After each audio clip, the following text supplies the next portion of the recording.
people are beyond help. Let's go. Let's get the game on.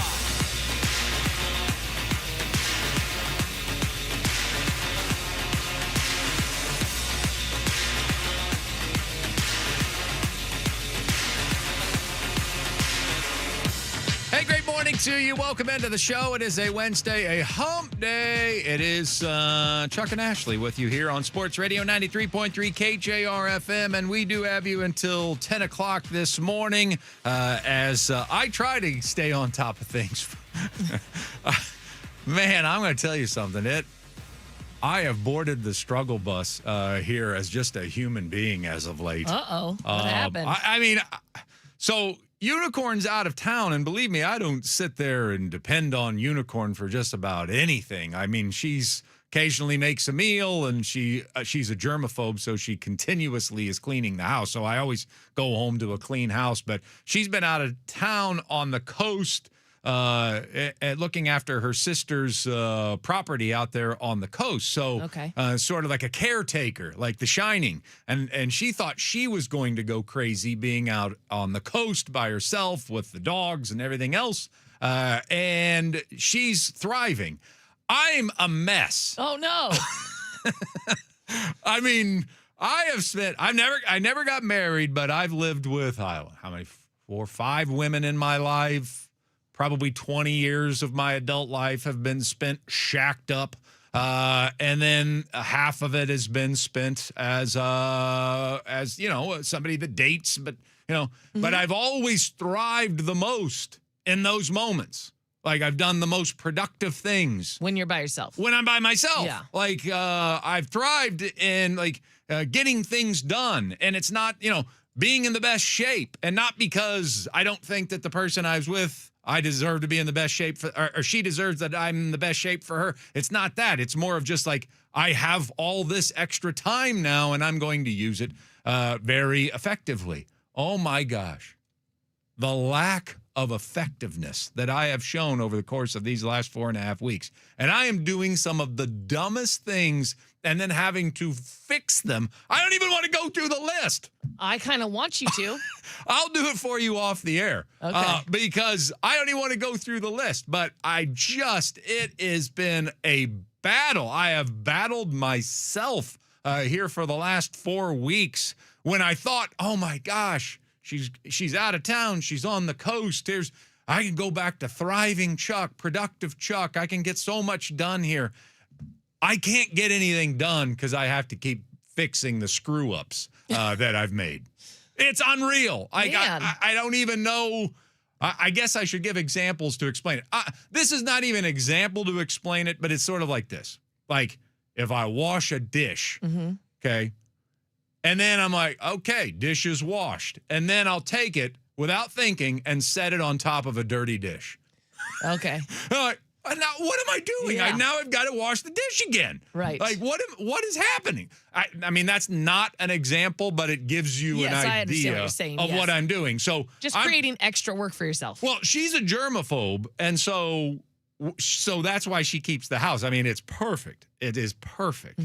That's the way she keeps the house because she can't stand like a speck of dust. She can't stand. And that was hard to adapt to. Not that I'm some dirty person, but that's hard to adapt to. And so I've kind of adapted to that, and I don't try to keep up with her because that's impossible, but I certainly don't try to create more work for her. So I'm pretty neat. Right. Always been pretty neat, whether Right. I was a roommate in my 20s or in college with someone or a live-in boyfriend, whatever the case might be. So I am pretty neat.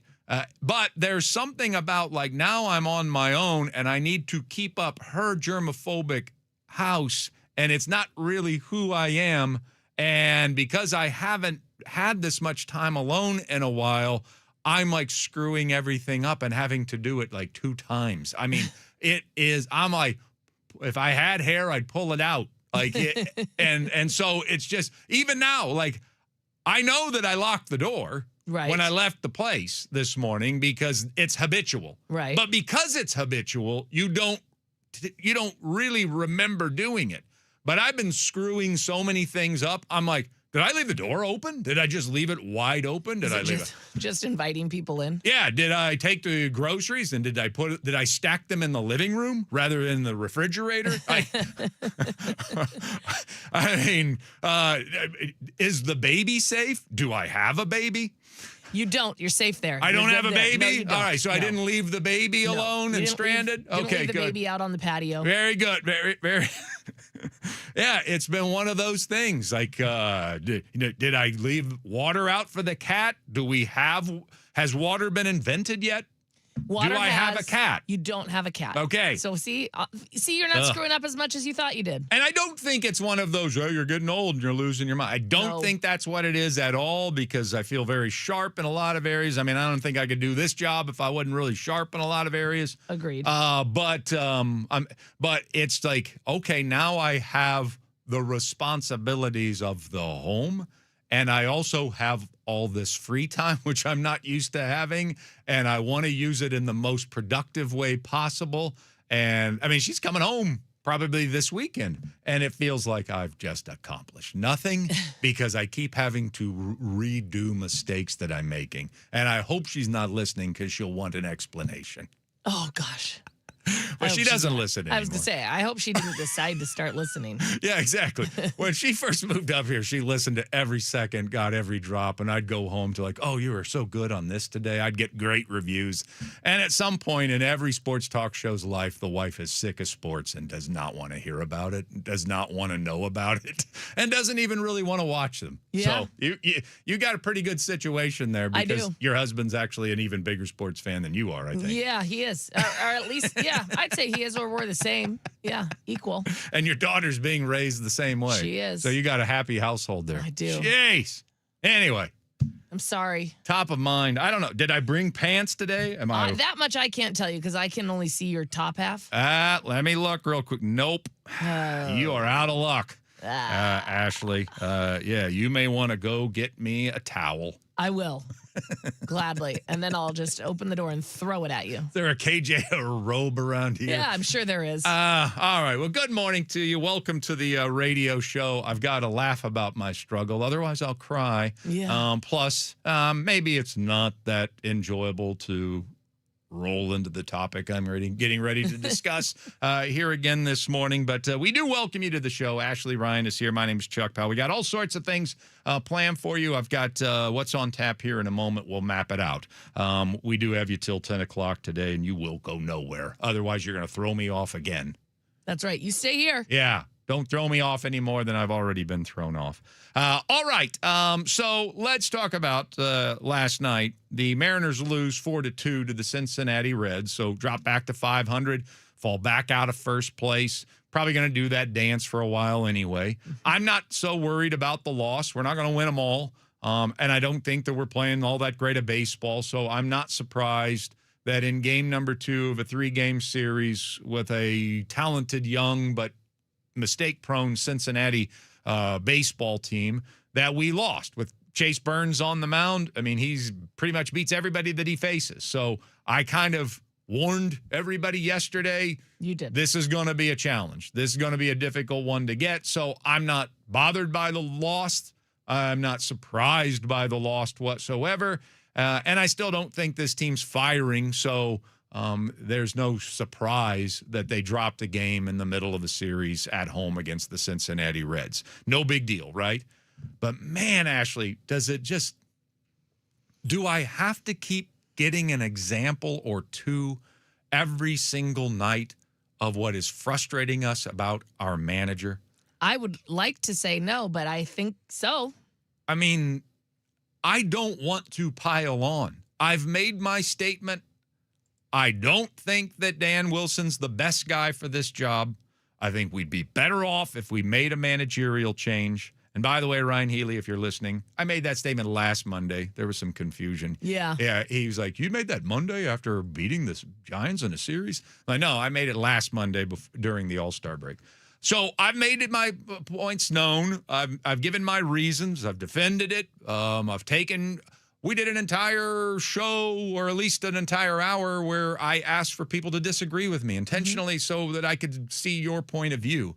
And yet the things that frustrate me just continue to pop back up. And at least, if you're going to do things that I feel are wrong, at least be consistent with how you do it. Mm-hmm. At least own, no, this is how I'm going to do it, and we'll see if it turns out okay for us. Because there's more than one way to skin a cat, as my mom used to say, a very evil woman. Yeah, poor cats. Yeah, poor cats. I get it. I get it. There are reasons behind what Dan is doing. I just don't necessarily see the logic in them sometimes. I'm not placing all of the blame at his feet, and I'm not saying everything that he does is wrong. I'm just saying the things like the inconsistency may be the biggest part. Example. So yesterday I had a problem with George Kirby being taken out after 80 pitches. Mm-hmm. We're winning 1-0. Right. And he takes George Kirby out after 80 pitches and 6 innings when he knows our bullpen guys aren't available because our 4 best leverage pitchers had to pitch both games Saturday and Sunday to defeat the Giants. That happens. Mm-hmm. You might have to use different guys. 9 outs to go, though. I don't think I'm taking out one of my starting pitchers who's dominating the game and has at least one more. And if he's efficient, maybe you can get 2 more innings out of him and really shorten that bullpen so that you don't have to trust that all 3 of your worst relievers are going to be on their game that night to protect a 1-0 lead. Now, as it turns out, Davila got us out of the 7th, and then we scored 6 runs in the bottom of the inning, blew it open, and didn't have to worry about it. Crisis averted. So the logic afterwards, Dan says, we'd seen enough. He'd given us enough. He's been off for a while because of the All-Star break, and we didn't want to overtax him. So we decided that was the time to pull him out. I didn't understand it. Mm-hmm. Ryan Healy gave me a reason yesterday. He understood it. I didn't even understand it when Ryan Healy explained it to me. I think it was the wrong move. The next night, Luis Castillo throws 100 pitches. 101, actually, Chuck. 101. 100 pitches the next night. Like, wait a minute, what happened to we're coming off the All-Star break and they've had a little extra time and we don't want to extend them too much the first time out. Yeah. But we're going to go 100 pitches with Castillo trailing by 3 versus 100 pitches for Kirby up 1? Yeah. Now, can somebody explain that to me? I sure can't. I don't know if there is an explanation for that. I mean, I've been studying this sport for a really long period of time. There is no explanation for that hypocrisy. Yeah. I put it out on Twitter last night because I was like, okay, there's just no rhyme or reason. Clearly, it's just whatever day. Those are the rules for that day. It's not even. And these are the rules that. So no wonder Dan Wilson has a hard time. Clearly, the rules change every day. Well, I don't think that the rules are being changed by anybody but him. Maybe. I mean, it was more. It's an in-game decision. Yeah. But you bring that up because people say it's Jerry and Justin making all the decisions. Like, they're not. Well, the in-game decisions. Yeah. There was no in-game meeting, pre-game meeting saying George Kirby should be taken out after 6 innings. That was Dan and his staff's decision at that point. So then you get to the bullpen. And everybody knows I had a problem with Scott Service when he didn't do this. Like, okay, we're within a bloop and a blast of tying this thing up. I don't think you have to. I get it. If your bullpen's tired, then you may want to avoid them down 3-0. Okay? As 3-0, go to your plan B. Right. Go to your plan B at 3-0. At 3-1, they bring in Ferrer. Mm-hmm. And I celebrated a little bit in my heart because I'm like, okay, we're not giving up on this. Right. All 4 high leverage guys had the night off the night before. We're within a bloop and a blast. It's still relatively early. We just scored the last run. Ferrer in the game to keep it a 2-run game, and then let's see. Let's see from there. Then we score another run to make it 3-2. So we've actually closed the gap. Right. But who starts the ninth? Not Bizzardo or Spire against a lefty low who's coming to the plate. We go to plan C. Yep. And Mike Rucker, we have the momentum. We're only down 1. You've already committed to a night where Ferrer can pitch. We have a day off on Thursday. So even if we did use a Bizzardo or a Spire, there's no reason that one guy couldn't go back-to-back days if you need him Wednesday afternoon, because we have Wednesday evening off, Thursday off, all of Friday off until Friday night. That's pretty much 2 days of rest. We can extend a Bizzardo here to pitch tonight, to keep it a 1-run deficit, to take advantage of the momentum that we gained against a team with a bad bullpen, try to win this thing tonight, and Bizzardo could still pitch tomorrow afternoon if we needed him to. But instead, we go to Rucker in the 9th inning. And what happens to with the first batter? Home run. Yep. Now we're down 2. Yep. And so now we give up. Air out of the tire. Completely out of the tire. Didn't even mount a threat. Didn't even give a quality at bat in the 9th inning, and we lose 4-2. I know when your bullpen is taxed that sometimes in a close game, even when you're winning in a close game, you got to go to some guys have to get things done that you normally wouldn't want to rely on in that situation. I didn't have a problem with Davila pitching 2 nights ago. I had a problem with him pitching in the 7th. I knew that we would probably have to use him, and I've come to kind of trust Davila. I think he's definitely our 5th best guy. But for you to have made the decision down 3-1, hey, we're close enough. Let's use one of our 4 best. Let's keep it a 2-run deficit. Then come in and score a run. Hey, we got the momentum. We're only down 1 now. Hey, who do we go with in the 9th to keep this a 1-run deficit? Our worst guy. Yeah, we should bring in Rucker. This is the exact situation that calls for him. It makes no sense. I don't understand. So I guess I am piling on. I guess I'm going to have to pile on. I guess I'm going to have to point this out every single time until somebody can tell me that it makes sense. I don't know where the defense is for taking Kirby out after 6 innings 2 nights ago.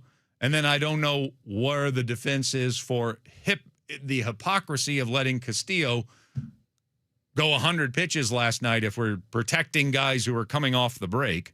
Mm-hmm. And then using one of your better guys down 2, but then not one of your better guys down 1. I can't solve it. And so until I can start figuring out the logic behind these decisions, then I'm going to just have to keep questioning it every day, no matter how annoying it gets. Well, and I don't think that's piling on, because if you are a Mariners fan and you watched that game last night and you aren't questioning those things, then you're not paying attention. Because those are the things that are hurting this team. And those moments, those questions, it makes no sense. You have no reason why Michael Rucker, and I'm not trying to bash Michael Rucker, because I think he has some good pitches in him, but that is not a situation where you use him. That's it. It's a Spire or a Bizzardo. Well, I'd rather even see Mooney in there protecting a 1-run lead than I would see Rucker. I guess, I mean, if the logic is 1-run deficit. Hey, if the logic is we're down 3, so let's go ahead and get everything we can out of Castillo, I can get that. And then if you are down 2 and you've just decided, hey, we might have to win the series, let's keep everybody for tomorrow.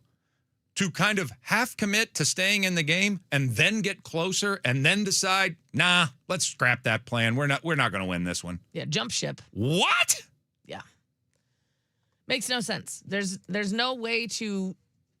I think Dan could sit there and try to explain it to me, and I still would have no understanding. Yeah, and I know there are rules, but we don't know what the rules are. Right.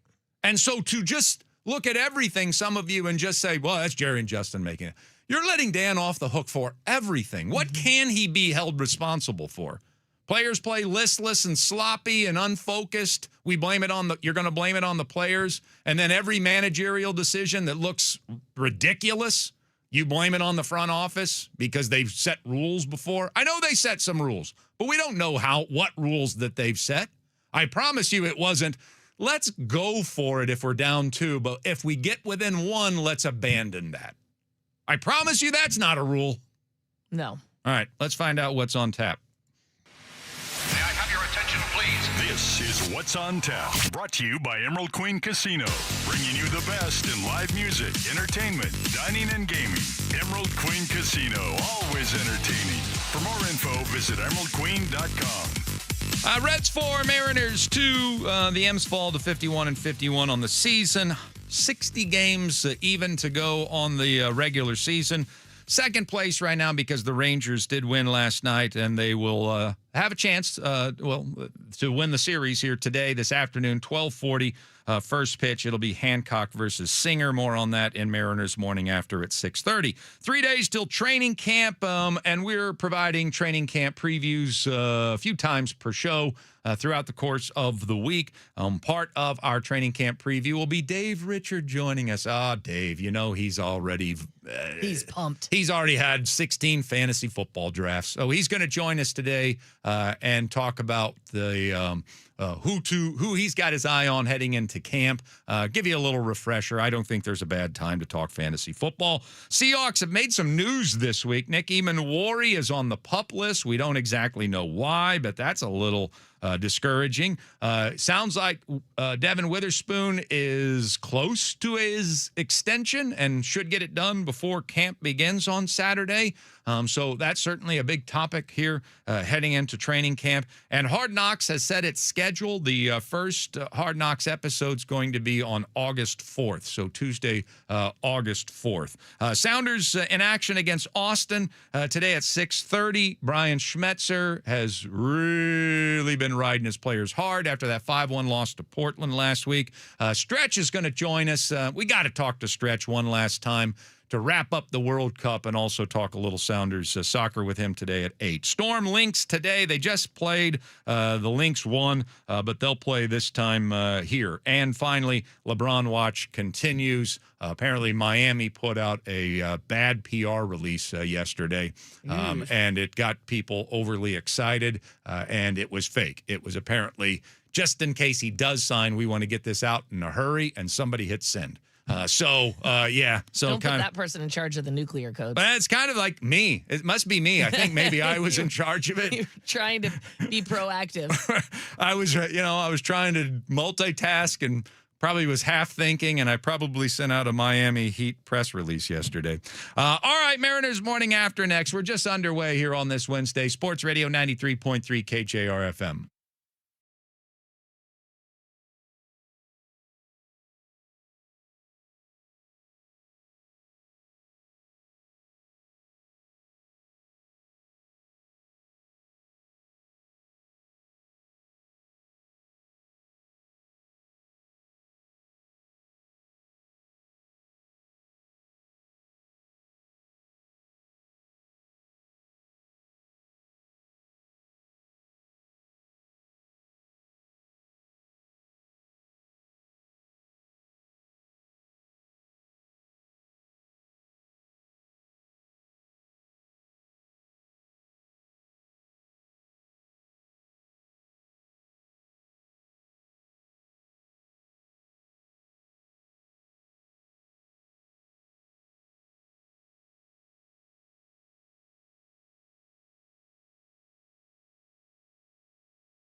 Yes, my old friend, I've come to talk with you again. Boy, you really are a Debbie Downer. Because a vision softly We were throwing a 3-game winning party, and you decided to show up. Yeah, uninvited. Tell us about how your pet died. Uninvited. Yeah, you mopey son of a gun. Good morning to you. It is Ashley and Chuck with you. Time for Mariners Morning After. We play sad, depressing music after losses, and it's because we're sad and depressed mainly. The Reds won over the Seattle Mariners last night by a final score of 4-2. I'm not so bothered by the loss. As I mentioned in our first segment, I really wasn't counting on a victory last night. Chase Burns has been mowing everybody down. It's not like our offense is some juggernaut.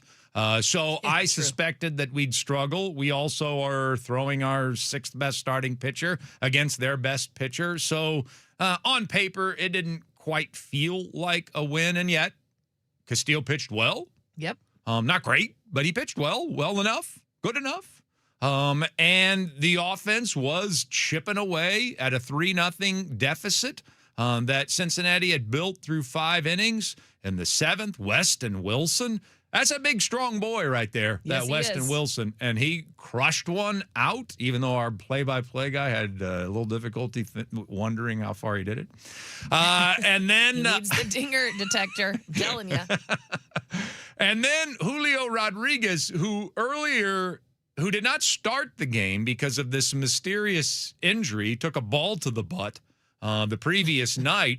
I don't know if he got a butt concussion or what, but he wasn't available to play. Apparently, he hit the bag hard as well, so it was more about how he hit the bag when he got hit in the butt than it was getting hit in the butt. So they wanted to be precautious with him. They didn't start him. And then he comes off of the bench and has the 2 best at-bats of the night. He hits a laser beam one-hopper in the hole on the left side that Ellie De La Cruz, I don't even know how he had the reflexes to make that play. Neither did Julio.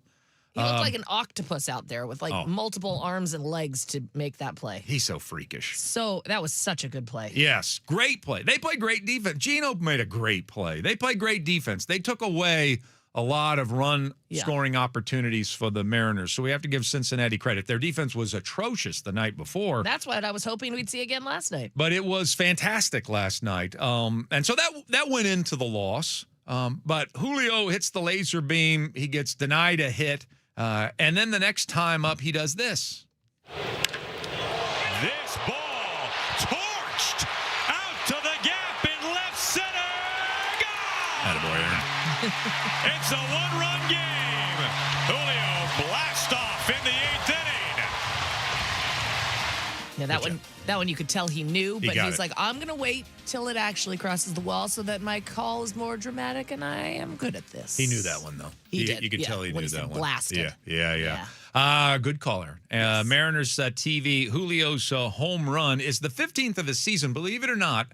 And I almost revealed this stat yesterday, but we ran out of time in X's and O's. It was my last letter that I was planning to get to yesterday. Julio had hit 1 home run in his previous 100-plus at-bats. Wow. Got off to that pretty good start, got on a little bit of a run, but it had been a while since Julio had hit a home run. Certainly been a long while since he'd hit a second home run. But in 2 at-bats, he hits the laser beam line drive that should have been a hit, and then he crushes one just to the left of center field for a home run as well. And so you are within 3-2 at that point. You do have the momentum, but for whatever reason, Dan Wilson decided to go to Mike Rucker and not one of his high leverage guys in the 9th. Rucker, who struggled in being given faith, gave up a home run on the first batter he faced, and Nate Lowe. And it was 4-2 Cincinnati. Emilio Pagan comes in and closes it out. And so the Mariners do lose by a final score of 4-2 last night to the Cincinnati Reds.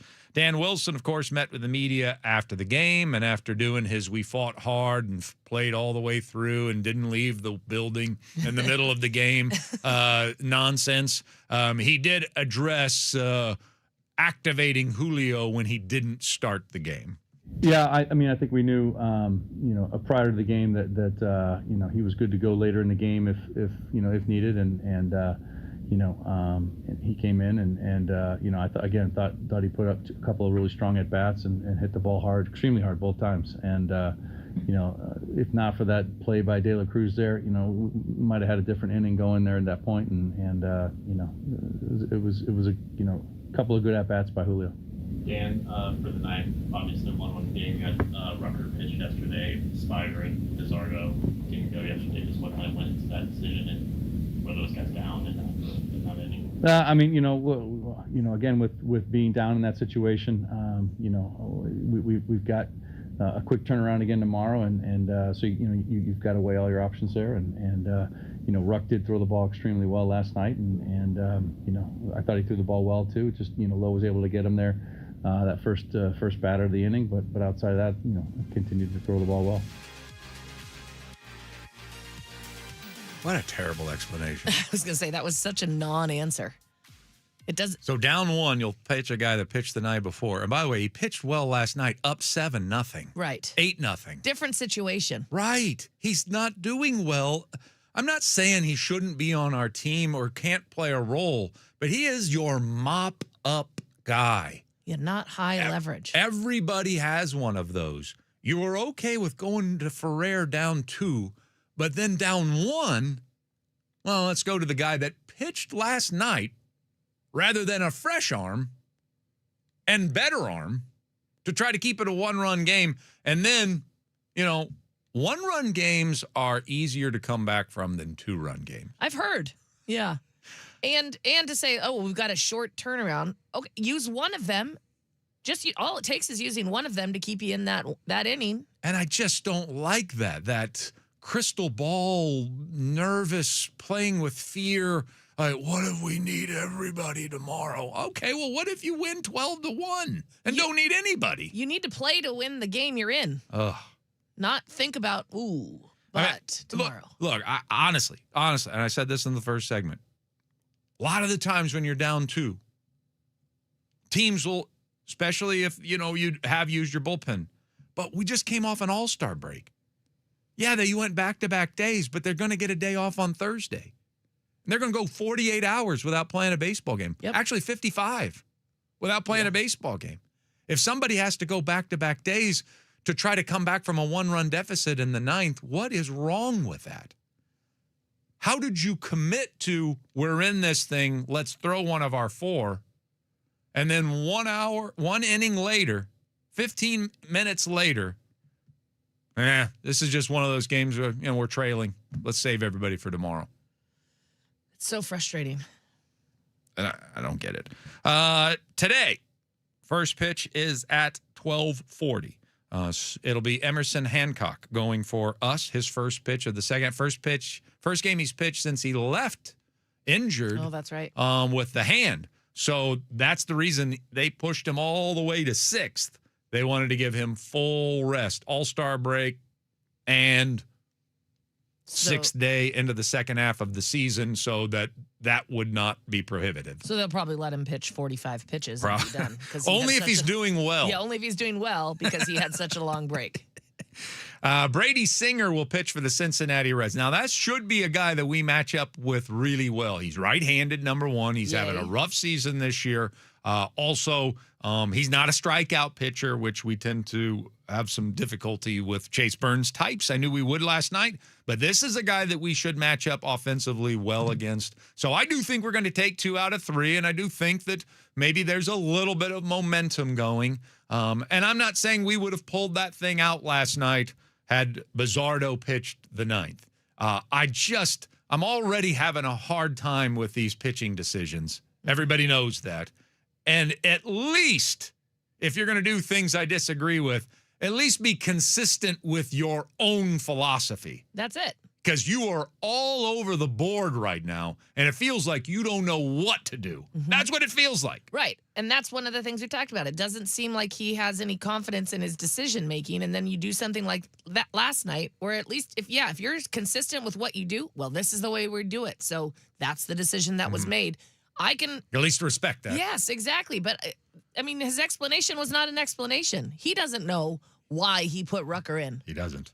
All right, coming up next, training camp right around the corner, and why the Seahawks getting a lack of attention is the best thing possible. Sports Radio 93.3 KJR FM.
right. Did I skip over that cash word? I think if I give it now before the top of the hour, I don't get skinned alive.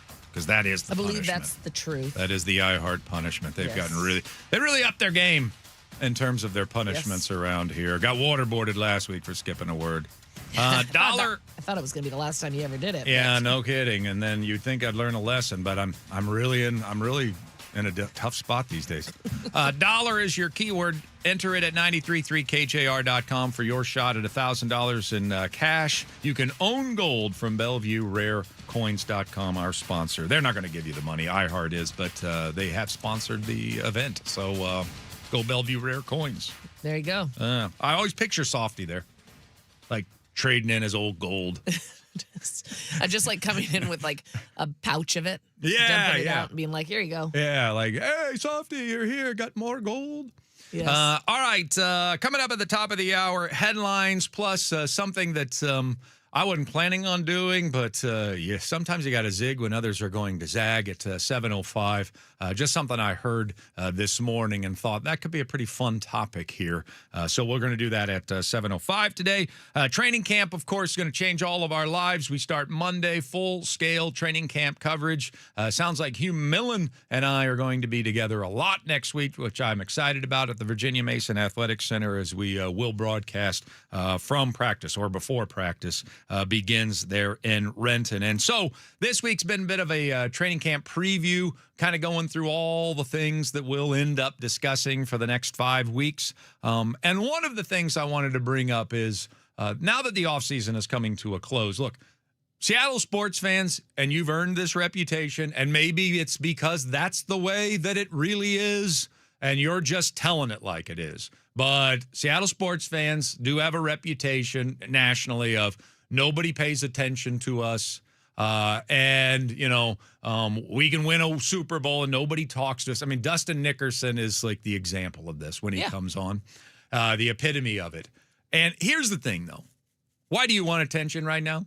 Like, I've heard so many like different conversations, and we haven't had one on our show about how Seahawks can win a Super Bowl and nobody can pay attention to them the entire offseason. Mm-hmm. You want to know why nobody's paying attention to us? Because really the only thing the Seahawks you can say about them, if you're a national analyst, is they're really good and things are going the right direction. Yeah. There's nothing sensational about it. We obviously didn't have the most active of off seasons, and that's great. Yeah. We don't need one. That's how good we are. Yeah, it means we're in a pretty good spot, I would think. Exactly. So we didn't need to, the plan is that we were planning to be better from 2025 to 2026, and that's still the plan, to be a better football team in 2026, and you got all the pieces to do that. So the Rams went out and got McDuffie. They got the best defensive player in the world. I mean, they were already really good. Mm-hmm. And so, they got a lot of attention. They earned that attention. They made spectacular. It's an acknowledgement of we're not good enough. They're going to get better. We better get better. And I don't think we can do it on our own. So let's go make some splash moves. And yes, the 49ers got more attention than the Seahawks did this offseason for all the wrong reasons. Solely because of Brandon Ayuk. Because he's putting a lot of negative attention on them. I mean, if you look at the San Francisco 49ers offseason word cloud, it says Brandon Ayuk. And then there's Mike Evans. And then there's, Christian McCaffrey. And then there's Brian Fleury left. It's all been about Brandon. Do we want that kind of attention? Of course we don't want that kind of attention. We don't want some dill hole on our team that dominates the headlines all off season long. That's a good thing. Let them have the attention. And all the Arizona Cardinals' attention has been about they're rebuilding, and can Jeremiah Love put them in the new direction? And they have a backup quarterback who's their starter who might be holding out. Do we want that kind of attention? No. Those are all sensational topics. And the Rams' sensational topics are really exciting and positive ones. Yeah. And the 49ers are all negative, horrible ones. And the Cardinals are all laughable, comedic, are they ever going to figure it out ones. Seahawks aren't getting attention because everyone across the country is like, well, there's an organization that's got it figured out. They're going to be really hard to get beat this year. They're going to get better.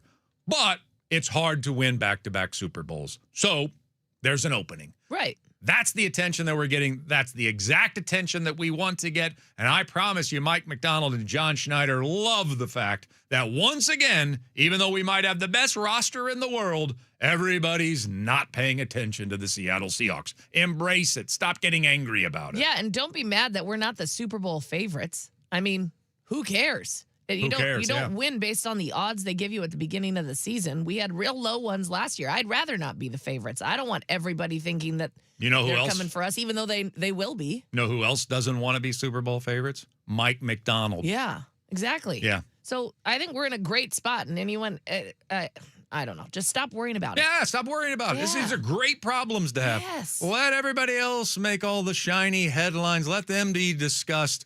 And the best roster in the National Football League will just keep getting better and better and better and dare teams to beat them. Headlines at the top of the hour, plus a special edition of Sup With You. Sports Radio 93.3 KJR FM.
Weak ground ball. Naylor well off the back. Castillo covering, and a good flip from the belt buckle of Josh Naylor.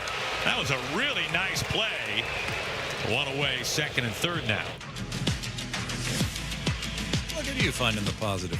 Yeah, I thought that was a really good play. There actually were some good moments last night, and I don't know if I created a basket full of bad moments. I just had some frustrations that continue to mount on decisions that are being made by the skipper. But I really wasn't expecting to win last night. I didn't like the pitching matchup. Chase Burns has been dominating everybody's been facing as of late. I didn't feel that great about the matchup to begin with. I'm not surprised that we lost.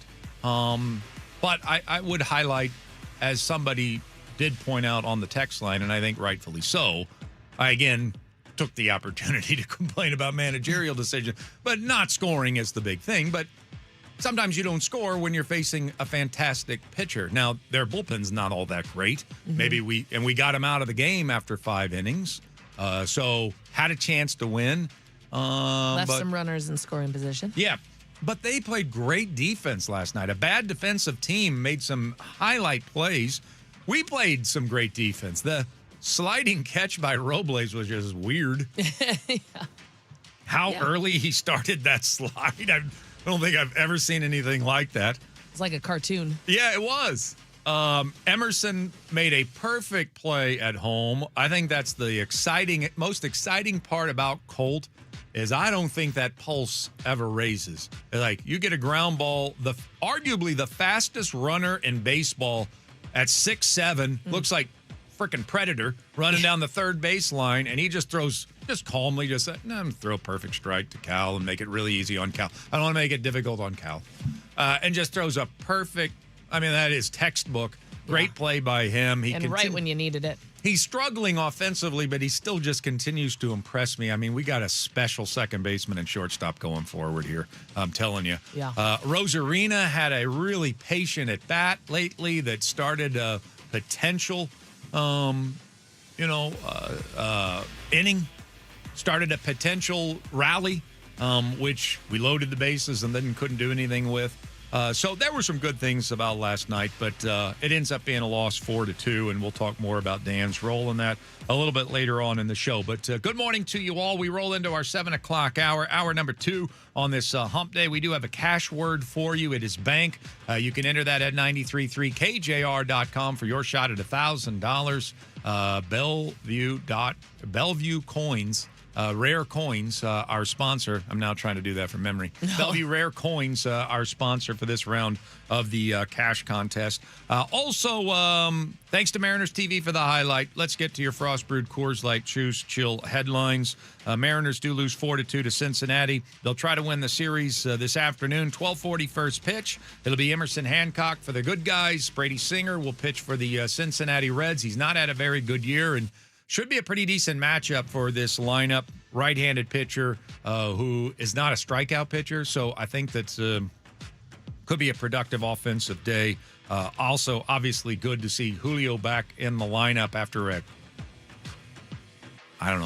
weird couple of days. After a butt concussion. Yeah, after whatever butt injury he suffered. But back at it today at 12:40. We are 3 days away from training camp. Nick Eamon-Wari has been placed on the PUP list. I would imagine it's nothing to worry about, but you put people on the PUP list for a reason, so we'll dig into it, and certainly is going to be a big topic of conversation to start training camp when our coverage begins on Monday.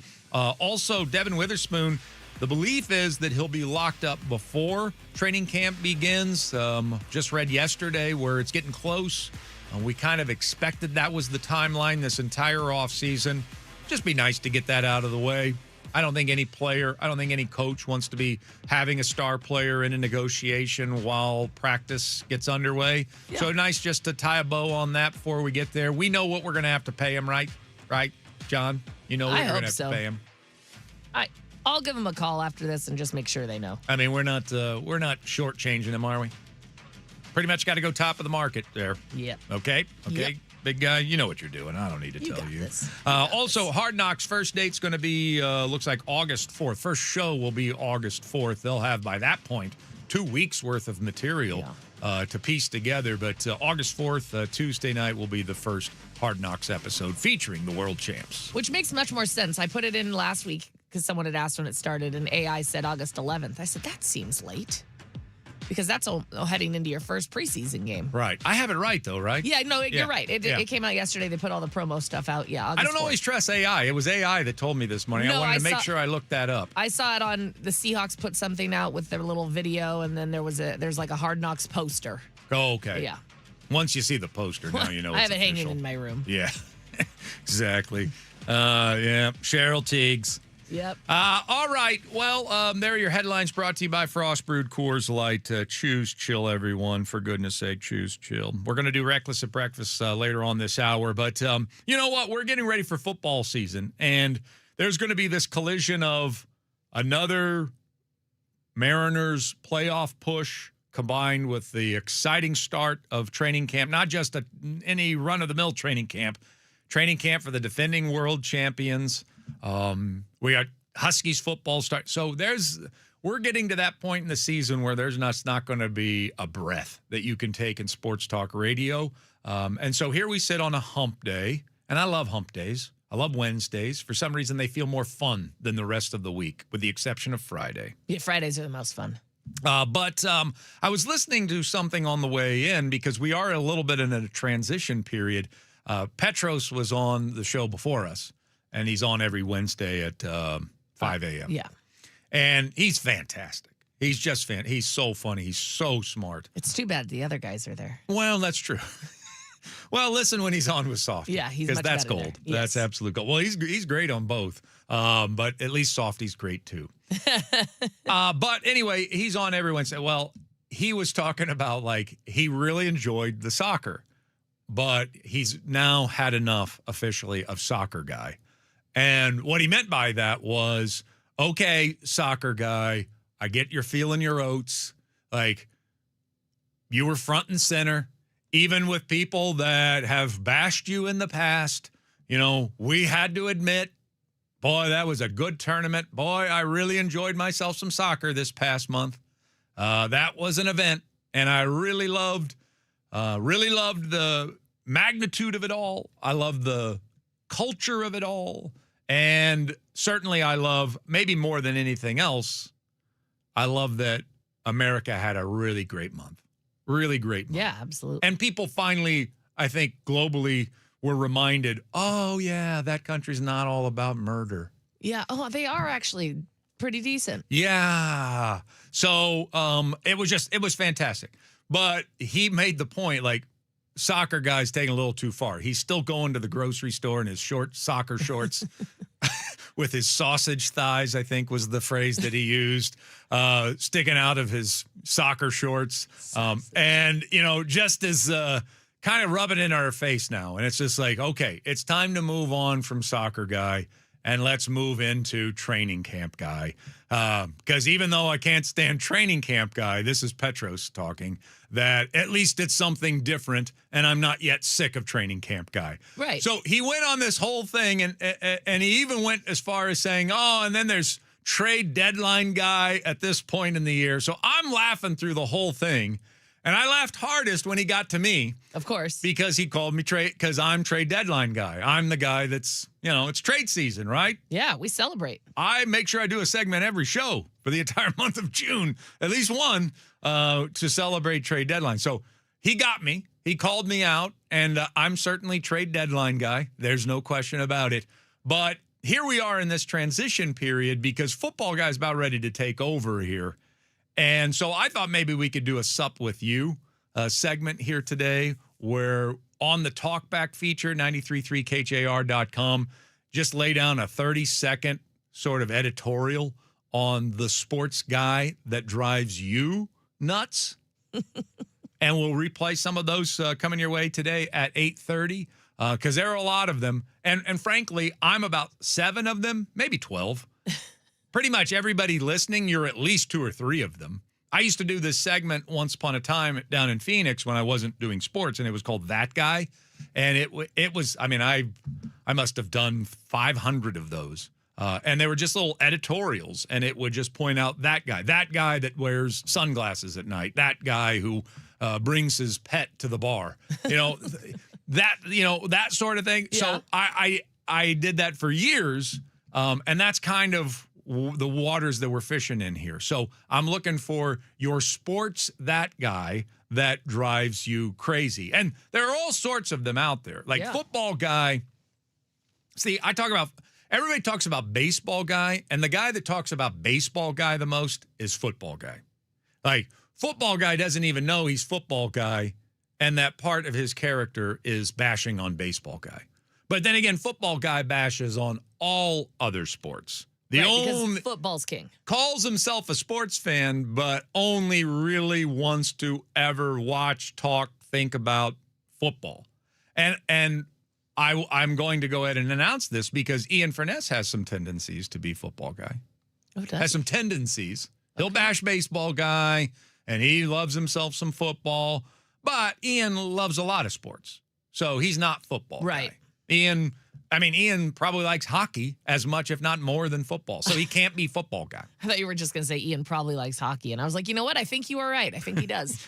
Hugh, the biggest football fan I know, is not a football guy.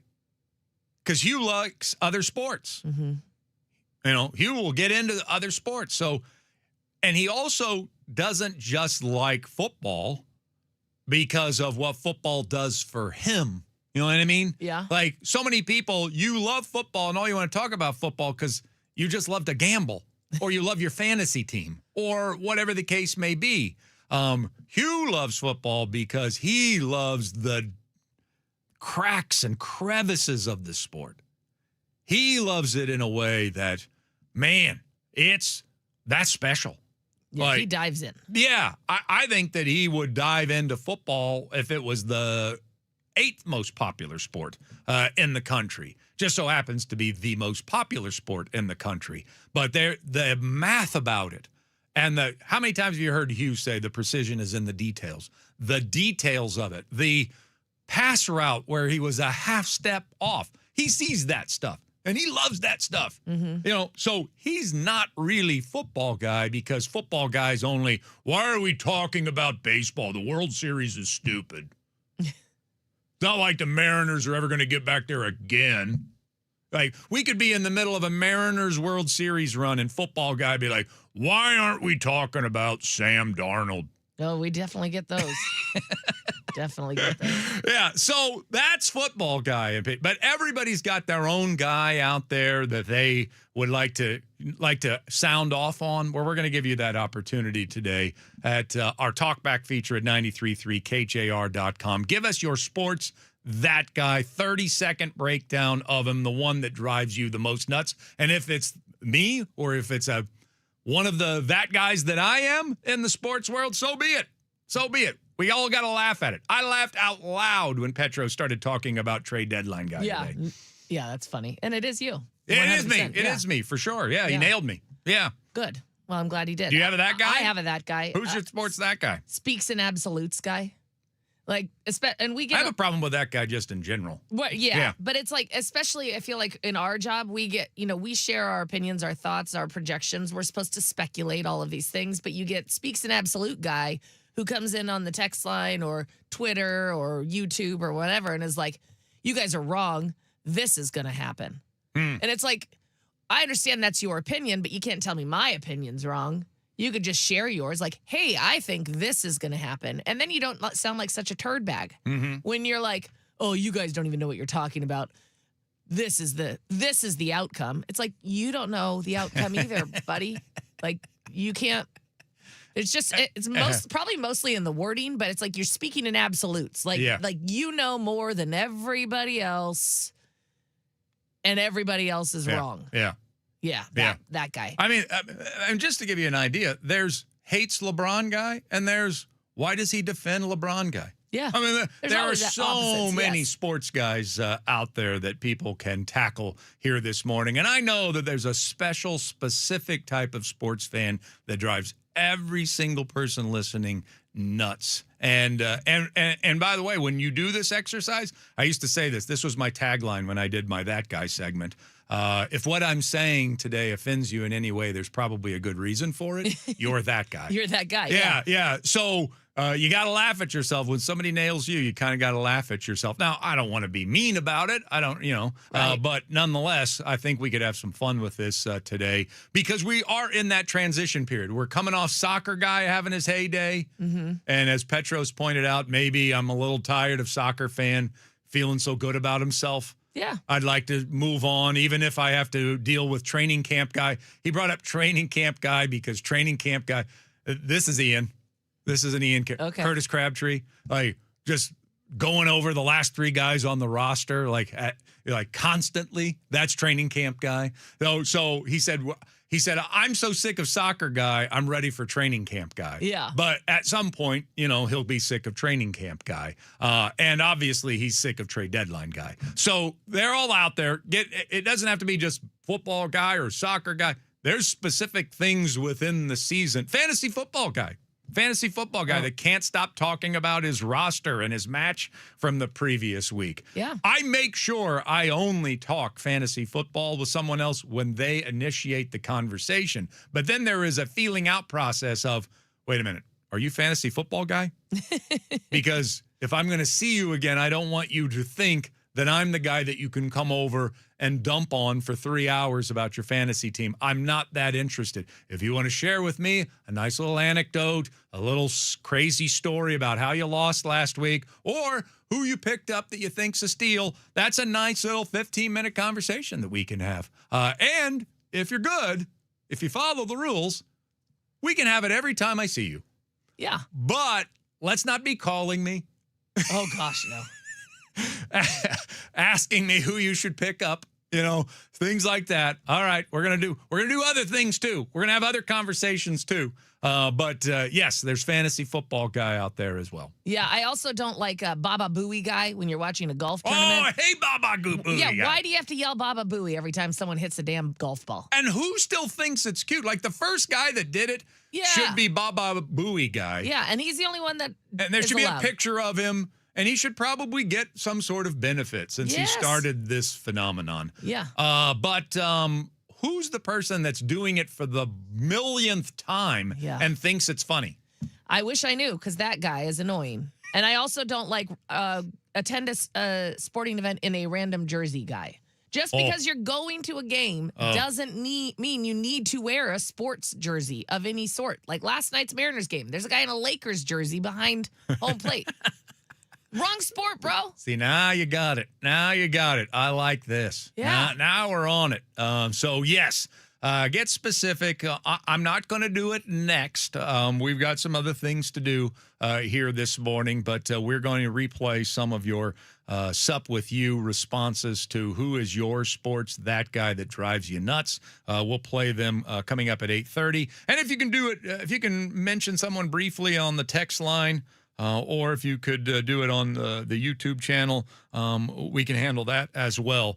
So want to hear from you. It seems like a fun topic before we start getting busy with, a pennant race and a football season starting and 2 football seasons starting. Hockey season, training camp right around the corner for that. And eventually in the year 2088, Adam Silver will announce something about the Sonics. We might have that to deal with. Before we get to all of that, we should just have a week of transition and talk about our sports that guys today, I think. I think it's great. We did get a text on the Tacoma Dodge text line, too, about Speaks an Absolute Guy. Like when Absolute Guy is like, nobody cares about that. What? Nobody cares about that guy. You don't care guy. about that. Right now, nobody cares about that guy is saying, nobody cares about that guy, guys. Yeah, come on, guys. Nobody cares. Yeah, nobody wants to hear other people's that. Nobody cares about that. You don't speak for everyone, dude. All right. Well, coming up next, I kind of want to keep going with it. I know, right? Yeah. You know what? We will get into some of yours. Okay. We'll do that next, and I'll do my Dan segment for Reckless at Breakfast today. Sports Radio 93.3 KJR FM.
Reckless at Breakfast coming up at 7:45-ish. Also, part of that's going to be Ryan Healy's comments on Dan Wilson yesterday and Logan Gilbert's comments about Dan Wilson. So Ryan comments on Logan's comments about Dan Wilson's comments that reference my comment. Yeah, that sounds like it's accurate. It's a comment train. But we did the previous segment about here we are in this transition period out of World Cup, getting ready for playoff race, getting ready for training camp to begin next week. Might be a good Wednesday, fun Wednesday to ask for your sports that guys, the sports fan that drives you nuts. And so we've asked for a few talkbacks, and it sounds like we've got a few stacked up here on the old train track. So let's get to it, Ashley. All right, here we go. Talkback number 1. Okay. The person or the guy that I can't stand is the I just became a fan, and I'm going to have an opinion on every play fan. Drives me nuts. Shut up and watch the game. Man, it's so true. Just became a fan. And I'm going to end up sounding like that guy. I'm going to sound like, that guy that thinks he knows. But there are situations where, like, I don't even want to go to games sometimes because you're afraid of who you're going to sit by. And they're going to just, especially if they find out that you do sports talk radio for a living, because then they're like, I want you to hear all of my opinions. And so you're at the game and you will hear this guy. And if, sometimes he's great. It's great. Sitting next to him, like, he really knows his stuff and you can have some really good conversations and it can enhance the game. But what he's talking about, the guy that pretty much just kind of picked it up and doesn't know anything, and you got to humor him, and you're just like, oh, yeah. I remember years ago there was a guy that was friends with some of my friends, and he said he was a San Francisco 49ers fan. Well, right away, he doesn't know much. Right. I could name more people on his team, than he could. He didn't know anyone that played for them. I was like, you are not you're just saying you're a fan because it's cool. You think it's cool. All right. Do we have another? Yeah, we got more. Lots more. Okay. Hello. Good morning. Good morning. I'm heading off to a nice golf weekend, so suck it, turds, but I got a good one. Early playoff guy, just because your team was good last year. It's a brand new team this year. It's a brand new year. Early playoff guy, just because we went to the playoffs last year doesn't mean we're doing it this year. It's a brand new season. Let's watch the team as it is. Early playoff guy.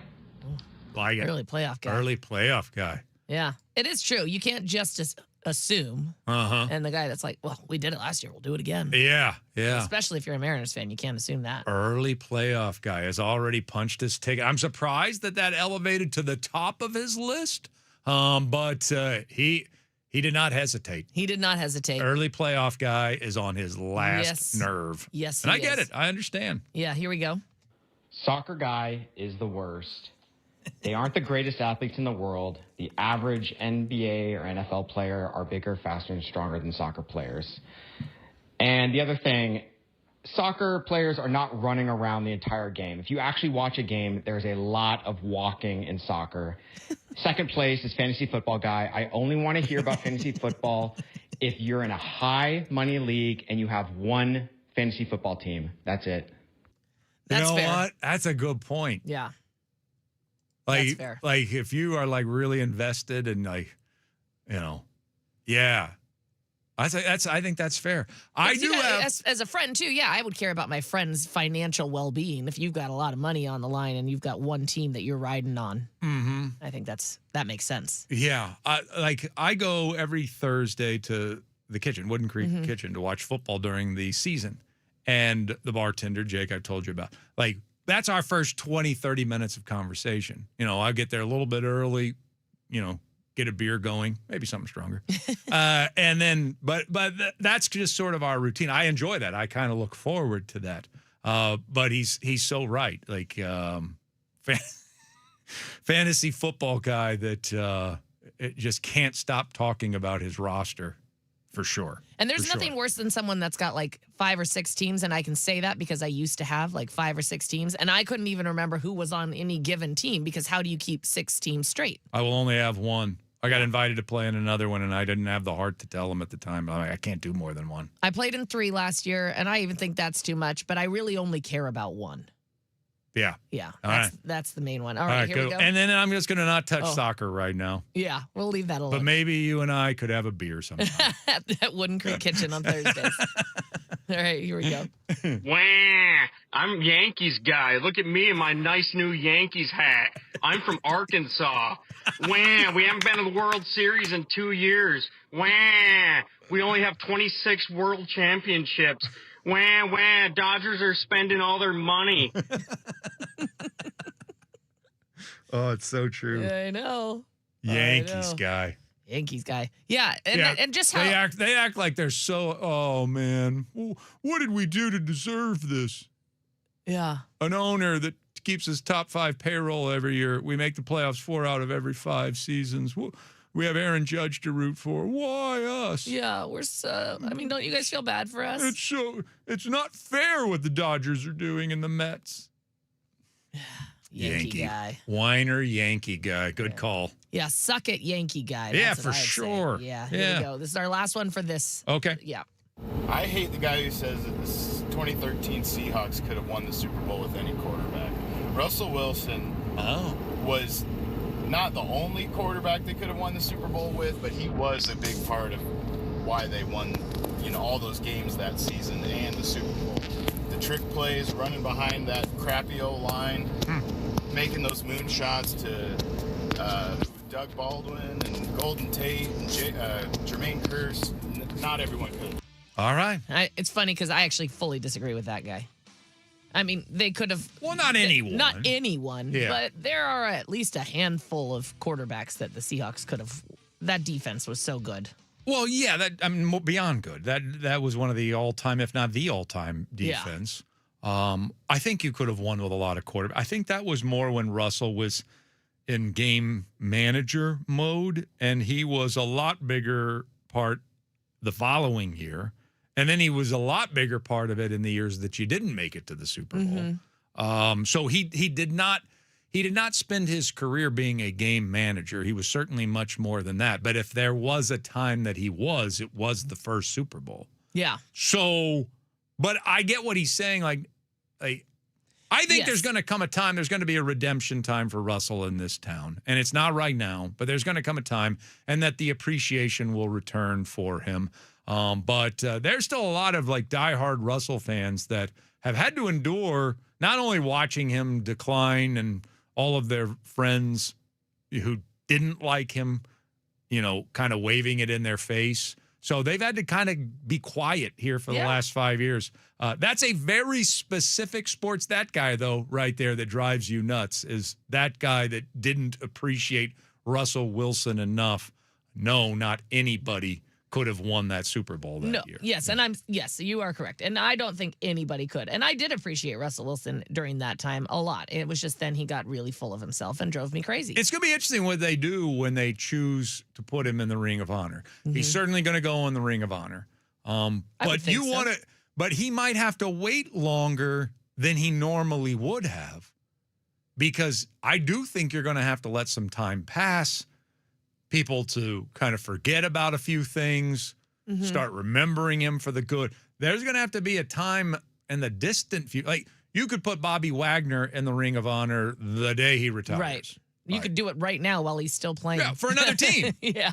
You could put him in the Cam Chancellor. You could have put in the day he retired because of the injury. You could have put him in the Ring of Honor, and people would have been all right with that. But with Russ, I think you're going to have to intentionally course correct on the backside to make sure that people do remember him fondly again. Yeah. Before you do it. Because you want that. There will come a time. There will come a time where he's, back in the hearts of people, and they'll remember him fondly and for his achievements, and will want to celebrate him. But you're going to probably have to wait more than a decade.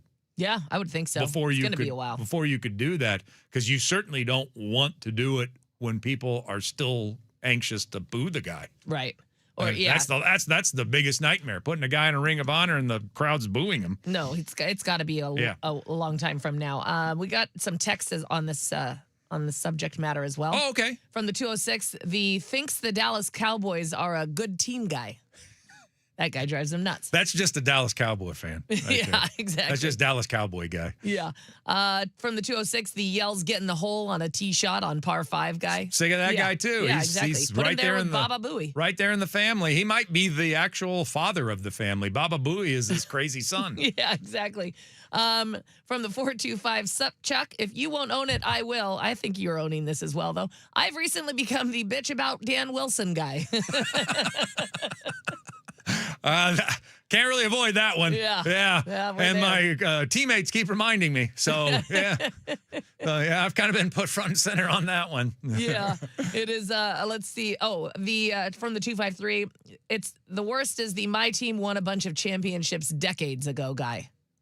Yeah, the person, and I think by that, like, it's not because that person doesn't even admit that that their team won the championship decades ago. It's we've got 5. How many do you have? Right. Okay, but yours were in the 80s, right? And you've done nothing since. We've got 5 guy. Yeah, you just call him that. Yeah, it's the one that he can lose an argument dramatically, but still thinks he wins it because he points out that his city's won more championships than your city. Yeah, exactly. It's like, yeah, sure, that's definitely different. Arizona rivalry guy is a specific thing. I mean, I lived in Phoenix, and every single ASU U of A argument, and they hang out all the time. They're in each other's families, for goodness sake. And yet, whenever the conversation starts about ASU versus U of A, it always ends with, yeah, but when's the last time you went to the Rose Bowl? Because they've never been. Yeah. And then it's like, yeah, but how about basketball season? Yeah, but I don't have to live in Tucson and dust. And then, oh, yeah, but what about our medical facilities?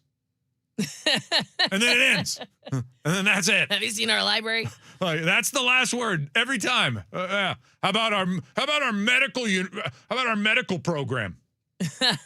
And they think that's the mic drop moment. I'm like, that's like the worst argument, and U of A fans always saved it to the end. Yeah. All right, we're going to get to more of them, give you some time to think about some others as well. So you could use our talkback feature here on this Wednesday. So we'll do that at 8:30. That's normally when we do Sup With You anyway. So if you want to get in your sports, that guy, the one sports fan, and it can be very specific, that drives you nuts, we'll pick that conversation back up at 8:30. Coming up next, though, Reckless at Breakfast, Sports Radio 93.3 KJR FM.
bleep, blop, bleep, blop, bleep.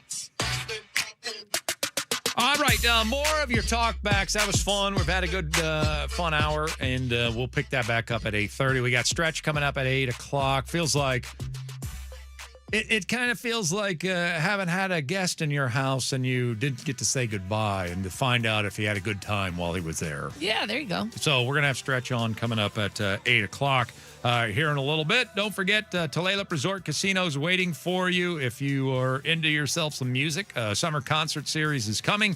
George Thorogood and the Destroyers, Anthony Hamilton, Black Crowes, many other concerts coming to Tulalip Amphitheater. 3,000-seat setup. Great sightlines from every single angle. It's the 2026 Summer Concert Series at Tulalip.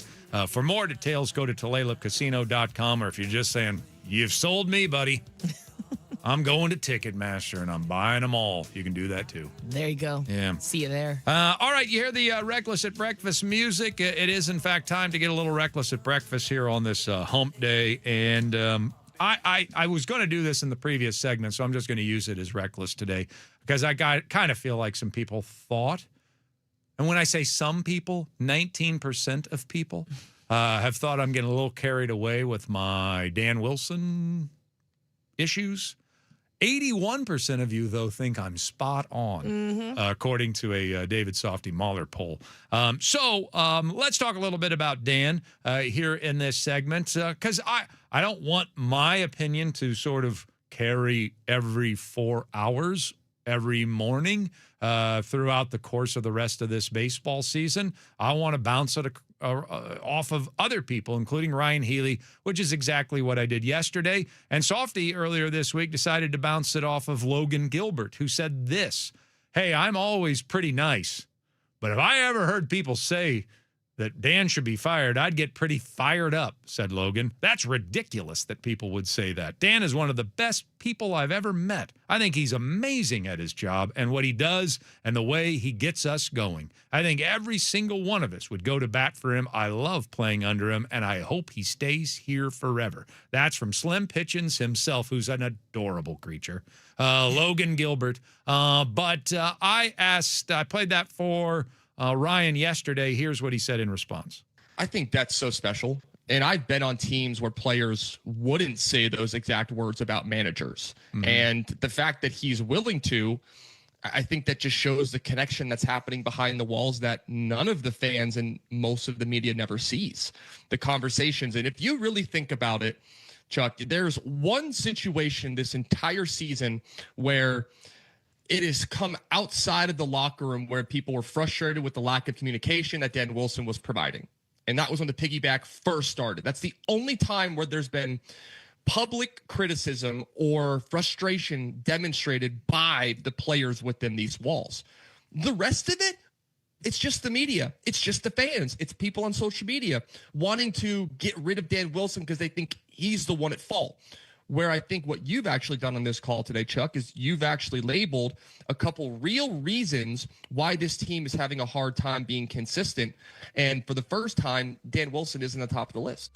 That was Ryan yesterday with us. If you want to hear that entire conversation, I know exactly what he's talking about there at the end. It had to do with the leadership of this team, Castillo, Crawford, and Cal all having kind of difficult years so far this year. So how can you focus on being a leader when you can't get your own game going? That's what he was referring to toward the end of that comment. But I'm still not letting Dan off the hook. And I do think that it is eye-opening, and I'm glad Softy asked Logan, and I like that Logan went to bat for his manager with the comment.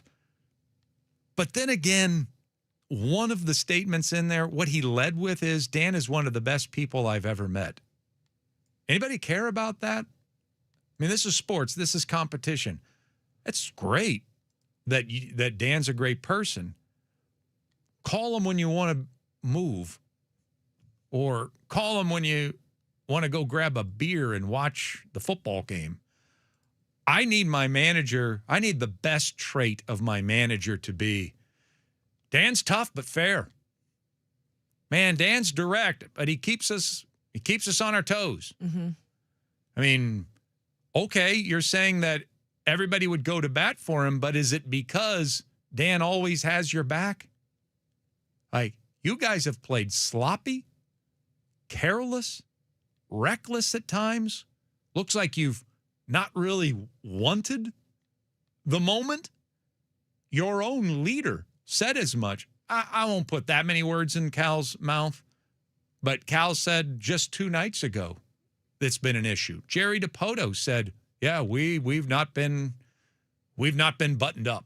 Yeah. Just to sum it up. So your president and your captain have both called you out for not being focused, not playing like a team. That 1,000% reflects on Dan Wilson. 1,000%. And I'm not laying everything at his feet. Certainly. That'd be ludicrous. That'd be beyond reckless to lay everything at his feet. But certainly somebody has got to be held responsible for this to some degree. And I'm not saying that he should. I mean, I'd fire him. I'd let him go. I think the percentage play is that there's a lot of baseball season left, and I think somebody else gives us a better chance to win the World Series. That doesn't mean I don't think that we can win the World Series with Dan Wilson.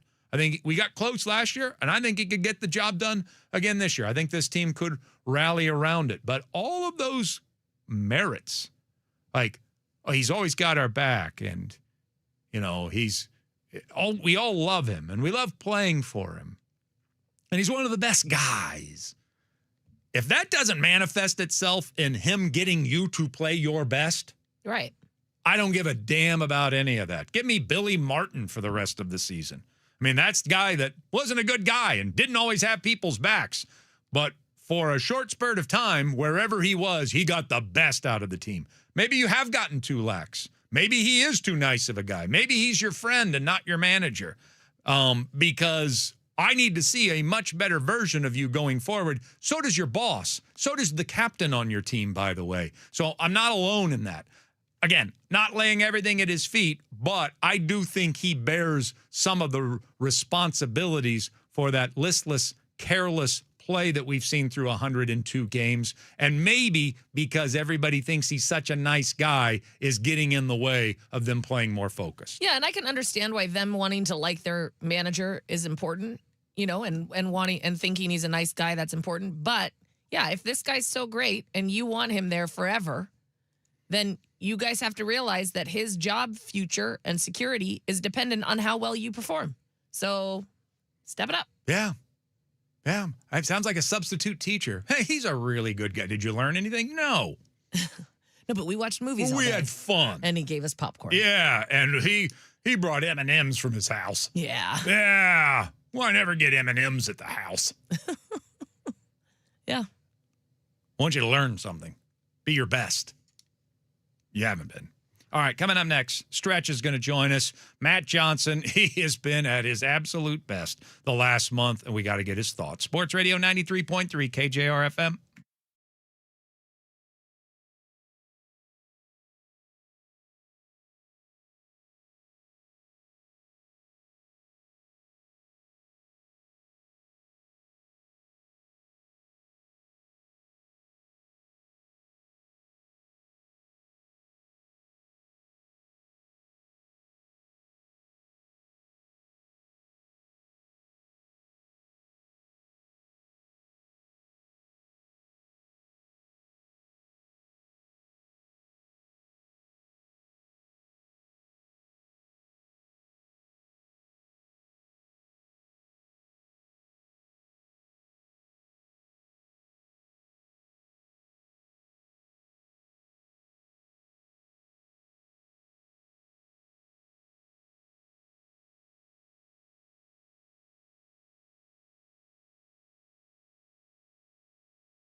here on this Wednesday. Great to have you with us. So when I say us, Ashley Ryan, Chuck Powell with you until 10 o'clock here this morning. And I think Greg Bell is back today to be on our airwaves at 10 o'clock. Back just in time for training camp.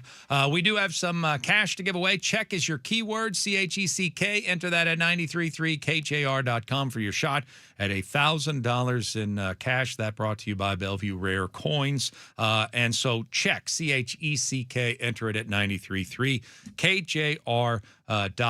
Well, when we started this entire process, we ended up welcoming into our morning show.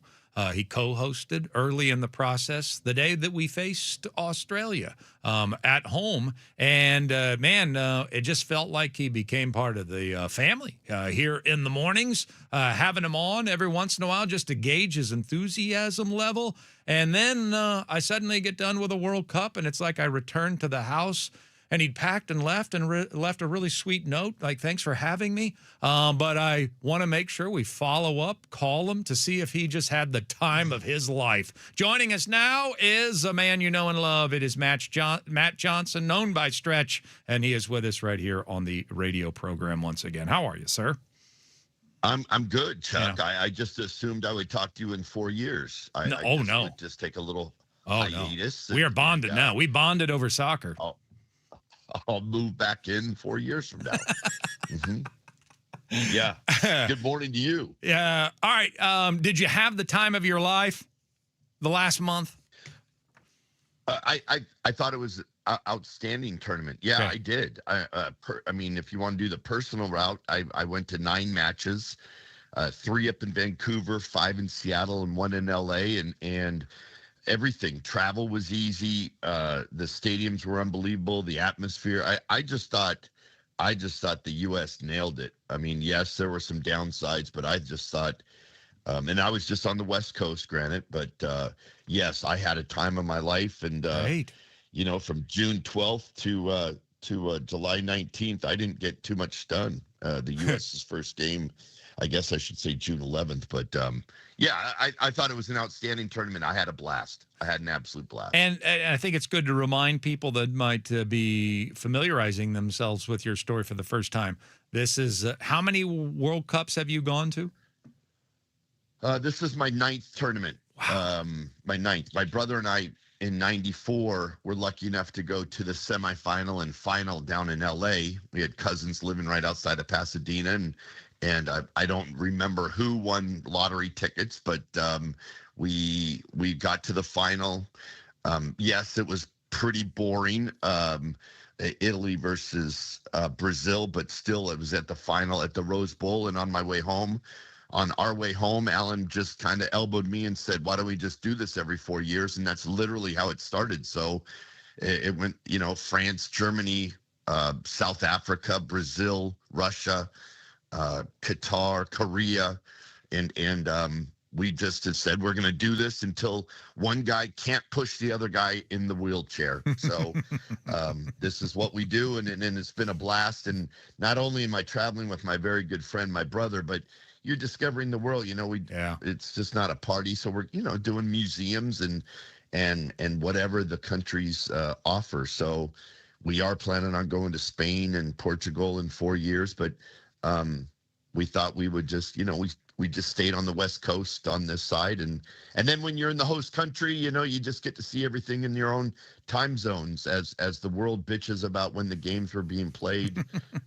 So that's what the fortunate part here was. Yeah. But yeah, this was my 9th. I think I got over 75 matches in my belt now for World Cup matches. And it's just a cool tradition that we picked up years ago. Yeah, and look, I'm putting my money on you being in the chair. By the way, I've seen the way you've lived, so your brother will do the pushing.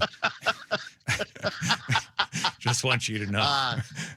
Yeah, they're not even taking action on that. At the Cal Neva, it got to 3-5 and then 1-9, and they pulled it off the board.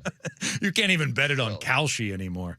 It's crazy. No, they pulled it across. And if you knew my brother, that's even tenfold. So, yes.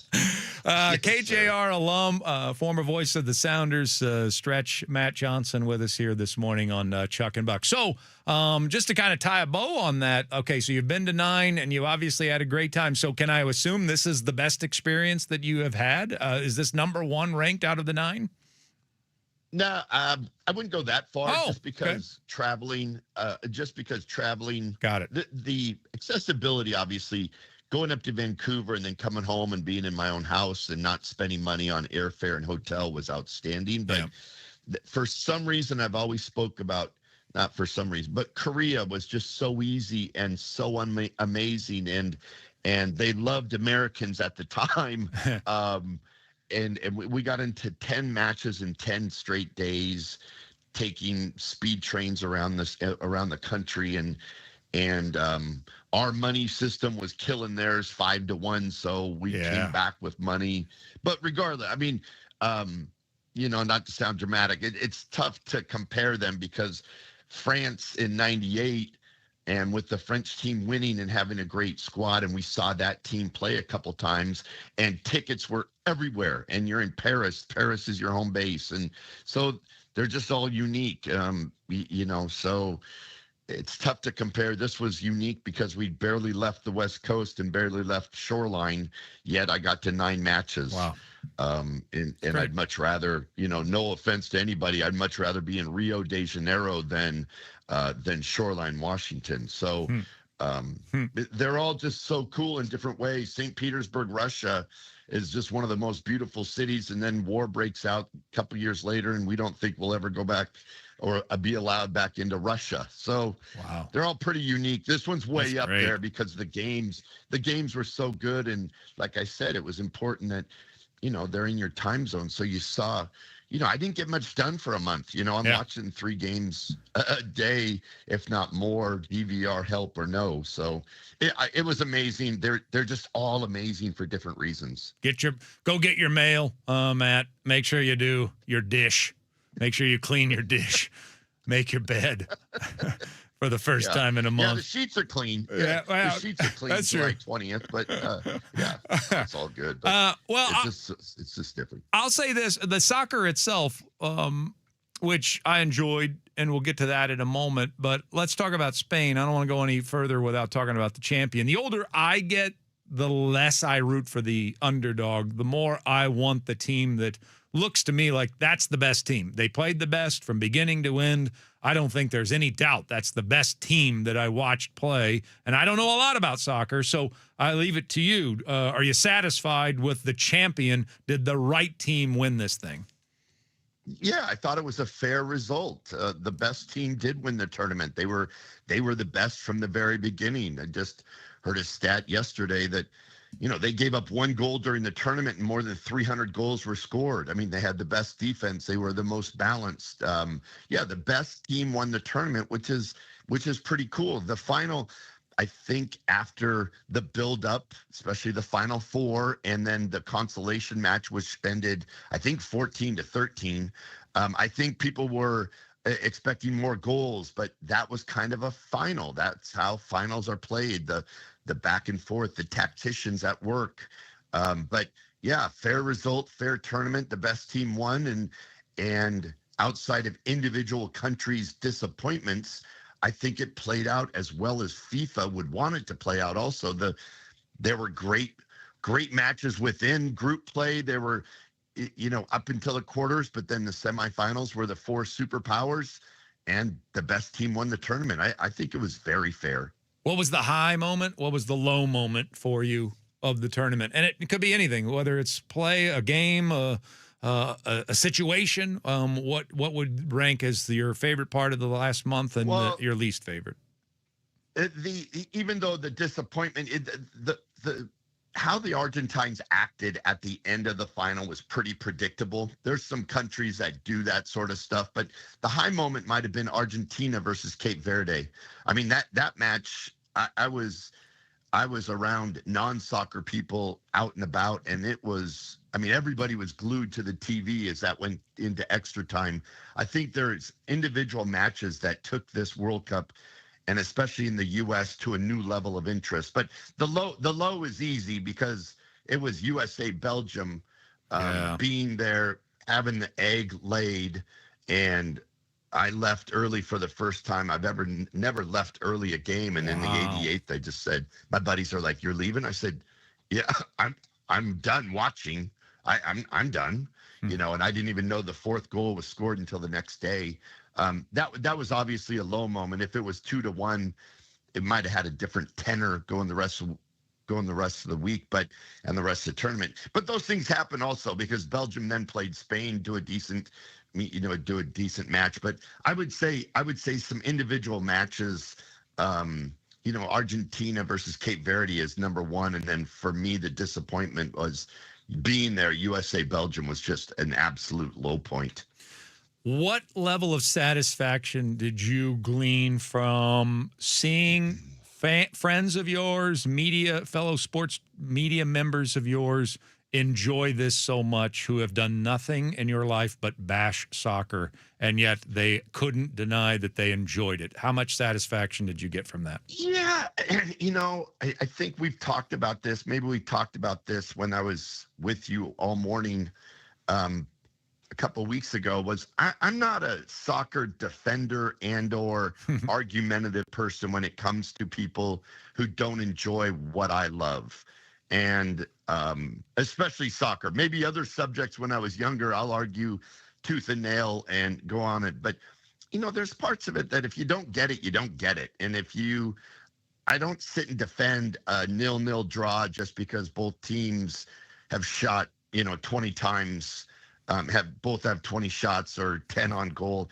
I've never been that person, but I think it's again, I'm going to use the wrong phrase of "I told you so," but it can be entertaining. It can be ballet on the pitch. It can be these guys doing amazing. Now, with so many cameras and everyone watching, they're watching these unbelievable athletes do crazy stuff, flying down the pitch, and they're only 145 pounds, and yet they're doing things, and the power on the ball. And so that was part I do like, and I do like the appreciation of the sport I love. I have to admit that, I do dig that.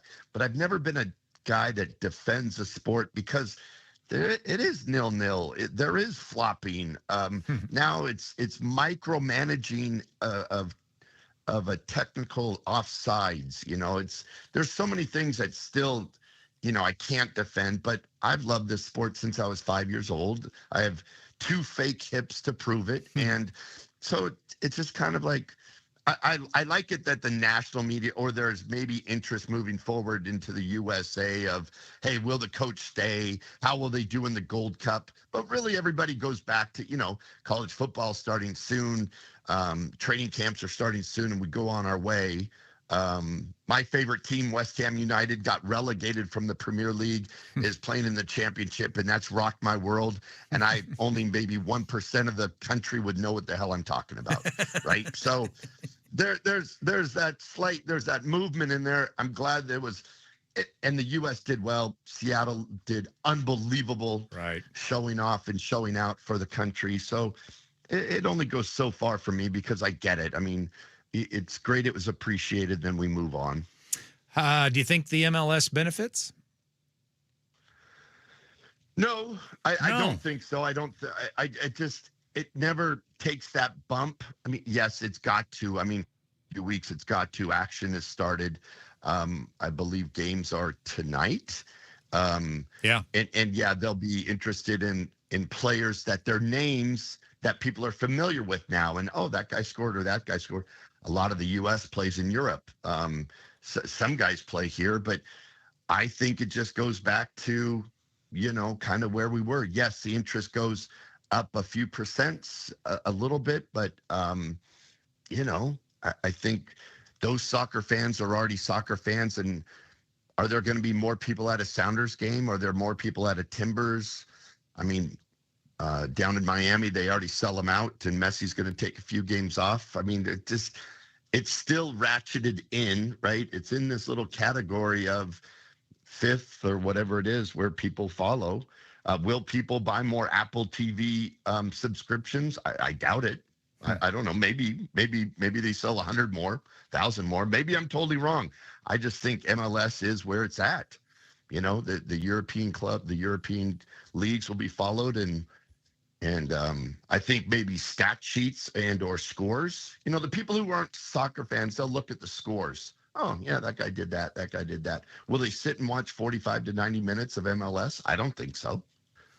Do you think that they will fix some of those frustrating things about the sport, or are they just here to stay? The flopping and the, and the constant trying to trick the officials into a penalty kick and all of that sort of thing. Do you think those things that frustrate you and a lot of non-soccer fans, do you think that they're here to stay, or will they try to get their arms around that going forward? No, it's on its way out. I mean, if they started with this, they called it mistaken identity. If a guy flops down, the defender got a yellow card, and they go back and look at it, and that guy flopped down, he got a yellow card, and they move on. And the flopping will continue to move out of the game because there is a penalty. I mean, no, the guy isn't fined $1,000 or $10,000. Some of these guys, that wouldn't even affect the amount of money they're making. But, because they get a yellow card and because it's caught, that is a way to phase it out. Some of the other stuff like VAR's they've got to tweak that in some of the leagues around the world. They're making it much too difficult. They can't get out of their own way. In England, especially, that it just takes forever for a decision to be made, and it just really is changing the way the game is not only looked at but celebrated. But the number of things are being phased out. And it's good first steps. And on the other hand, some other stuff is going to stay because you're dealing with human beings.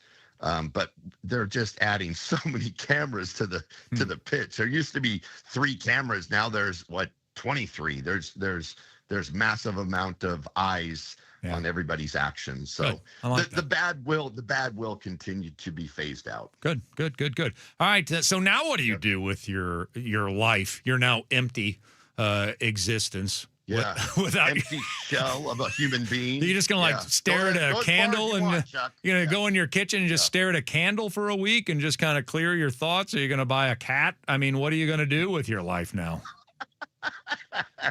Well, yesterday was yard work in the backyard.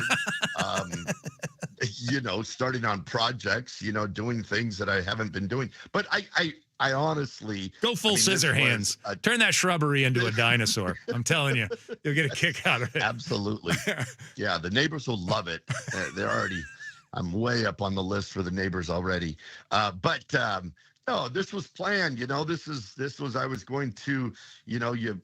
For a number of us, we worked our schedules around this schedule, and so now it's back to reality, which really stinks. I did go to the Mariner game Saturday. I went on Monday. I still think T-Mobile's top 5 park in the U.S. And not to sound too cheesy, with light rail, you get down and back. It reminds me of taking bus 305 to the Kingdom when I was a kid. So, it's back to cheering on, looking at the regular sports. But yeah, it's a special time. I'm a weird write everything out on some cardstock guy. So I'm already looking at Spain and Morocco. I'm already, what do we do? How long do we want to stay? How much money? That'll be expensive. Yeah. I mean, so, but yeah, it's back to reality, and I get to throw away my bracket here one of these days. In the words of Soul to Soul, back to life, back to reality, back to the here and now. Oh yeah. Stick to your original gig, but yep, that's exactly right. That's exactly right.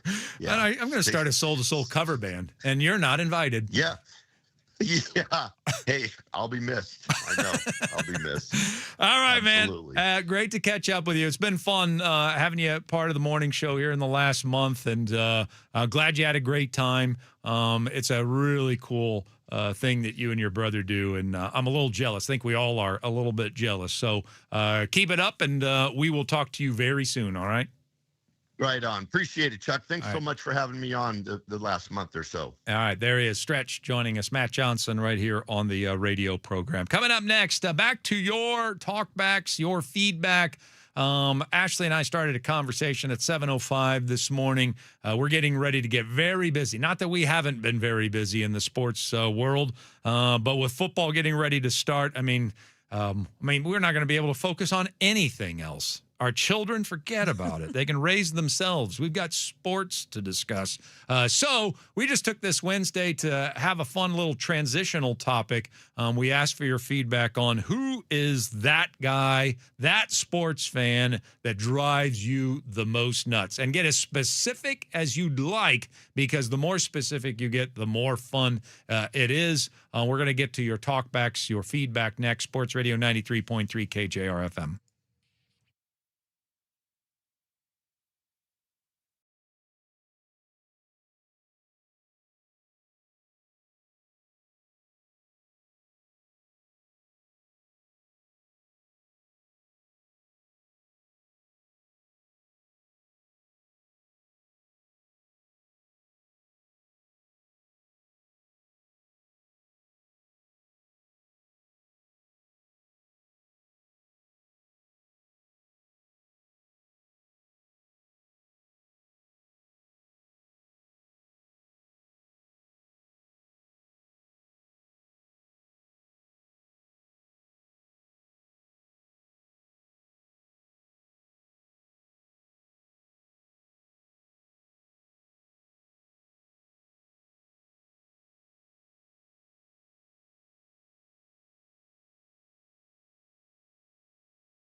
here with Ashley and Chuck here today. Sports Radio 93.3 KJR FM. I mean, we've had a really busy time here in the sports world. I mean, it's never dull. Never dull anymore. There was a time where it was dull. There's never, maybe for like 2.5 minutes last Tuesday, it might have been dull.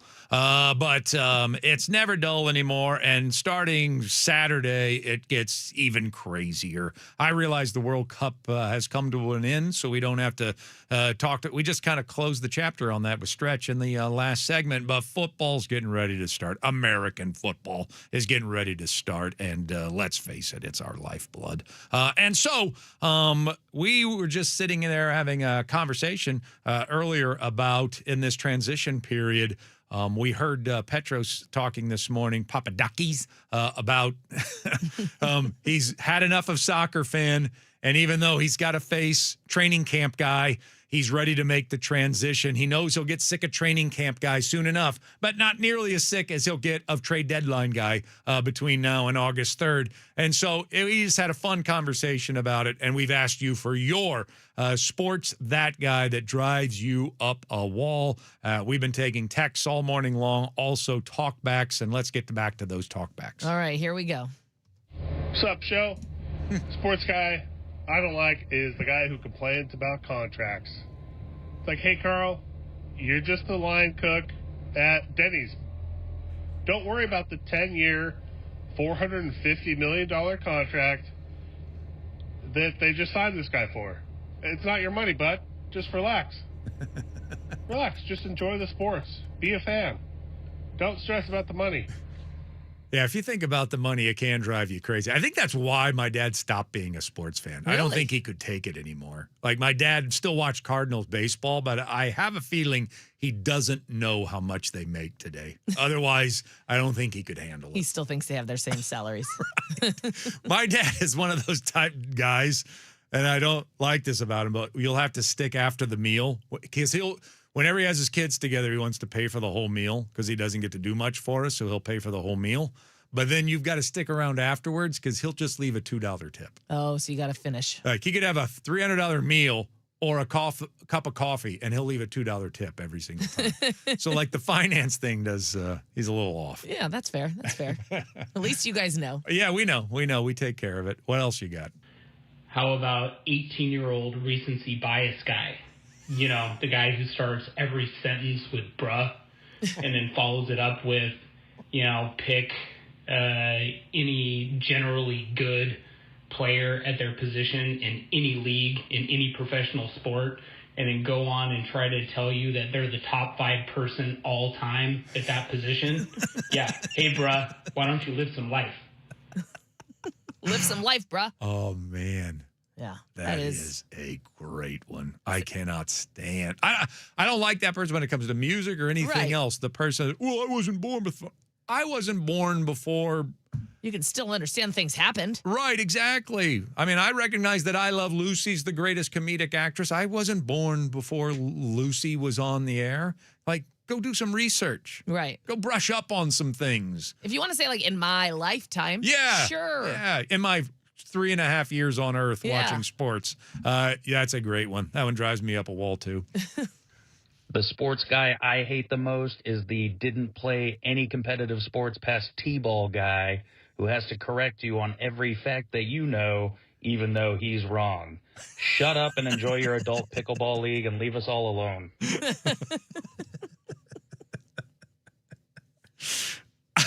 I liked that one a lot. There are a lot of good ones here. Yeah. Yeah. We got more. I think this is a little cathartic. Like, people are finally getting this stuff off their chest. I agree. I agree.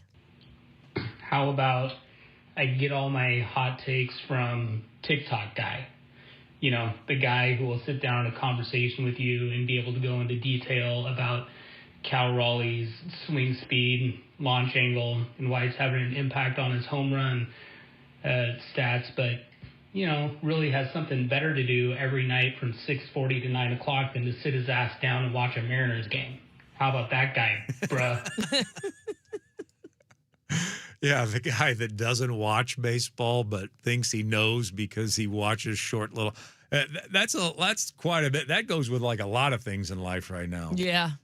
Yeah. You know what I mean? Yeah. Hot take guy. Yeah, that Yeah. they've become an expert by studying something in short spurts on Instagram. Yes. All right. We got 2 more of these. All right, good. No offense, I know you guys have to do it, and I'm not the only listener, but I hate the guy that tries to tell me how great things are going in minicamp or preseason.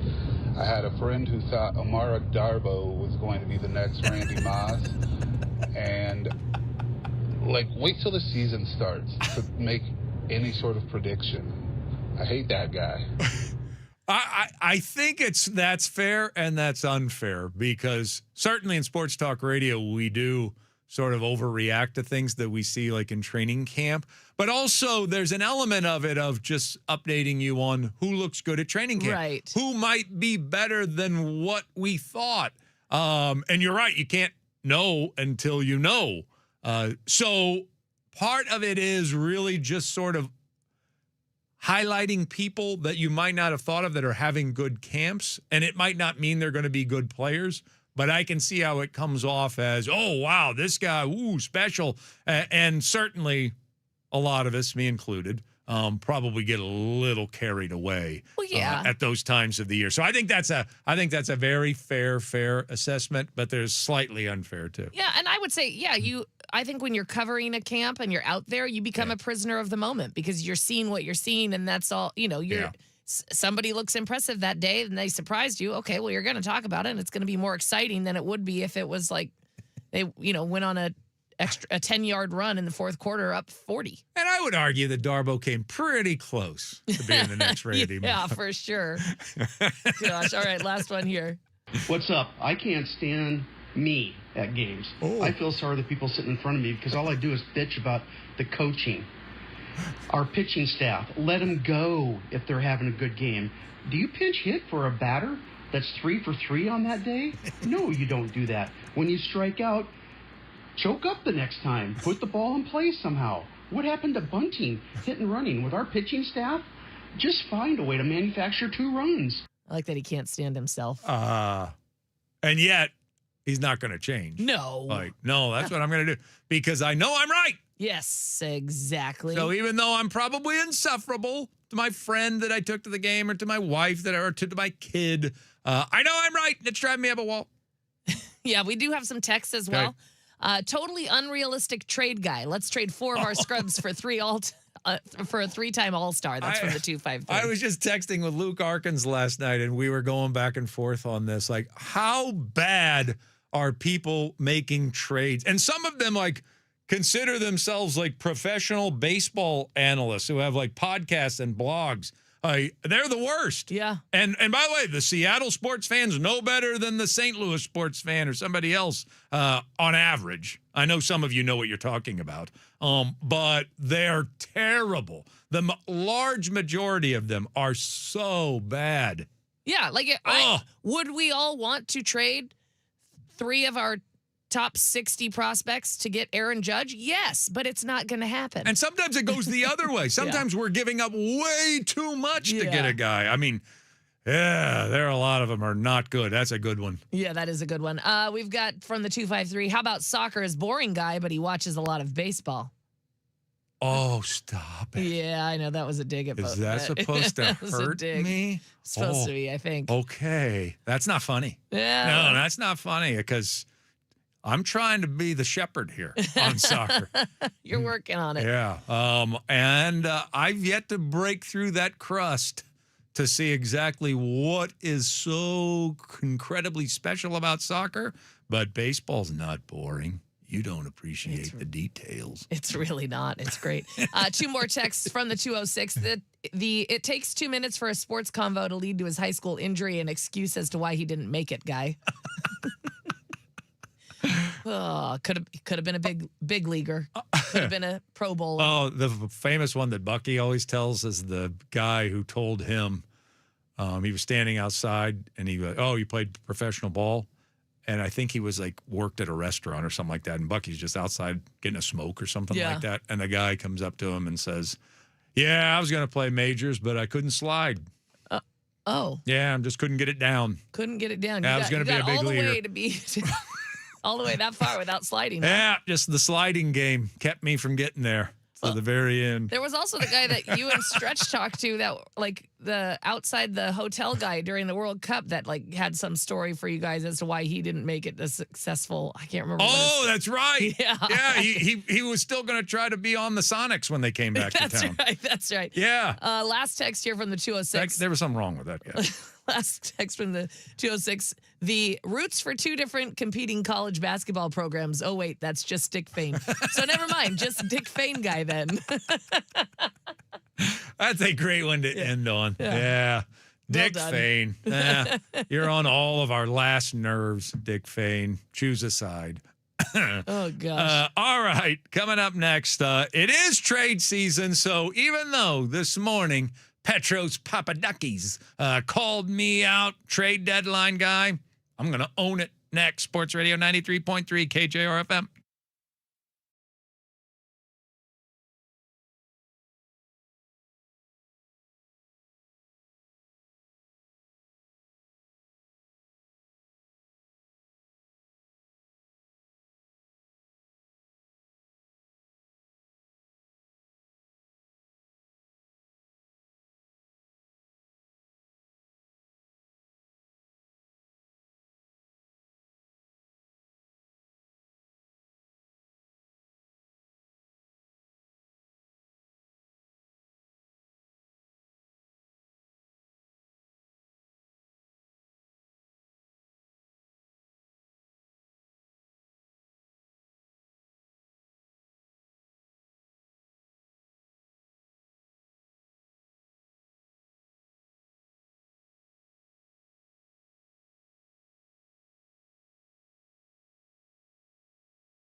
Training camp preview, another form of it coming up at 9 o'clock. We're going to talk some fantasy football. I don't think that there's ever a bad time to talk about it, frankly. We're getting ready for camp. I want to know what Dave Richard has on his mind as camp's getting started. I promise you he's already doodling on his pad while he's sitting there trying to raise his children, but at all times just updating his running back list. That's the way Dave operates. So we're going to get inside that muddled head coming up at 9 o'clock here this morning. And even though he's fantasy football guy, I'm trade deadline guy, and I'm celebrating it here today with another trade deadline segment. It is trade season after all. And yesterday, if you think I'm a sicko when it comes to MLB trades, think about what Jim Bowden does. Every time you call Jim Bowden, no matter where you do sports talk radio in the country, he will always say yes to come on your show at least once before trade deadline hits. That's how much he likes talking about trades. The former Reds GM was on with us yesterday talking about the deadline, and he put together an article for The Athletic, the 5 trades that he'd like to see happen before the deadline. And one of them, of course, involved the Mariners. He sent George Kirby to the San Francisco Giants. You better sit down for this. For Casey Schmidt, who's having a really good year, an all-star year this year, but has never played like this ever before. And also a lefty reliever with a 1.5 whip named Eric Miller. And I just told him, I said, we're not getting enough if you're going to move George Kirby off of our team, Jim. What gives? Yeah, I mean, the reason I kind of did that deal is because in talking to Jerry DiPoto the last time, the president of the Mariners, he said his biggest needs is a right-hand hitter because you guys struggle so much against left-handed pitching, and another high-leverage reliever. So I tried to find a way to get those two pieces to satisfy him, and there's just such a scarcity of right-hand hitters that are available in both leagues. You know, Philadelphia's been trying to get one since April. It's just not there. So I was trying to find a way. And then, you know, I looked at Casey Schmidt, who's having his breakout year at age 27, young guy in his prime. He's got 19 home runs on his way to 30. So I was thinking, okay, 30 home run bat, how would he fit with Seattle? Well, the fact that he can play first, second, third, right, left, can play all over the diamond means that Seattle could plug him in wherever they felt, where Dan Wilson thought the biggest need was. And then Miller's a guy that, you know, last 8 appearances, he hasn't given up a run. He doesn't walk anybody. He punches everybody out. I mean, he's just been so friggin' dominant. So I was just trying to think, okay, if I put Miller in the back end with Ferrer getting DeMuñez and then you put Schmidt's 30 home run bat in the middle on a team that's 27th in runs scored, 15th in home runs, that, you know, maybe those two pieces help you win. Yeah. Lose the trade, but win, you know, and that was the thinking behind it. Also that, you know, what Kirby's control is 2.5 years left. You have Cade Anderson in the minor leagues, if quite frankly he's major league ready now. If you put him in your rotation, you have another dominant top of the rotation starter right now. And you already have 5 starters. So you're 6 deep, plus you got Sloan coming. And so, yeah, I just tried to, okay, if the Giants were going to give up, you know, Schmidt and Miller, you know, what would it take for them to do that? And so, yeah, I think it's an overpay in terms of equality in the trade, but the two pieces make the difference. So anyway, that was the thinking behind it. All right. There you go. Jim Bowden yesterday. Great conversation with him. You want to check out the entire thing. It's on yesterday's podcast, 93.3KJR.com. A couple of things about it. Number one, I understand if we end up trading from our depth starting pitching, even if it is somebody that it hurts to lose. I understand that that's a possibility and probably should be at least investigated and see what you could get in return. I also don't hate the idea of getting Casey Schmidt and Eric Miller. Certainly, I'd add them to this roster, and I think those two guys, if you just added them without knowing anything else, would make you a better baseball team. I just think George Kirby's worth a lot more than somebody who's played good professional baseball for no more than 3 months. Like Casey Schmidt looked like he was a lost figure before this year, and this year he's had a very good first half. We've invested in an awful lot of guys who don't have great track records, but most recently have looked like they can hit, and then they get here And I don't know if it's the ballpark. I don't know if it's the instruction. I don't know if it's the marine layer or the pressure or whatever the case may be. They just don't hit. I want a surer thing than Casey Schmidt, especially if I'm going to give up a talent like George Kirby. So I just think it's too much to give. If we can work out a deal for Schmidt and Miller that is a little more creative, a little more prospect driven, okay, I could sign off on that. They have another player in Elliot Ramos, who's a heck of a hitter too, has a little more proven track record. He's not having as good a season as what Schmidt's having this year, but he's had a better young career than what Schmidt's had to this point. I'd be interested in him as well, even though he does not bring the position versatility, and probably would end up being our DH, and he wouldn't have to platoon. But he certainly is much better against lefties than he is against righties. So I don't mind shopping in the San Francisco Giants marketplace and trying to find a piece or two in a really slow market to try to help this team. They're certainly a seller. There's no doubt they're selling right now. You could get a move right now. But, man, if I'm giving up George Kirby, I am getting something spectacular back. And I think most Mariners fans would be pissed if we didn't. Yeah, and I think right now he might look as good as he's ever looked. So, I mean, I'm not selling that hot of a stock unless I'm blown the F away by the offer. And Casey Schmidt, Eric Miller, Elliot Ramos, whatever giant compilation they can put together is probably not going to be enough to get Kirby from me. All right, coming up next, Dave Richard joins us, part of our training camp preview, Sports Radio 93.3 KJR FM.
peeve of mine to start the 9 o'clock hour. If you're going to be on television and you're going to do a talk show, you might want to invest in a better looking pen. Like, what are these people? I'm a pen snob, but what are they doing with their crappy chewed on the end Bics and stuff like that? You got to at least have a pilot. Also, yeah, how do you hold a pen while you're how do you hold a pen while you're doing it? Because I would just click the pen over and over. Yeah. But I did get one the other day that has a spinny thing on the top, so you can just spin that around instead of clicking it. Oh, it's great fun. I'd have like a inkwell and quill on my desk if I was doing a television talk show host before I'd have a crappy pen in my hand. I can picture you doing that, actually. Good morning to you. 9 o'clock hour. Ashley Ryan is here. My name is Chuck Powell. And yes, that's football music. We're getting ready for training camp starts here on Saturday. It's already started, by the way. 2 teams have already reported to camp, Arizona and Carolina, because they play in the Hall of Fame game. So they are already in camp. And so we're doing all sorts of training camp preview stuff this week. And to me, part of that preparation is talking a little fantasy football. It's not premature. You can talk fantasy football any time of the year in sports talk radio. It's always cool. And joining us now on the radio program, I know you hear him all the time here at KJR, and you probably follow him yourself. It is Dave Richard from CBS Sports, fantasy football expert, and he is with us early, not prematurely, early in the process here today on Chuck in the Mornings. Hi, Dave. Chuck, I heard the mini diatribe on pens. How do you feel about NFL coaches with pencils, pens, Sharpies? Because we see them on the sideline, and those things are behind their ear, in their mouth, on their brim of their caps. Like, where do you come out on that? I'm all right if you're keeping it. I hope that's not like a community pen that you're chewing on and everything else. But, yeah, I like the old pencil, pen, highlighter family, but they better be of quality if you have the means. And it's the NFL. I think they can afford quality writing utensils. Right. I don't want to see some shabby highlighter hanging on to its last juice on John Harbaugh's ear. That's what I don't want to see, Dave. Glad you asked. Well said. I mean, that's what I'm here for. I'm just curious, before we start diving into some actual things about training camp that you're looking forward to keeping your eye on, monitoring, do you give yourself an off season? Like, do you go through draft and then like, I'm not going to think about fantasy football again for a while? Or is it just nonstop? Like, you could be at your daughter's wedding and you're there with a legal pad doodling, your running back order. I mean, how do you operate in the off season? Well, the title that I carry at CBS is Senior Fantasy Writer. So it's not off season, hang out at the pool guy. It's fantasy football every day, every month. And I love it that way. And I literally started digging into this season the day after the Super Bowl. Wow. Back in February when I forgot which team won the Super Bowl. Maybe you can remind me, but it was a pretty cool deal. I did take some vacations along the way. And during the vacations, you know what I did? I went to the pool. My wife was there. Yeah, she's in her bikini. I'm in my shorts and I'm laying at the pool and she's listening to music and taking a little nap. And I'm thinking about, well, who's going to be the next receiver on Seattle to break out? Because JSN, if he does the exact same thing, is it going to be Shaheed? Does Kupp have a rebound? Does Tony Horton take a step forward? Is there Elijah Arroyo? Does he take a step forward? So I'm thinking about it all the time. Our podcast never slows down. We do it at least 3 times a week during the off season, and now we're up to 5 days a week with training camp open. So to answer your question, no, I don't really take a vacation. I'm thinking about football all the time. It never stops for Dave Richard. Well, that's why you're in demand. That's why we love having you on. All right, well, let's get to a few things, and I do want to start with the Seahawks. Just your thoughts. I mean, I'm going to throw out the name A.J. Barner. I just said yesterday that he might end up being the talk of camp for the Seahawks. New offensive coordinator who had a little time with George Kittle, turned him into a pretty good player. And Barner had a little bit of a breakthrough last year. I think he's going to have a bigger breakthrough this year. So that's just me. Has Dave already made a note of A.J. Barner? What's the buzz around him heading into this season? It's hard for me to get behind Barner when he didn't even average 4 targets per game last year. I know he had his moments, but a lot of those had to do with the 7 touchdowns that he scored. And for some tight ends, scoring a touchdown means having a great week in fantasy. But I don't think AJ did enough on top of those touchdowns to warrant getting picked, especially at a time when we're coming off a year where 3 rookie tight ends were outstanding, and now everybody's clamoring to draft Colston Loveland in round 3 or round 4, Tyler Warren in round 4 or round 5, Harold Fannin in round 5 or round 6, and that's on top of Trey McBride, Brock Bowers. I know you guys have seen a lot of McBride, especially. There are a lot of really good young tight ends in the NFL, and by the way, there's still a couple of really good old tight ends. And so I think you're going to be able to get away with one in your drafts, Chuck. Okay. Because A.J. Barner won't be in demand, and you will be able to get him later on in your draft. And he could have some sleeper potential, and he is a name that I've thought about. Could he be basically what you're looking for from a tight end? Can he be first or second on his team in targets over the course of the season? And if a tight end can do that, they're probably going to have a big role in fantasy. And I'm a little bit worried that he may fall short of that in Seattle, given all the other pass catchers that they have in town. And on your list of things in training camp that have to be monitored, how highly does the Seahawks running back situation rank on that list? It's pretty high, and it's obviously very high profile because this is a team that ran their way to a Super Bowl victory and then let Kenneth Walker walk out the door to Kansas City, and he's going to be a popular fantasy pick now because everybody's going to forget about the injury history that he had and the limited workload that he had last year, and they're just going to assume that Andy Reid is going to sprinkle pixie dust on him, and he's suddenly going to become a great fantasy running back, and it's possible. Yeah. But we also know what the downside is with Kenneth Walker, and I wonder how popular he will be in fantasy drafts in Seattle this year and how many Seahawks fans are actually going to take a former 12 with the top 12 pick at running back. Jadarian Price was one of my favorite prospects to evaluate. I think he's certainly better than what the film showed because there wasn't a lot of film. He was playing behind a very, very good prospect in Jeremiah Love. But he showed me in the limited film that he can catch the ball in the backfield. He can touch a little bit. He's got good speed. He certainly has good size. It's just a matter of whether or not the Seattle coaching staff is going to be comfortable putting a lot on his plate right away. And the longer it takes them to turn him into a full-time running back, the less likely he's going to be great for fantasy because eventually Zach Charbonnet is going to come back.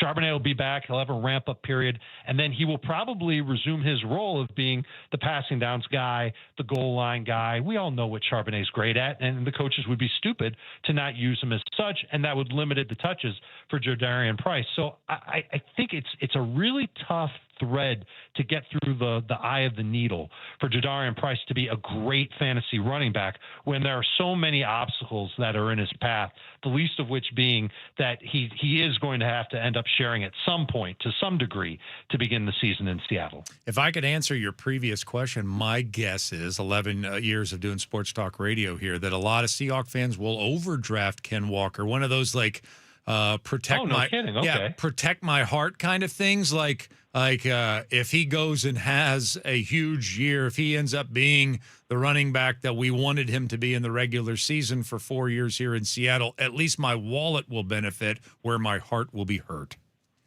I think that's what's going to happen. Got it. So you're telling me that, and I might say this on our podcast as soon as tomorrow, Chuck, like Seattle fans are going to end up rooting for Kenneth Walker? Not rooting for him, but protecting themselves just in case he ends up being special in Kansas City. At least I benefited from it in some way. You know what I'm saying? I see. An emotional hedge, as it were. Yeah, exactly. Exactly. I might be brokenhearted, but at least my wallet will make up for that a little bit if he ends up being special. All right, let's talk about you brought up Jeremiah Love and talking about Price. So how high is Jeremiah Love being drafted in that Cardinals situation that they'll have going there?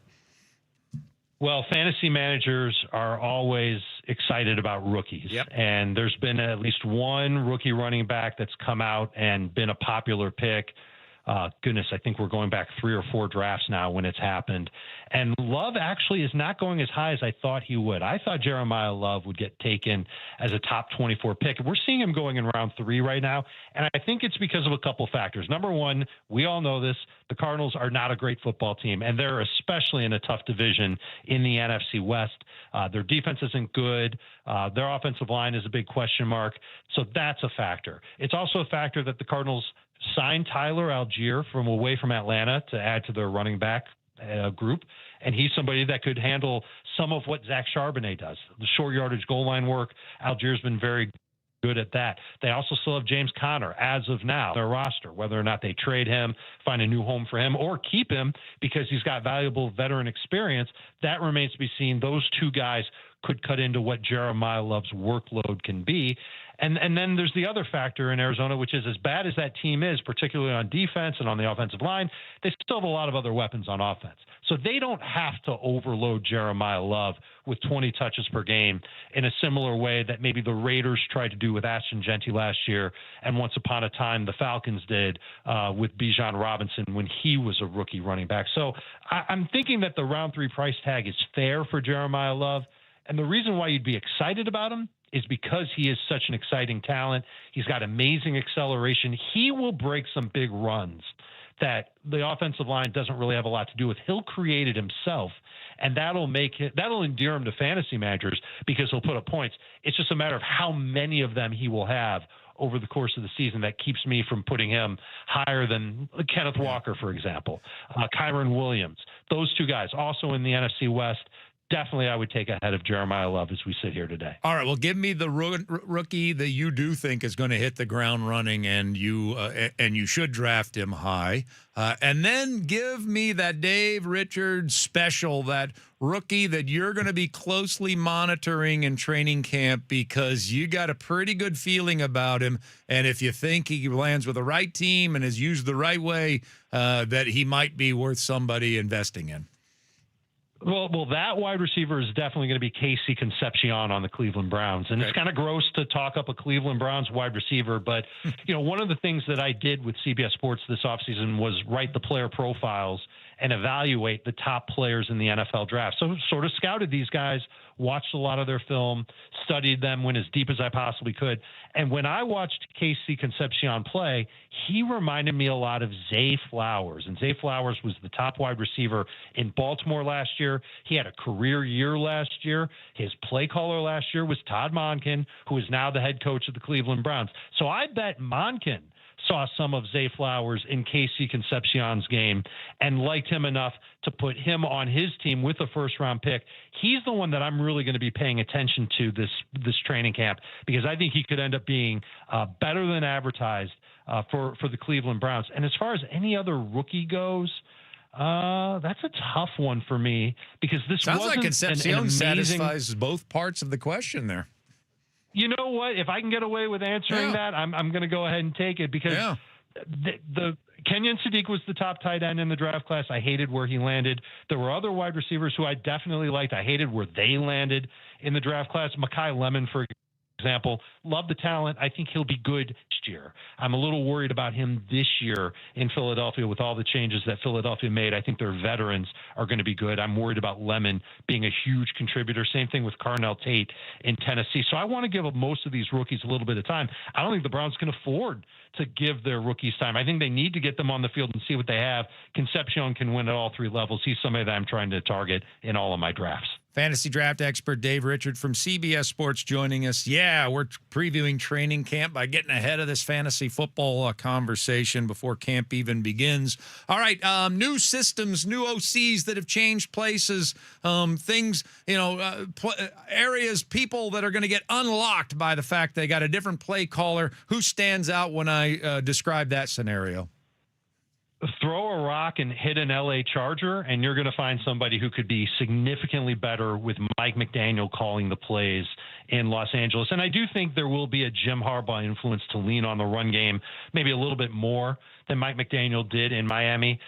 Maybe because McDaniel couldn't lean on the running backs as much as he wanted to. There were a lot of games where they were competitive or chasing points, and the running backs had to catch balls out of the backfield. We know that with Devon Achane. So Omarion Hampton is somebody that I look at who could be an outstanding breakout candidate, just putting a great offensive line in place in LA with a great offensive genius like Mike McDaniel, who's done great things with running backs even before Devon Achane was in the National Football League. I think Hampton benefits. Same thing with Ladd McConkey. I think he sees his target volume tick up a little bit. He gets a lot of short targets. Mike McDaniel has talked about giving Justin Herbert a lot of easy throws, quick throws. That's right up Ladd McConkey's alley. He can make plays after the catch and do good with them. And that means that Justin Herbert is a top 12 fantasy quarterback and should be drafted accordingly. I don't believe he's had a year yet in his career where he's averaged below 19 fantasy points per game. The number that we always look for, Chuck, is 20 when it comes to a quarterback, and that's in 6-point per passing touchdown leagues. Herbert's right on that border every year of his career. You throw in a little bit of rushing that he'll do, and, man, he could have an outstanding year. So that's my favorite offensive play caller change. And remember, more than half of the NFL teams have new play callers this year. I like what Detroit did, and I know it sounds a little silly because it wasn't like Arizona's offense was anything to write home about until Jacoby Brissett got on the field. But Drew Petzing has this tendency and track record of utilizing tight ends more than most other teams. He was kind of ahead of the curve there because I think a lot of teams are going to use multiple tight ends this year. And I think the Lions were looking specifically for that. And that's why they hired Petzing. But Petzing should be able to unlock not only Sam Laporta, but if Laporta becomes a big factor, opponents are going to know it, and all the other pass catchers are going to be a big deal in Detroit. And that means Jared Goff is going to be an interesting sleeper. And then in Las Vegas, how could we not mention Clint Kubiak after what he did last, and frankly, what he did the year before in New Orleans that got him hired in Seattle in the first place? Man, the fact that he was able to make things work like he did last year, I think he deserves a ton of credit for that. Now he goes to Las Vegas. We've got questions about the quarterback there, but they've got 2 top 20 fantasy options. I'm talking top 20 overall in Ashton Genty and Brock Bowers, and I think those two guys are going to get the ball a ton in Las Vegas, and Clint Kubiak is going to use them very well. All right, who's Dave Richards' crash victim then? Like somebody who's not going to benefit from an offensive change, or maybe somebody that their workload was so great a year ago that you're worried about the follow-up? So let's start with Christian McCaffrey, who is not getting a coordinator change and has one of the best offensive coordinators in football, but our favorite fantasy running back had 450 touches between the regular season and the postseason last year for the 49ers. His efficiency went down, and he had a ton of work, and he's had 400-plus touches in a season before. Twice, actually, Chuck. And each time, he's missed significant playing time the year after. Did I mention he's turning 30 years old, by the way, and that the 49ers coaching staff is starting to talk about getting other running backs involved? And so I think if you draft Christian McCaffrey, you have to downgrade expectations. I do have him as a first-round pick, but, man, I'm telling you, if I draft him, I need to know if he's healthy, and I would assume at this point he is, but we've had seasons where he's been healthy all training camp, and then all of a sudden he's not when week 1 comes around. So you've got to be really careful. And if I draft McCaffrey, I want to draft at least one of his backup running backs. Jordan James is my favorite one at this point in the season. So he's somebody that worries me quite a bit. Malik Neighbors is a name that has a ton of hype, but he's coming back from a real serious injury. The Giants have said that they're not sure when he's going to end up being his old self. He might not be his old self until 2027. I have a hard time taking him as a top 20 wide receivers. Some of the guys that we've named already, Ladd McConkey being one of them. I didn't really mention Devontae Smith, but obviously in Philadelphia, those are two guys I'm taking well ahead of Malik Neighbors at this point in the offseason.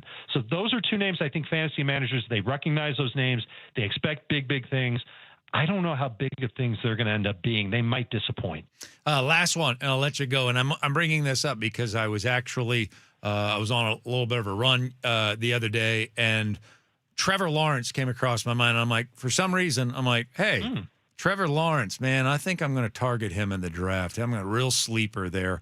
And then I went home and I took a shower and I sat down and I decided to go do some Trevor Lawrence research. And I'm like, oh, he was the 4th best fantasy quarterback last year. Real sleeper that I've grabbed. So I want to ask, who's somebody that maybe people have slept on that had a monster year last year and people don't even realize it right now?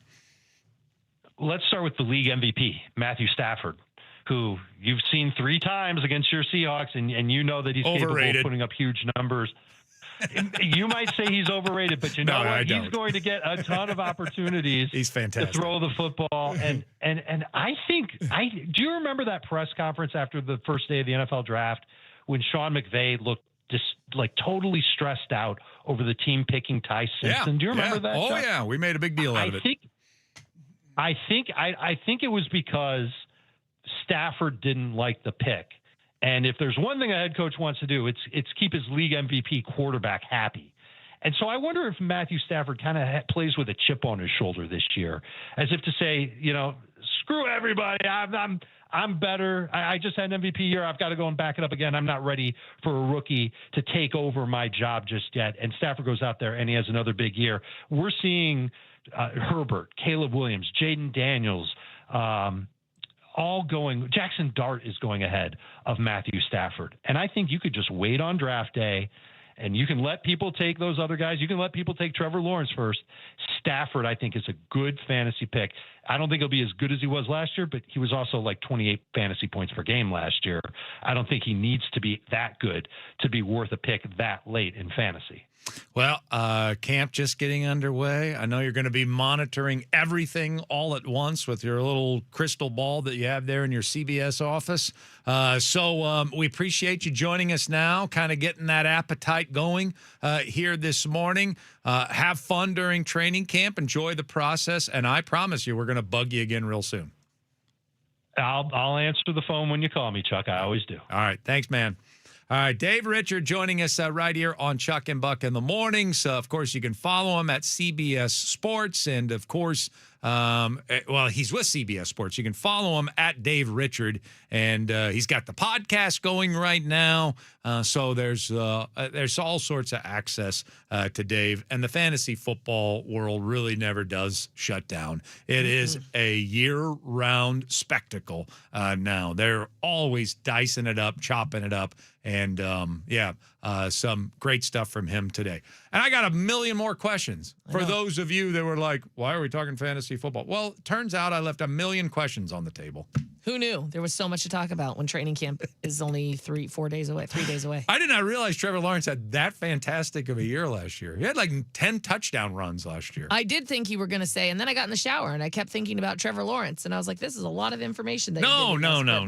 You realized he was everybody else. I'm not that excited about fantasy football. You never know. And when I shower, I just clean up. Okay. Some parts more aggressive. Until football season. All right, ABCs of the M's coming your way next. Sports Radio 93.3 KJR FM.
And people do like that.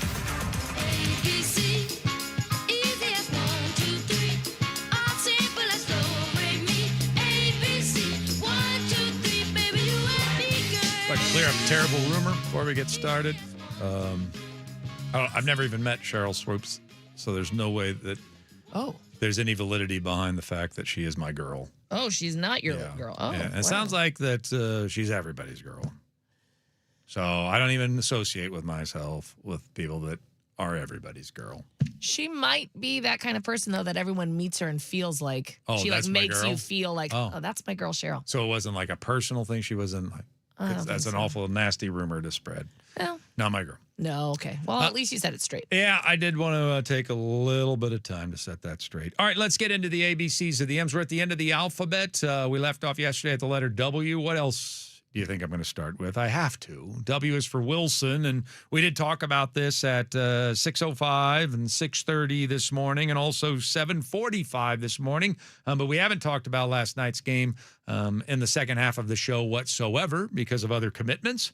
And so I did want to kind of bring back up our headline from the way we started the show. And look, we lost the game last night. We faced a really good starting pitcher. He's been beating everybody this season, Chase Burns. I wasn't even expecting to win. I didn't like the matchup last night, so I'm not bothered by the loss last night, but I just finished another game, and Ashley's in agreement where we're just sitting here scratching our heads. Like, if you're going to have a different philosophy from me or pretty much any other manager that's ever lived on a game-by-game basis, okay, but at least be consistent with it so that we can figure out whether or not you're right and I'm wrong. Right. Or whether you're right or we're wrong. Right. But when you go from the night before saying in a 1-0 game that we're leading, George Kirby spent way too much time down during the break and can only go 80 pitches, and we have to take him out of the game after 6 innings, up 1-0, and then explain it away as we'd just seen enough. Nothing really tangible, just we've seen enough.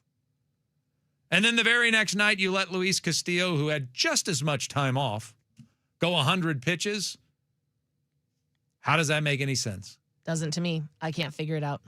Down 3-0. I get down 3-0, but up 1-0 when you don't have your bullpen there from the night before. You didn't have any of your high leverage guys available from what we understand. And yet taking George Kirby out with 9 outs. And you got lucky because you ran into 6 runs in the bottom of the 7th and bailed you out and you win the game. But then the very next night, 100 pitches for Castillo. Okay, so now I don't believe your reasons for the previous night. Also, what on earth? All right, so I was actually glad when I saw Jose Ferrer, who's one of our 4 most reliable guys, even though he's a little off right now.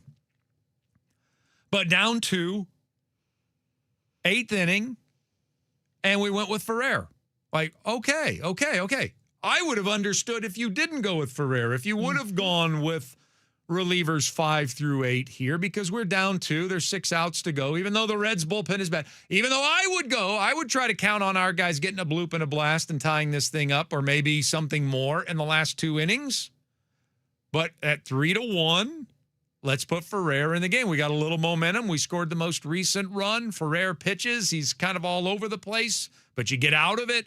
Still down 2. Then you score a run on the Julio homer. Now you're down just 1. And I thought for sure when we come back from the break, I'm seeing either Bizzardo or Spire on the mound for inning number 9, and instead it's Rucker. Makes no sense. So down 2, we were good to hang in there with one of our better guys, but then cutting it to 1, now it's time to cut bait? Nah, we clearly aren't going to get back in this one. And I'm not saying that they gave up, or that we couldn't have come back, or that Michael Rucker couldn't have thrown a scoreless 9th inning against the Cincinnati Reds. But he is our mop-up guy. That's his role on this team.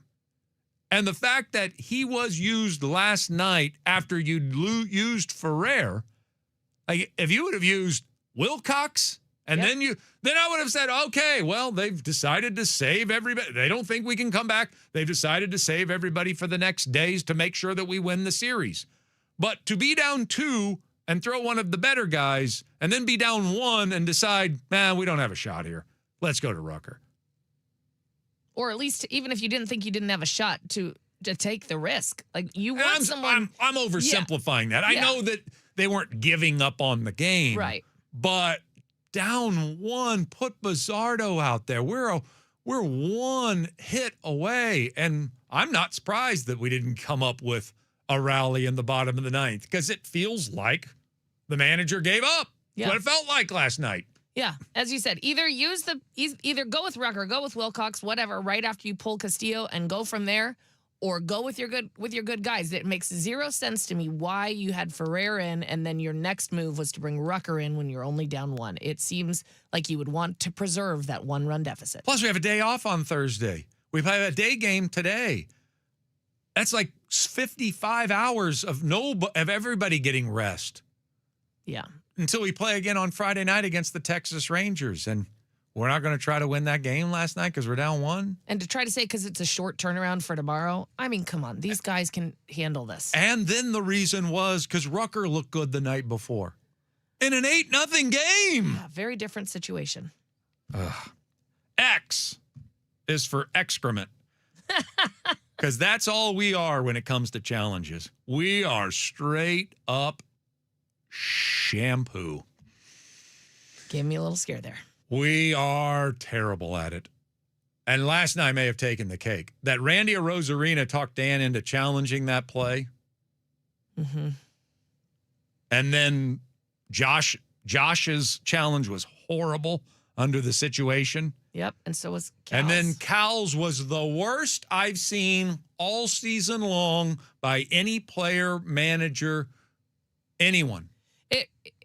Just because you really want it to be a ball doesn't mean you challenge it. Well, and then on the broadcast, they were trying to say, well, that pitch just had so much movement on it, it really threw him off. I'm like, he knew it was a strike. And I could understand, if you have one challenge left and that ends the game, challenge it. Of course. Because what have you got to lose? But even if it's in the moment. 9th. Yeah, but not in that moment. Oh, my gosh. It was so clearly a strike. Those were our 3 challenges, and they were all just terrible. Yeah, they were poop. And 0 for 3, by the way. Not one of them successful. Y is for youngins. We got a lot of youngins playing right now. Colt Emerson, the youngest of them all. Great play by him, by the way. I mean, just veteran strike to home to get maybe the fastest player in Major League Baseball and make Cal's job perfectly easy. Just a bullet right to Cal's chest for the easy tag. That's a really good play under the situation. You could rush that. Throw it wildly. Emerson's really good at that. But he is struggling severely offensively, and I'm curious to see what they're going to choose if and when Brendan Donovan does come back. I don't think it's out of the – I want him to stay. I want Colt Emerson. I think the defense makes up for the offense at all times. But I'm not sure they're going to feel that way. I'm not sure that if Donovan gets activated – that they won't put Donovan at third and move JP back to short. Makes us a really bad infield again. Defensively, really bad. Well, and we had hoped that when you're bringing up Colt Emerson, you're doing it for good, not for him to go back and forth. I want him to stay.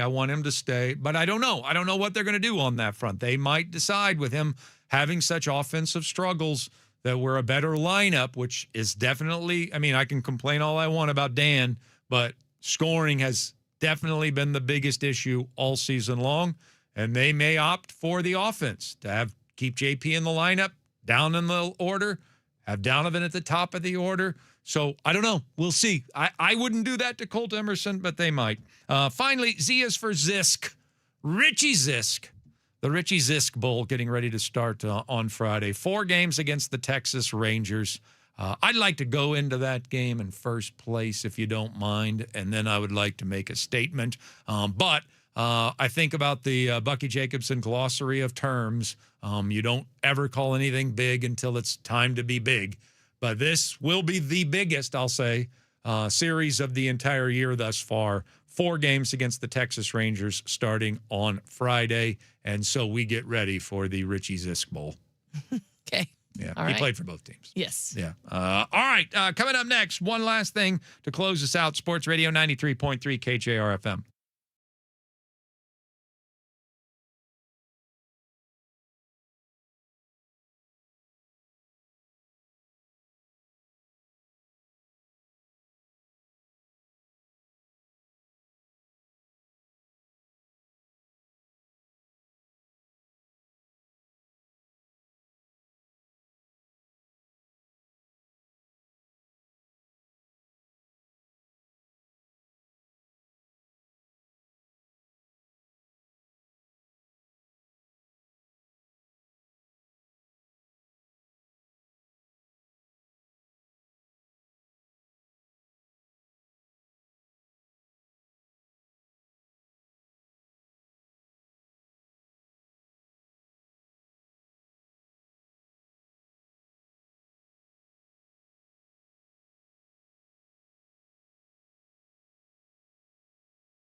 See, you got some McDonald's in here. See that?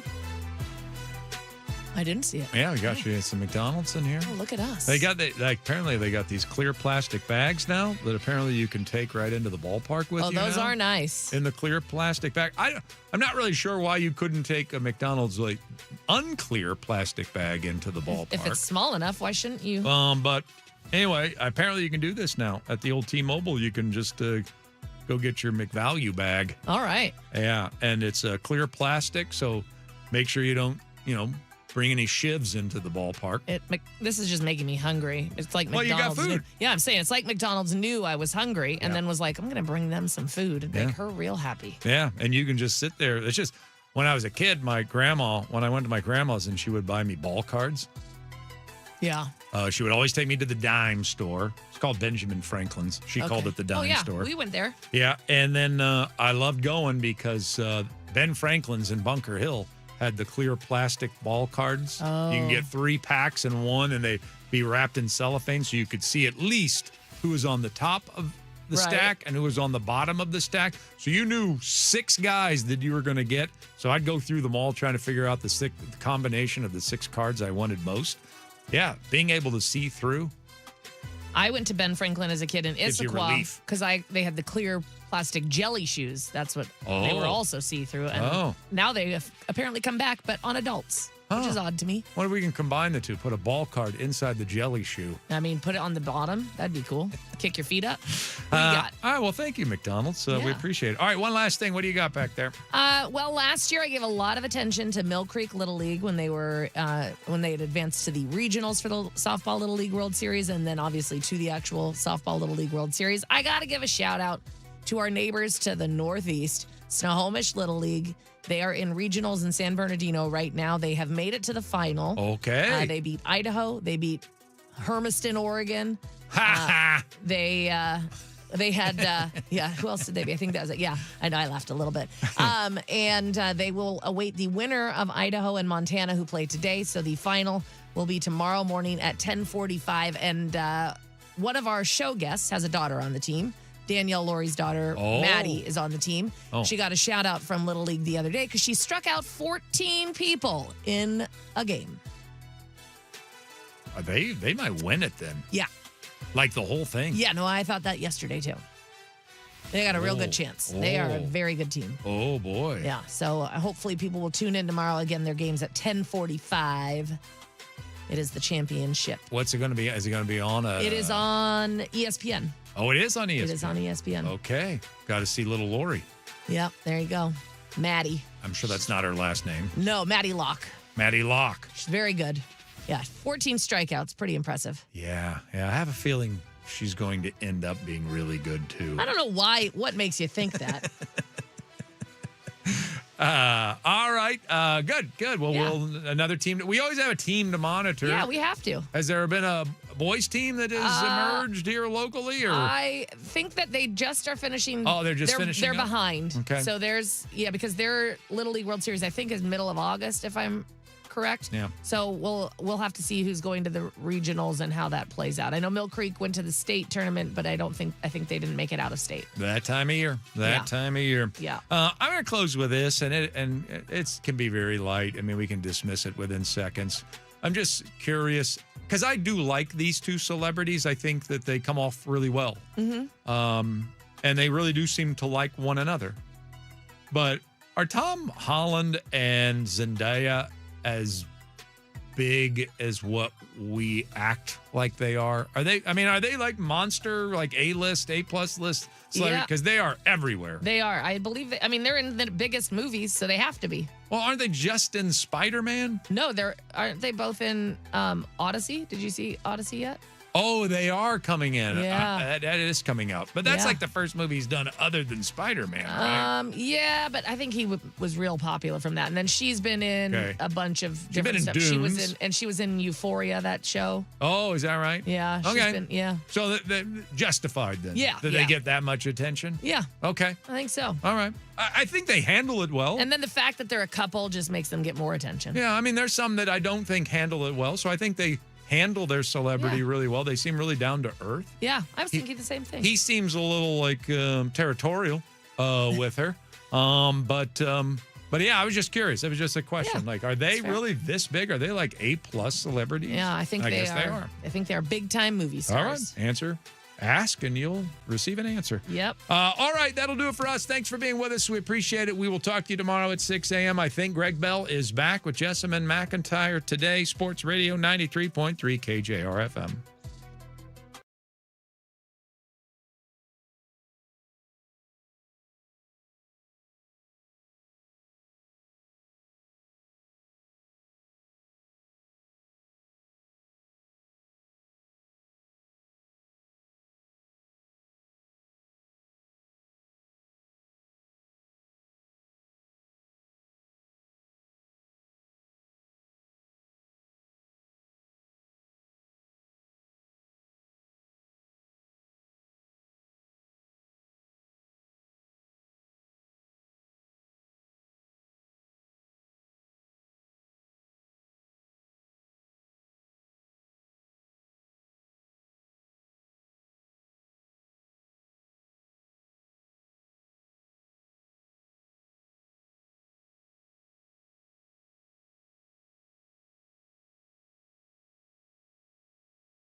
last night across the street from here.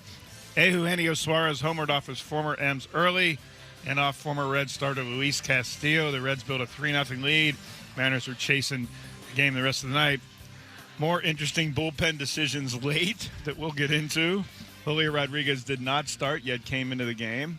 We'll also talk about that. Mariners fall back out of first place, half game behind Texas atop the American League West. Final game of the homestand is today, 12:40. First pitch, Emerson Hancock will throw that for the Mariners. Then they go to Texas to play the Rangers this weekend. 2 days now until all Seahawk veterans are due to report for training camp. As we've seen, some veterans reported early and taking their physicals. 3 days until the first practice of camp on Saturday at the Virginia Mason Athletic Center in Renton. I will be there. The Seahawks signed former Duke and Oregon cornerback Brandon Johnson. He played 3 games as a rookie last season, mostly on the Philadelphia Eagles practice squad. Seattle Wave veteran Harrison Bryant, tight end, they signed this spring. The NFL and HBO announced they're going to move up the first episode airing date of the Seahawks on training camp Hard Knocks. It's now going to be on August the 4th, a week earlier than planned. I want to know how must-watch this is for Seahawks fans. I bet it's going to be. I bet it will be. They're really curious to see the inner workings of it and things that I see and I can't always report. Well, now NFL Films will report that. Final episodes. First episode's August 4th. Final episode is September 1. Of course, that's 8 days before the Seahawks begin the NFL season against the Patriots. Remember, this is the first time in 25 years the defending Super Bowl champion has been featured on Hard Knocks. The very first Hard Knocks had the Baltimore Ravens of 2021 coming off their Super Bowl win. The World Cup final Sunday between Spain and Argentina had 60 million viewers in the United States. It's more than watched any of the NFL Conference Championship games in January. In fact, many Januaries. That World Cup final Sunday was the most watched sporting event outside of Super Bowl in the United States since the 1994 Winter Olympics, the Tonya Harding, Nancy Kerrigan Winter Olympics. Mike and I turned around at a ferry dock to watch it. We were traveling, like we were outside of service zone, and we were like, the ferry line is short, but okay, we have to watch this. Yes. Yeah, that World Cup still fallout from even the third place game drew 15 million viewers. Yeah, I watched that too. Exactly. You weren't alone. Now on with the Wednesday show.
Good morning. Happy Wednesday. Greg Bell, Justin McIntyre reunited like we never left. Once again. Jimmy's on first across the street from T-Mobile Park, where the Mariners and Reds are going to play the finale of the homestand at 12:40 today. Emerson Hancock's on the mound. The Mariners a half game out of first place, falling back out of first after losing last night. Thanks to Mike Benton, the captain, who was filling in most of the day. I think he had Jackson Feltz in here on We Monday. Did on Monday. It was just perfect. We needed Furious Feltz, FIFA Feltz, and I coined him Genuine Jackson with some of his takes. So he's got a lot of nicknames. But was he furious? He wasn't furious, right? No, he wasn't. And he was pretty he was furious about the Sounders Friday match. But he was very, very sound on Spain winning, and that was the right team to win it. Spain winning the World Cup. That's 60 million people in the United States. That's a massive number for television in this country. But like I was saying, I'm not a soccer first person, but the World Cup always draws me in. And Mike and I were coming back from a camping trip and pulled over when we had a very short ferry line, but had to, we just went to this Kingston pub. and had to watch the whole thing. And we stayed for the whole thing because I'm like, well, the next ferry's now. But they just went to extra time.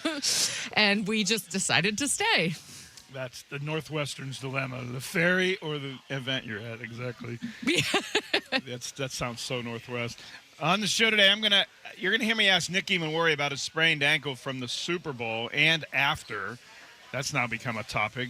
We know about that. We'll talk about what the Seahawks are likely doing by putting Eamon on the physically unable to perform list to begin training camp. I wrote about that yesterday on my flight back from Detroit at the News Tribune, newstribune.com. By the way, to get out, I had a 5 a.m. flight out of Detroit, which meant I had to get up at 3 and drive. Yep.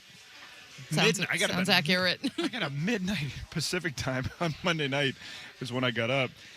And, man, every time I leave to go to the East Coast, it reminds me how far we live from everybody. I know. Every flight takes forever.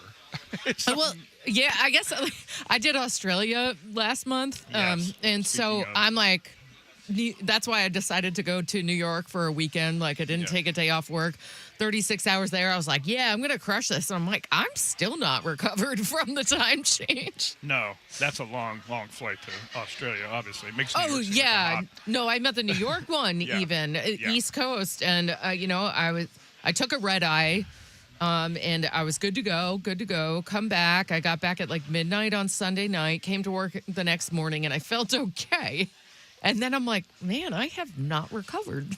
Yeah, it'll take me a couple days. I was smoked yesterday. Got to see my mom, my twin sister. Love my that. mom's 90. It was awesome. You got a lot of twins in your family. We do. I have twins. My wife and I have twins, and I'm a twin as well. But, yeah, it was great to see her. She's 90, plowing through. Doesn't remember me. Thinks I'm her husband, my dad, but that's whatever. That's where we are. You in must life. take after him. Yeah, she's looking at pictures from the 1950s in their high school yearbook. I brought up to him, had to have her look at, and there we are. Like, no, Mom, that's Dad. Aw. Those of you listening, some of you maybe that stage of life with parents and elder care, and it's wild. The dementia, how fickle and flippant, and she can be with it. She played Uno, and then boom, doesn't remember who I am, and yeah, it's life. It's a challenge. It is the challenging part of life for sure. Yep. Unfortunately, another example last night: the Mariners thinking about winning tomorrow's game instead of the one they're playing in, and then they lost again. I mean, I'm going to ask you, Justin, about the night that I was like, wait, is this a spring training game? At 11 o'clock, we'll talk to Erwin Kishner. He's a partner and co-chair of the sports law group at Herrick in New York City. We're going to talk about the Seahawks' new owners and then the unique process of selling a sports team out of an estate. Of course, the Paul Giamatti estate is selling the Seahawks for a record $9.6 billion.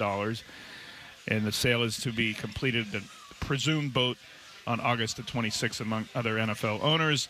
We'll talk about what happened next in this process with that and what the Seahawks sale means to the expansion cost for the Sonics to return to Seattle, plus all other sports franchises. Erwin Kishner, Sports Law Group at Herrick in New York City, is going to talk about that at 11 o'clock. 11:30, talkbacks and your text on the Tacoma Dodge text line 49451. First question I'm going to ask you for the text line. We'll read it back at 11:30.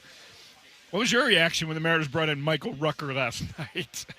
Last man in the bullpen, AAA pitcher, to keep it a 3-2 game in the top of the ninth last night. Justin, you were sitting behind third base. Were you just like, Well, okay, so I like to walk around the whole stadium, get every single vantage point, but I had one of those I need binoculars moments because who are they bringing in right now?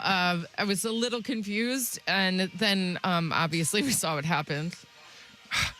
Last man in the bullpen in a 3-2 game. That was with Spire rested. Yeah, heck, they could have brought Bizarro. Munoz could have come in. I don't like to question people who are baseball smarter than me, but I do have some questions. Well, we'll hear from Dan Wilson. Dan Wilson explained it after the game, and his explanation just makes you think, wait a minute. Why are we worried about tomorrow's game when it's 3-2 in the ninth in this game?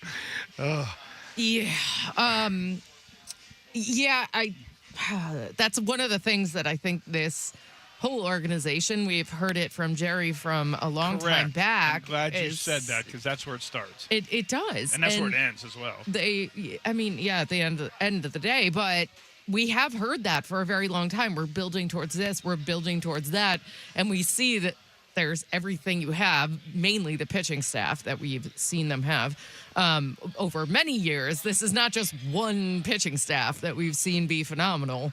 We made a verb out of getting Felixed. Right. So, so when you see this like building, well, okay, I feel like the fan base is constantly hearing that they're building towards something, and we don't know what it's going to be until September.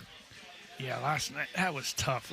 I stayed for the whole time. I think bravo to you. 4-2, they lose. Rucker gives up a home run. The first bat. I mean, you knew it was going to happen. It's funny watching Mariner games. You usually don't know the script of baseball games. Mm-hmm. You know the script of Mariners games. Things happen that, they're bringing in a lefty. Here comes Refsnyder when he was healthy. I mean, you just know things are going to happen by watching the Mariners. Yeah.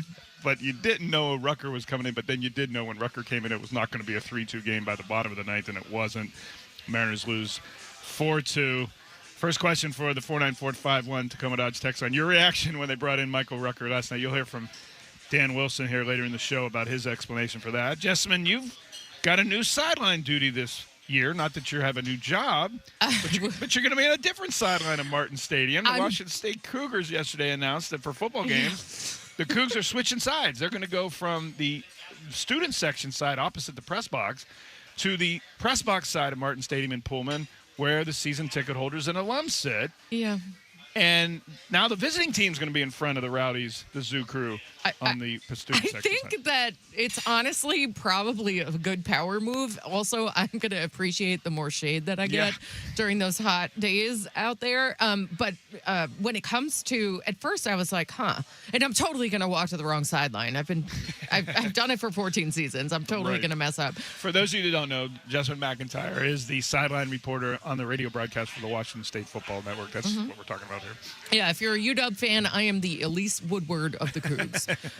But anyway, I at first it was questionable, and then I was like, maybe Kirby Moore and this new staff, maybe Harlow, our new athletic director, was like, we see how rowdy they are. We see the airplane, those little airplane shots of Fireball flying through the air and everything. Why do we need our guys in front of that? Let's have it in front of the opponents. I feel like there's a competitive edge that they're doing over there. Plus, there is a lot more shade on the other sideline, and why are we catering to those people? Plus, like you said, season ticket holders, donors get to be closer to the student athletes. I assume parents as well in that group that would be closer to their players, yes, right? Yes, absolutely. So that might be another reason they're doing it. There's a ton of it. Yeah, there's a ton of reasons. I was just confused because I never thought about it like that. Like, okay, why? And then I'm like, there's so many whys. This makes a ton of sense. The last time I was at a Coug game was the season opener a couple seasons ago when they played Portland State on Labor Day weekend. Our son was there. My wife and I drove over for it. It was like 200 degrees for a Saturday noon kickoff. It was really hot that day. I went over to, I was sitting in the edge of the student section. My son had gotten us the tickets. You screamed my name. And I screamed Jessamine's name, and I saw her down there. And man, did it look hot for you. I think you said I was wearing a sweatshirt. I'm like, no, it was a windbreaker. I need protection from the sun because I don't have multiple times to apply sunscreen. Right. No, I sweat a lot. I actually had to go sit in the shade, and one of the trainers checked up on me because I'm like, I am gonna lose it. I drank 13 Gatorades that day. Yeah. So you won't have that in the opening games of Martin Stadium this year because now they'll be on the sunshine. So, of course, some of them will be at night games for the Cougs football season. Yeah, we kick off later. You kick off... here in Seattle, we kick off. But later in the season, I'm usually used to the last weekend in August. Yeah, but September 6th, the quote-unquote Apple Cup. September 6th, Apple Cup in... Here. Where is it? That's here. It's here. It's at Husky Stadium, though. Yes. Not at Lumen. Yeah. Yeah. Okay. So college football is beginning in about a month's time and some change. NFL football is beginning, starting the next couple days is when training camps get going. It's based on the first day of your first preseason game date, and then they back date for that from 15, 17 days or so. The Seahawks' first preseason game is August 15th against the Dallas Cowboys across the street from us here at Lumen Field. Training camp already starting this week in the sense that players have been reporting. The rookies had to report by last week, by Friday, and then this week, veterans have been reporting, including Nick Emanwari. I'm sure you and Mike and everybody talked about that yesterday, the news of Nick Emanwari got on the physically unable to perform list. But the reason why he's even on that list already, and there's not camp starting till Saturday, is that when the players, all NFL players on all teams, when they come back for the start of training camp, they have to take a physical exam. They show up, they put their stuff down at their locker, and they go straight into the exam and the physicals. If you don't pass the physical for whatever reason, you can't start practicing until you do, and that's why Nick Emanwari is on the physically unable to perform list, stemming, it seems, we assume, from the sprained ankle that he got 4 days in practice, 4 days before the Super Bowl down at San Jose State in early February. At about 10:45, you're going to hear from Nick Emanwari. You're going to hear me ask him during minicamp in June last month about that ankle, playing in it in the Super Bowl, how affected he was by that, and how affected he has been in the offseason in his rehab from that, what he has been doing. You'll hear from Nick Emanwari talking about that. Again, I will talk about later in the show, but the bottom line up front on that news is if you're on the physically unable to perform list, the PUP list to begin training camp, you can come off of it at any time. Yeah. That's one reason why this seems like a short-term injury list light. That's a good notation that, like, I don't think a lot of people know, Greg. Correct. Yes, that you can. So at any time. At any time, but during the season, physical, it's different. Correct. Yeah. If you start on the PUP list now, only players who are on the PUP list to begin training camp are eligible to be on the PUP list to begin the regular season. If you're on the regular season PUP list to begin the regular season, you have to miss the first 4 games. Right. If you're on the PUP list in training camp, not so. He could come in, theoretically, he could pass his physical on Saturday, the first day of practice, and practice on Sunday. Right.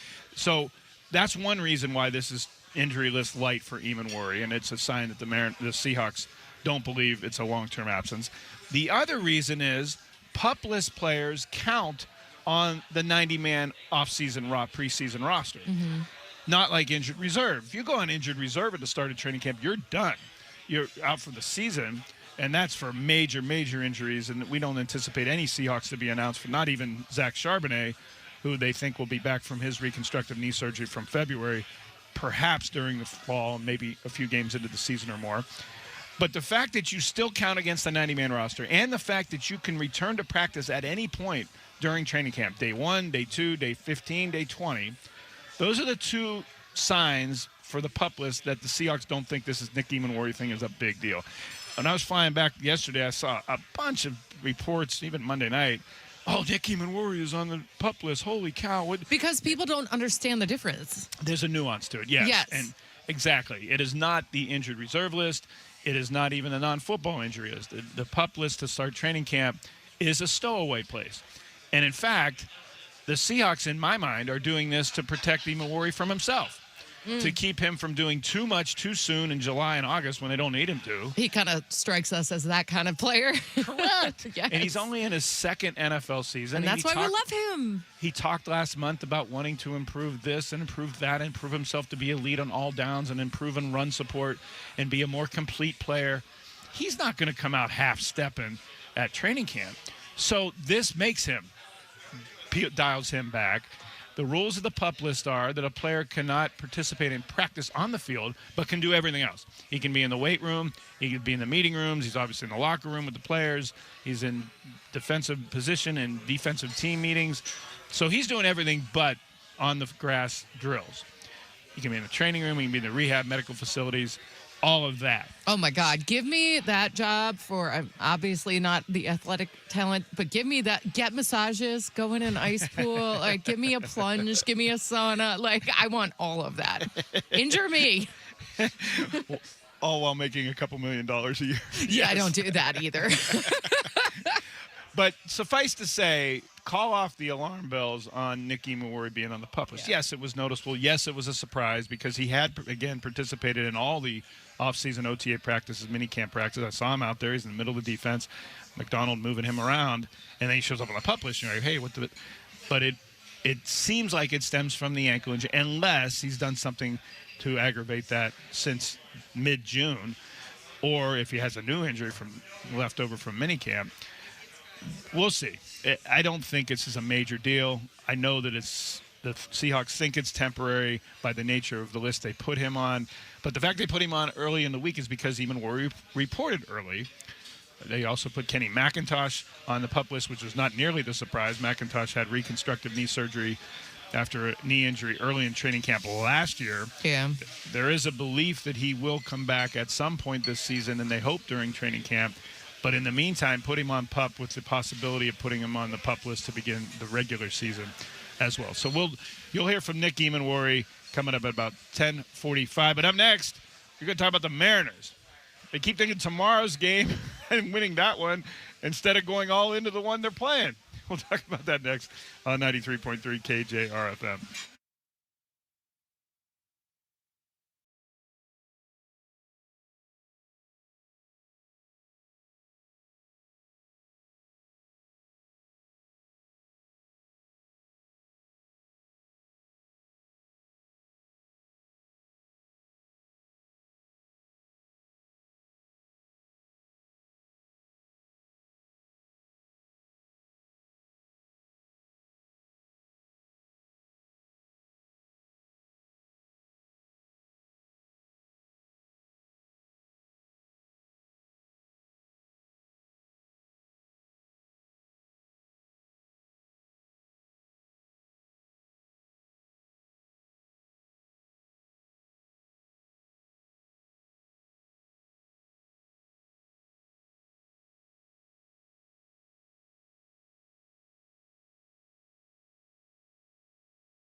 But I mean, when he said that, the first thing I thought was, come on, win the game you're in. But the second thing I thought definitely was, this is from hire.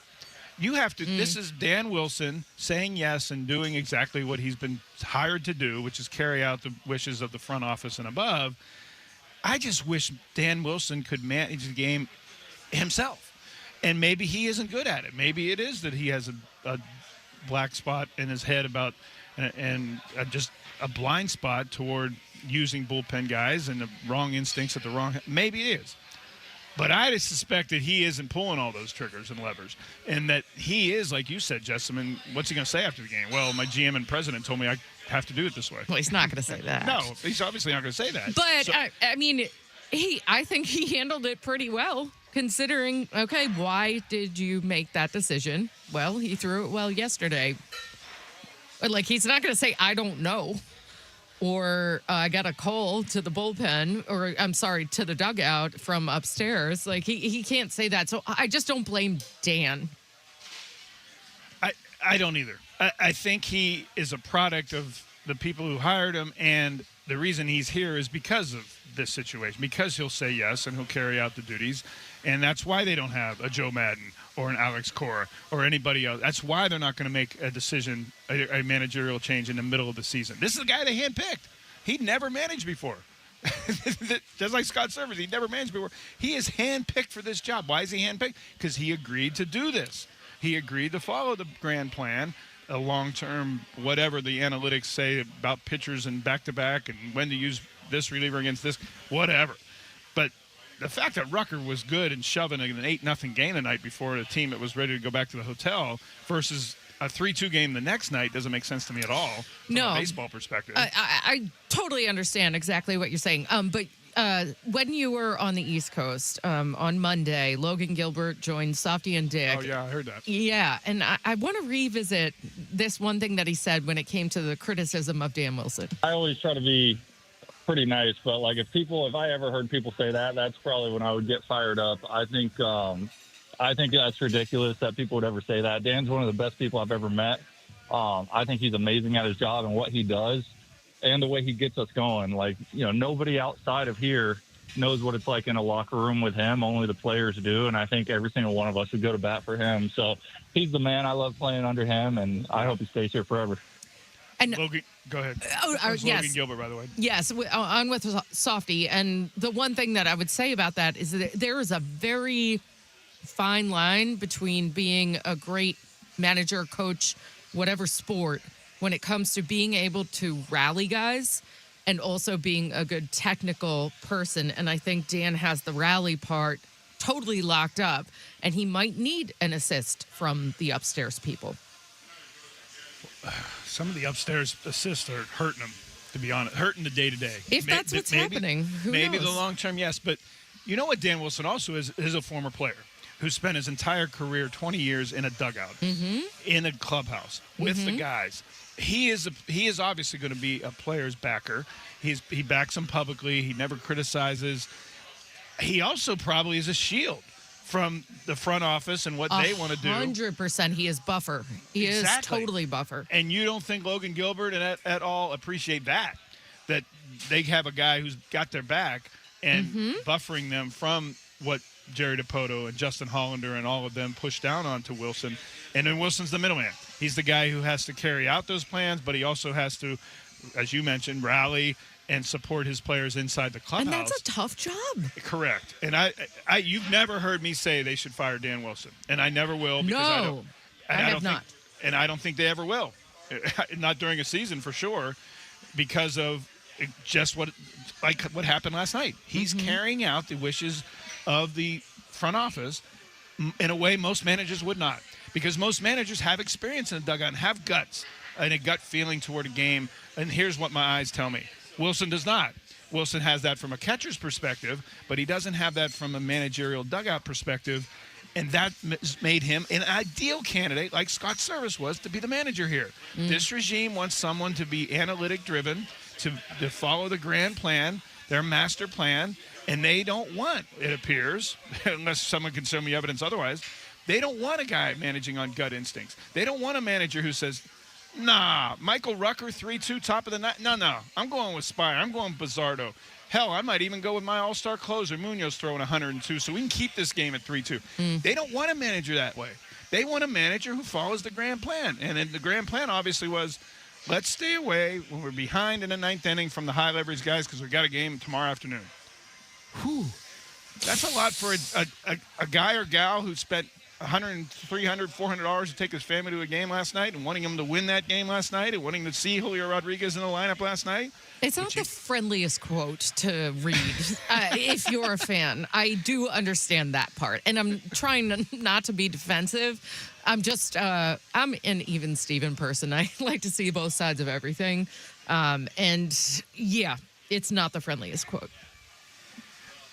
But you're right. There's a couple people on the text line, 253, saying the question to Dan should have been, who made the decision? See if he says it himself.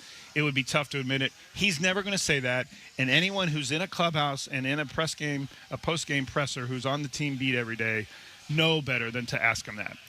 I would never ask that question if I know the answer to it. Even if I wanted to get it in print, that's not fair to Wilson. Yes, you're putting him in a position that you're asking him to go against the people who hire and pay his paychecks. And he's not going to do that publicly. So don't get him in a position where he'll lie or he'll say something misleading. As a journalist, I'm just telling you from a daily beat writer, been doing it for 25 years, I would never ask that question if I already knew why he didn't do that. If I knew the answer to the question, you're setting up your interview subject, and that's no way to maintain a professional relationship. Right. One headline is not, one clickbait is not worth your relationship. And also, we can wait and learn more about this throughout the season, and you don't get to learn more if you're a jerk. Yeah, I get it. But that's the difference between a journalist, and not to say fans couldn't go into a clubhouse or a post-game press conference and ask questions, but if you're on the beat every day, you understand those nuances, and you can't just fire off a question like that, who made that decision on Rucker in the ninth? You just can't do that. No, I think it was Tim Booth that asked that question. It was what went into it. Correct. And it is a very, very small nuance, but having been a reporter for 15 years myself, I get it too. Right. And so to answer that question, and no disrespect to the 253 texter, I understand a fan's perspective as well, but that's the job of a journalist, to be the filter, to realize, wait a minute, what happened here? Why did it happen? How can I ask a question to get the person to explain it without putting him in a position where he has to be evasive or misleading? So you're also offering the opportunity to say, he could have said, well, I got a call from upstairs. Like, exactly. You're opening the door for him to answer the way he can or wants to. You're not pigeonholing him into a corner. Exactly. And hats off to Tim Booth, friend of mine. We worked together at the AP 20 years ago. And that's why he asked the question the way he did, what went into that decision.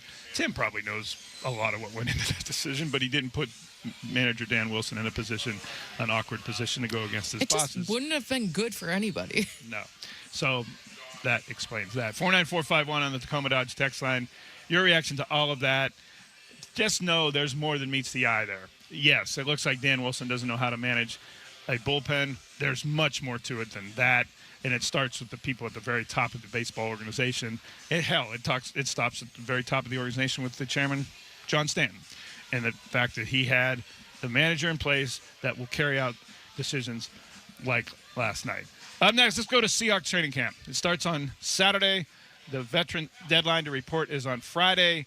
The big news of the week so far is Nick Eamon-Wari being on the physically unable to perform list. I'll explain what exactly the PUP list is. No, it's not putting doggies on a list, although they do call Nick Eamon-Wari a dog. We'll talk about the PUP list, what it means, why Eamon-Wari's on it, and you'll hear from Nick Eamon-Wari himself. That's next on 93.3 KJR FM.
a lot of people have moved away from Ohio and are from Ohio that live other places, including the West Coast. I was born in Sandusky. Were you really? Cedar Yes. Point. Yeah, we went there. Yep. Cedar Point. I got married 30 minutes from Sandusky, Oberlin, Ohio. I just was so excited when the movie Tommy Boy came out. That's right. His dad sold insurance or whatever he did. It was brake pads, okay? Brake pads in Sandusky. I have that movie memorized. The Mariners are playing across the street from me at T-Mobile Park at 12:40, this homestand finale. And you are at Jimmy's, and I'm jealous. I'm sorry. I'm surprised how many people are here. I love it. Packed. Yeah, it's packed. That is like one of the best pregame spots to do. You just walk across the street and you're at the stadium. I'm across the literally 40 feet from the left field gate where they're already lined up for a 12:40 start trying to get in at the yard. It's 90 minutes before first pitch. The gates open, and then the Mariners, after today, have a day off to fly to Arlington, Texas for a 3-game series against the Rangers beginning on Friday afternoon our time. Rangers a half game up on the Mariners in the American League West. The Seahawks veterans are continuing to report for training camp. The deadline to do so for veterans is Friday. And then Saturday is the first practice of training camp at the Virginia Mason Athletic Center. I'll be out there for the News Tribune. Well, all of us at KJR will be out there Monday, Tuesday, Wednesday, all the way through training camp into August 20th or so. And then the Seahawks are going to have a joint practice in Nashville, Tennessee against the Titans. One practice, not two like they did last time a couple summers ago. And then a preseason game, the second one, is in Nashville on a Sunday night. So it's a Friday practice, joint practice with the Titans before a Sunday game in Nashville. I'll be there, too, in Nashville for the News Tribune and broadcasting live from Nashville and from the joint practice on KJR October, 22nd, 23rd time. During the preseason. But for now, the news of the week was that Nick Eamon was put on the physically unable to perform list. That's the PUP list. As I wrote in the News Tribune at thenewstribune.com yesterday, that's really injury list light. You're not injured reserve and out for the season. You can come back from the PUP list at any point as soon as you pass a physical. He's on the PUP list because he didn't pass the physical upon reporting. Last month at minicamp, we talked to Nick Eamon following a practice. He was fully participating in the practices during OTAs and minicamp, although they were in shorts and T-shirts. But he was out there on the field in the defense, starting as he normally is. I asked him in mid-June, Eamon, specifically about his sprained ankle from practice. It happened 4 days before the Super Bowl at San Jose State. He played anyway, came back to practice 2 days later, a low ankle sprain. And I asked also Eamon last month, did that ankle limit him at all this offseason? After he played 70 of the Seahawks' 72 defensive back snaps in Super Bowl 60. This is what Nick Eamon said. It was a little, my mind, I kind of made my mind up about playing because it was like, for me personally, it probably would have sucked just to go throughout the whole season, all the ups and downs, everything we done been through just not playing the Super Bowl. So I made my decision to play that night, and it felt good going out there and playing, had my teammate support, and we dominated out there, so it's pretty easy for me to just be out there and just do what I can do. How limited were you that night? Honestly, I was full go. So when I went out there, I did pregame warm-ups, and I went a little hard in pregame warm-ups. I think I went a little too hard, and I was like really pushing my ankle. And it was like, it was holding up, it was good, and we're all good now. So you weren't limited post Super Bowl or had to shut it down or anything? Nah, of course after the Super Bowl ended, just had to recover. Stayed in Seattle for a little bit while everybody left, back to the East Coast, recovered, did what I had to do. In the offseason, did rehab a lot just to fortify my ankle, make sure there was no problems right now. So that's Nick Eamon at minicamp last month. And then what's happened since then is the Seahawks have put him on the physically unable to perform list. You heard him say that he did a lot of rehab in the offseason. He stayed in Seattle. He's from South Carolina. He still lives there. But instead of going back to South Carolina, where he lives in the offseason like a lot of the other East Coast guys did, right after the Super Bowl and the Super Bowl parade, he stayed in Seattle. He stayed at Seahawks headquarters and worked on the ankle with trainers and did rehab. He continued that on a plan back on the East Coast, and then he participated in OTAs and minicamp. So to me, Jessamine, this move, again, is the Seahawks protecting Nick Eamon from himself. I was going to use the word precautionary. Absolutely. Yes. I mean, absolutely. The precautionary, that's maybe the best definition of the PUP list. It's a precautionary measure. At this time. It's July. Yes. Exactly. Yeah. The season doesn't start till September the 7th. There's nothing the Seahawks need to see from Nick Eamon on July the 25th, 6th, 7th that's going to determine how much he plays and where he fits in the defense. He's an integral piece to the McDonald's multiplicity on defense. So that's what this is.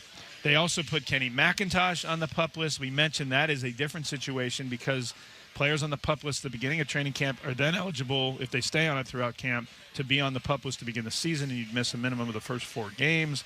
McIntosh coming off reconstructive knee surgery. He blew out his knee in the first days of training camp last summer. He's had an injury-filled career, including his first training camp after the Seahawks drafted him 3 years ago. He's going into the final year of his rookie contract suddenly. Tyrone Broden, former undrafted, last year was an undrafted rookie wide receiver at 6'5" plus out of Arkansas. They're converting him to cornerback. He's one of the tallest cornerbacks to ever appear in an NFL game if he makes it. He was injured late in practice, late last season, and he has been sidelined all offseason. He's on the PUP list as well. And then Devin Eastern, the 7th-round pick, the defensive tackle that they got from Minnesota in the draft this April, he was limited during OTAs and minicamps by injury. He is also on the PUP list. There may be a couple more because as the veterans report here the next couple days, they'll have to take their physicals, and if they fail them, they become candidates for a PUP list or an injury list. Still to be determined is the status of Zach Charbonnet, the running back who had reconstructive knee surgery in February following his injury in the divisional round of the playoffs. He's a likely PUP list candidate that would keep him sidelined for the start of minicamp. But again, Eamon PUP list, a different deal. PUP list players can come off at any time, and PUP list players count against the 90-man preseason roster limit, all that suggesting that this is a temporary deal. Also temporary is the fact that Devin Witherspoon hasn't signed a new deal. I see national reports, Ian Rappaport this morning reporting that a deal is imminent, likely to get done the first couple days, and it's probably going to be $31 million a year plus to eclipse Trent McDuffie. We've been talking about that for months, that was the contract McDuffie that Witherspoon and his agents have been targeting. We've also talked about how John Schneider's MO is to sign foundational guys going into the final year of their deal in the first couple days of training camp. Now, I know they exercised their 5th-year contract option for $21 million on Witherspoon that buys him this year. He's under contract, but they did the same thing with Smith and Jigba in March, gave him a new deal on top of his extension, and keep him under contract through 2031. Expect the same thing to happen with the Seahawks and Devin Witherspoon, perhaps as early as Friday, Saturday, Sunday, Monday, around that time period, and expect it to be around $31 million to be the highest paid cornerback in the NFL. Up next, let's talk about the Seahawks sale. Last week, I sat down and talked in New York with a sports law expert on the situation with the Seahawks.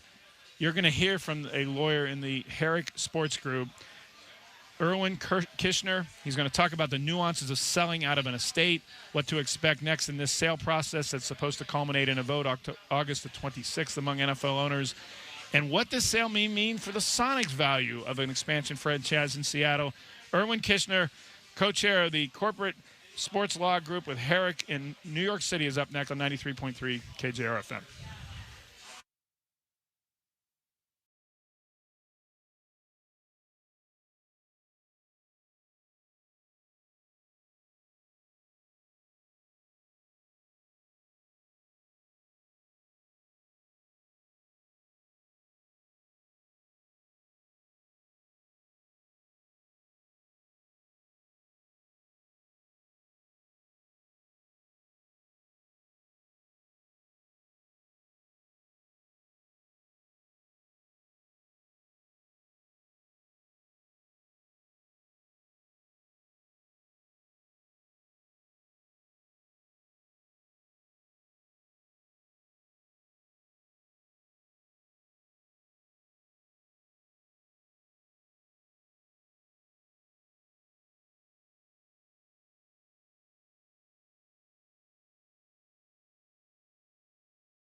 lot of money for it, provides an opportunity to, if you will, depreciate the asset on a somewhat accelerated basis.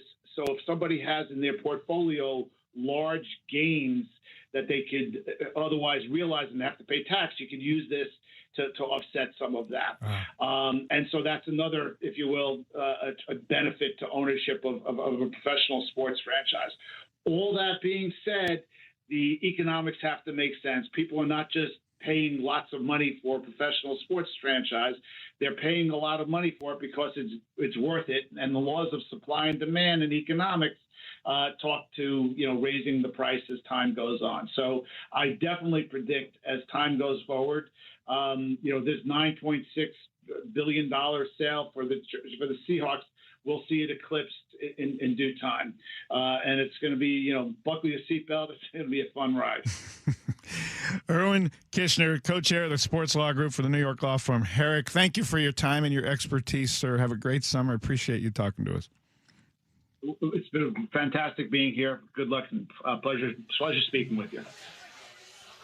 What was interesting there is Erwin Kishner, who knows about sports law and sales and franchise sales and sales from the States. The interesting part of that to me is him saying there could be as many as 15 or 20 minority co-investors in the Seahawks. So I like that part. Yeah, that could be a varied people. That could be local. Yes. That could be people who have owned franchises before, been investing in sports teams before. It could be people that have no experience into that. It could be more women beyond Vinod Khosla's wife, who's the controlling owner, the NFL says. Yes, Nero is the head honcho. The principal owner. But they can have as many as 20, well, in this case, 22 co-investors because of the wife, the husband, and the son being the primary buyers of the team. But the NFL rules allow up to 25 total investors in a franchise. Well, remember, Greg, you and I were having this conversation about, we were hearing some rumblings about local. Well, that's not excluded with this sale. Correct. That's why I like that. And he himself said if you got some giant billionaire to invest, maybe it's only 2 or 3 minority investors. We still don't know the identities of all the investors. The NFL, in their memo to teams alerting them to the sale and a need for a vote August 26th, said there will be several, quote, several co-minority investors in the Seahawks, which doesn't exactly, if you believe the letter of the word, the definition of several doesn't mean there are going to be 22 of them. But Erwin Kirshner said because of Vinod Khosla's connections, in this case, meaning in Sun Microsystems and AI and the Bay Area, they could have as many as 15 or 20 minority investors of the Seahawks. That in and of itself is not unusual in pro sports either, to have that many and minority investors. I mean, heck, the Mariners have all kinds of investors, a couple dozen that are not, some are very small and some are, the Sounders have Macklemore and other people investing in them as well. We got John Ryan down with the Portland Pickles. The Portland Pickles and John Ryan and Sarah Colonna, exactly. So we'll see it should come out by around the sale approval vote on August 26th. That's at an NFL meeting in Atlanta. Up next, we got a lot of nice, interesting text about the Mariners and their approach. They're 54%. What are their true motivations? We'll read back your text. Any talkbacks, go to the iHeartRadio app, the red talkback microphone, or to 93.3KJR.com. There's a red microphone at the top. Leave a 30-second or shorter voicemail message, and Jessamine will play that back. Your chance to be a part of the show is coming up next from Jimmy's on First across the street from T-Mobile Park, where the Mariners and Reds are about to play. We'll be back next on 93.3 KJR FM.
ain't there?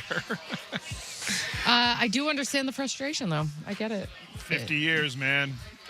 It's 50 years without a World Series. I get it. I totally get it. The window is wide open right now for this team. And every game they give away, you're just like, they should have won that one. Yeah, they should have won that one. Oh, I think it hurts more when they say it out loud. By the way, the Mariners today, their lineup, Cole Young is back at the number 1 spot. He moved there on Monday to lead off from 6. We talked about that a couple weeks ago. I mean, where would they be without Cole Young offensively? They moved him to the top of the lineup. He went 0 for 5 as the leadoff guy last night. Number 2 today is the DH, Julio Rodriguez, not playing the field. But after missing 1 game, he came back yesterday as a pinch hitter, hit a home run late in the game after stayed in the game and playing center field. Not in the field today, but playing as a designated hitter, batting second. Canzone in right field batting third, Rosarina in left batting fourth. Then Naylor's at first base. Raleigh, the catcher, batting sixth. Luke Raley is at center field. He's going to bat seventh. Going to have Weston Wilson play third base, bat eighth, and then Colt Emerson, shortstop, batting ninth. Emerson Hancock will throw the first pitch at 12:40 right across the street from me. You know what the music is. It's time for you guys to be a part, and gals to be a part of the show on the text line 49451, the Tacoma Dodge text line. I wanted to read one right off the top that got my attention because a lot of people think this. Let me see if I find this. 360. The problem is that the grand plan is to win 54%. Those ill-fated words that Jerry DiPoto said a couple years ago. That did not go over well. The grand plan is to win 54%, to be competitive, which means a 50-50% chance of winning, and to put butts in the seats on bobblehead nights. The grand plan is not a 100% commitment to winning a World Series. That from the 360. And you understand the sentiment there. As I said, 50 years without winning a World Series, the only professional sports franchise in North America to not win or even appear in a championship series for its league. And yet, last night, 35,000 plus on a Tuesday night. It was 90 degrees in Seattle on a Tuesday night in July. Sellout Friday for fireworks night. A sellout again on Saturday when they were playing a woeful Giants team. 35,000 plus again on Sunday. I mean, they're averaging more than 35,000 per game for this team that is at 500. It's been rocking down there. It has. I thought that maybe the World Cup and people visiting, why don't you do both? But no, I was there last night. It was packed. 206 says, Greg, how would the NFL feel about a college 40-team Super League, which we may be getting to? Will they still think of that as a feeder system, or is that edging into competition? Well, I would suggest that for the lower ends of rosters, we're already in competition between college and NFL football because there are players that are staying in college for a 6th year because they're getting NIL deals of $2 or $3 million, which is 3, 4, 5x larger than their rookie contract's going to be. Right. The minimum salary in the NFL now is $740,000 if you make the team, even as undrafted rookie, all that. But the minimum salary is $740,000. If you're getting a $2 or $3 million NIL deal from University of X, you're going to play for University of X, right? Unless you're a bona fide first or second round, third round draft pick. Yeah. Why not stay? I'd say the competition is already here. But to the point, the first part of the text, a Super League's coming. The Big Ten and the SEC are going to secede basically from the NCAA, make their own rules to benefit them, have their own playoff, determine their own national champion. And it's going to be an arms race of NIL and transfer portal and all that. There are college presidents who are praying that Congress steps in before this, but so far they can't even agree on a bipartisan deal and a bipartisan law to change college sports and fix NIL and the transfer portal. Now, Senator Tommy Tuberville, the former Auburn coach, is coming out saying, let's scale down the bipartisan bill and make it just toward transfers and NIL. Let's just make a 5-year carte blanche, 5 years to play 5 seasons in college football, for instance. But the Super League's coming. If they don't preempt it with some Congress legislating something different, they are on track to have the haves be the Big Ten and the SEC and the have-nots be everybody else. Yeah. And the rules be separate for both of them. My theory has always been that they're going to do the Super Leagues and it's going to get divided up geographically eventually, and we're going to end up with what we already had in the first place. And just realized that the NCAA could have been a little more proactive than reactive. Yeah, that was a legal strategy on the college president's part. Remember, the NCAA is not just some building that makes laws. The rules of the college sports is made by college presidents. All the rules are made by college presidents. The NCAA is a consortium of those presidents who vote on every policy the NCAA has. And the NCAA college presidents decided that they did not want to be sued for anything post the Ed O'Bannon case and all of the rulings that came out of that. So for name, image, and likeness and transfer portal, hands off. We're not doing anything so that we don't get sued. And now we got this. No guardrails, no rules. Back to the Mariners, 206. I don't understand why we have 6 quality starters on the bench and we have these crappy relievers put in the starter who's not going to pitch again for another 5 days. That would be an unconventional way to handle it. More to the point, the 6 starters mean you have 1 fewer reliever. And the Major League Baseball rules on a 26-man roster they changed a couple of years ago. You can't have any more than 13 pitchers, period. The Mariners are choosing to go with 6 starters. So that limits you to 1 fewer bullpen arm. If you got 1 or 2 AAA guys in your bullpen, as the Mariners do, Davila, who's been better than Rucker, and Rucker, you really only have 4 potentially high-leverage starters in the Mariners' case. And then you throw on top of that all the rules they have on when they can use these guys, and they can't start a new inning, and they can't pitch on consecutive days, and blah, blah, blah. Then you get situations like last night, although Rucker was pitching on consecutive days. But that, on top of Matt Brash still being on the injured list, on top of Carlos Vargas not appearing yet this season, that's where the situation they're in. The 6-man rotation limiting their bullpen and 2 of the bullpen guys being AAA guys in the situation that they're in. 253 Mariners are on the knife's edge to losing my interest. Seahawks are just around the corner a bit. How many summers have we heard that here? I don't know, Jessamine. I don't think this summer's like that, though, do you? I don't, actually. I think everyone is just so satisfied with what the Seahawks did last year that they're clamoring for more from the Mariners, and I think that's where a lot of the frustration comes from. But I don't feel like just get me to football season this year. I think especially because of the excitement we had towards the end of the Mariners season last year, that we want more. And that is also why we're seeing the passion from people. Because we want that and more. Absolutely. We got within 8 outs of a World Series here last fall. Yep. And now they have basically the same team coming back. Yeah, exactly. I mean, I went home to my husband at 1 o'clock in the morning 2 nights in a row smelling like champagne and cigars and had to tell him, I swear to God, I did not have a drink and I did not smoke a cigar. It was great. They clinched a playoff spot one night, then they clinched the AL West the next night, and I have never seen a happier place when I've been in a clubhouse or a locker room.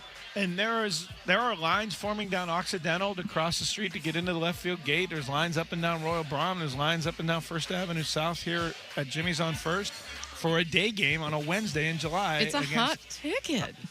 And it's going to be a 90-degree day. It's a middling Reds team that they're playing. And they're still going to have 35,000 in here today. And they still have tickets available. I was looking it up out of curiosity to see. There's some affordable tickets out there if you just wanted to take a ride down. Come on down if you want to blow off the afternoon of work. Or just hang out with Greg at Jimmy's. Yeah, just hang out with me, exactly. I'll be out of here in a half hour and go across the street into the stadium. Beautiful. 425, Joel here. 3 things from Joel. 1, Dan Wilson couldn't manage a Little League team. 2, Dipoto can't find hitters, period. And 3, Army in the under. Much love. Thanks, Joel. Thanks for making me laugh. Love that, Joel. Yeah, we'll be doing Army in the under quite a bit again this fall. December 12th, Greg and I will be there. We'll do our weekly picks on our show. We'll definitely Army in the under will be on more than a few times. That worked pretty well for me a couple seasons ago. 20-some wins that year. Speaking of Army football, by the way. A West Point classmate of mine, Paul Webb from Western New York, that I went and visited last week before I went and saw my mom in Detroit. He sent me this stat yesterday that in the American Athletic Association that Army plays in, they had a list of all the transfer transactions in the football programs of that conference since last year. Memphis, where my buddy Dr. Ed Scott is the athletic director, Memphis had 88 transfer comings and goings since the end of last season in college on their college. Gracious. 88. The roster's only 104 or 105. It can be any. There's not a roster limit anymore, but generally it's 100 some players. 88 transfers leaving and coming. You know how many? You know how many Army had? Zero. Yeah. Again, for the 180th consecutive year of Army football, they had 0. It's a dedication. They don't do the NIL game. They don't bring in people to start over from their freshman year because you can't bring in. If you transfer into West Point, you got to start at day 1 as a plebe, year 0, and graduate on a 4-year program. They don't make exceptions for that. And once you get into the service academy, you're trying to graduate and become an officer and a second lieutenant.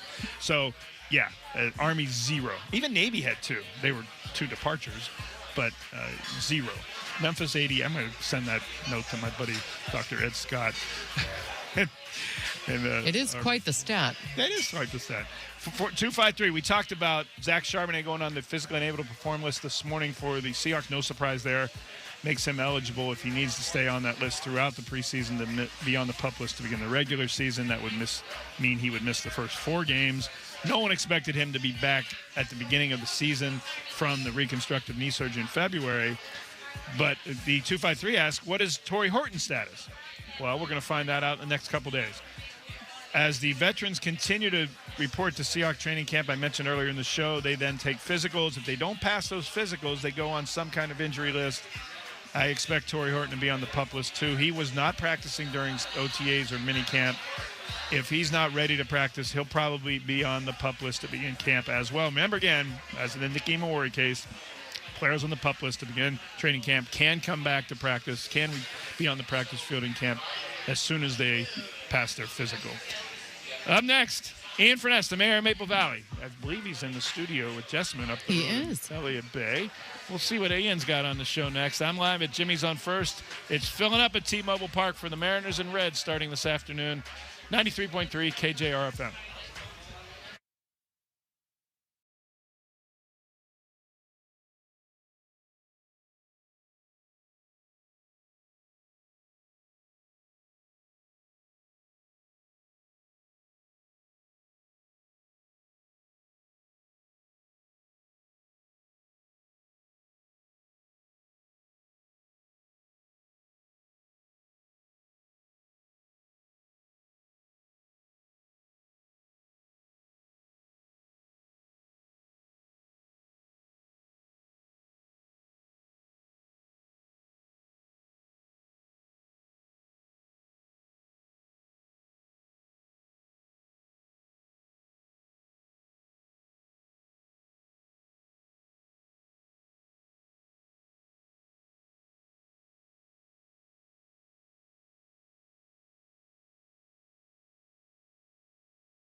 day game, matinee ball at the Yard. Mariners half game out of first place in the AL West.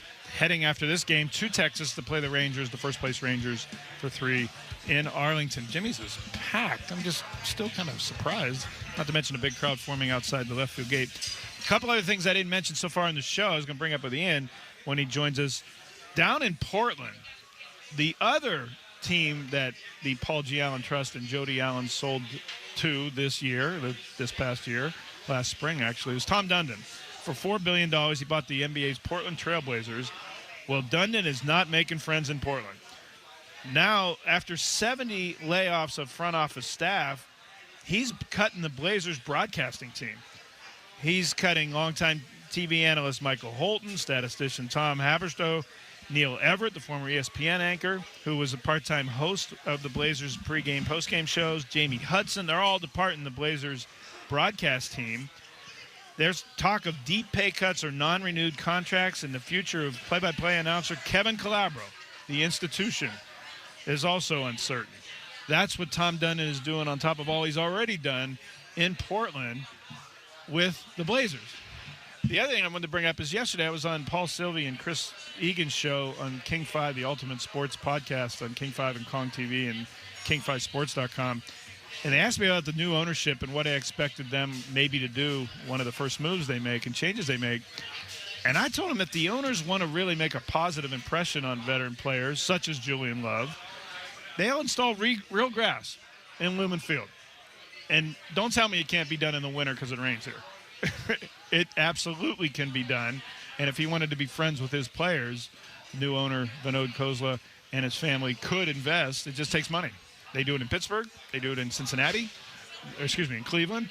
They do it in Chicago. They do it in Green Bay with an elaborate warming system under a grass field in Green Bay, which is a frozen tundra. It's possible. It just takes ownership money. Ian Furness, Samara, Maple Valley, is on from the L8-based studios back up the street. Hello, sir.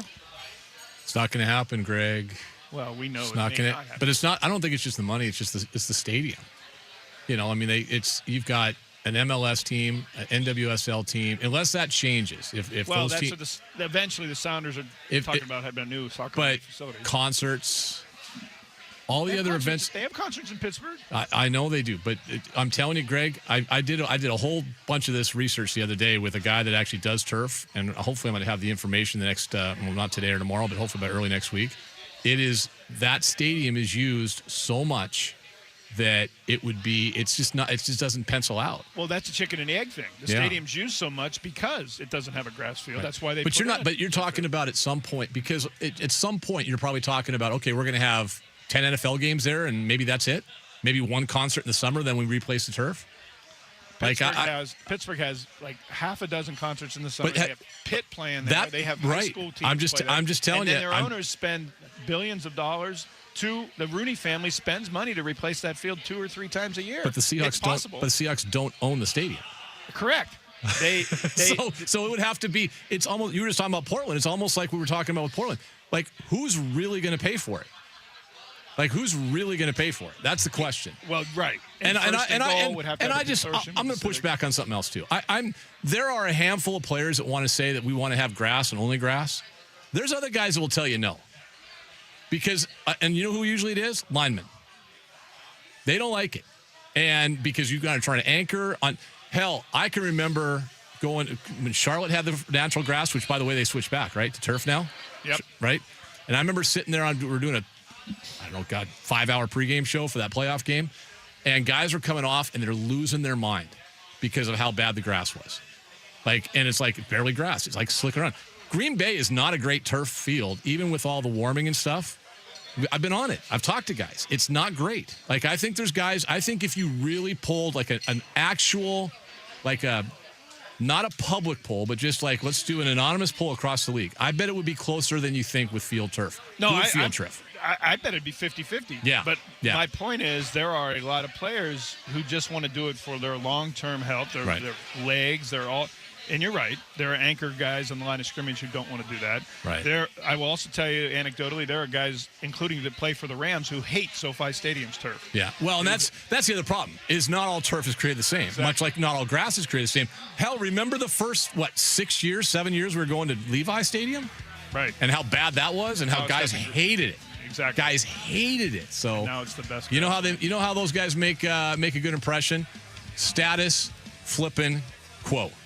Right. You don't mess Football-wise. with and business wise. Well, but true. Right? But how Right? realistic is it that they're going to spend $9.6 billion and not change a thing? Well, that's the thing. I mean, I guess if you're Chuck Arnold, you're looking over your shoulder, right? And, Amy Sprangers and the rest of the group on the business side. But I think all you have to do is look at the bottom line and say, God, these guys kind of know what they're doing. No, absolutely. Right? Profit-wise, winning-wise, you're absolutely right. Yeah, I think it remember, not before Palo Alto, the last big sale, the Ken Behring sale, what did they do? They came in and immediately changed the football side. Chuck Knox, out. Mike McCormick, out. Right. And bring in these guys. So it's not, and it's so different. It's the defending Super Bowl champions. This is so different than others. It's unprecedented. Yeah, right? It's so different. So What different. do you got going today? I don't know. Are you just going to party down there all day? God, it sounds like guess a so. massive ball. It's as many people as in here for the World Cup. There's Navy officers walking in here in full whites right now. Are Yeah, are you okay with that? No, I didn't think so. I didn't think so. Corbin Smith joining us 12:20. We got Dwight James. You were talking about Portland coming up at 1 o'clock. What an absolute nightmare. Kevin Calabro, you're going to touch him? A lot of people are going to be touched. We'll talk, and also, does it affect the Sonic Creeps, situation? dude. And at 2 o'clock, Stu Mandel talking college football. So busy show. Ian Furness is up next for the next 3 hours with Anderson Hurst. Jessamine McIntyre and I will join you again tomorrow. I'll be back in the studios at LA Bay. I'm going across the street to see the Mariners and Reds. Live from Jimmy's on First. Appreciate you listening. Ian's up next on 93.3 KJR FM.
Sports Desk, your 93.3 KJR FM sports headlines.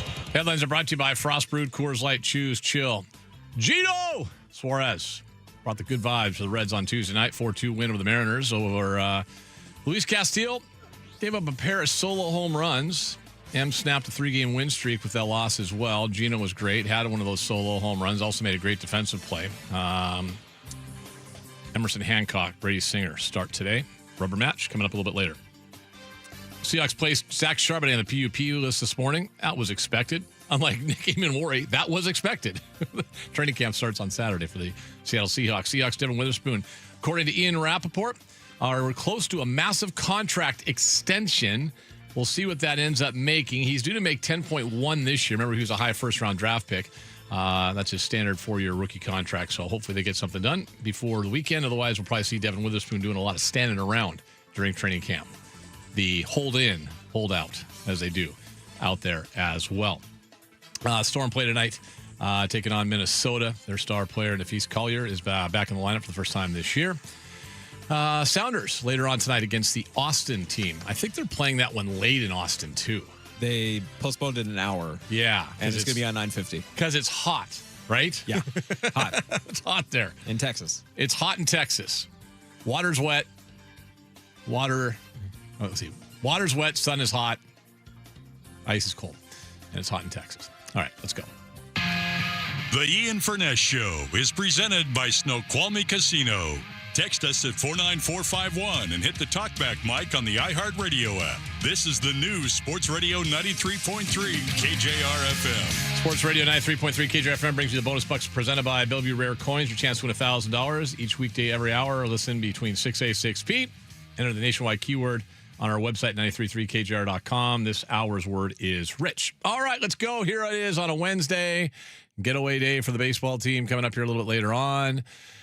Oh, God. I want it so bad. I want so bad for this team not to just make it so obvious to criticize.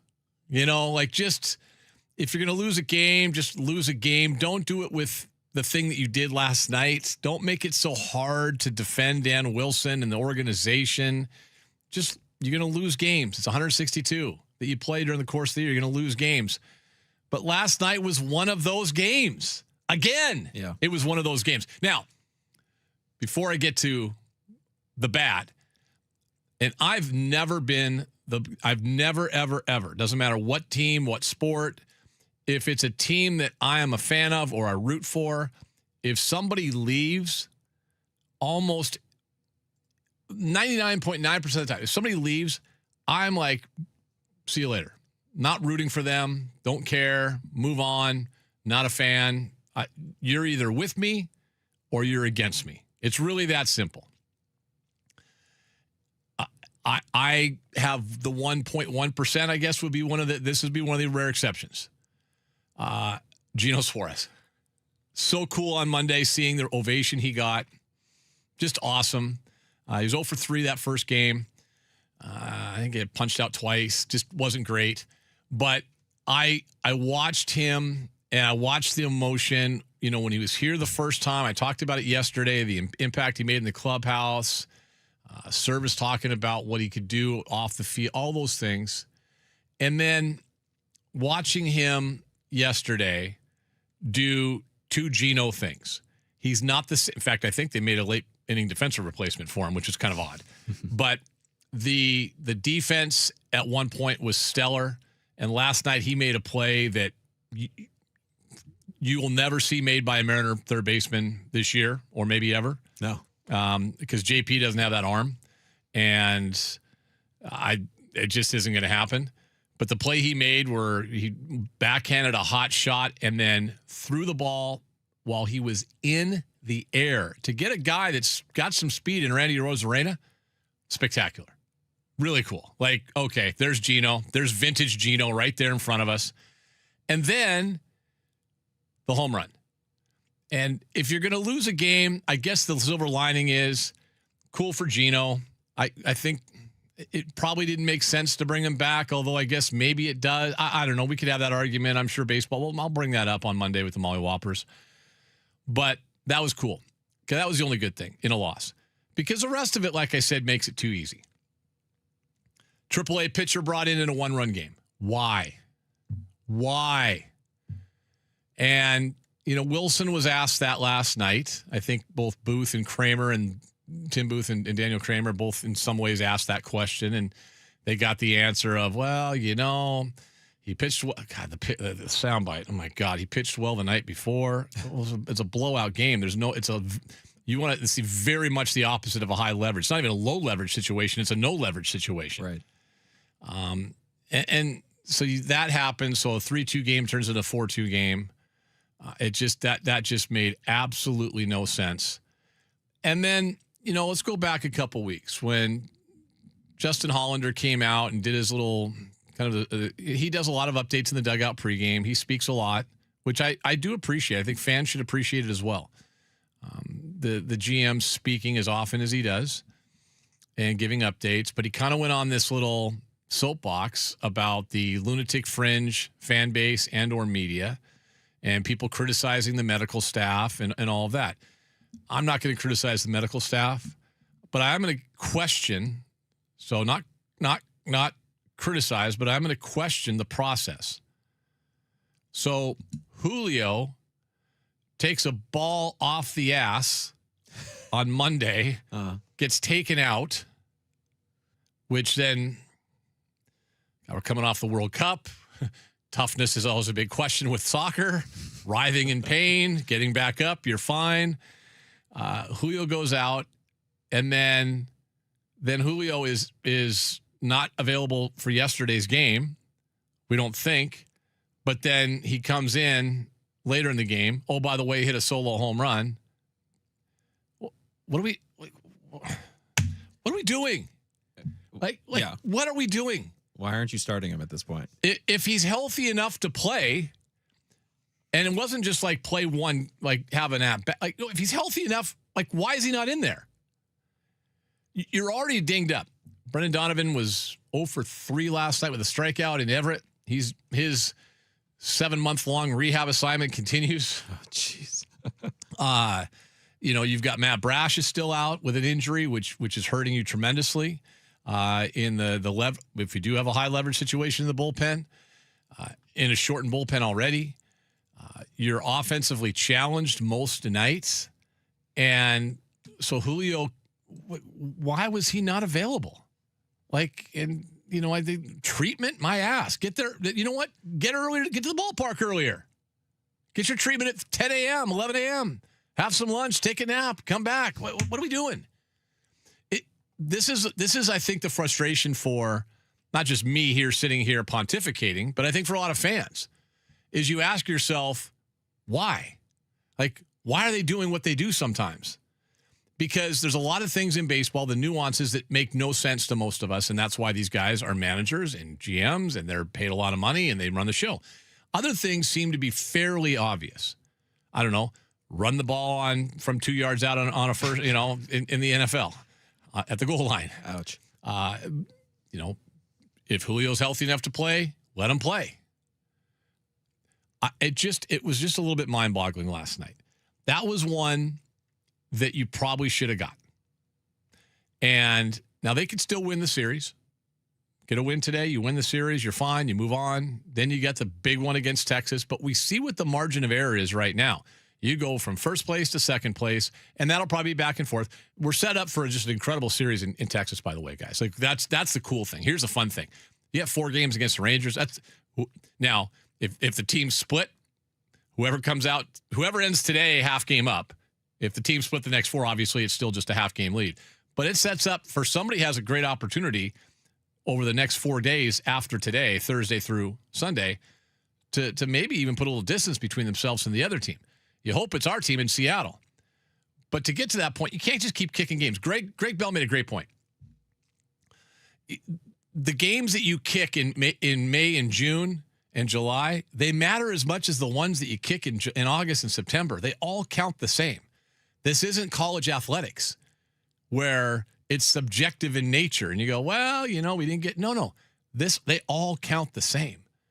So last night was one of those ones that it just felt like you should have had that. It's a bad baseball team. It's a not a good team you're playing. Decent starting pitching, bad bullpen. They've got a couple guys that can rake. I get that. But Castillo gave you every chance in the world. But two things. Julio, why not playing?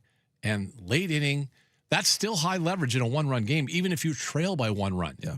Right? That is, Trev, that's a really, really big difference going into the bottom of the ninth. Down by one, you get a guy on. This team, by and large, a good base running team. You get a guy on, you're in pretty good shape. Like, you're in pretty good shape, especially as much as they hit the long ball and how dependent they are. By the way, Cal Raleigh update. Yesterday, 0 for 3.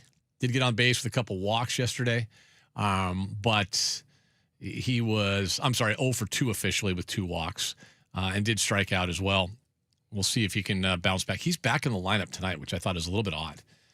He has played 17, 18, 19, 20. So he's going to play yet again today. And like they're going to ride that horse until they got to put it down, apparently. Like, I thought we would have seen Garver in there, but he's behind the plate again today. All right. Yeah. Here's what's coming up on the show today. Corbin Smith's going to join us next. Our continuing previews of training camp, which starts on Saturday. Again, we're going to be out there as a radio station starting on Monday at 6 a.m. with Chuck Powell. Kicking off our coverage, then Greg, then me, then Softy and Fane. We'll be out there anytime they're practicing. We're going to be out there doing shows, so that's coming up. Corbin will talk running backs with us here in just a few minutes. Coming up at 1 o'clock, we'll check in with Dwight James, the godfather of all media down in Portland. Man, it is an I said this when it first happened, and I'm going to keep it is the Clayton Bennett playbook like nothing I've ever seen. It is so Clayton Bennett playbook, it's crazy. We'll check in with Dwight James coming up today at 1 o'clock. And then Stuart Mandel. Let's get some college football conversation in, shall we? We'll do that coming up at 2 p.m. today. But Corbin Smith coming up next.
Elliott with Windermere Real Estate, helping home buyers and home sellers in Western Washington. Whether you're buying or selling, contact Jim at 206-769-5466 or at jim@soldbyjim.com. Now with Corbin Smith, here's Ian.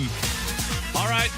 Doing this all week, getting ready for training camp. Starts on Saturday. Again, our first shows are on Monday. Chuck Powell kicks things off at 6 a.m. for our station at the Virginia Mason Athletic Center. And our good friend Corbin Smith joins us right now on the Beacon Plumbing Hotline. Hello, sir. How are you? Long time no speak. It's been at least 24 hours, something like that. By the way, no surprise today, right? They put Zach Charbonnet on the PUP. We expect that to happen. It was just a matter of once he got in there and got the physical taken. So he adds, in addition to Kenny McIntosh, Tyrone Broden, who's a cornerback, and then also, as we talked about yesterday, Nick Eamon-Wari, Zach Charbonnet is on the PUP list as well. I think the only question with Zach Charbonnet, as we talk about running backs today, when will he be back? And I guess the easiest answer is probably, Corbin, nobody knows, right? Yeah, I think this is still a very fluid situation. I know that him being on the field during minicamp and doing some stuff before practice got fans fired up, and he's a little bit ahead of schedule. But I think, the fans that were rushing to the conclusion, oh, he could be back for the season opener, that is not happening. Yeah, he's going to open the regular season on the PUP list. That's pretty much inevitable. But I think where you start to get into that range is after that fourth game that he's required to sit out. Okay, where's he at now? Are we in a position where maybe by early mid-October that we can get him back out on the practice field and get him ready to play in games, or is it going to be something that drags on into November? And I do think the other factor here is just, how the running backs that are healthy play up to that point too, because if they get to a juncture where it's like, hey, our run game isn't where we want it to be, we're not going to speed this up for Charbonnet, but we'll be on the shorter span if we think he's going to help get our run game back where we need it to be at. So I think that's going to play into it as well. We talked yesterday, Corbin, about the offensive line, and you made the comment this could be one of the best ones they've had in a long time. Kind of few question marks. They like Bradford. I know fans and some media don't like Bradford. They like Bradford at right guard. And that would be really kind of the only big question mark. As a team, they were 10th last year in terms of yards per game in the NFL, tied for 10th, 123 in the NFL. And by and large, it's not like they have a running quarterback, so that came out of the running back position. Let me just start with the bigger picture. How important is the run game to what we don't know exactly Brian Fleury, but we do know where he comes from, his lineage and the style. How important is the run game, and what does that run game look like? Yeah, it's no different than Clint Kubiak or anybody else that comes from the Shanahan coaching tree. The run game is crucial. And, the passing game was able to keep the Seahawks humming early last year, but they don't win the Super Bowl without the run game turning things around in the second half, especially the last 3 or 4 regular season games going into the playoffs. They don't hoist the Lombardi Trophy without that happening, without that balance, without that physical presence that really sets things up for you to be able to win when the weather starts to get cold and, potentially having to play on the road. The Seahawks didn't have to worry about that getting the number 1 seed, but I don't expect it to be any different with Brian Fleury. He's going to be running that wide zone. It is going to be a Shanahan style offense. Maybe you see a little bit more gap running mixed in. You might see more 2-back sets with their run game than what we saw last year, and maybe a little less reliance on 3 tight end sets. It's going to be subtle things like that, but they're still going to be running the bread and butter of the Shanahan style zone offense. Final 9 games of the regular season, Corbin mentioned it. These are the rushing totals, the final 9 games of the year, starting with the game against Arizona on November 9th. 198, 135, 114, 125, 129. 49 is the outlier. That was an Indianapolis game. Then 171, 163, and 180. So I don't know what the Colts game, that was just a weird game on a lot of levels. But let's just talk about what did happen in that second half of the season you referred to. Yeah, I think there was a couple factors here. For one, you had a new offense, and it was going to take some time for your offense to your players to get into sync. And I think you saw that with the offensive line early in the year, that they were kind of in a feeling out period. And you had a rookie in Gray Zabel. You had really what was a rookie starting at center. It was in his second season, but Jalen Sundell's first full year on the active roster, getting snaps. And Abraham Lucas had been battling injuries in the previous two seasons, so there was a lot of things. There was youth, there was rust, there was a new system in play. I think all those were factors. But once you got into the second half of the season and the players really started to mesh with this offense, and then Jalen Sundell comes back from his knee injury, and I talked about this a little bit yesterday. Like, he just was a different player when he came back from that injury. It's like, those 4 weeks he was out, he just like, you know what? I'm going to be more physical, and I'm going to play with more of an edge and more nastiness. And he really, to me, was the catalyst that got that run game going. And then Anthony Bradford gave them just a different element, being more of the mauler to go with the athletic studs they have at the other positions that win with their positioning and their quickness. And they just kind of put everything together. So that's where my optimism lies, that they're still going to be able to run the football at a really high clip coming into this season, even with the losses they've had in the backfield. The O-line is such a big part of that. Corbin Smith, Emerald City Spectrum, joining us here on the Beacon Plumbing Hotline. There are 6 running backs on the roster. I'm not going to include the 2 fullbacks. That would be Oots and Russell, who they list as fullbacks. So just we talk about the actual running backs, halfback position. Zach Charbonnet, George Holani, Kenny McIntosh, Jadarian Price, Emmanuel Wilson, Jacardia Wright. Those are your running backs. So 6 guys, one of whom will not be ready to start the season, we assume, in Zach Charbonnet. That takes us down to 5. They're probably only going to keep 4 max right on the active roster, and then if they can slide somebody through to the practice squad. To me, it's just a bigger picture. I don't want to quite play roster roulette yet, but we'll do it with this position group. There's not a ton of competition there.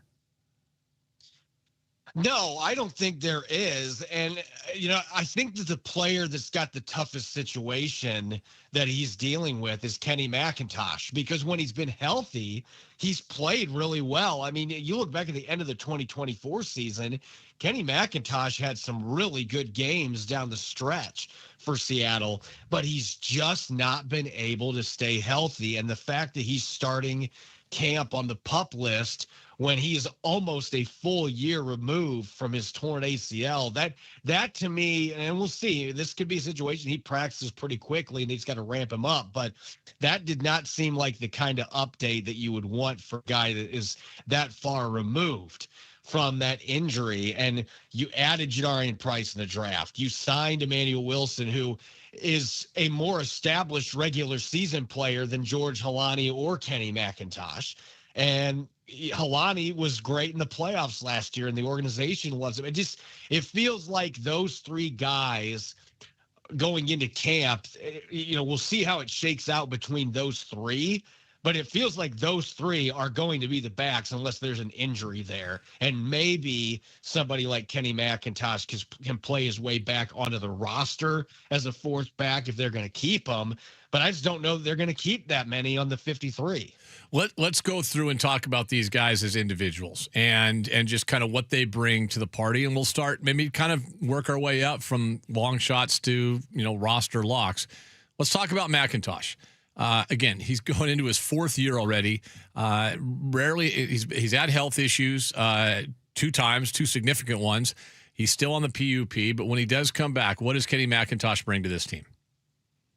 He's, the 2 things that I think are his best selling points as a back: his vision as a runner. This is not a guy that tested great, and that's one of the reasons he fell to the 7th round coming out of Georgia. But he's got really good vision, and that really suits well for this zone-heavy scheme. Is one of the reasons I was excited to see what he was going to do last year before that injury happened. And the second thing is his pass-catching ability. Like, this is not just a guy that can snag passes out of the backfield. You can move him out in the slot. You can move him around the formation. Georgia was able to do that with him. And so that adds another element in terms of the versatility that you have in your offense. Those are the 2 things that really jump out to me when I watch him play. And he plays faster than his testing would suggest he's one of those kind of guys. I just think that his skill set, though, you just got a guy that does a lot of the same things, just way better. Jadarian Price, very similar running style, but just has, to me, is a much more talented guy, and that's why he goes in the first round, not in the seventh. So that's the issue there, is the repetitive skill set, and the fact that the guy you drafted is just a superior player. That's working against him, as well as the injury history. Yeah, I mean, looking back at Kenny McIntosh's career, I mean, he was active for 3 games his rookie season. In 2023, 2024, he was active a lot. Had a couple productive games, to be honest with you, especially the end of the season. The Chicago game, when nobody did anything, he had 7 carries for 46 yards. And the Rams game, which was a win that didn't matter, I guess, when it was all said and done, but 7 carries for 49 yards as well. Also had 1 target in that game. So, like, we've seen McIntosh kind of, flash a little bit, but the injury and the uncertainties and all those things kind of come into play. All right, let's go to the next guy on, because I'm just going to go with, kind of last man standing. Let's talk about Jacardia Wright. Again, another guy that was hurt last season. He was a free agent, undrafted free agent, going into his second year, came out of Missouri State, and we liked him in training camp, didn't we?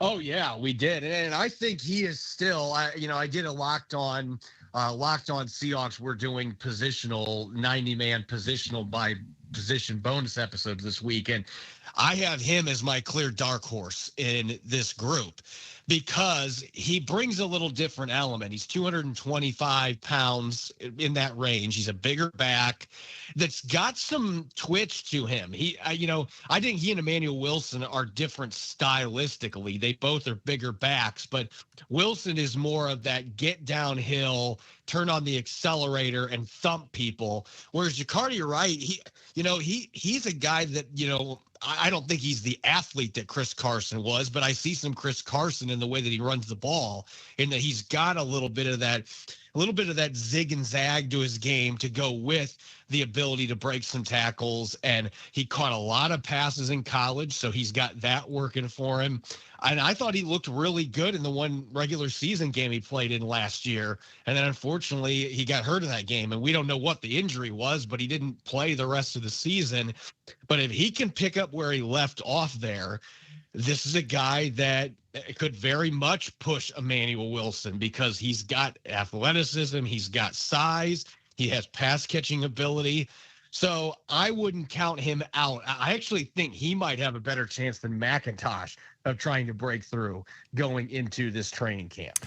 They signed Emmanuel Wilson from Green Bay, and he's been in the league now. This is year number 4 for him, all with the Green Bay Packers, all in a backup role. Hasn't had any. The only games that he really had any kind of heavy duty carries against Minnesota last year, when name's slipping me, their lead back, who was it last year? Help me out.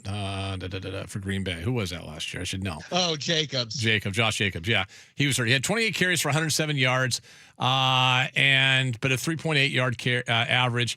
Then he had 18 carries for 44, a 2.4 yard average in the last game of the season. He had a decent game against Chicago, 14 carries for 82 yards, a 5.9 yards per carry average along the way. So he had a couple opportunities last season, but he's never really popped. He's a bigger back. I know, just listening to, when he was signed, listening to Hugh, he was unimpressed, but he watched every one of his carries. I know you've watched all the carries as well.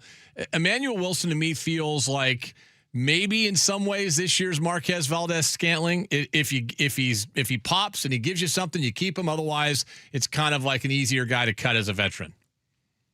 Yeah, I think that's a decent comparison. I'm a little more optimistic about him coming in, just because, I thought in OTAs and minicamp, he looked like he had a little bit more burst to him than what I saw on his game tape. Mm-hmm. And for a bigger back, I think that Seattle's got to have somebody that can handle those short yardage duties. He's never going to be a guy that's going to have a really high yards per carry mark, in part because of how he's used situationally. He is that battering ram that comes in on 3rd and 1 or 4th and 1, 3rd and 2, goal line situations.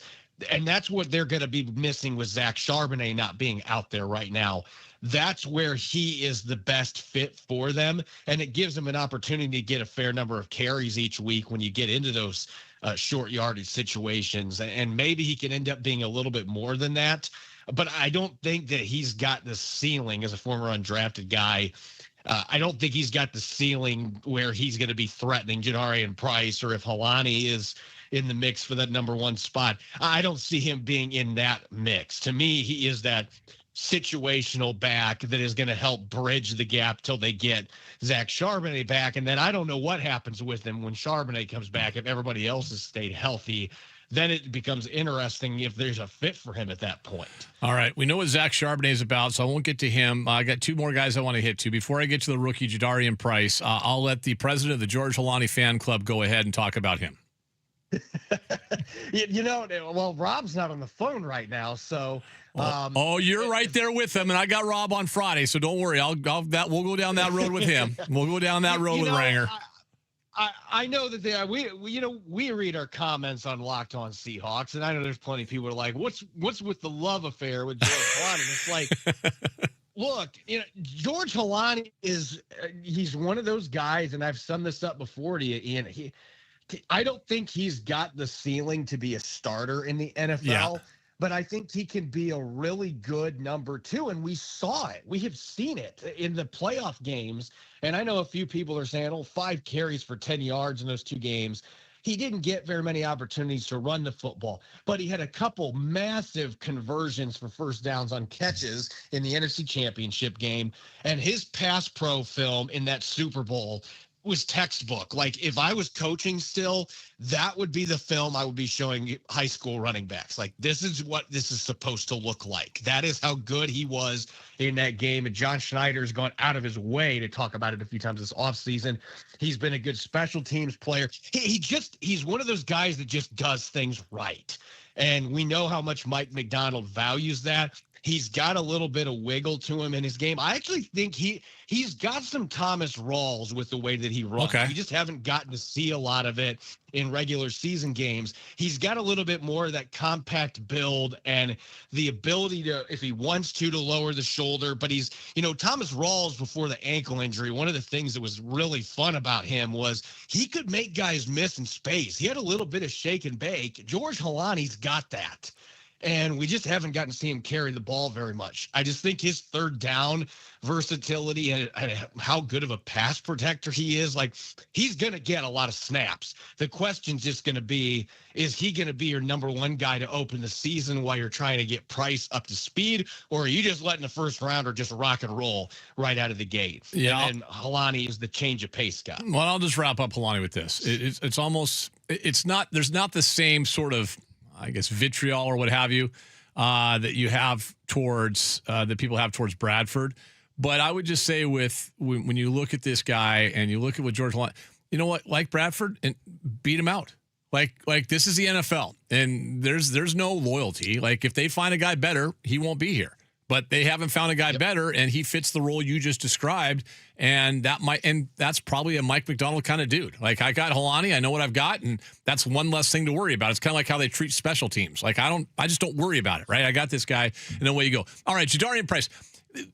However it is, he's gonna have to be the rookie for a day or two or a week or whatever during training camp, and he's gonna be the second string guy or the third string guy in terms of reps and when watching the team drills. End of the day, he's a first-round pick. I would say it would be a massive, massive disappointment if he's not your day one starter at running back for Seattle. Yeah, I feel much the same way, but I'm not concerned that is not going to happen. Yeah, I think that I think this is Notre Dame just had a very unique situation where you arguably had the 2 best running backs in the entire country, and they just happened to be on the same team. And Price, John Schneider's talked about this. Like, I think that the loyalty aspect, Mike McDonald in particular, in today's era of NIL, I think that matters a great deal to him. Just look at some of the other, like Gray Zabel staying at North Dakota State is a really good example. Mm-hmm. And a couple of years ago, I know he's not on the team anymore, and they traded him, but Mike Jarrell, he could have left his Division II school, but he didn't. Like, they love guys like that. And Jadarian Price, staying at Notre Dame to get that degree, which is a really, really good degree to have from that institution. And knowing he's not going to be the starter, but hey, I'm going to ride this out. I'm going to finish this journey here. And he's double-digit touchdown. I mean, the guy's got an insane touchdown percentage when he touches the football. Like, he's as dynamic of a playmaker as you're going to find. And I've made the comparison. I know some people have kind of scoffed at this, but I see a lot of Sean Alexander in his game. I see a guy that is a little bit of a glider that is tough to size up, and guys don't take good pursuit angles to him. And he doesn't have the fastest accelerator, but when he gets up to speed, he can outrun anybody and has big play capability. I just see a lot of Sean Alexander in his game. And I think that's a really good fit with this zone offense, that gliding style, really good ball carrier vision, getting to your spots decisively, and then boom, taking off. I'm excited to see what he can do in this Shanahan-style offense with that skill set. We will revisit this at the Virginia Mason Athletic Center once they are allowed to actually, put at least a little bit of a body on guys, and you're able to kind of read it a little bit better and who's doing what. So Stam, more running back talk, believe me, from Corbin as we make our way through training camp. I think just overall, though, I think it's a pretty good room, and obviously you have a number one pick. They're not going to get a lot of credit league-wide, but we'll see what Price can do. All right, Emerald City Spectrum, emeraldcityspectrum.com. What do you got going on there, my friend? Yeah, we've got a lot of new content that's already been posted today, diving into the Hard Knocks topic with my good friend Nick Lee. He also helps out with our Seahawks coverage and looking at where things may stand with McCann and the Kraken going into the final year of his contract. We've got a lot of fun stuff that's going to be dropping, and it is just $6 a month to subscribe at emeraldcityspectrum.com. I just saw that story on Jared McCann, actually. What's his long-term future look like? I'm curious too what it is, so I'll definitely take a read of that along the way. I think on Friday we'll talk about Hard Knocks. Have a little fun with that if we can, Corbin. I want to jump into that a little bit because I think we can just talk about who the stars are as well on Friday. When we come back tomorrow, we got to talk a little bit more about the defense, and I want to, if we can, I'd like to jump into the defensive line. There's a lot of talk, on this station and around the safety play was great last season. Witherspoon's a star. Eamon Worry's a star. Ernest Jones is, a second team All-Pro, etc. I still feel like those front guys kind of fly under the radar a little bit. Can we talk about them tomorrow? Yeah, I'm game for it. Absolutely. And especially on the heels of my article on Murphy and Williams yesterday. So yeah, it's almost like I read it. Okay. We'll check in with you. Emerald City Spectrum. Hey, Seattle sports fans, go subscribe right now. Emerald City Spectrum, emeraldcityspectrum.com, especially as we get here close to training camp with the Seahawks. Thanks, Corbin. I'll talk to you tomorrow, buddy. Thanks, Ian. Take care, man. All right, that's our buddy Corbin Smith from Emerald City Spectrum. Great job locally, but that site gets better every day. If you're a Seattle sports fan or a Washington sports fan, doesn't matter, Gonzaga, Wazoo, or all the teams here in Seattle, there is something there for you every day. And you know what? Honestly, newspaper can't say that. It's as simple as that. The newspaper can't say that. We'll take a break, come back, wrap up hour one next.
Bulls, Kraken, and the 12th Man. Brought to you by Seattle's closest Snoqualmie Casino and Hotel on Sports Radio 93.3 KJR FM. I've enjoyed our conversation with Corbin this week. We'll continue tomorrow talking about the defensive line. At 1 o'clock here in just a few minutes, we're going to check in with the Godfather Dwight Jaynes out of Portland, Oregon, my former colleague in a lot of ways. I worked in Portland in sports talk radio for 5 years at the Fan down there, 1320 K. No, what was it? 1080 The Fan. Sorry, I worked at 2 Fans in the day. Trav. 2 Fans. The Fan, 1320 K Fan in Salt Lake, and 1080 The Fan in Portland. Anyway, Dwight and I worked together on Blazer broadcasts on Comcast Sportsnet when they first moved to Comcast Sportsnet. You know that company well. Yeah. You were working up here. That's where we first met Moger back in the day when he was up producing the stuff for Softy's show when he was on TV, radio on TV with Softy. And we had a number of shows at the station. Yes. We cycled through that time slot there. Oh, who did it besides Softy? Softy, we had was Brewer Elise on? and Jerry. Elise and Jerry, okay. We had Spike and Jerry. Oh God. We had Chuck and Puck. Oh wow. You had all. I thought it was only Softy. Really, that many shows did that TV? Many shows. Wow. We kind of just went with whatever KJR was doing, and that time slot cycled through a bunch. Never an Ian Furness show. I see. No. Actually, I there's a reason. I said no. I think I remember that. I said no. And look at you. Now you're on YouTube. Yeah, we're on YouTube. Hey, YouTube. Yeah, we're on YouTube. Well, because I was already working for him, I said, I'm not giving you free TV. Yeah. You can pay for me to go down to Portland and do Blazer stuff. You can pay for that. Got away with that. So like the one time that's the one time I've got away with something like that in this business. Anyway, yeah, you did that for a while. So Dwight and I did the Blazers pre and post games, Talking Ball and Rip City Live, our shows that we did before the games and home and away. And Dwight and I worked together for about 5.5 years, I guess, down there at Comcast Sportsnet. Wow. So for us, it's kind of personal seeing what's going on down there. Not just, I was never a Blazer fan. I grew up in Seattle. I'm a Sonics fan. If I was being honest, I probably rooted against them all the time, even when even though it made the job easier if they won. But I had great respect for the fan base and for the fans down there. The Clayton Bennett playbook is still in full force with this new owner, with Tom Dundon, the new owner of the Blazers, who also owns the Carolina Hurricanes. Please, please, please do not connect a Stanley Cup win with Tom Dundon being a good owner. Okay? Bad owners win championships too. That does happen. So do not connect the two, please. But they've got all kinds of changes going on. They got a huge battle with the city. I'm still curious.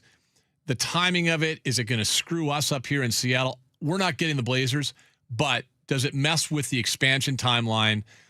It's just a morbid curiosity, too, with what's happening, because in so many ways there's a similarity between Bennett and Dundon in terms of how they handle things, buying a team coming into a market and having absolutely no respect whatsoever for the fan base, as Bennett did here in Seattle, and the market and the longevity of the franchise, the equity, the history, and all those things. And then today, last night we found out that the Blazers broadcast team was getting just absolutely purged. People people I know, friends of ours.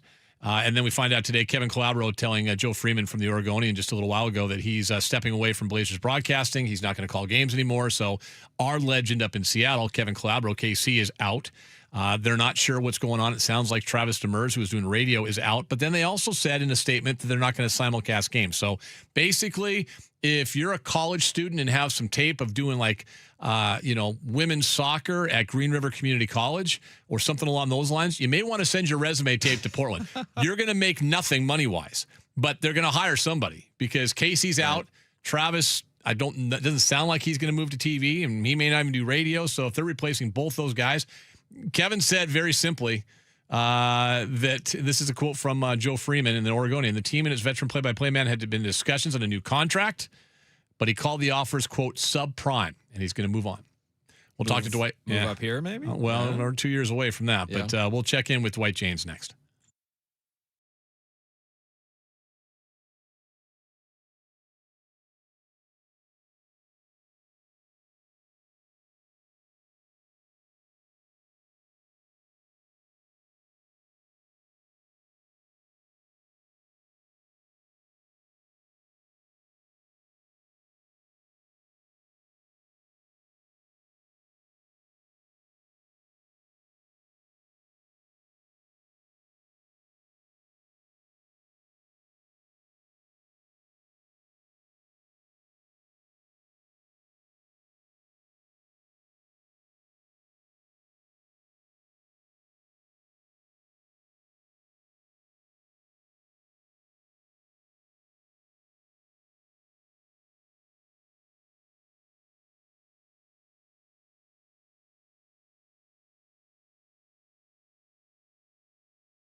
National Sports Desk, your 93.3 KJR FM sports headlines. Headlines are brought to you by Frost Brewed Coors Light Choose Chill. Gino brought the good vibes, had a solo home run, a great defensive play as the Reds beat the M's 4-2 last night. Luis Castillo had a quality start, but still takes a loss for Seattle.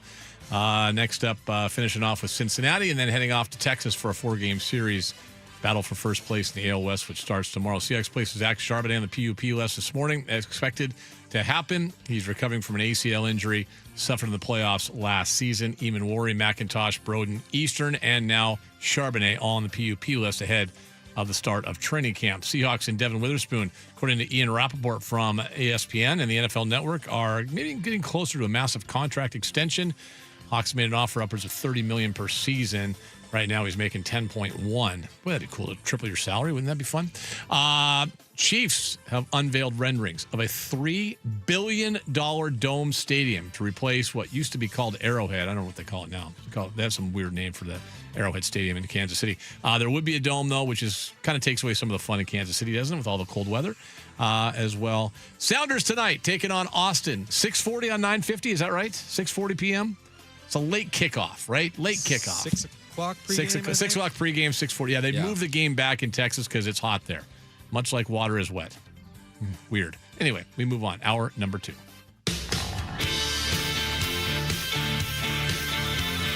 Well, they call him the Godfather, and when I got to Portland in 2002, I found out why. He's the man. He's the king of all things media in the city of Portland. Our man Dwight James joins us right now on the Beacon Plumbing Hotline. He's got a Substack you need to go check out. Has done it all down there, and he's covering the chaotic situation that is basically the Clayton Bennett playbook being executed by Tom Dundon, the new owner of the Portland Trailblazers. Dwight, how are you, my friend? I'm good. It's always a pleasure to be on the Beacon Plumbing Hotline with you, Ian. I'm like those pro wrestlers who walk into the ring and the first thing they say, "It's great to be back in Seattle," and then they get the big round of applause. You know, that's how it works. Well, I heard the glass. I heard the glass breaking and the music playing in the background somewhere, and here he is walking down the aisle. It's Kevin Calabro. I'm out. That news broke just a little while ago, right? Yeah. Yeah, I just got off the phone with him a few minutes ago, and his contract expired in June, and he's been talking to them, but they never really made him an offer until I think this week. And as you might expect, the offer wasn't up to snuff. So he's going to be back in Seattle and hopefully the voice of the Sonics when they come back in a year or two. So that's what I'm hoping anyway. Good guy, great guy, and good friend, and great broadcaster, as you guys all know, in Seattle. So that's the situation. And we have, as it stands right now, as far as I know, there's no broadcasters under contract. Travis Demers has been doing the radio for 7 years, and his contract expired in June too. And they're talking, I think, but I'm guessing if Travis comes back, it'll have to be at a lower figure. And people are saying maybe they'll simulcast. There's not many teams doing that anymore. You think you're going to save money by not having to pay broadcasters, but it always changes on the advertising side of it because it limits your advertising possibilities. So I don't know what they're going to do. That's just one of many questions that we're ruminating about here in Portland right now, Ian. Yeah, I guess they did just release a statement saying they're not going to simulcast, but like you said, they're not going to simulcast, but their TV guy's not back. Their radio guy's not under contract. They basically purged and got rid of most of their television staff in terms of hosts and analysts and everything else, that many of whom are friends of ours that we worked with when you and I was talking to Travis Moger here a minute ago, our producer today. I was like, a lot of those people are people that Dwight and I worked with back, 15, 18 years ago on Blazer broadcasts and on Rip City Live and Talking Ball, and had been there for a long time, did it with a passion. We're frankly underpaid then. We're underpaid now. And I think, and it just, first of all, and this is an interesting week, right? With all the stuff that happened at ESPN, this happens on a local level as well. And you and I have both been through this, right? We've both been through the, hey, we don't need your services anymore. It doesn't make it easy. We have been through that. I mean, I've luckily only been through it once, and it was when Abby Chin told me she was replacing me on the Blazer broadcast stuff on Talking Ball, and I'm like, well, you heard it from her. Yeah, I heard not the network. No. I was down there getting ready to do a show with you, and I tried to put on a happy face, and she says, I'm going to shadow you and watch how you do it today, because I'm like, oh, that's nice. So at least things haven't changed in that regard. But I look at what's happening, and I want to stay in the broadcast side for a second, because I think we'll get to the where this team is and how it could affect expansion and delays. And we know the NBA doesn't like to multitask for sure. But it does speak, does it not, to what we've talked about? You and I have a couple times now have talked about on the air. This new owner, I call it the Clayton Bennett playbook. Whether or not he really wants to move the team or not, I don't know. But boy, he does things on the cheap. The front office has been purged. Maybe some say would have inflated, but you have one PR guy left. Nobody really knows that person, I don't think. And then you got rid of your whole broadcasting staff, which Dwight, broadcasting raises revenue. You just talked about it. What is this guy doing? Yeah. I don't know, Ian. Obviously, he's a penny pincher, but and we've known that from hockey. But here's the unique side to him. I've been around a long time. I've never met anybody in business or in sports business who doesn't really give a rip what anybody thinks of him. Yeah. Now, I'll tell you evidence of that. As soon as he put 7-year-old Sparky on the Stanley Cup, yes, we knew he didn't give a rip what anybody thought. No. He's put the little guy's name on the cup. That was just I couldn't believe it. I absolutely couldn't believe that. He put his whole family's name on the Stanley Cup. Yeah, and left a player that should have been on there off. Didn't play the whole season, but he was eligible to be on there, and he left the longtime equipment manager who was retiring off as well, who was eligible. 30-year equipment manager. Yeah, I left him off. Yeah, I mean that just tells me all I need to know about the character. And if he does, and there are no ties. Now here's the thing: it takes two to tango. We all know that. But he has no ties to the city of Portland. And you wrote a Substack article, and I think City of Portland has never learned how to keep or get pro sports, and they may be paying the price. So let's take a step back. Yeah. Where are they because for this to actually work in Portland, they have to, if I'm not mistaken, renovate the Moda Center. And if they do so, then he gets everything he wants, then more than likely they sign a new lease or what have you, and the team stays. So where are we with that situation? Well, here's the deal. I do believe they're going to have to cave in and sign and agree to his terms. He holds all the cards here. And I think, though, the one thing is, if they give him that, he's got to sign a 20-year lease. And I think that is a must. And I think the league will tell him that. And the league will also tell him if he gets what he's demanded from the city, Board of Governors is not going to let him move. They can't do that. They can't tell municipalities in their league that they can just defy the city that's giving them money and go somewhere else. That's not the message. Now, the message they will send is if your city doesn't pay for the renovation of your arena, if they don't want a part of that, they'll let him go.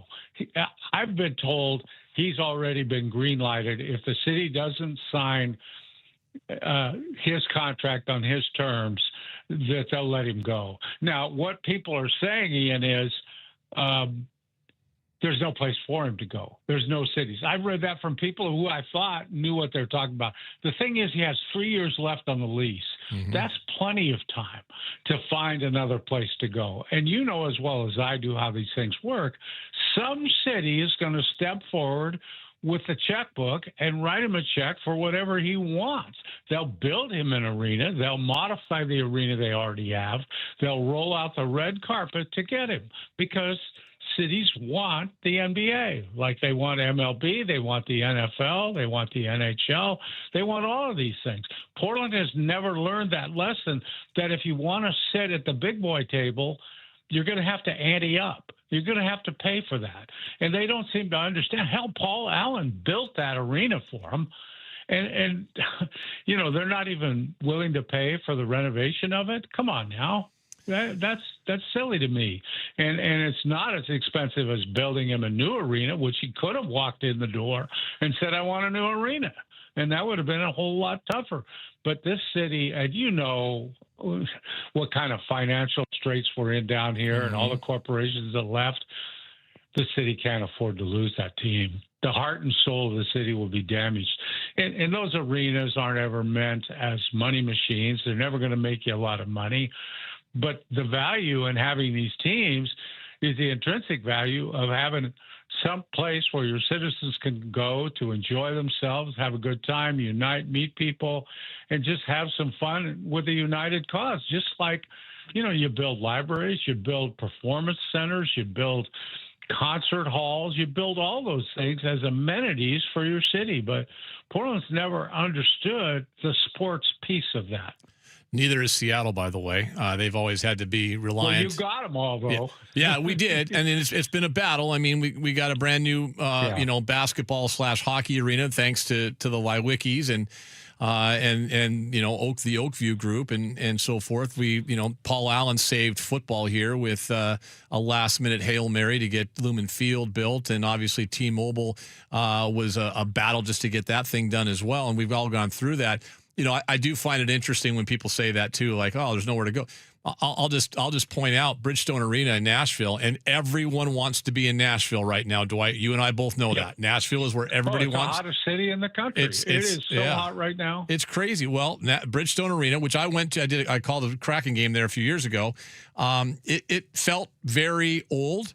It's loud. It's cool. It's next to Broadway. It's a perfect spot. All those things are fun.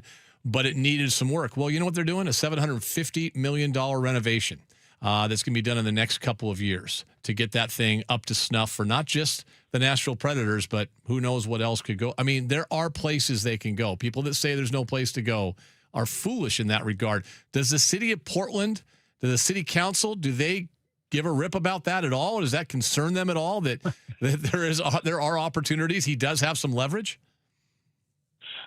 Ian, we're still in that part where they're saying, why should we pay for a billionaire to have a toy? It's that same old thing, because he spent $4.2 billion on the team.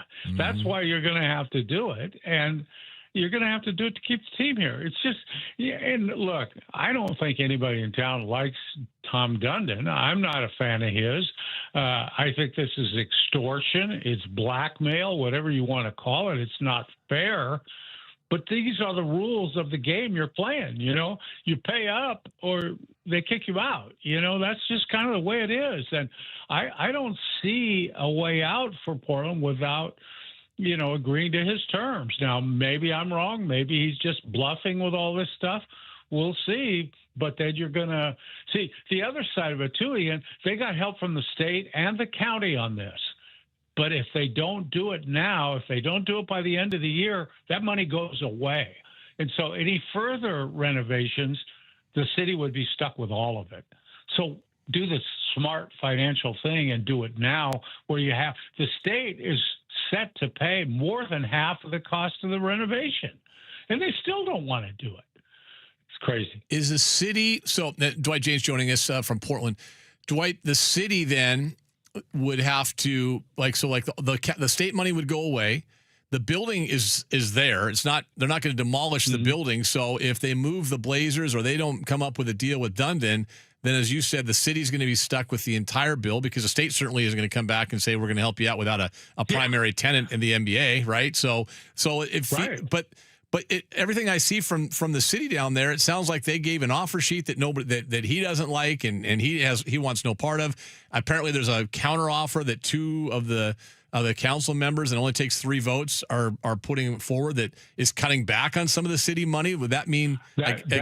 That's the county money. That's a different pile of cash. Wow. And part of that, Ian, is that they've wasted so much time that all of a sudden now the county's getting cold feet on this. The state is operating under the same principle as what they were going to do for a baseball team if they ever got a baseball team.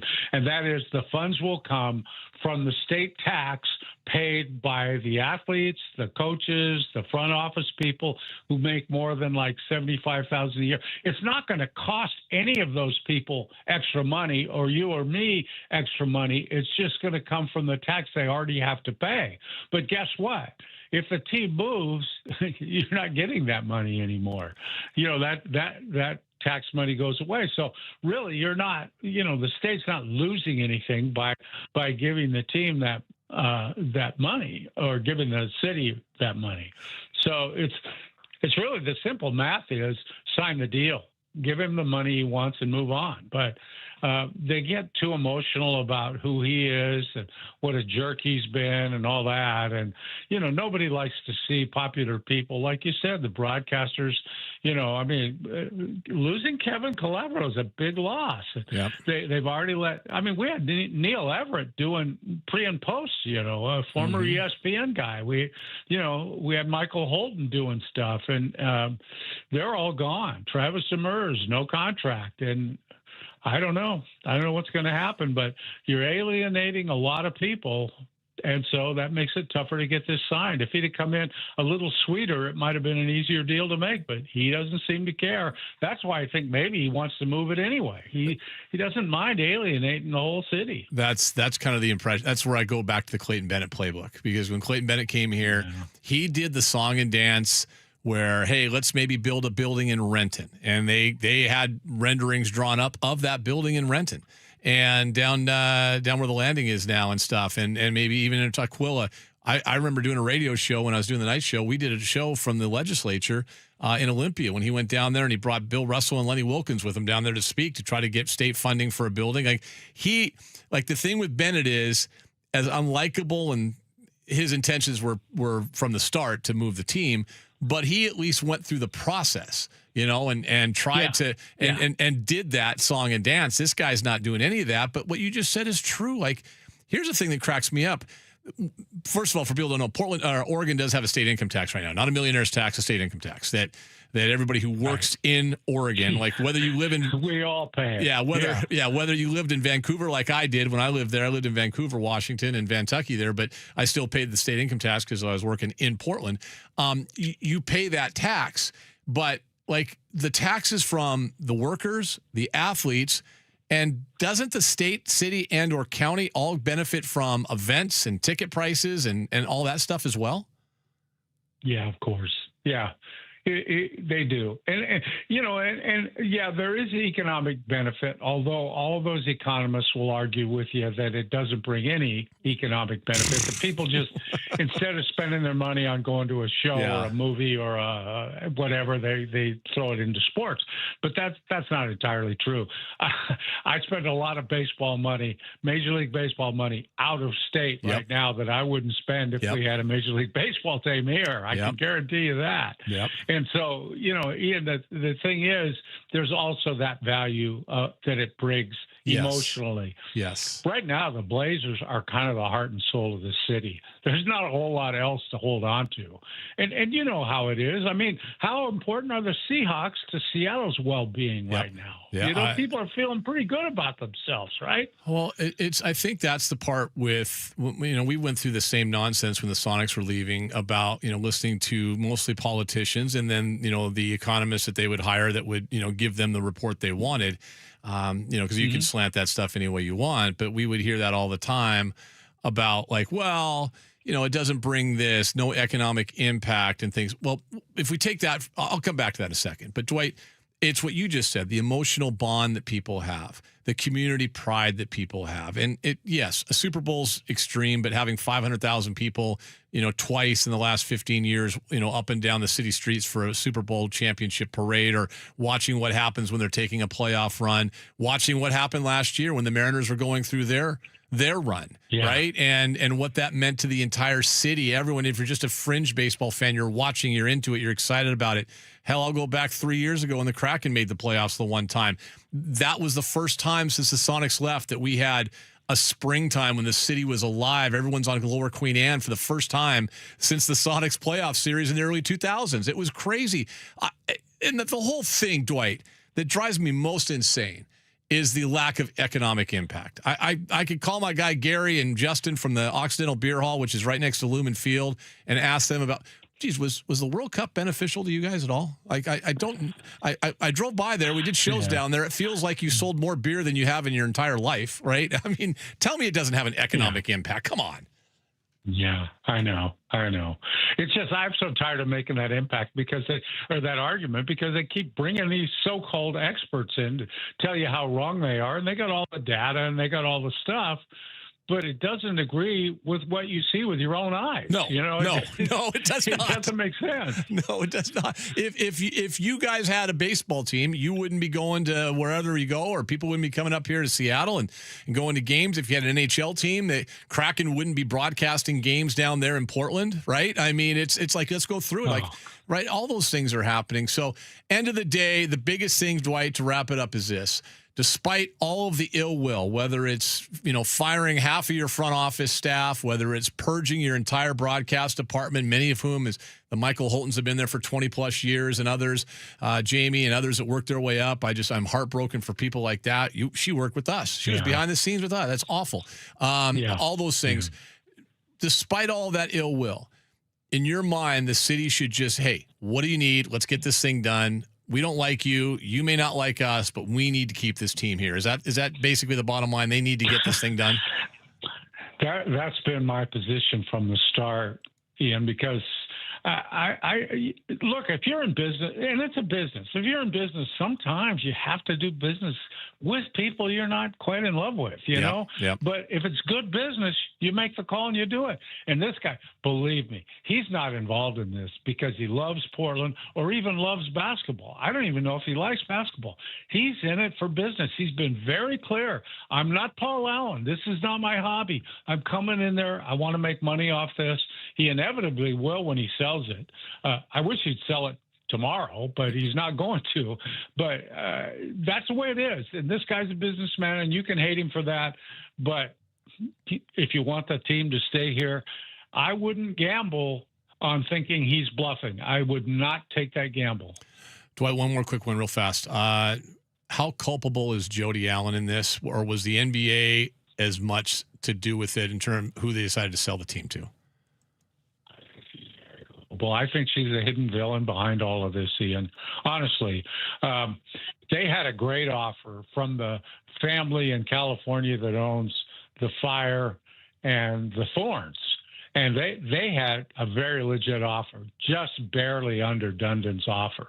But when you put the two groups together, here's one group that already has two teams in Portland, obviously cares about Portland.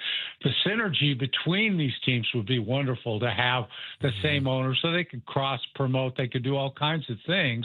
And instead, you sell it to a guy from, basically from Texas who owns a hockey team in Carolina.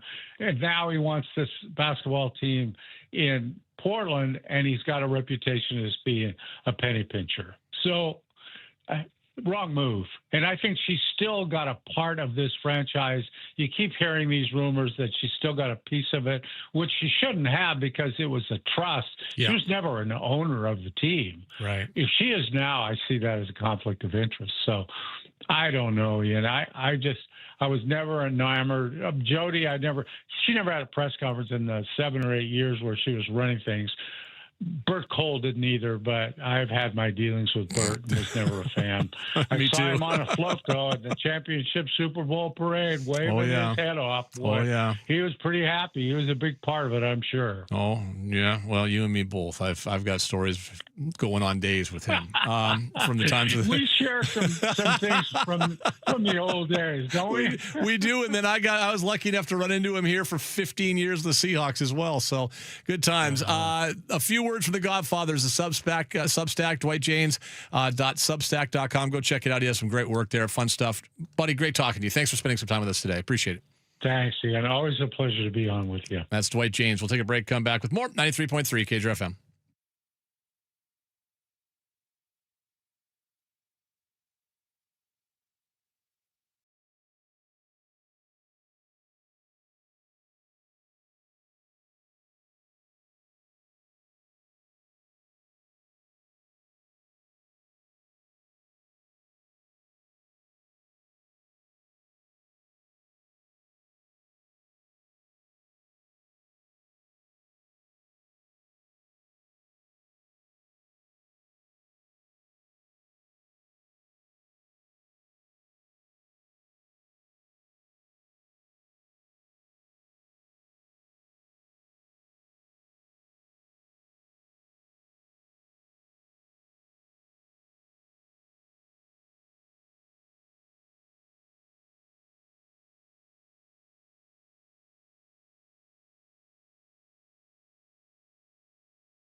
Kraken and the 12th Man. Brought to you by Seattle's closest Snoqualmie Casino and Hotel on Sports Radio 93.3 KJR FM.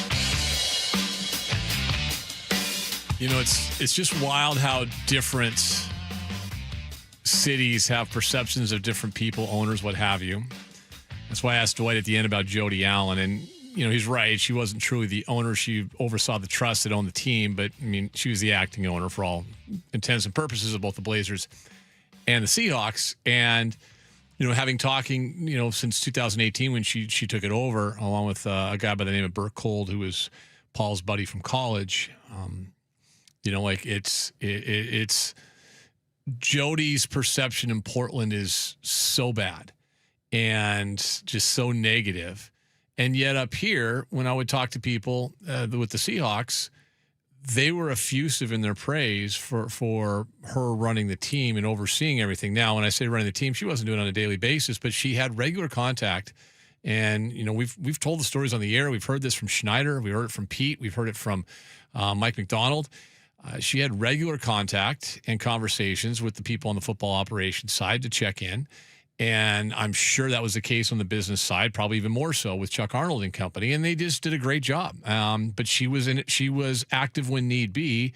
She came up. She had some of the biggest decisions in Seattle sports history that all proved to be perfect. She was the one that ultimately decided you need to move Russell Wilson. He's become a problem. He's trying to get people fired. He's trying to get people out of here. You know, Pete and John. And then, ironically enough, then time to make the decision on, do I go with John or do I go with Pete? I'm going to go with John, and we're going to make a move and get rid of a Super Bowl winning coach. Like, she had to make really difficult decisions for a team that, you know, since Schneider took over in 2010 has been humming along really well. Like, I don't have the numbers in front of me. I dare to say they're probably, if they're not the most successful team since 2010 when he took over, they're in the top 3 probably for sure. They've got 2 Super Bowl championships, and I know that the Patriots had that run. The Patriots also had seasons that were abysmal along the way where they didn't have those, you know, Schneider's worst seasons were like with 7 and 9. So this whole deal now down in Portland, she's taking a lot of the heat and the blame. I still think the league is culpable. They should have stepped in. If she had some sort of vendetta or some issue with the city of Portland and she's like, I'm going to stick it to you, and Dundon's going to buy the team and not the people from the Bay Area that own the NWSL team and the WNBA team in Portland, that should have been a league thing. That should be Adam Silver should do that at that point. But none of us really know the inner workings of how that went. I just know that up here in Seattle, you know, we're living in a different world than Portland. In Seattle right now, there is certainly, and for good reason, some consternation, some concern about the new owner of the Seattle Seahawks and this family that's coming in that we really don't know much about. People will find this funny. I had a great conversation with our buddy John Lund yesterday after the show when I was driving home. And he's from the Bay Area guy, and he's gonna kind of jump in a little bit and make some calls, and we're gonna have 2 straight weeks for serious conversations with Lund, but he's gonna try to find a little bit more out about the family. What to expect. As he pointed out, you know, the Seahawks owners, their one little dip in the water with a professional sports organization was a pretty successful one because it was the 49ers. Good organization. We don't like them at all, obviously, but good organization, great ownership. So he'll jump into that. But we have that consternation. I feel the stress. I understand why. Because, frankly, it worked with Jody. I mean, in the Allen group, they worked. God, that's been a hell of a franchise since Paul Allen took over and then Jody took control afterwards. Meanwhile, in Portland, they're worrying about losing their team, and rightfully so. And I feel so bad for those guys down there. We joke Portland sucks, and you know we hate the Ducks and all these other different. Man, we've been there. We have been there. It's awful. And you know, one thing we had, and I don't think it helps. It didn't make it hurt any less. Losing the Sonics because we had the Mariners and the Seahawks at the time, and now we've got an NHL team, and obviously we've got other teams. Huskies are here, and WNBA, NHL, etc. But it is more significant in Portland. That's all they have. And Dwight mentioned it. And having worked there, and you worked at least on the periphery from there, Trav. Yep. The Blazers are the Seahawks and then some to Portland. And not the Seahawks in the 90s when they almost moved, the Seahawks today. And the Blazers have been god-awful for a while. They finally got to the postseason this year, but they've been bad for a while. And they're kind of on the up and come, and for them to possibly lose a team would just be catastrophic. I think the NBA, I know we want them back. I want the Sonics back. Don't get me wrong. I want them back. God, the NBA is broken right now. It is such a broken league. The ownership situation in Portland, the situations in a couple of the smaller markets right now, like Memphis, teams that just can't find a way to get better in a bunch of the smaller markets. I saw a big story the other day. The Chicago Bulls continue just to be abysmal. That's one of the biggest markets in the country. That's a legacy franchise. At least it was for a while when Mike was there and Scotty was there. But you look at some of those issues. You have one player holding an entire league hostage before they put their schedule out in LeBron James with the TV schedule and stuff. Like one guy, like that is a broken league, like a really broken league. We want back in, but boy, they need some. They got to do some work and they got to do some fixing. And it probably starts in Portland. I didn't get into it with Dwight, but my other concern, obviously, here as we watch the stuff from Portland from afar, is selfish because I don't think this league likes to multitask. I don't think they like to do that. I don't like they like to have open-ended things happening and then try to do something else big at the time. You know, for a long time we heard so much about, well, I don't know if we can expand when we've got the other stuff going on with the European League. Well, that's kind of died down. Now maybe expansion is kind of on more of the forefront by the end of the year, but are they going to be able to expand to 2 cities when they don't know what one of their other previous 30 cities is doing? I don't trust Adam Silver at all. I don't believe he has the wherewithal to do those 2 things at once. So that's why the Portland thing concerns me as well. All right, we'll take a break, come back. Don't forget, 1 o'clock, we'll talk a little college football. It's been too long since we had our guy Stuart Mandel on. He'll join us coming up at 1 p.m. Or at 2 p.m. So 2 p.m. I'm still used to the 2-hour show, Trav. 2 p.m. We'll do that coming up on 93.3 KJR FM.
Huskies, Kraken, and the 12th Man. Brought to you by Seattle's closest Snoqualmie Casino and Hotel on Sports Radio 93.3 KJR FM. All right, we're back. Wednesday afternoon. Hot as hell outside. Hopefully you found some shade, some AC, something to cool off. Trav, you good? How's the house? House is hot. It's a sauna. Yeah, no fun, man. No fun this time of year if you don't have the AC unit along the way. We'll talk college football, by the way. Top of the hour, Stuart Mandel from the Athletics going to join us. Lots to get into.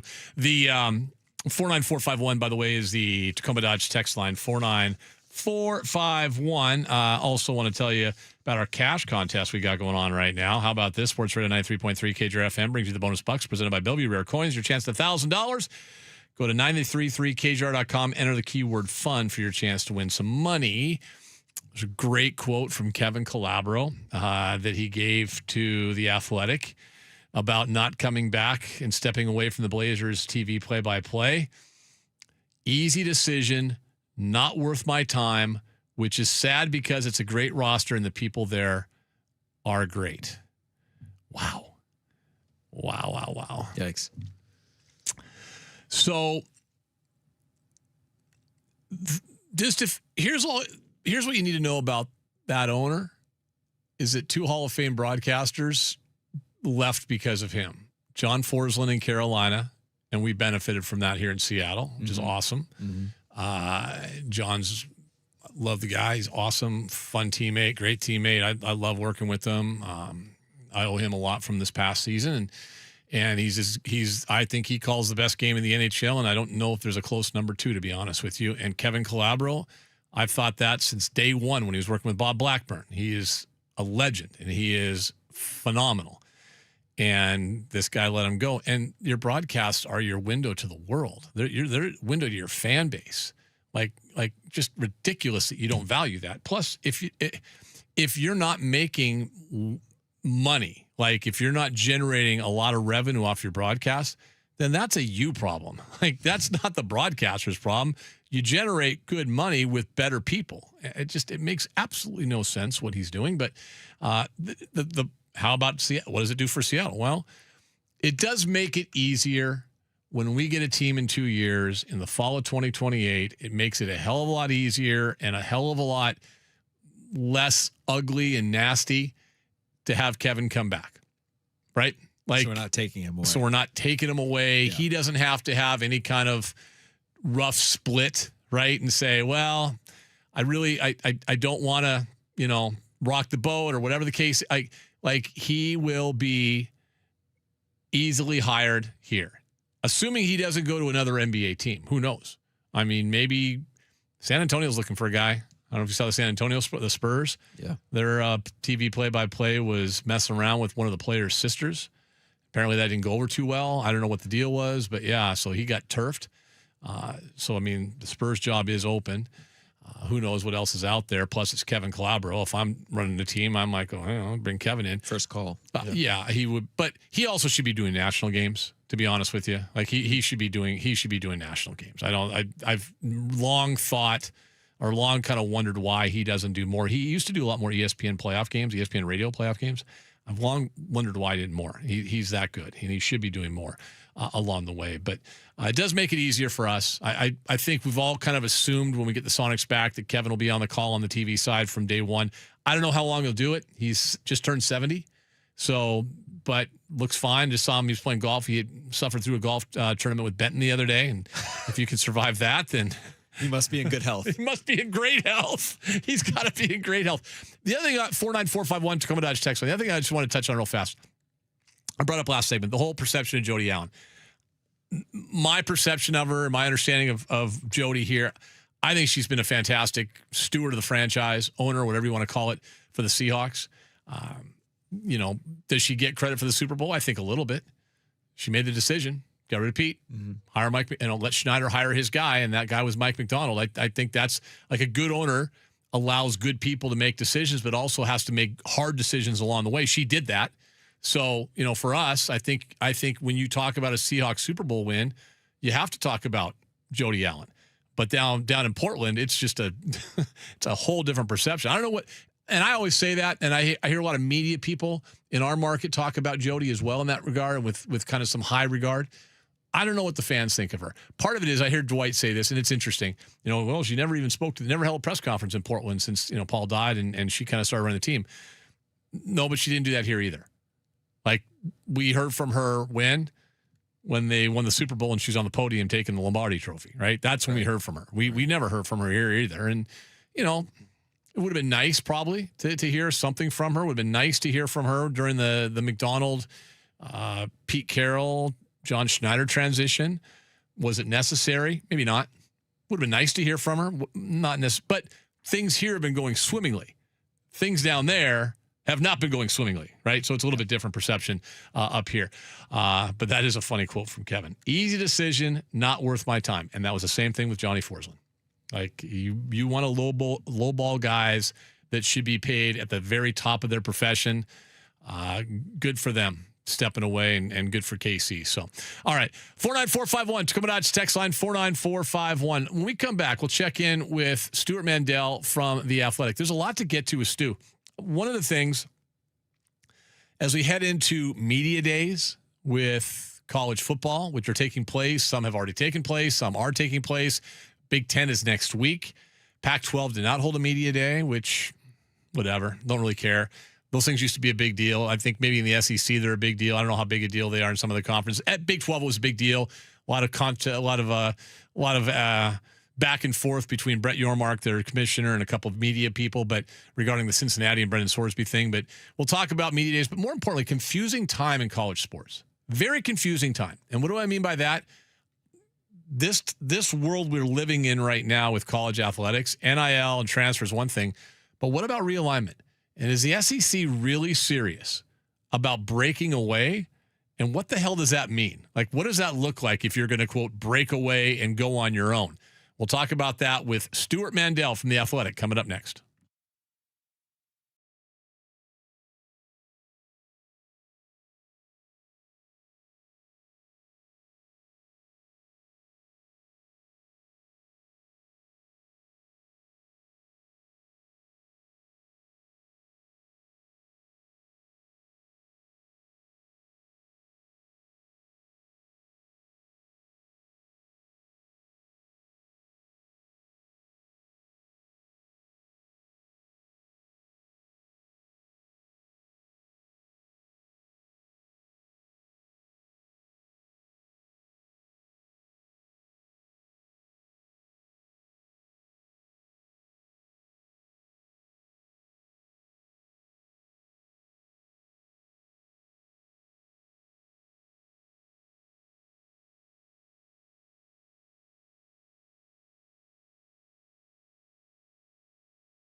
Your 93.3 KJR FM sports headlines. Brought to you by Frost Brewed Coors Light. Choose chill. Gino Suarez, solo home run. Great defensive play. Reds beat the Mariners 4-2 last night.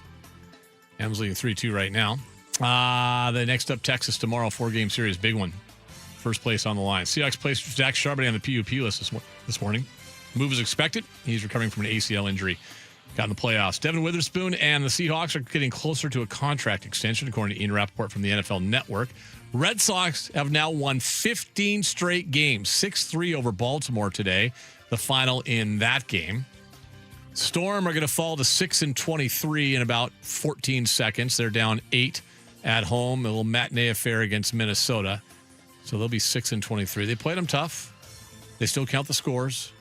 Not a beauty contest. 6-23. That, ladies and gentlemen, is a rebuild. They're going to be good, though. I blame Fane. 100%. All 23 losses are Fane's fault. 100%. 100% Fane's fault. As well. And Kevin Calabro out as the play-by-play voice of the Portland Trailblazers. His decision, basically they lowballed him. So their decision to lowball the great KC makes it easier for him to become the next play-by-play voice in 2028 of your expansion, Seattle Supersonics.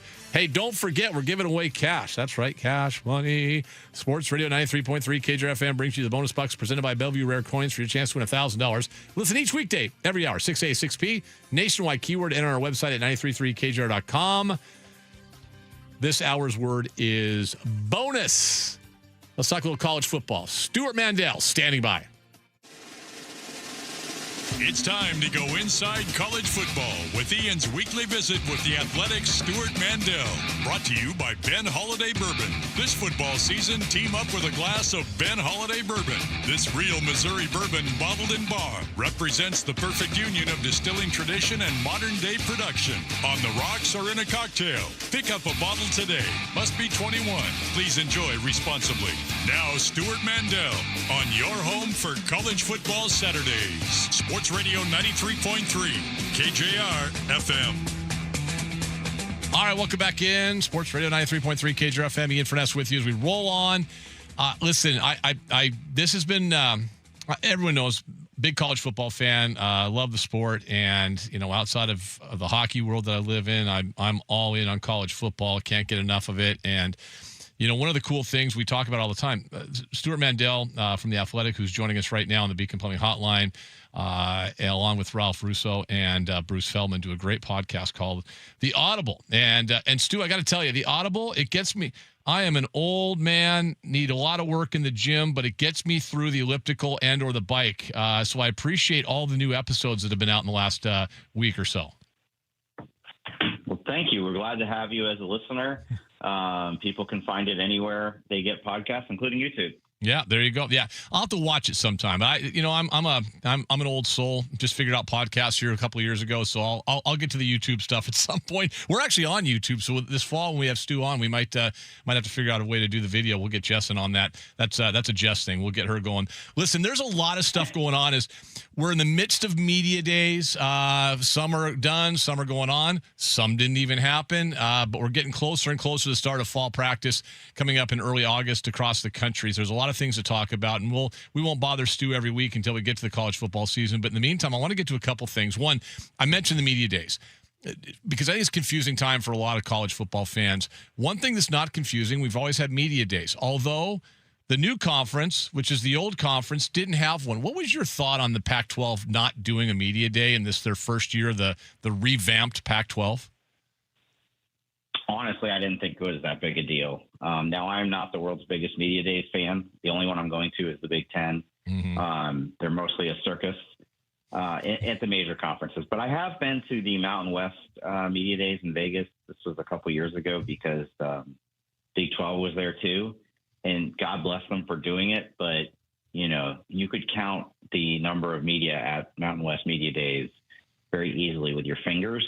Mm-hmm. So if the Pac-12 felt like it was going to be kind of, I heard Teresa Gold say they're very expensive, and she's right. Like, I can't even imagine how much it costs to put one of those things on. So if they felt like the media turnout wasn't going to be that great anyway, then I don't know that it was the world's biggest issue. Well, then they can turn into a little bit of a circus too, like you said, for a lot of reasons. The Big 12 had a little bit of a circus with Brett Yormark and a reporter, and you get those things going down too, and some of those things happen. I want to get to the SEC for a second because I mentioned it's a confusing time in college. It's been a confusing time since. I guess, Stu, did this all start with Oklahoma and Texas? Just when I say confusing, I mean, there's a lot of levels of confusing. There's realignment. Are we breaking away? What's the college football playoff look like? NIL, can we pay players? Can we not? Is there a salary cap? All those things.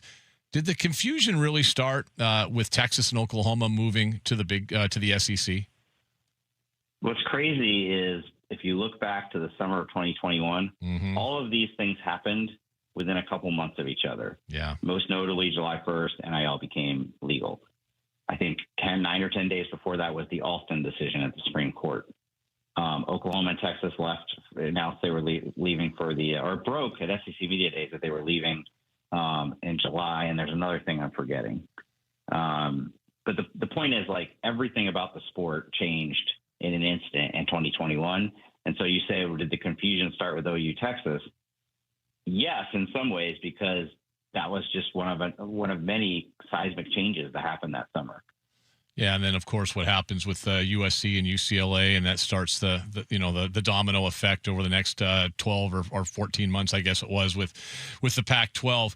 I want to get to this. You guys talked about on the Audible. I'm glad you did, and I'm also still a little bit. I'm going to use the term again, confused. Not that you guys didn't do a good job with it, but I think a lot of fans are kind of wondering, what the hell is Greg Sankey talking about with the SEC breaking away from the NCAA? It's not just, hey, we're going to break away and be a standalone conference, right? There's a lot more to that. Let's just kind of take it for what it is.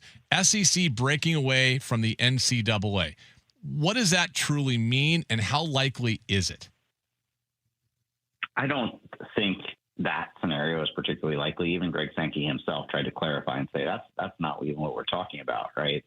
They're talking about frustration with just the complete inability of the NCAA, or now the CSC, to regulate everything from eligibility cases, salary cap, portal. Like, every time the NCAA tries to put in a rule, somebody sues and it gets overturned. And I do think the Brendan Sorsby thing was a big flashpoint this summer of, like, wait a minute, if they can't even enforce that, like, what are we doing, right? So what the SEC keeps talking about is, well, maybe we'll just do our own rules. Maybe we will have rules that are just SEC and we investigate and we enforce, and we don't have to wait for 8,000 other schools to sign off on it. Or, I mean, we wouldn't know until somebody actually sued. But the thinking is they would not be as susceptible to these antitrust suits because you're not closing off all of college football to recruits or transfers. And so I get it, but I also wonder, have you guys really thought this through? Because if you do that, and if your rules are in any way more restrictive than the Big Tens or even the ACC or Big 12, isn't that putting you at a huge disadvantage? They actually had a rule back before everybody could transfer and play right away and only grad transfers could. They had a rule within the SEC that, within the SEC at least, one school could not take a grad transfer from the other and the guy could play right away. He would have to sit out a year. And they eventually got rid of it because, well, then that just meant those guys that couldn't make that move were going to schools in other conferences. Right. And it seems to me, if you're the only one doing this, the same thing would happen.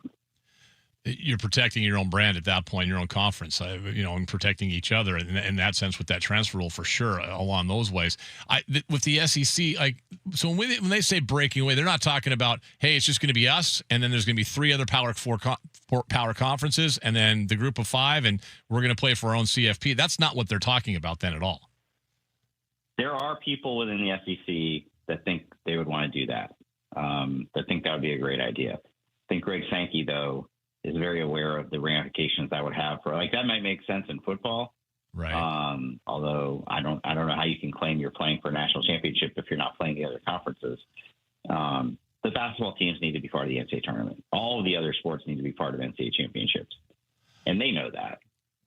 So as much as, like, the insular, I mean, when you're in that room in Tampa this week, but it used to be Birmingham, you would think the SEC is the only football conference that exists for real. And I don't doubt like that would still be, they would still have the big brands and they would still play the big games. And I think people would tune into that to some degree. But where I think you lose the plot entirely is nobody's going to consider your champion to be the SEC, to be the national champion. And nobody's going to consider the CFP champion to be the real national champion either. I think where it would become a little more feasible is if the Big Ten did the same thing too. The SEC said, we're breaking away entirely. And the Big Ten said, oh, we are too. And then they would be free to say like, well, we'll just stage a playoff between the two of us, right? We already have most of the teams that compete for national championships, and we can go get more. We can just go add Clemson and Florida State and whatnot. So I think that's a nuclear option, and I don't think it's imminent by any means. Stuart Mandel from The Athletic joining us. Yeah, I was just going to ask you, how would you describe the relationship with the Big Ten and the SEC as it stands right now here in the late stages of July?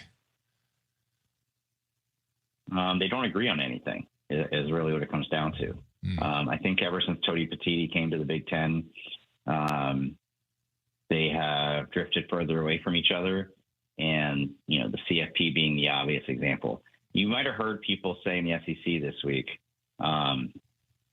hey, we feel we got duped. When we signed up for the 9-game conference schedule, we were told it would be, we'd be going to a 16-team playoff. And that hasn't happened. And while I think that's a little oversimplified, I mean, there's lots of reasons they're going to a 9-game schedule. They're not wrong that the Big Ten initially wanted a 16-team playoff, if you remember, with 4 bids for them and 4 bids for the SEC and 2 for the Big 12 and 2 for the ACC. It was wildly unpopular, and it didn't end up happening. But the SEC was willing to go to a 16-team playoff where it's just the 16 best teams, just as they are willing to do that still now.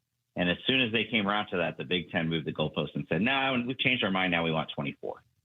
And I think the SEC right now is not interested in that. Maybe that changes at some point. As I said on the Audible, I really hope the SEC gets the number of teams in the playoff this year that they want and doesn't get, because, with the 9-game schedule, half their teams are going to have another loss. Yep. And if their 9-3 teams are getting left out for teams they think played a much weaker schedule, they are going to say, well, I guess we need a bigger playoff, which I'm not a fan of. No, and you and I are going to have that conversation as the year goes on. We start seeing those losses, that right-hand column with that loss column. It's going to be an interesting one for teams across the country, especially, in the SEC with that added game. It's interesting how they want to make their own rules, but they actually kind of caved into the pressure from other conferences saying, hey, you guys have to have 9 conference games. You can't be playing, an FCS school in November while we're playing, while USC is having to travel and play Indiana or something like that. So they did kind of actually, in some ways, cave in. I don't want to say cave in, but they finally went down to that 9-game road. But you're right. I think people forget the math. If you're playing that 9th game, that extra conference game, half of those teams will have a loss. And some of those teams, Stuart, are going to be good teams, right? It's hard to believe it was at Big Ten Media Days a year ago that Kurt Signetti made that. They asked him, why are you canceling all your Power 4 non-conference games? Why are you playing nobody out of conference? He said, well, it's an SEC scheduling philosophy.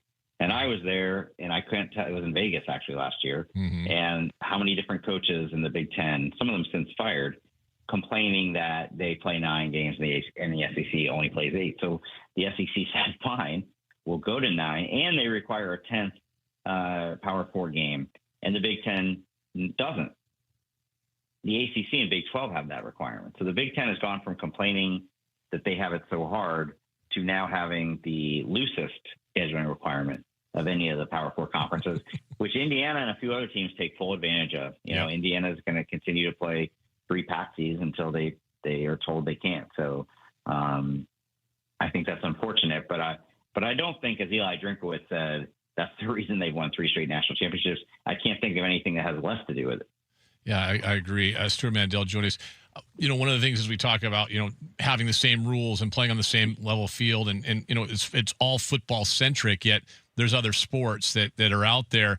I was talking to my buddy John Canzano the other day, and he's like, well, there might be a push from the Big Ten and maybe the other power, Big Ten and the SEC even. Hey, let's get more geographic. There's push inside the NCAA. Let's get more geographic for the non-football sports or the non-revenue sports. Maybe it wouldn't include basketball; it would just include all the other sports. And I was thinking to myself, if you're Gloria Nevarez with the Mountain West, or Teresa Gold with the Pac-12, or any of the other conferences that have had teams leave and take off, why would you say, yeah, we want our volleyball teams now to be playing Big Ten teams in conference, in a pseudo conference? And Stuart, I'm old enough to remember when baseball on the West Coast wasn't the Pac-12, it was like the Pac Northwest or the Pac West or whatever the hell it was called, because it was because not a lot of Pac-12 schools didn't even have baseball teams. Oregon didn't have a baseball team until a few years ago, and they did that. They've done it for wrestling and other sports. But why would those smaller conferences then welcome, the non-revenue sports back in? I think if you're going to, first of all, it's very theoretical. Yeah. I hope they do go to a more regional approach. But I think if you do it, it wouldn't just be as simple as, okay, all these teams go back into the Pac-12 and all these teams go back into this conference. Like, there are, you have leagues that have teams in them for other sports that are just for that sport. And some of them don't make any geographical sense, to be honest. But I think there's creative ways to do that.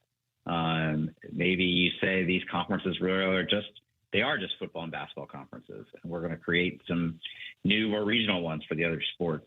It's one of those things that makes total sense, so they'll never do it, or they'll never get around to doing it because everything moves so slow in college athletics. Yeah, glacier pace at times. One thing that doesn't move at glacier pace is, of course, would be the coaching carousel. It's early. We haven't played a game. We haven't gone to camp yet. You wrote about it in your mailbag. I thought it's very interesting. Let's talk about some of the bigger coaches that may or may not be on the hot seat. You guys talked about it on the Audible as well. Let's just go down the Clemson road for a second with Dabo Swinney.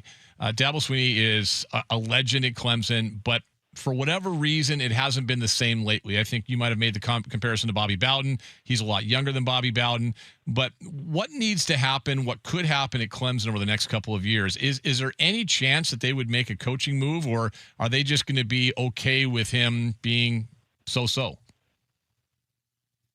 They certainly don't want to make that coaching move, both financially and just because he's been so important to that university. And like I said in the mailbag, if it turns out last year was a blip and it ends up being somewhere between, okay, maybe they're not an annual national championship contender anymore, but they're winning 10 games and they contend in the ACC and they occasionally go to the playoffs, I think he can coach there for as long as he wants. I think the problem is going to be, okay, you've gone 4-4 in the ACC 2 of the last 3 years. And by the way, they lost all of their best players from last season's team that went 7-6. If 7-6 is now the norm, with all the money you have invested in football, with how much the rosters cost, I don't think any school can accept that anymore. Florida State put up with that for almost a decade with Bobby Bowden before they finally pushed him out. And even then, there were a lot of people that didn't want to do that. I don't think you can wait. I think the money is there's too much money invested in these programs at this point, especially with NIL, to just sit back and say, well, we're going to be loyal to this guy, even if it means we're a 500 team now. So I think this year, I don't think there's any scenario where he would get fired at the end of this coming season. But if it's another mediocre 500-ish year, boy, then you really have to start asking those questions going into the following year. It kind of feels like Dabo and then also before that, Mike Gundy, who's obviously not at Oklahoma State anymore. Those are two of these longer tenured coaches that were very reluctant to accept the new world, the NIL world, the transfer portal world, and things like that. Obviously, Gundy's out. Is Swinney any better with that? Is he starting to embrace things like other coaches have across the country, or is he still just kind of doing his own thing?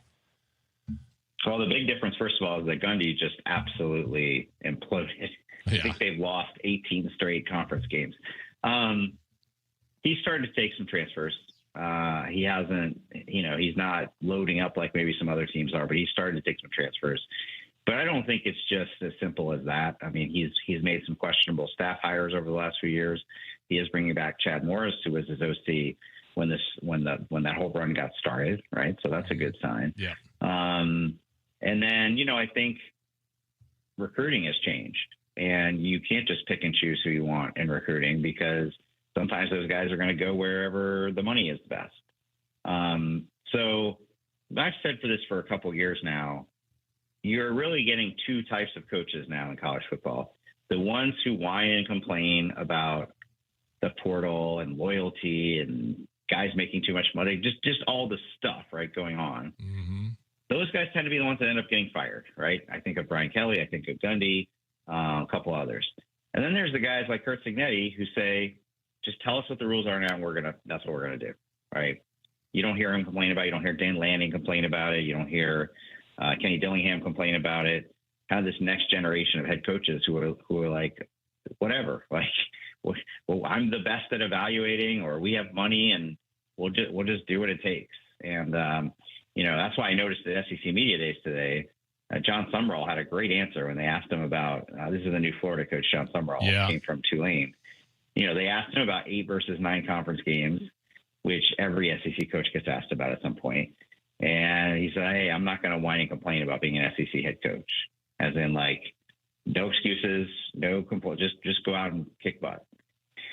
So I think Dabo has reined it in a little bit. I don't hear him quite so. I mean, there was a time a few years ago where he was saying, if this becomes professional football, I'm going to leave, right?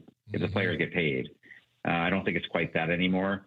But, it's not great when your head coach is going up in ACC Media Days and you're asking, hey, why has the program slipped over the last 5 years? And he's talking about, and he's reciting his resume from how great they were a decade ago.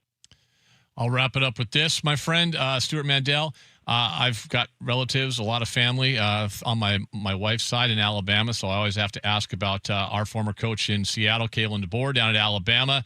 How are things going for him down there as we wrapped up SEC Media Days, the expectations? You guys mentioned on the I think it was Bruce or Ralph kind of touched on it, like the advantage that Alabama used to have doesn't have anymore, because now when everybody can get paid, and I'm not saying Alabama paid guys before, but used to be, hey, you go to Alabama, play for State, and win a national championship. Now guys are, going across the country. Where can I get the check and win at the same time? How are things going for Kalen heading into this season?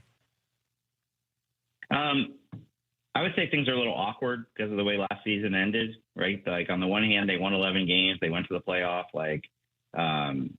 good for them. But getting their butts kicked by Georgia in the SEC championship, and then, of course, Indiana in the Rose Bowl did not sit well. Now, I think Greg Byrne, the Alabama AD, getting out ahead of this about the possible hot seat talk, went ahead and gave him an extension and a raise this spring, which was a pretty definitive, hey, I'm sticking with this guy. Like, there's no hot seat here. The guy just won 11 games. In fact, the reason he did that in part was because he had some leverage because Michigan came after him. So he's not on the hot seat at all. Now, if they go 6-6, fans are going to try to put him on the hot seat. They're not going to be happy with him. I talked to him in the spring, and he was saying how this is a really young team that they have coming in this year, which is obviously an exception these days. So he's very bullish on them for the future. But while he didn't say this, I'm just reading between the lines, acknowledges there could be some growing pains this year. You know who might be on the hot seat is Greg Byrne for that contract if there's a struggle this year. I would agree with that. I won't get into the Michigan stuff. I'll let people listen to the Audible, because that whole nightmare in Ann Arbor, Michigan man, this and that, and all that crap, and their weird ass investigation that proved absolutely nothing, or really accomplished not much of nothing, is out there for the Audible. Go check it out. Tell people to get up the Audible, as well as, by the way, you can read Stuart on The Athletic, theathletic.com. The mailbag is out every Wednesday. It's fantastic. New one out today. But tell us about the Audible. The Audible comes out this time of year every Tuesday and Thursday. And then once the season begins in earnest, week 1, we do a live Sunday morning show on YouTube that then goes up on Apple and Spotify afterwards. So 3 episodes a week in the fall. So I would go ahead and subscribe now, and those episodes will show up once we get there. Stuart, great stuff. Again, I'd say this with all sincerity. You guys do a terrific job on that podcast. It's a must listen for me. I look forward to the new episodes. It gets me through some sweating and some old man stuff as trying to get on a bike and elliptical and all those things. So I appreciate you guys helping me with that. And we'll talk again soon as we get nearer to the season, man. Thank you so much. All right. Thank you. There you go. Stuart Mandel. We'll take a break. Come back for more. 93.3 KJR FM.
And the 12th Man, brought to you by Seattle's closest Snoqualmie Casino and Hotel on Sports Radio 93.3 KJR FM.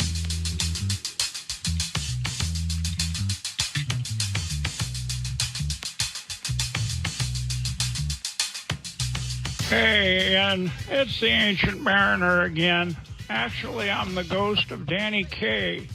If you need to explain the complexities of Wilson's decisions, then I accomplished our mission years ago when we put the club on the burial grounds of an Indian settlement, and we adopted the trident.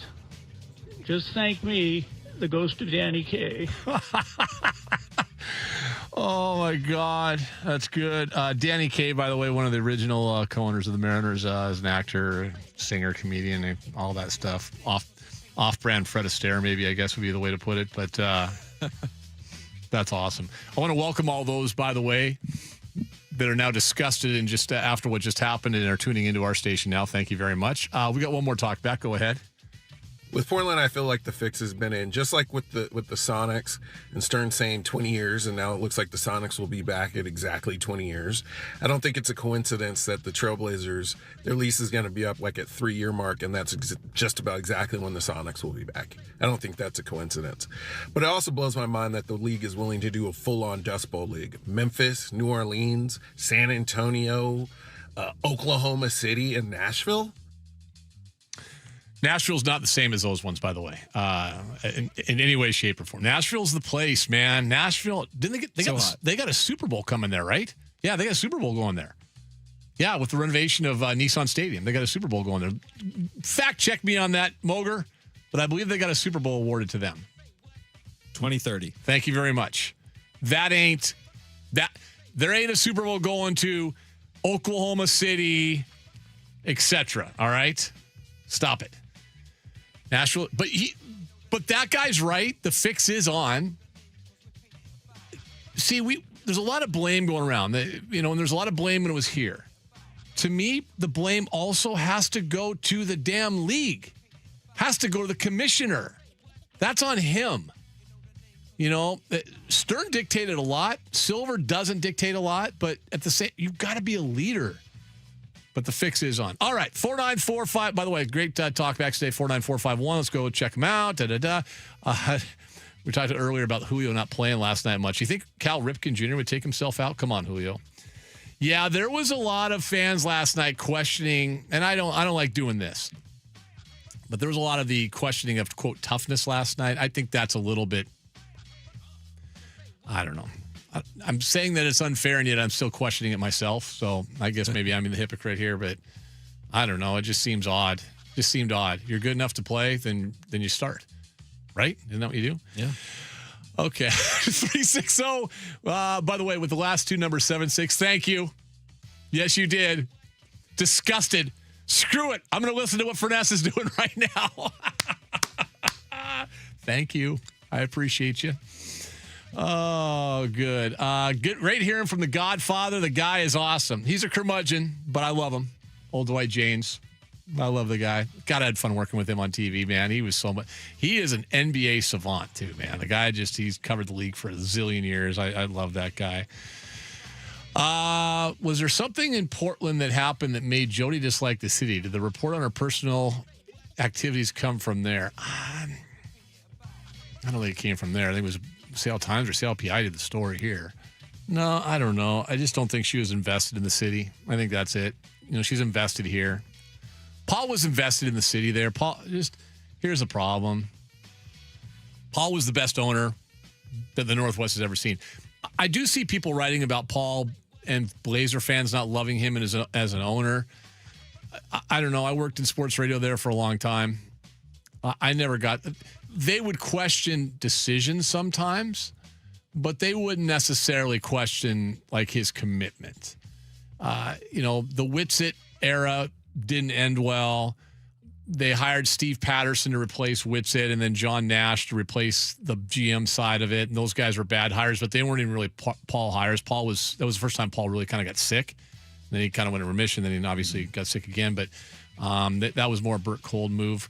Paul did whatever, man. He spent into the salary cap tax threshold every time I can remember when I was there, he did that.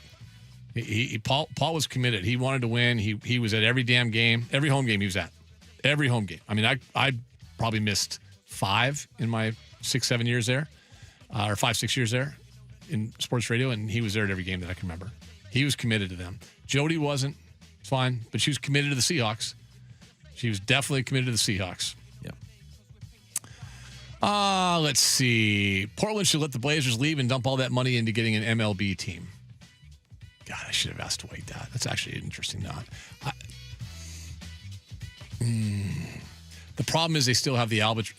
It's kind of the issue we had here with Key Arena is that you still have this building, city-owned or what have you. You have this building that sits there.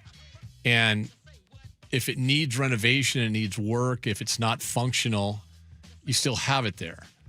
You want to have that primary tenant invested.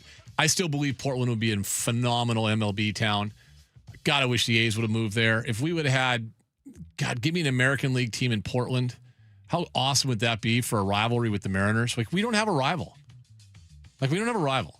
Like, San Diego's not even the same league, but they're not a rival. We don't have a rival. Toronto, maybe, sort of. Just because all the Canadians come down. But they kind of are like that. But even I think Toronto probably thinks of like somebody besides us as a rival, Yankees or whoever. And even this year felt weird. This year was a weird series here too because they played it in over the 4th of July weekend. So there wasn't the normal juice that we have leading up to it. I mean, we could say, it's the U.S. against Canada. They had big crowds. I get that. But, man, we just didn't we didn't have it. It just wasn't as fun this year. So this is an interesting one, 425. With the turnout that Seattle had with the World Cup, would that turn heads at the NFL to have the Super Bowl here? I don't think there's ever been a question about whether or not they believe this is a great NFL market, great NFL football town. For them to bid on the Super Bowl, the Seahawks would have to be on board. Now, maybe with new ownership, they would be. I know this. Previous management ownership, they wanted no part of a Super Bowl. They wanted no part of hosting that. So I don't think so. I don't think so. Somebody's asking when KJR is going to fire me. I don't know. That's Rich Moore at iHeartMedia.com. You can ask him. Could be tomorrow. I mean, I'll. You got to run out of here. I'm out of here at 2:54, buddy. I'm gone. I'm out of here. Don't give him a chance. Yeah, don't give him a chance. Make him call you. Make it hard on him. You know, that's the easiest way to do it. Just make it hard on him. As well. What's your opinion of Dunn putting his family members on the stand? Like, it's just sick. It's gross, disgusting, awful. Everything. I mean, just keep going. Is there a more spineless, powerless commissioner in the history of sports than Adam the Crypt Keeper Silver?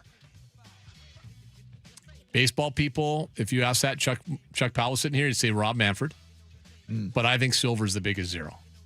I truly believe that. I think he is an absolute goose egg on every level. Of course, we'll celebrate him when we get the NBA back here in a couple months. Let's see. That's good for now. All right. I believe Softy's in today. Are they here or are they down at Jimmy's? Do you know? I'm not sure. Okay. Well, we'll check in. We'll find out. We'll find out coming up next.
All righty then, ladies and gentlemen. Here he is, Dave. All righty then.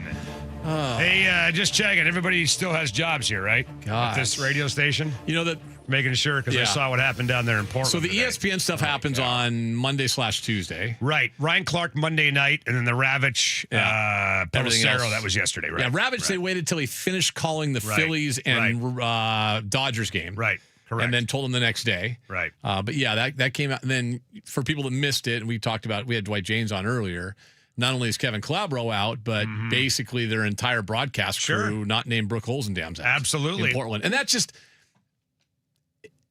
we've seen, we went through, we just went through it too here. Yeah, with Chris. How about your buddies up in Vancouver? In Vancouver. Are you kidding me? Yeah, it's Right? awful. Crazy. And it's brutal. Yeah.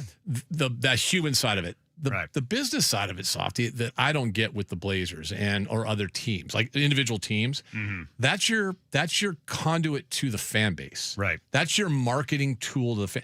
Is there a better marketing tool than having Kevin Calabro call a game? No, there's not. I mean, he's obviously not as beloved down there as he is up here. Right. There's no question about that. But he was beloved, right? He was a very guy popular. that he was Yes. appreciated down there Yes. for sure. And Yes. the thing with Kevin is that, he hasn't called a game up here in 20 years. No. Like if you're in your mid-20s, you don't know him. no idea who he is. My kid doesn't know who he is. Right. He's like Bob Blackburn in some ways for the previous generation. Right. Yeah, I bring up Bob Blackburn every now and then. I barely knew Bob. I was, 9, 10 years old. Bob Blackburn used to live on Woodridge Hill when I was a kid. And I'd see him running around and jogging and blah, blah, blah. And that was back in the day where you could pull your car over and say hi to people. Yes. Now you do that and you're getting shot or somebody's calling 911. But you get my point. So I think it'd be great to have him back up here. Some form or fashion. There's an opening at UW right now, obviously. That makes fun. The basketball That'd be job. fun. Yeah. I might listen. Look, man. I love the guy. I think he's the best basketball broadcaster I've ever heard on radio. Yeah. And I say radio because Kevin Harlan's doing TV. So, I love him too. Okay. By the way, there was a point in time where Calabro, Harlan, Kevin Wall were all three working together, and Tom Lee, the old PD here at KJR that hired me back in the day. All of them were together in Kansas City. Wow. It's incredible, man, how these guys just all fanned out. But the reason why I bring up the Portland thing is because this is an example of a guy that I don't think either A, doesn't care, or B, just doesn't get the culture locally, right? He's from Texas, I believe, originally. Yeah. Went to school in New York, I think, and owns a team in Carolina. Correct. He's got no connection to the PNW at all. Yeah. So it's just another thing to keep an eye on with the Kosla family. Do they get the culture here? Do they understand Seattle? Do they get what's important to us up here in Seattle? Because if I were to talk to the family, I would say, hey, look, guys, the only thing that's important to me right now is you just let McDonald and Schneider do their job. As Millen said on Friday's show, close your mouth, open your wallet. Yep. That's it. Simple. And they got a great chance when they do their press conference, which I think they'll do one. Maybe they won't. Maybe they won't do a press I conference. think Pearson's going to say, hey, you know what? We got away with that with 25 years without doing it. I'm trying to remember when the vote officially went through and Paul took over as the owner. I wasn't here, so I couldn't tell you. It was 30 years ago. I don't know if he did a press conference I'm assuming or not. Paul probably but did he then. did make some public statements. Well, didn't he have to go in the vote? He did. Yeah. Because he said, look, I'm only doing this if you guys help me pay for it. Right. And that was the deal. And, he was smart, made it a statewide thing and not a county-wide thing, because a lot of Hawk fans in Eastern Washington, as you know. But I just hope that they have that same kind of mentality, man. They come out and say, look, there's no need for us to put our footprint on this or any of that nonsense. This is a thing that's running like a well-oiled machine.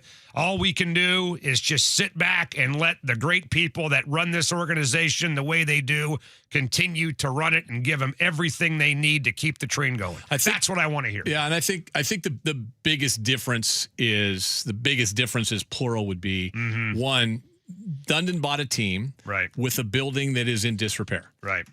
He basically bought not quite Key Arena, but pretty damn close. Like they need massive work done on the building. That's not the case here. Also, he bought a team that's in a rebuild. Now they're on the up and come. Like they're definitely on the up and come, but they're not the defending NBA champions. Like the Kosla family bought a team that Yeah. Doesn't need a stadium. Right. And Right. has a lease. And, oh, by the way, are coming off a Super Bowl. Didn't the Thunder make the finals like 3 years or 4 years after they left here? First year they were Was it awful. 11 Second year or they were, 12? I think it was 3 years. So how far away are the Blazers from doing something like that, you think? Well, Because I that would mean- suck for them. Not that I give a damn about them, but that would Right. suck for them. Well, I mean, wouldn't we look at it like this? Is Damian Lillard still good? No. Okay. Not enough to carry a team to a title. Then they're probably at least 3 years away. Yeah. All right. Well, I mean, I don't know. Here's the red flag. Matisse Thybulle just left for $3 million. Right. There's a part to a of team me that's not good anymore, the Lakers. There is a part of me knowing how many Blazer fans are also Duck fans. Oh, I know. Listen, you sick small son of a gun. Well, I've said it on the air many, many times Yeah. that I'd rather have an expansion team, but if the only available option is them, then I'll take them. Yeah. I mean, what do you want from me? I'll take them. But a guy like that's not going to come and want to be a tenant for Sam Holloway. Right. Like there's just no, like a guy that's pinching pennies. Well, he's not going to want to do that. Canzano's going to be on at 6. Okay. And I think he's thinking the same way you are, that, hey, if they're moving that way, like East Coast way. There's a very simple not north. Bridgestone Arena in Nashville, where everyone wants to go. Right. Place it just got a Super Bowl awarded to. Right. They're undergoing a $750 million renovation to the building. Well, what do you think that what the thought process is there? Hey, we want to make sure the Predators are happy. Can Tennessee have 2 NBA teams? I don't think it matters with the state. I think it just matters the market. Okay. I think they the got market. a team 200 miles away that apparently nobody wants to play at. Yeah. Everybody rips Memphis and even LeBron. Yeah, well. So now they're going to put a second team. Can you imagine Tennessee having you and me growing up as basketball fans? I know. And Tennessee's got 2 teams? Here's what I can imagine. Nashville having a team. Right, yeah. That would worry me. All right, what are you doing today? Petros? Yeah, Petros? Petros is back at 4. Florio's on at 3:10 today. Ooh, he's been revved up this week. Larry He's been Stone. revved Larry up. Stone will join us. Good day to have him on after what's going on down there at T-Mobile. And then Johnny Cans at 6 o'clock tonight. So, and again, welcome everybody who just tuned in the last half hour. That's right. That's See right. ya. Bye.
$1,000 bonus bucks cash contest brought to you by our friends at Bellevue Rare Coins every hour, every weekday through the 7th of August.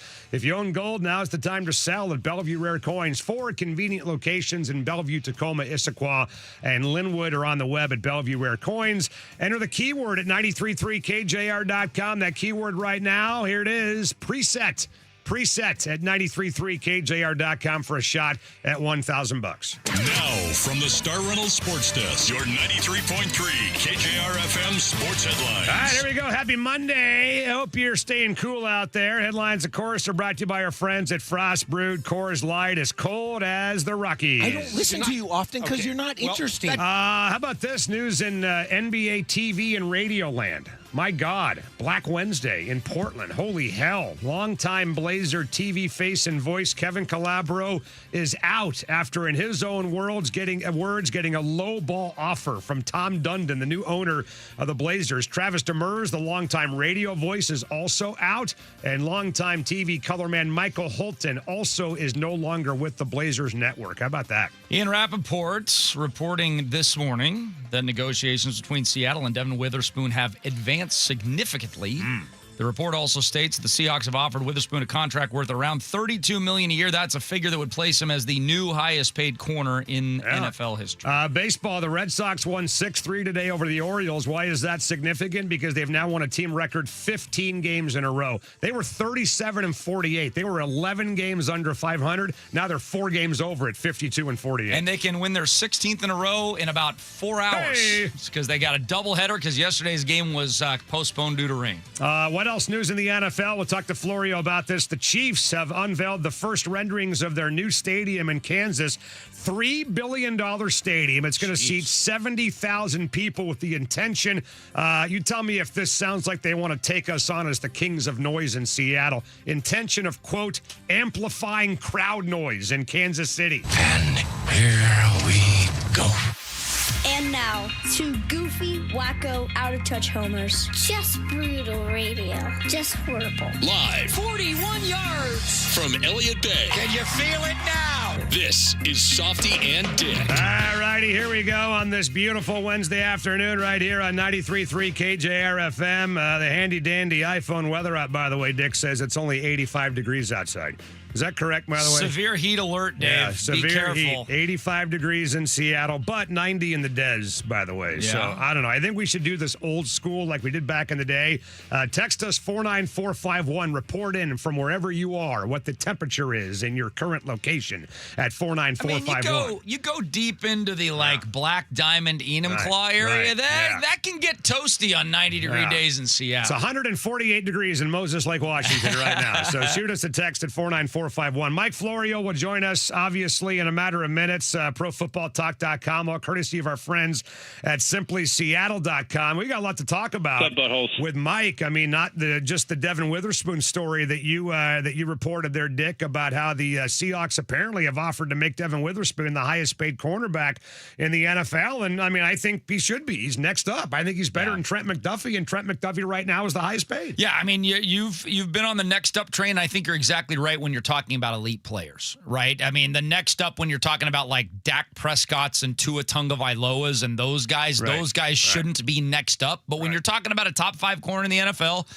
yeah, Devin Witherspoon's a top 5 corner in the NFL, so he's probably going to be the next up to be number 1. When you say they should not be next up, they should not be highest paid just because they're next up. Correct. Okay, gotcha. Yes. I thought you meant like, you know what, you're next up, but You get go $3. wait? Can you go just take a seat? Can you wait over there a week or so before we sign you, because there's about 10 guys behind you that we think are better? And I mean, look, I think obviously it makes a lot of sense for the Hawks to get it done now. I told you on the air a few months ago that I would have been surprised if they got both these guys done before year 4, before year 5, and the 5th-year option. Absolutely. But this is just another example of how the Seahawks do things. It's smart. It's good business. It builds great camaraderie with the players in the locker room that, hey, look, if we draft you and develop you and you perform for us, we're going to take care of you. We're going to keep you in town.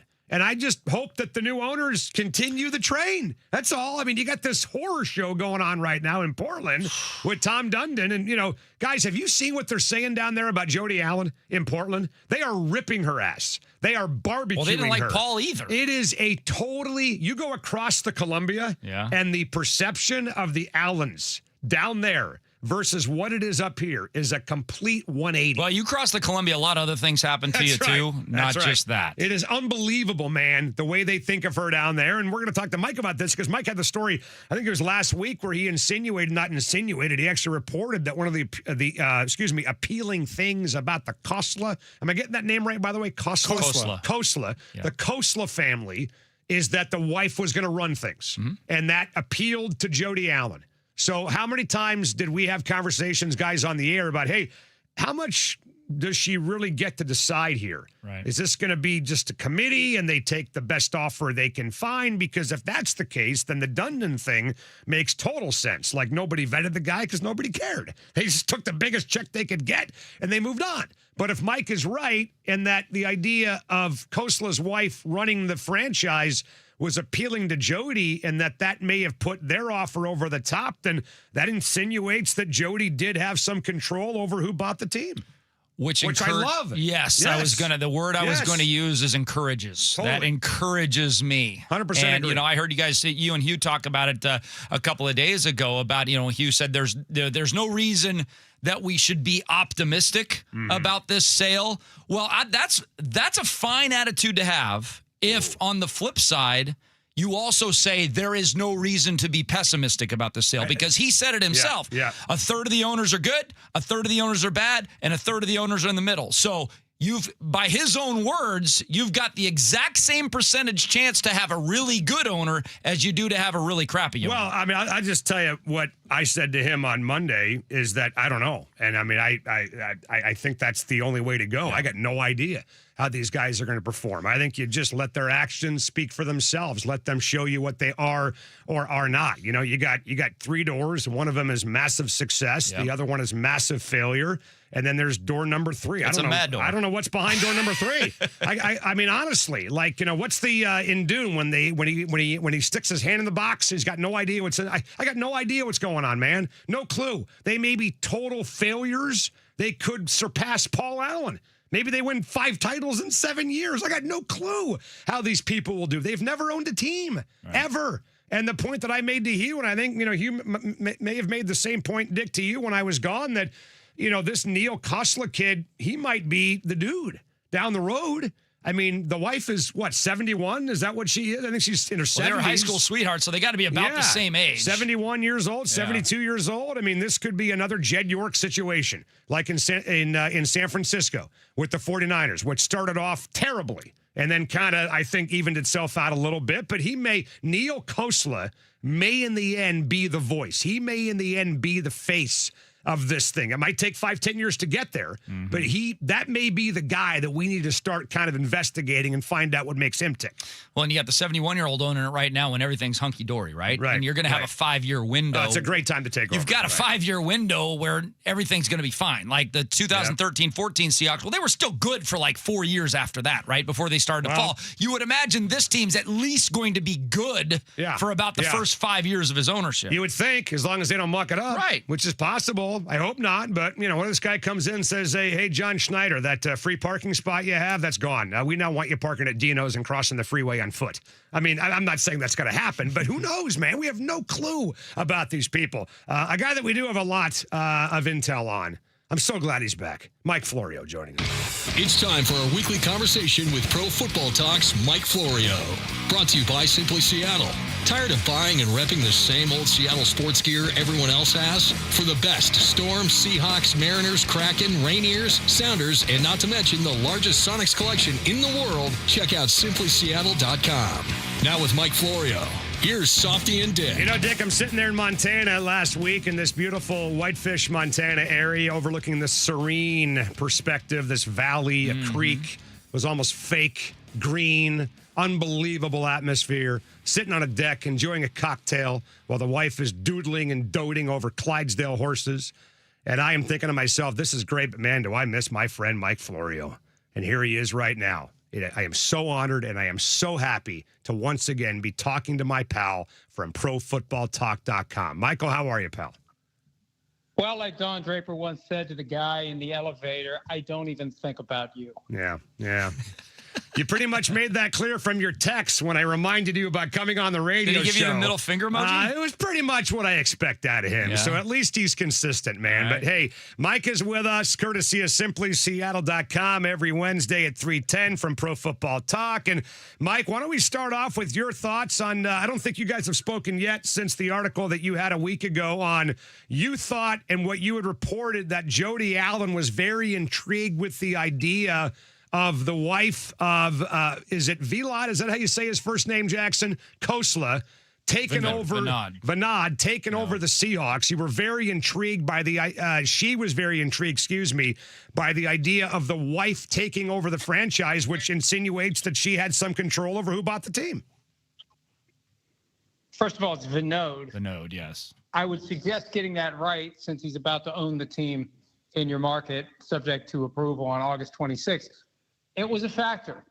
The decision by Vinod Khosla, which was surprising when it came out, we got the word on a Saturday night that Khosla's group had won the ability to buy the Seahawks, and then we saw that the memo that was sent by the league to the 32 teams explained that Neeru Khosla, his wife, would be in charge of the team as the controlling owner. I'm told that was a factor for Jody Allen, who is handing the reins from one woman to another in a business where there aren't many female controlling owners.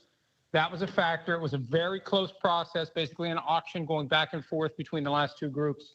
At some point it had to end, and one of the factors in ending it, the selection of the Khosla group, who did offer the most. It wasn't a gift that was handed to the Khosla group, but yes, that was a factor. Report coming out today that the Seahawks are closer to signing Devin Witherspoon. Are you surprised at all that they could get JSN and Spoon done in the same offseason? No, they applied the franchise tag to both. Not franchise, fifth-year option, excuse me, not the franchise tag, the fifth-year option.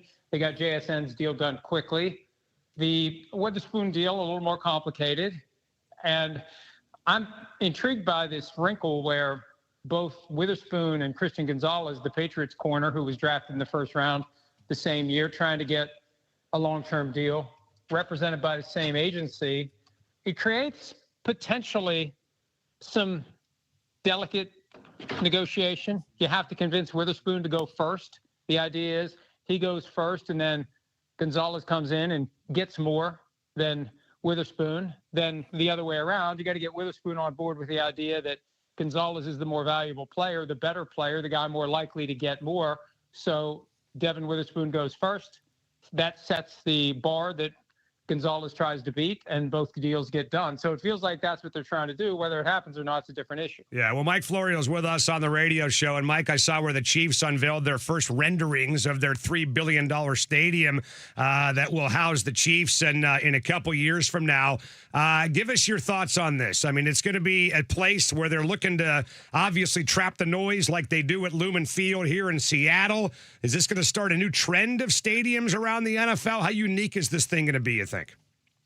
They already do that in Minnesota. That slanted roof was designed to ricochet the noise right down on to the opposing sideline. I was in Lumen Field, and can we call it Lumen Field again now? Yes, the World Cup's over? yes. I was in Lumen Field prior to the opening game of the 2014 season, and I may have told you guys this before. Down on the sideline, they were doing some power washing. It sounded like 10 jackhammers as the sound was coming down to the Green Bay Packers sideline for that game. Now, this was in the afternoon, but still, it gives you an idea of how these stadiums can be engineered so that the sound waves get directed to the opposing team. That's fair play. I remember a time in the NFL when if the crowd was too loud, they would give a warning, and then it was a 5-yard penalty if the crowd was too loud. You guys remember that? It was like the late 80s. They did that at the Kingdom. There was a Broncos-Seahawks game. Yeah. They're designing the stadiums to make it as loud as possible. So would a Super Bowl go to Kansas City? And furthermore, would a Super Bowl come to Seattle if Seattle did the necessary renovations, which are due in this stadium? Well, I think you'd have to have a dome. They played Russian roulette with the weather at MetLife Stadium in the Super Bowl the Seahawks won over the Denver Broncos. They got very lucky. Snowed before the game, snowed after the game. They're not going to play in an environment where it could snow or the weather could be bad. They don't want the high rollers who pay big money to go to the Super Bowl getting rained on, snowed on, whatever. So it would have to be a dome. And then the question becomes, are there enough hotel rooms in the metropolitan area to take care of all the thousands of people that would show up? You know, they've suggested even Cleveland with its new dome stadium that's coming in a few years could have a Super Bowl if they double the entire hotel capacity in the area. So once you get the dome stadium, a cold weather climate is in play. You just got to have the infrastructure to do everything that goes along with having the Super Bowl there. Well, the difference between our stadium and like the one in Santa Clara is the suites. I think they've got like 2.5 times as many suites as Lumen Field does at Levi Stadium down there in Santa Clara. So that's obviously where a lot of the money is made. But I guess my concern, it's not even a concern, I'm just kind of curious about it, is that if the Allens still own this thing, you know, hey, maybe they buck up and just pay for it, right? I mean, I know back in the day that they obviously made the state chip in a little bit when he took the team from Ken Behring, but should we expect the Khosla family to cover costs for a new stadium, or are we staring down the barrel of maybe another referendum that people would vote on? Well, the NFL doesn't like having its teams pay for their own stadiums. The only significant exception in recent years was SoFi Stadium, where Stan Kroenke paid for the whole thing, but he had a broader vision, a broader plan, and they knew that it was going to be difficult to get public money in California. Everywhere else, there's a lot of pressure on the teams to not do deals that don't involve getting significant public money, because if one team ever agrees to pay the vast majority, that gets used the next time a team's trying to get taxpayer money.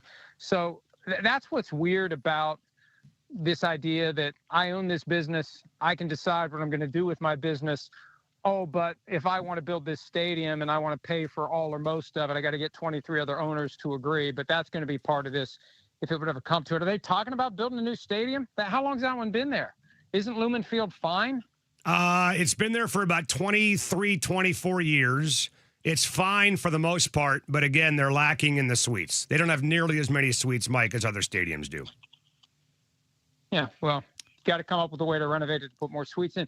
And I'm telling you, you're not going to get a Super Bowl without a dome. Yeah. You're not. They're not going to play a Super Bowl in Seattle in February. They're just not going to do it. And think about this. They start adding games to the season. They had a regular season game, and then they had a bye week. We're getting into late February for the Super Bowl. It's only going to be colder. It's going to be more miserable in the cities where you're susceptible to all the stuff that goes along with wintertime. Mike, what are the salary cap issues if Aaron Donald unretires? Well, here's the reality of the salary cap. Teams know how to deal with it. They know how to navigate around it. You can wave a magic wand. You can kick dollars into future years. They'll find a way to make it happen. They got to work out a financial package with Aaron Donald that would be suitable to him. But you do a one-year deal with 4 avoidable years on the back end. You give him a big signing bonus that gets spread over 5 total years, and you pay the cap dollars in future years. Cash over cap is something that teams have been doing more and more often. Howie Roseman of the Eagles got a lot of praise for it last year. There was a Wall Street Journal article about it. The cap keeps going up. So by kicking cap dollars into future years, those dollars mean less because each dollar is a smaller percentage of the total cap in future years, as long as it keeps going up. If it ever starts going down, you got a different issue altogether. But that's the bottom line. The cap keeps going up. Every year, there's an entirely new batch of cap dollars. Right. Teams know how to make it work. And for a talent like Aaron Donald, they'll make it work. Mike, I'm wondering before you go, and maybe you guys brought this up, Dick, when I was gone, there's this movement now after the World Cup to keep the grass around the stadiums in the NFL. I find it a little funny that, you know, guys like Julian Love, and I even saw Shelby Harris with this hashtag, we're worth the cost or whatever, like, you know, convincing owners to pay for grass. Guys, it's July, right? I mean, this is going to look totally different when there's a mud pit on the field in December and January. Are we any closer? Wait. Is Lambeau Field a mud pit in No, December but and January? Lambeau Field also has filament underneath the grass. Are they doing that in Seattle? Well, you got to do it right. They don't want crappy grass. They don't want Heinz Field grass. They don't want grass like the Monday night game from November of 2007 where the punt didn't bounce, if you remember that. The punt didn't bounce. It's on YouTube. Look it up. The punt hits the ground, and it looks like it was kicked it. You know, when you're a kid and you kick your heel into the turf and you make the Right. tee, it looks like that's what happened. Right. So they want high quality grass in all stadiums. It's become a collective bargaining issue. And the problem is the players are never going to give up money to get grass. You can say 92% of the players prefer grass, but 92% aren't going to prefer giving up money Right. to pay for grass stadiums in every NFL venue. So they've launched this PR campaign, and it's a shotgun approach. That's not going to work. And this tells me you haven't been reading PFT while you're on vacation in Montana. No. My point is they need to focus one team at a time. And what better place to start than with Vinod Khosla? Start pressuring him. Call him out.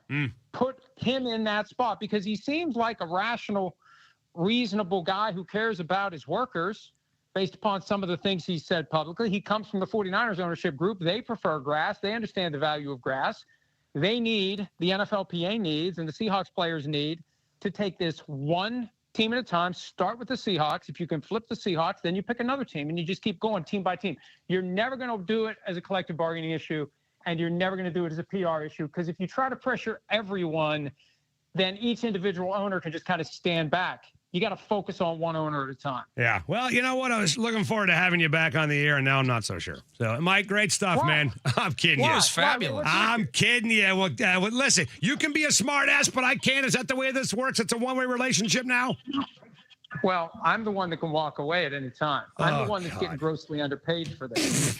Maybe I need to start a pressure campaign. Wow. If people knew. F you, pay me. Yeah, F you, pay me. What is this, Goodfellas? All right, Mike, you're the man. Great stuff. We'll talk in a week. See you, bud. Bye. All right, Mike Florio. Is Tom Dundon paying him? See, there it is again. Did you see the pause? Yeah. At the end? He was waiting for something to say. He was trying to think of some smart-ass response like he always... I'm telling you, next week, watch for that. He always gives you a little bit of... Mike, see you later. You bet. Because he's trying to think of something to say, and if he can't, he just says goodbye. Do we want grass full-time at Lumen Field? Let's discuss that coming up on 93.3 KJR FM.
Casino, bringing you the best in live music, entertainment, dining, and gaming.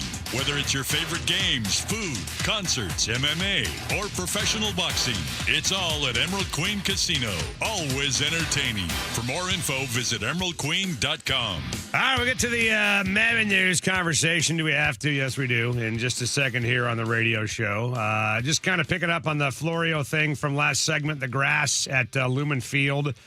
He mentioned the grass at Lambeau Field. They actually have a heating coil underneath the turf. Did you know that, by the way, in Green Bay at Lambeau? So there would be no growing of grass in December. I don't think so. No, I don't think so. And it's going to look a lot different, obviously, in December and January than it does in July. There's no question about that. It costs a lot more to maintain it. I think aesthetically it looks a lot better. Cosmetically, I love the way it looks if they can figure it out. One thing that drives me bat-you-know-what nuts, and I don't know if it bothers you guys as much as it bothers me, it probably doesn't, is when you go to a Seahawks game and you can still see the outline from the Sounders field. That drives me nuts. Like, no disrespect to the MLS, no disrespect to the sport of soccer. Here we go. I'm getting the stink eye from Jackson already. Yeah, soccer guy's mad at you. But this is the National Football League. There should be nothing else on the field besides markings from the National Football League. That's it. Okay, so that to me, I'd love to see them find a way to clean that up, Dick. I have no idea how they do that at Lumen Field, but that looks kind of lame. I think when you go to a Seahawks game and you can see the outline from the markings from the Sounders pitch when they play the game the night before or whatever. But, you know, look, I mean, I asked you off the air, does Rashid Shaheed want grass versus turf?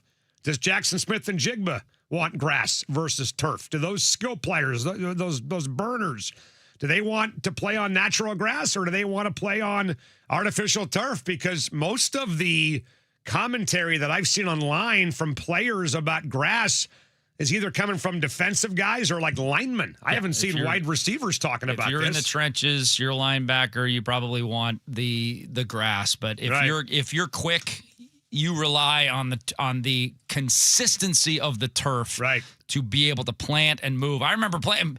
Did you have a turf field at Bellevue?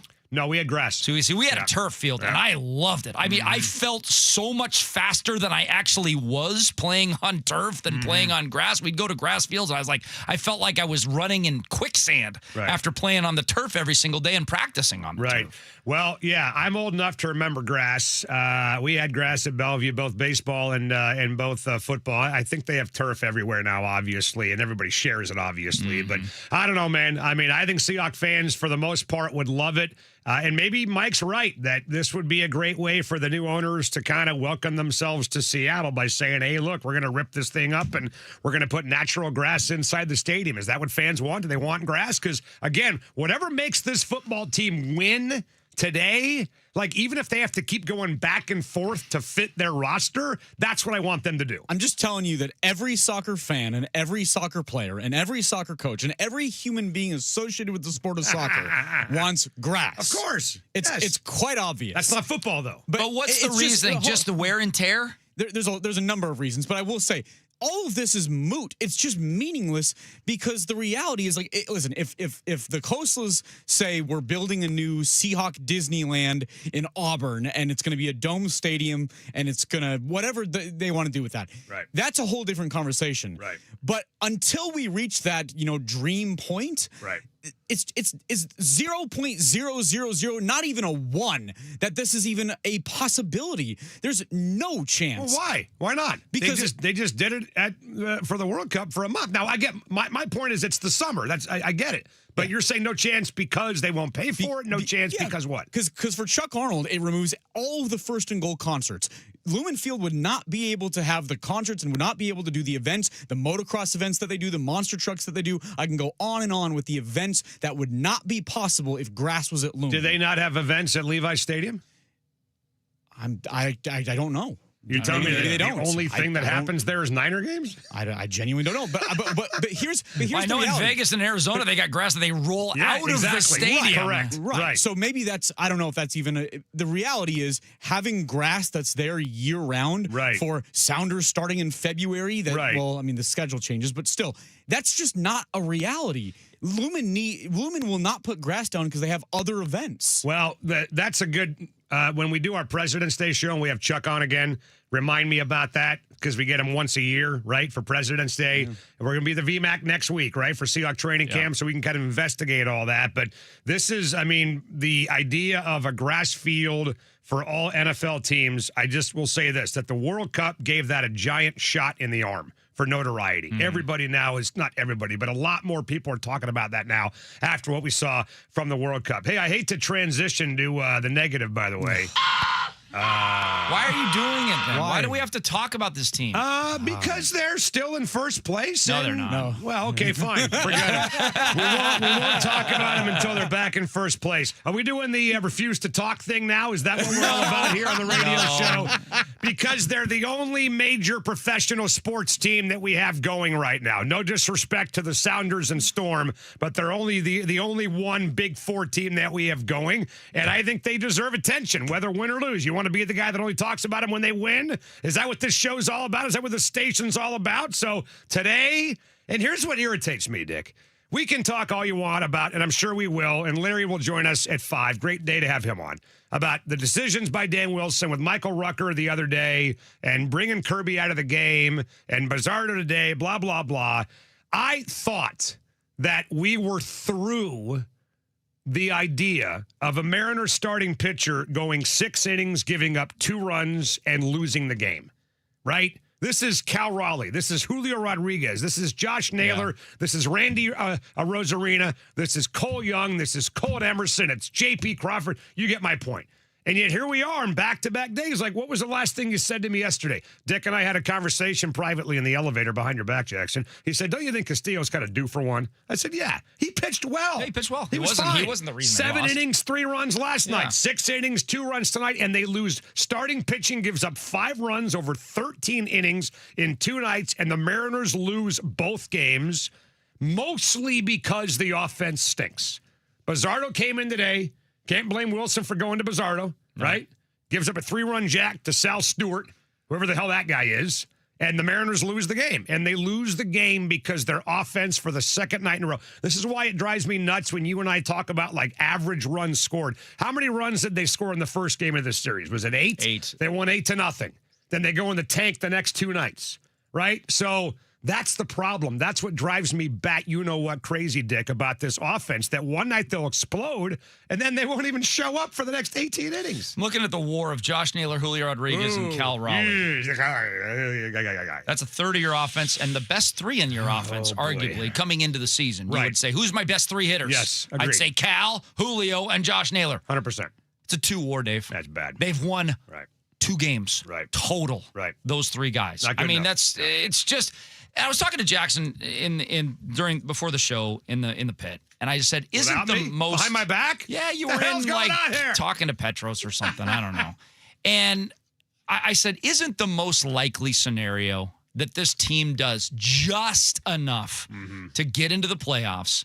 And they're like the NFC South champion that plays the 5 seed in the first round. And sometimes the 5 seed in the first round of the NFL playoffs is a good team that kicks the ass of the fourth seed. And sometimes it's kind of a crappy wild card team too. Right. And if we get one of those crappy wild card teams, then we could win that first game. And that's when the fun's over. That seems to be the most likely scenario for this baseball team this year. Yeah. I don't know. I mean, I think if you spun the roulette table 1,000 times, if you did the 10,000 simulations, maybe that's what comes up. But maybe I'm just the world's biggest idiot, and I'm sure I am. Jackson's nodding in approval. I still believe if this freaking team can just find a way to get their ass in the playoffs, I think this roster is built for a 5 or a 7 game series because of their pitching It is if they got it, but they got to because they got to find their bats. Well, but that's exactly why. Again, you need help in your bullpen. I think we're all tired of seeing these no names from nowhere pitch for this bullpen. Yeah. They need an arm, right? They're an arm short in their pen. Can we agree on that? You have an arm. His name is Luis Castillo. Stick his ass in the bullpen. Go back to a 5-man rotation. Trade some prospects for offense, and let's go. We are way overthinking this. This is ridiculous. It is totally insane how hard we are overthinking what this baseball team needs to do. And I really hope that DePoto is not doing the same thing. I think he might be, by the way, because that's why they still have a 6-man rotation. I would have dumped it weeks ago, months ago. You got a great arm in Castillo. You've mentioned putting Kirby in there and Kate Anderson and Ryan. Can you imagine a bullpen in the postseason of Bizzardo, Spire, Ferrer, Munoz, Castillo, Kirby, Ryan Sloan, and Kate Anderson? And Brash. Okay? Take them all. It could be Dan's best dream. He could change pitchers every single hitter like he would love Best to dream. do. It'd be his wet dream. Well, I wasn't going to. Are you kidding me? I was going to hold off on that. Dick. He'd be having an orgasm in the dugout. Just be like, unbelievable, dude. That is exactly what you want. So what are we talking about? What we're talking about, overthinking this? What we're talking about is that an offense, the pitching staff already has a heavy lift because they have to deal with this defense. Right. And this defense gives up another half a run a game that they shouldn't give up because they can't get to baseballs. Well, then maybe like we talked about yesterday, maybe they're just not worth it. Maybe they're not worth that investment, right? Maybe they're not good enough to be worthy of going out and giving up a top prospect or 3 to get the offensive bat you're looking for, unless, like you said yesterday, you can get a guy who's under control for next year. That's what I want. All right? I don't want to sell the farm for this season. Right. I'll sell the farm for multiple seasons. Yeah. I don't want to sell the farm for this season. Well, they didn't sell the farm for Naylor. They didn't sell the farm for Suarez. No. And both those guys were free agents at the end of the year. And they re-signed one of them, and the other guy walked, and he stinks in Suarez. And it was the right call. We'll get a break. A little fun with audio, right? Coming next on 93.3 KJR FM.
It's time for Fun with Audio, brought to you by Emerald Queen Casino. Bet, watch, and win at the EQC Sportsbook. Visit emeraldqueen.com for details. Emerald Queen Casino, always entertaining. And by Bloometry Experts, trusted and certified pros specializing in tree pruning and tree removal. Contact one of their arborists today at 206-714-9835 or bloometry.com.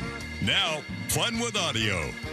All right, big thanks to our friends at the Emerald Queen Casino, bloomatree.com. A little fun with audio every day right here on 93.3 KJR FM. What do you say we start in the NBA? Hey, Dick, did you happen to hear that? What's that, Dick? Former NBA center Channing Frye out of Arizona. Bang! Joining Yahoo Sports Daily Show yesterday and talked about the future of the Blazers, including the state of the Moda Center. Moda Center is the oldest, crustiest arena in the league. It needs to move. The nostalgic part of it is awesome. It will always be there. Will always be, the 77 Rip City Blazers. Will always be the Brandon Roy years, the Damian Lillard years. But people don't understand how business works in the NBA anymore. You cannot have a standalone arena. It needs to be part of a tiny little city so that the owners and ownership can make money. There's nothing like that in Portland. So you go to the game, you stop and you leave, whether that's a concert, whether that's a rodeo, whether it's basketball, whatever that is, that's not good for business. We need a new arena. We need a new area. We need something to be excited about. So that's where I'm at. And he could do what he wants. He paid for it, right? But I can see them moving. It really is. I know this is kind of like a different angle on this, but it really is still, to me, kind of one of my disappointments about Lumen and T-Mobile, that there's not more restaurants and bars like right there. Mm-hmm. You got Hatback, right? You got Jimmy's. You got, what's the place next to the strip joint club called? The Press Box. It used to be Henry's. Well, Press Box now, whatever, right? Yeah. You got the Hall. But God, it feels like the place should be just crawling, right? Like, I mean, you and I have been to arenas and stadiums around the country where there's bars and restaurants for miles outside the stadium. How about the Chase Center that we went to for the Golden State game at the Super Bowl? Yes. Like you walked outside and you were in Times Square. Yeah, you could pick 50 places to go to. Like there's nothing like that in the Northwest. No, we don't have that at CPA. We don't have that at Lumen or T-Mobile. I mean, CPA, you got a couple of spots, but I'm talking about like, hey, let's go get a steak or let's go get Italian or Chinese or Mexican or whatever. There's 10 bars we can choose from and there's shopping and all that kind of stuff. So from that standpoint, he's exactly right. Yes. I mean, you've been down to the Modus. There's nothing around there at all. But I tell you what, we're going to talk to Canzano at 6 p.m. tonight, man. He was one of the first guys to come on and talk about them leaving. Mm-hmm. Everybody would bust his balls, and now I think a lot more people are jumping on that wagon, Dick. Well, I mean, I had my head in the ground when Clayton Bennett bought the Sonics, and I just was basing my opinion on emotion. And I still thought they weren't going to leave. They weren't going to leave. Did you really? And Wow. And I'm not. I don't remember that. And I'm not basing this on emotion. I'm basing this on reading the tea leaves, man. And it does not look good for those guys. I remember, when they got sold to Bennett after the press conference at the old Sonic facility, which is now the Gates Foundation, right? And Gastineau walks into, it may have been Rich Moore's office, and he says, they're gone. Oh, Gas was always done. on it. And I remember there's audio of me asking questions at that press conference to Howard Schultz, like, why should people believe that you're going to keep the team here? Yeah. And I got, yelled at and shot down and all that, but I don't know, man. I thought when we got Kevin Durant, that might have turned the tide. I was hoping it would, for sure. That was a pretty emotional day, man, that draft when they got the number 2 pick. All right, hey, Dick, did you happen to hear that? What's that, Dave? What's that, Dick? At the Open Championship last weekend at Birkdale, Scotty Scheffler held a press conference and was asked why he wants to play at an event in New Zealand. You spoke last week about your desire to play in the New Zealand Open. What about New Zealand holds so much appeal to you?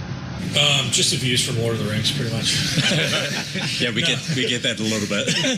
No, I've always desired to make it to that part of the world. Is Peter Jackson making any more Hobbit films? Yeah, the Hunt for Gollum is currently shooting. Okay, so here's what they got to do. They got to have every player in that event stay in the Shire and build an entire town just for the players. Like, what kind of promotion would that be for the movie?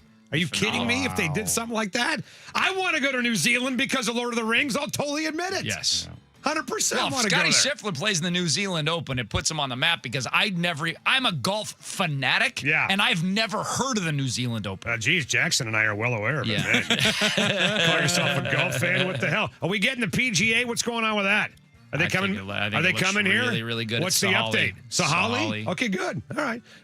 Hey, Dick, did you happen to hear What's that, Dave? What's that, Dick? 2, 3, or 4? What do you think, Jackson? Let's do 3. 3. NBA Hall of Famer Dennis Rodman joined the Above the Rim podcast last week and shared a story about missing a game during the Bulls' 72-win season.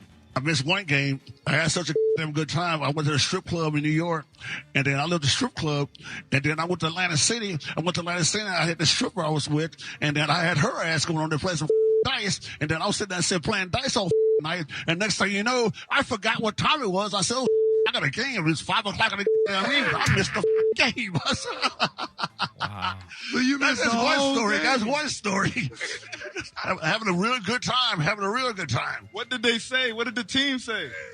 Dennis, don't worry about that. We got a private plane for you to go back to Chicago.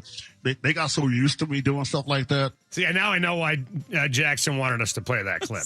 Because it took him an hour to edit it. Right? It's so funny, I'm not though. going to edit that whole clip and not have you clowns put it on the air. So good. Well, I mean, he was worth it for them. That's the team that beat the Sonics in the NBA Finals, obviously, in 96. And I bet if you go back and look, you can figure out which game he missed.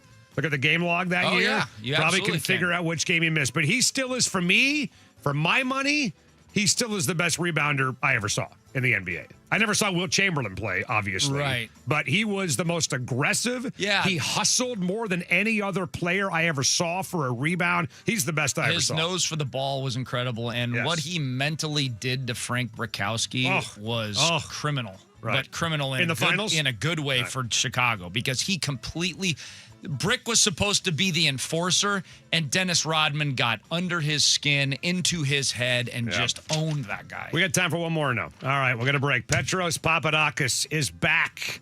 I will tell you this right now, a little preview.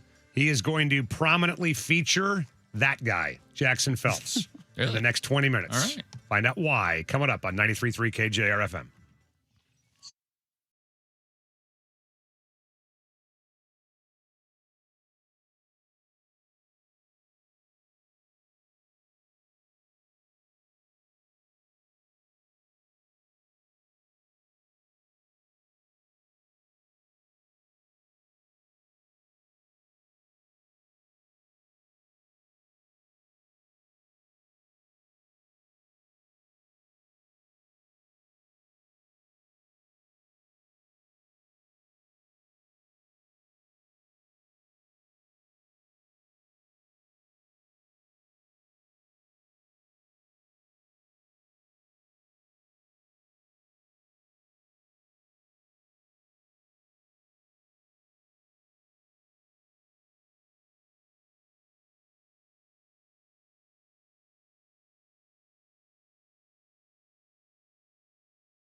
All right, boys and girls, we're back. It is time yet again for the $1,000 bonus bucks cash contest brought to you by our friends at Bellevue Rare Coins. Every hour, every weekday through the 7th of August. If you own gold, now's the time to sell at Bellevue Rare Coins. 4 convenient locations, BellevueRareCoins.com. Just get to the website, 93.3KJR.com. Enter the keyword dollar, DOLLAR, dollar, at 93.3KJR.com for your chance to win right now.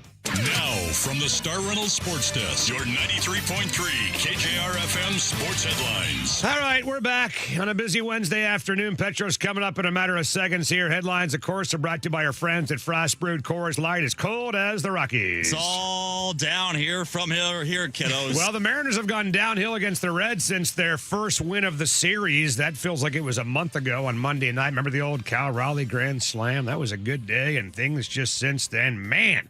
Lose again to the Reds today, 5-3. Emerson Hancock was good, though. 6 innings, 2 runs. Bizardo, a 3-run bomb in the 7th inning, and the Reds win 5-3. The M's now head to Texas for a big series with the Rangers. Hawks have placed Zach Charbonnet on the PUP list. No timetable set for his return.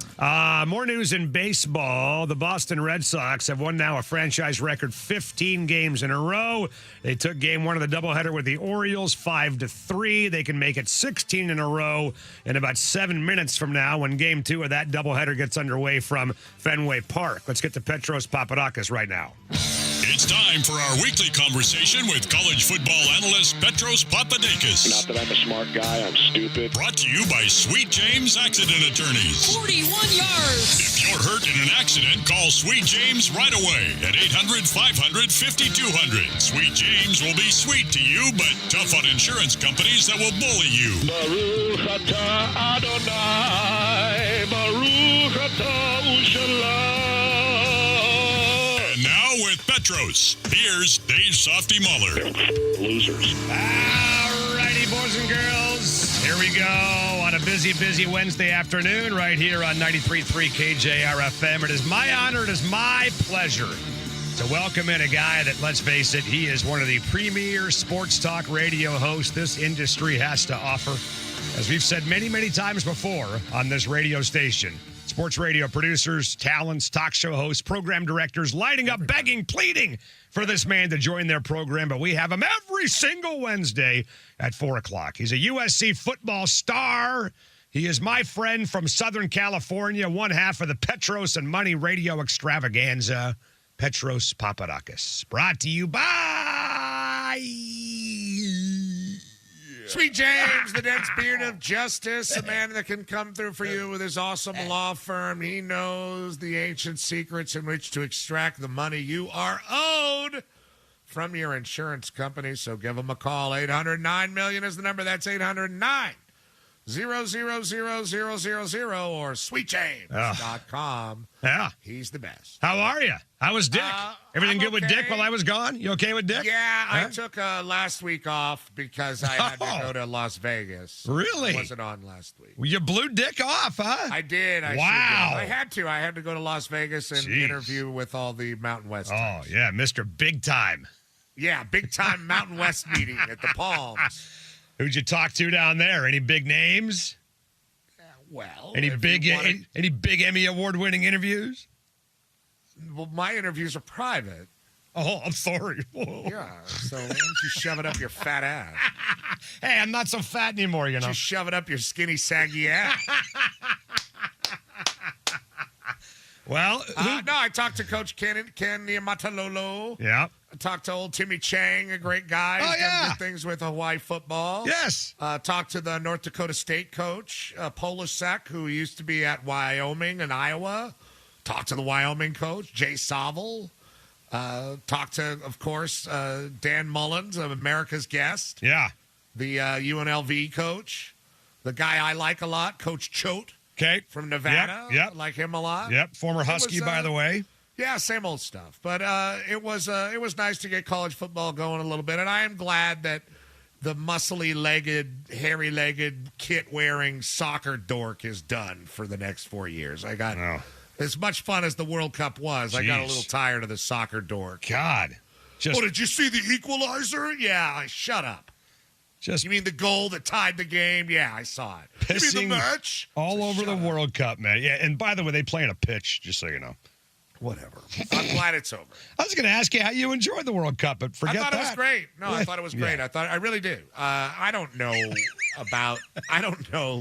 the particulars about soccer, and I don't think I'll ever understand the lean on the offside and how precise it can be, and whenever anything exciting happens, that's what seems to happen, and any of that's like, I don't want to get into any of that.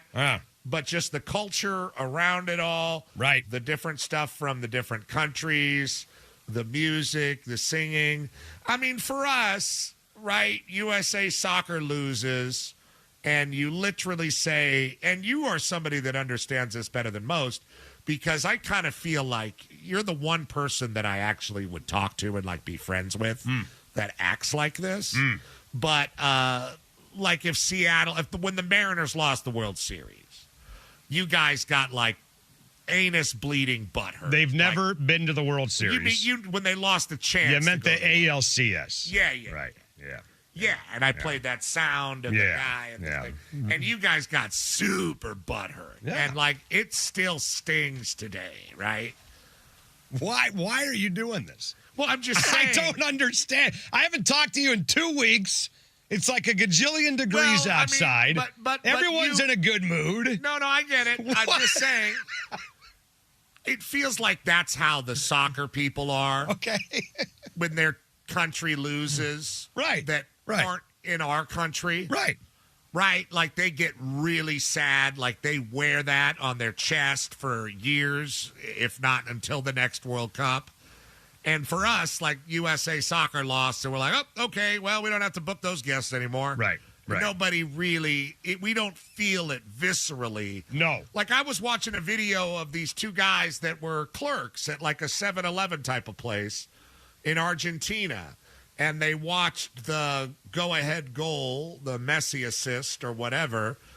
And they were watching, it was like the security camera in the place. And they're watching, and of course they get excited, and then they run out into the street, and they just start hugging anybody, right? Like anybody in the street, and even you. I don't think that would happen if the Mariners won the World Series. If the Mariners won the World Series, I don't think you would run out and start like making out with strangers. Yeah. I just don't think I'll never forget being. I think I was 10 years old, and we were all sitting in my mom and dad's bedroom. My dad was at work at the restaurant, and we watched the Kirk Gibson home run. Mm-hmm. Right. And, I mean, pretty iconic moment to watch live. And God, you were 10 years old in 1988? 11. In 88, you were 11? Yeah, Holy why? cow. I was already 15 years old. All right, sorry. And I bet you weren't as worried about AIDS as I was. What the hell? But unfortunately, what is going on? I was extremely concerned. At 11? How much tail were you getting at 11? None. What the? But anyway, I do remember people screaming, like out their windows and stuff. Right. But I don't think we'd ever I don't think there's anything that, I don't think if America won the World Cup, I would run out and start, hugging everybody in the street like it's D-Day. Yeah. And that's how these people are with soccer. Right. And even more so than you. Right. And Jackson, who got super butthurt too, with the Mariners, is the point. Well, here's the deal, man. For me, first of all, if you told me in order for the Mariners to win the World Series, I need to make out with a stranger. You'd go make out with everybody on that one at Capitol Hill on that one heroined out meth teeth bill. Where do I sign up? Right, you would have a kissing. Right, but at this stage of my life, I mean, the World Cup. You're right. I don't have the affinity, obviously, and the emotional connection to that as I would say the Dogs or Mariners or whatever. But I'm just looking for an excuse at my age to act like an idiot. And if the Americans ever won the World Cup, that is a green light flashing to go out and act like an idiot. I mean, who knows what it would have become, right? I mean, if they continued to roll on, I mean, it would have become a political circus. And it would have been fun. I mean, the whole thing was fun. And I think the biggest thing, without trying to be snarky or sarcastic about everything like I always am. I think people got an idea, and I've made this point, I'm sure, on your show, but if you have anybody in your family who's not American from a foreign country, you come to realize, and you realize yourself just how little you know about foreign countries. You come to realize that most of them think of America as New York and then the Hollywood sign, and then everything in between is like a Clint Eastwood movie. Right. Like you're watching. A Western. I don't know who was there, but there was a couple of matches, I think, at like Arrowhead in Kansas City. Yeah, there were. I'm like, do they really give a damn about being in Kansas City? And they loved it. Look forward to going to Kansas City? These people loved every minute, it seemed, of being in particular the United States. It felt like everybody would love being in Dallas, Atlanta, Boston, New York, Seattle. You saw what that was right in your face. LA's a little different because we just absorb everything, except for the fat people that would come for the Rose Bowl. They stick out like a sore thumb. Well, this is 250-pound white woman in a Wisconsin crew neck with a polo under it, moving around Christmas time here. You know what she's here for. This is what makes this segment great, honestly, because this is what I've missed, right? I mean, dude, I'm sitting there in Montana a couple weeks ago with my wife, just serene, beautiful view. Looking over the prairie or whatever the hell they call it, watching out, the two valley. Squirrels do it doggy style. How'd you know? It was actually a bunch of Clydesdales. We had a great time. Nice. And thinking to myself, God darn it, this is phenomenal, but I miss my buddy Petros. You come on the air, you crap all over the World Cup. Thank God it's over. Soccer guy sucks. But let's do 10 minutes on what the World Cup means to the world. Like on the Sunday, and my house almost burned down. Really? Sunday. What happened? Dude, it was really bad. Well, how? Is it Fletcher's fault? Yeah, Fletcher's one of his electric bikes caught on fire. It's not really his fault. I mean, one of his electric bikes. These batteries do it all the time. How many bikes does he have? Well, he builds them. Well, this one he built. He built it from a conversion kit. Jesus. So he turned, and it's been fine for a couple of years. But I literally thought somebody was shooting a machine gun at my house. Holy! And then we ran into the garage, and it was like a blazing backdraft like fire. And sorry, I'm not kidding. Like the movie? Yeah, and Fletcher he had a fire extinguisher, and he pulled the thing. And I shouldn't have sent it. I said, go do it. You know, I shouldn't have sent him in there, though. And he went in there, and he got blown back, right? Whoa. So then I took the fire extinguisher, and I went in there, and I fired it, and then it was out. And then I got blown back. Like my eyelashes and like when I used to light the Greek cheese at the restaurant, I got blown up. Light the Greek cheese? Yeah, the saganaki. Is that a metaphor for something? No, it's a dish. It's a literal, if you knew anything about Greek food and you weren't such a troglodyte. I mean, you're the only person I know that travels all around the world and samples chicken fingers everywhere you go.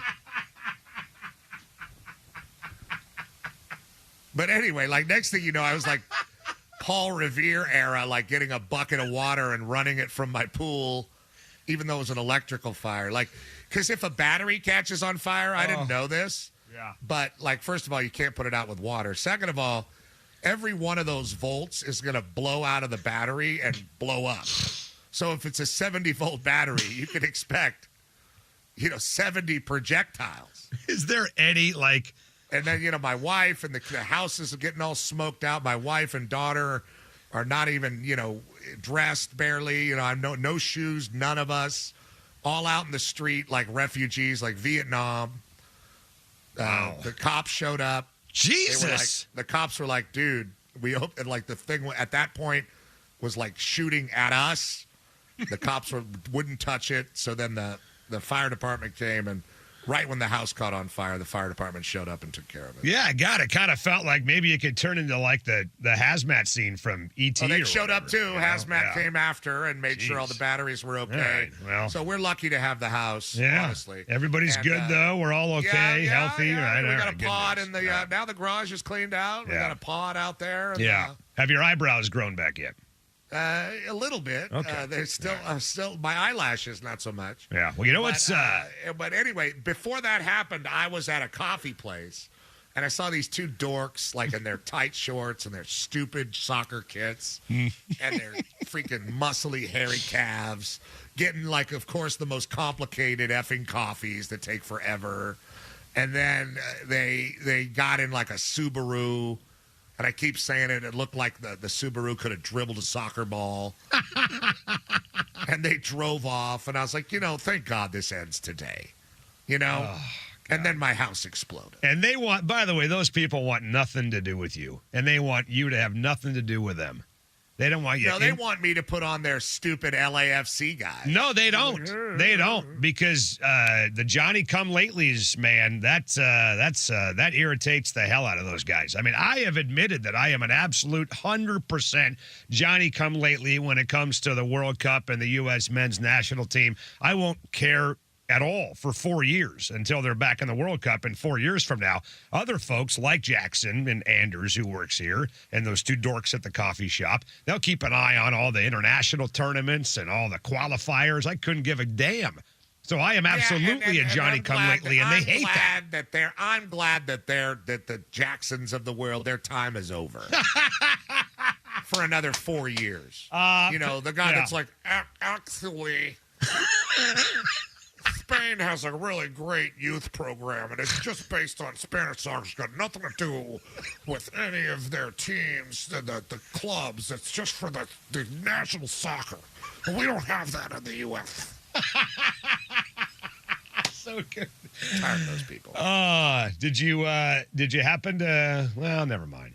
What? I was going to ask you if you brought up the Angel Reese drama on your show. What about her drama? What did she do? Missed another layup? God damn. It looks like the only person I know that plays basketball like I did. Oh, right. I'd get like 50 rebounds and have 8 points. What was the movie with Philip Seymour Hoffman? Oh, Along Came Polly. Remember that? No. Where he's just throwing brick after brick. Yeah, up. that's the Who's for Scuba. Right. No, Yeah. Okay, gotcha. Well, I mean, there was there's a WNBA coach that made a comment about her being a superstar and getting superstar calls. Oh, okay. Yeah, there was like an English second language. Yeah, she said that she called her a protected species. And let me guess, And Angel Reese used that opportunity to be victimized. Pretty much, yeah. She's been victimized by the rim. And she looks like a hammerhead shark. Other than that, though. If I told you she was Sam Cassell's sister, would you buy it? No. No? Come on. No, Cassell's got his own thing going. What do you mean he's got his own thing? He's the grandfather of the hammerhead shark family. What are you talking about? She's a lovely lady, Angel Reese, and my apologies to her. Who's the guy that played? And God forbid that I be the arbiter of what offends somebody or what doesn't. Yeah. But it seems like she never misses an opportunity to be offended. Marty Feldman. Oh yeah, the guy that plays Igor. Right. Yeah. He's the grandfather of the hammerhead shark. All the girls think she's a guy. She's got Marty Feldman eyes. Yeah, right. That's not really how it went, but I get it. All right. No, I did not talk on my show about Angel Reese's racist situation. Okay. All right. Well, we're good then.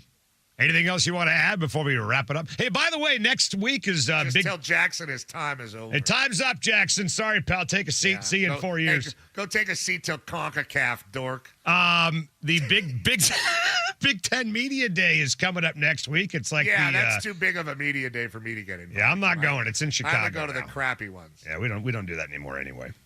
Our media days are over. Yeah, media day is kind of stupid. Well, they don't do the Radio Row thing like the Pac-10 did. I'll tell you what, at the Mountain West Media Day, the freaking North Dakota people were on 24/7. Really? They had 2 stations.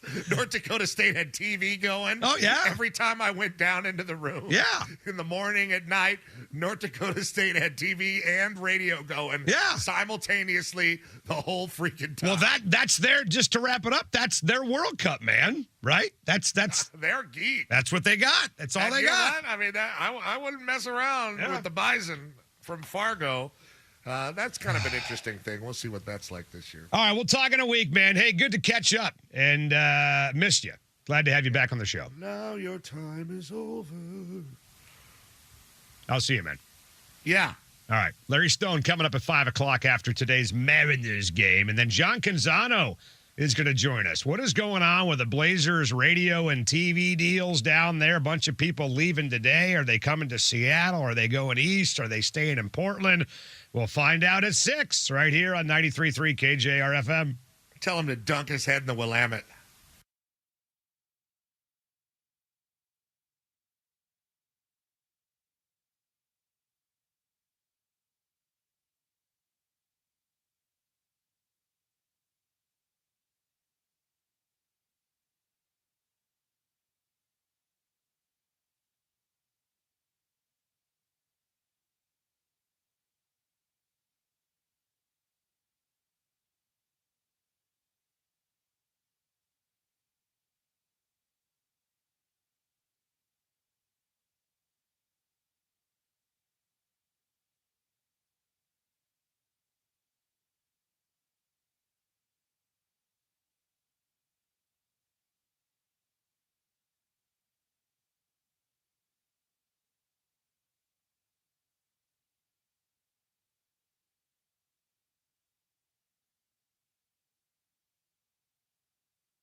Now back to Softy and Dick, brought to you by Emerald Queen Casino, bringing you the best in live music, entertainment, dining, and gaming.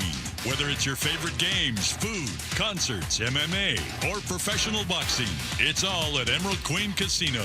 Always entertaining. For more info, visit emeraldqueen.com. All right, so we're back on a Wednesday afternoon. Big thanks to Petros for jumping on. Damn it. Here he is. I had a big idea about what I was going to do here and all that. And what were you going to do? And just see how long it took you to get back on the air. It took like 2 seconds. Yeah, not bad. Have a contest. Jackson yell and text into 49451. How long until Dick returns to the radio show? What have you been doing? For I the have last been half an hour? recording commercials. Something really exciting that I'm sure everybody. Because one day you came back all sweaty. I'm like, is he going for a run or something? Like, what the hell's going on, man? But I wish I was doing something more exciting than recording commercials, but that's what I was doing. Jackson, you heard Petros' take on the World Cup. He's glad it's over. He's tired of the soccer guy and wants you to shut up for 4 more years. Yeah, he was rough. He's trying to be funny, and that's nice. I mean, sometimes No, he Petros is legitimately funny hates your guts. He told me off the air sure he he can't stand you. I mean, like, listen, like radio bits aside, he's trying to be funny, and that's nice. But the reality is, like, a soccer guy hates him just like he hates soccer guy. That was my point. That's what I told him. It's exactly what I said. That I think soccer, like hardcore soccer fans, and I think WNBA fans are the same way. I think soccer fans are the same way. I think fans of certain like music acts, for example, if you're not on the wagon from the start, we don't want you jumping on the bus. That's not it. No. That's definitely not it. That's because here's the thing, especially with Sounders here. We have an average attendance of 40,000 that's now dipped to about 30,000. I want as many new fans as possible. I wanted to see this World Cup get us back to that 40 number. And I don't know if it did, and that saddens me. I don't care if you're Johnny come lately. Please join the party. We want you. That's not at all what it is. Well, that's not what I'm hearing from people, by the way, but whatever. Who are you talking to that's a soccer fan other than me? I hear from an entire audience of soccer fans. I would say we this. do a radio show here, Jackson. Yeah, okay. Hopefully there's a few thousand people, if not more than that, tuning in. If any soccer fans are saying that, then they're the so small minority that they don't even matter. All right, good. I would say this, is that can't we just respect everything? Like, if you don't like soccer, fine. But just respect that it's the biggest sport in the world, that it takes over this country once every 4 years. 100%. And just let it go. You don't have to hate on it like Petros went and hated on it. I am totally with you, number one. You know that I'm with you. And people always say things like, well, why don't you put your money where your mouth is? Okay, I did. I spent $3,000 on a pair of seats to go watch U.S.-Belgium. Awesome. Okay? And secondly, by the way, and I heard through the grapevine, that you guys did not have my back on this. Lumen Field may have been the loudest it's ever been on the equalizer goal. I mean, I wasn't in the building. I told you I didn't think it was. You did not think it was. However, and I showed this to Dick the other day, I have a screenshot right here on my phone, and I know FIFA, we can roll our eyes and blah, blah, blah. Who knows if they're cooking the numbers right? 136 dBs on that equalizer. The loudest Lumen Field has ever been recorded for a Seahawks game was, remember when they tried to break the record back in the day? Yeah. And the Saints were in town, 137.6. So it got right there. Now, to be truthful, where I was sitting like 20 rows from the top. I could look up and see the roof at Lumen Field. I was in the sweet spot for trapping the noise. In that exact second, when that goal went in, I've never heard the stadium that loud in my life. Now, I usually sit a lot lower down in section 230, right? And so I don't have the, obviously, roof right over my head. But there's reasons for it. Once every 4 years, USA's never played a round of 16 game here ever, right? I mean, it's a rare, unique event that maybe in that split second led to some amazing reactions. If this was 10 games a year, like the Seahawks do, eventually you would not have that kind of reaction. But I thought the World Cup was freaking awesome. Now, my point to Petros is I'm not losing sleep over the U.S. men losing the way I did the Mariners in Game 7 against Toronto or the Seahawks or any other team that I root for and love, but I had a great time. I thought it was incredible. The entire atmosphere, man. I told you I'm kind of bummed out we're not talking to Schmetzer this week. Last time I saw Brian Schmetzer, you know where it was? It was online to get into the stadium. He was online like me, like a regular putz, and he was losing his freaking mind. It was incredible. Well, I think every sport other than the NFL has the fan base that's like why are you ripping on my sport? Right. It doesn't matter. I mean, baseball, tons of people rip on baseball, and baseball fans get all, butthurt about it, right? Right. Tons of fans, look at me. Tons of fans rip on the NBA. And I'm like, no, the NBA is actually a lot cooler than you think it is. Tons of fans rip on the WNBA. Tons of fans rip on the MLS. It's only the NFL that everybody seems to be kind of on board, and there is no NFL fan like, why aren't you respecting my sport? Everything else in American sports is niche in some degree other than the NFL. Right. Yeah, and I think a lot of the fans, I hear it from soccer fans, I hear it sometimes from WNBA fans that, like, why are you even bothering? Unless you're positive. Shut up. We don't want your kind. It's like the cantina scene in Star Wars. We don't serve your kind here. You'll have to leave.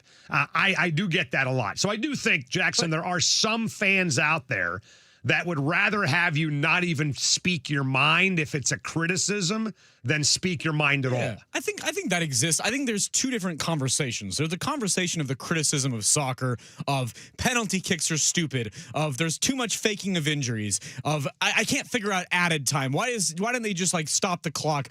All of that. Right. Let's talk about those criticisms, because that's negative stuff about soccer that I can engage with and agree with a lot of stuff. But I don't think that's not negative. That's just a critique. Like, people critique the NFL all the time. Like, I hate the new kickoff rules, or I don't like the targeting calls or whatever. And it's no different. The more you watch the sport, the more you get used to it. So here's what I'm saying, though. I'm saying that when the conversation about that stuff comes up, it's soccer is dumb because X, Y, Z, and those things that I just said. The conversation that Petros just had right there was, I have to stand in coffee lines next to soccer guy who's wearing his soccer jersey with haired up calves. That's and that's not making it up. That's literally what Petros just complained about. That was pretty funny. It's a radio bit. I get it. He's trying to be funny, but he's genuinely, I think, annoyed by just people who like soccer. And I would just tell him, man, there's probably a lot of people that annoy you if you get annoyed by that. Well, you know that he's annoyed by people in general. Yes. Oh, that makes a lot of sense. What's it called when you don't like people? Agoraphobe, whatever it's called, whatever that makes sense. That's what he is. Okay. He doesn't like people. And people annoy him anyway. Like, he goes to Dodger Stadium and does his radio show, and then he'll just go home. He'll never stay for the game. He doesn't do it. Rams, Super Bowls, whatever. He doesn't like being around people. But again, I think you're right about that. If you don't like the game, I would just say this. If you don't like soccer, if you don't like the WNBA, if you don't like baseball, you don't like tennis, you don't like golf, that's fine. Give me something else besides it's dumb. Right? Like, you're saying, tell me why. Yes. Tell me what it is about the sport. Well, let's talk about that. If I were to say I don't like soccer, I would say this. I think there should be more scoring. That's just me. I've always thought that. I don't think one goal should be that impactful where a team loses their mind, pulls off their shirt, and sprints across the pitch to celebrate with their fan base. It should not mean that much. Good. I like that. Well, that bothers me. And I think that a lot of the criticism of soccer has really not a lot to do with what's going on the field other than the flopping and the rules. And just like a lot of the commentary in the WNBA has nothing to do with basketball. Right. And I think that part doesn't bother me because I think any publicity is good publicity if you're talking about it. But there's a lot of fans that are like, talk about the game, not what's going around surrounding the game. I think there's a lot of people that don't like the style of play in the WNBA. Lots. The style being they're not athletic like the guys are. You don't see them because there's a bunch of dunks and stuff like that. You just don't see the athleticism. So you don't see women flying around the court the way the men are. And they can't. Yeah. They're physically incapable of it. The 1-for-1. People hate on MLS because it's not the Premier League. People hate on WNBA because it's not the NBA. That's what that is. What I watch sometimes, Dick, and this is, I know I don't want to put you in an uncomfortable spot here, but sometimes when I watch the WNBA, I'll say to myself, God, I see more air balls and I see more players throwing layups off the bottom of the glass in the WNBA than I do in the NBA. A lot of ugly misses in the WNBA. And I mean, look, it's a different game. They're different athletes. I'm not expecting Dominique Wilkins and Michael Jordan when I watch the WNBA. So if you just appreciate the game for what it is, I think you have a better chance of enjoying it more. I've become a bigger soccer fan over the years, and it's mostly because of people that I interact with. You're one of the reasons why, Jackson. Nice. My old neighbor Ivor is a reason why. I flew to South Africa to watch the World Cup 15 years ago because I never would have done that if not for that guy. Right. So I do appreciate it a lot more, and I do watch a lot more than I used to. It's not at top of mind for me as a sports fan, but it certainly is not a zero like it was when I was a kid growing up. I think to Jackson's point, it's what your expectations are. Right. If you go to a Sounder game and say, okay, I want to see Christian Roldan look like Messi. All right? Well, guess what? You're done. Right. If you go to a Storm game and you say, I want to see Dom Malonga do everything that Wemby does. I mean, she's the most Wemby-like player in the WNBA, but she's not going to do everything that Wemby does. You probably have to look for different stuff. That's exactly right. Right. Well, I think the one, I'll just close with this. The red card on Balogun, that happened, right? Yeah. Obviously. Yeah. I think that is, when things like that happen, that's fuel for the fire. Right, for the soccer haters. Like, that is why I can't stand. Really? That got him kicked out? Yep. He steps on a guy's foot. But it got us talking about it for 3 days, which I think is good. Yeah, it is good, but that is fair criticism. Yes. That's fair criticism. Yes, right. Absolutely. That is something where I don't, look, I'm telling you, even me, I don't think that should be that impactful. A guy stepping on a dude's ankle should not result in a guy getting kicked out and missing the next match, which he did not.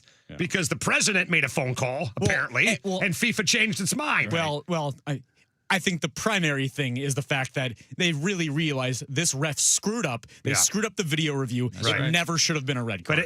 But it never even should be a factor. I mean, nothing should be. Ref. If you get kicked out of a game and you get suspended for a game, you better be throwing a haymaker. Something, right? You better be bringing a weapon into a stadium, honestly. We're going to break. Text the Millennials, Larry Stone at 5. What the hell's going on with the Mariners all of a sudden? The vibes were so good after Monday. What happened? After one game, the vibes were awesome. No, they were 3-1 to start the second half. 3-1. Larry Stone joins at 5 on 93.3 KJR FM.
Emerald Queen Casino, bringing you the best in live music, entertainment, dining, and gaming. Emerald Queen Casino, always entertaining. For more info, visit emeraldqueen.com.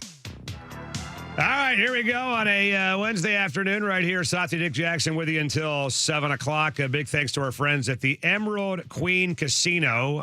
Fight night, by the way, Dick, coming up on Saturday, August the 8th. I know you're a big fight Who's fan. fighting? Thank you for asking. Top-ranked signee Dedrick Crocklem and Julio the Dice Man Ocampo Hernandez out of the Benavides Gym will be fighting at the Emerald Queen Casino on Saturday night. Jackson, what do you know about Julio the Dice Man Ocampo Hernandez? So his brother is actually a tremendous soccer player. Shut up. I don't know.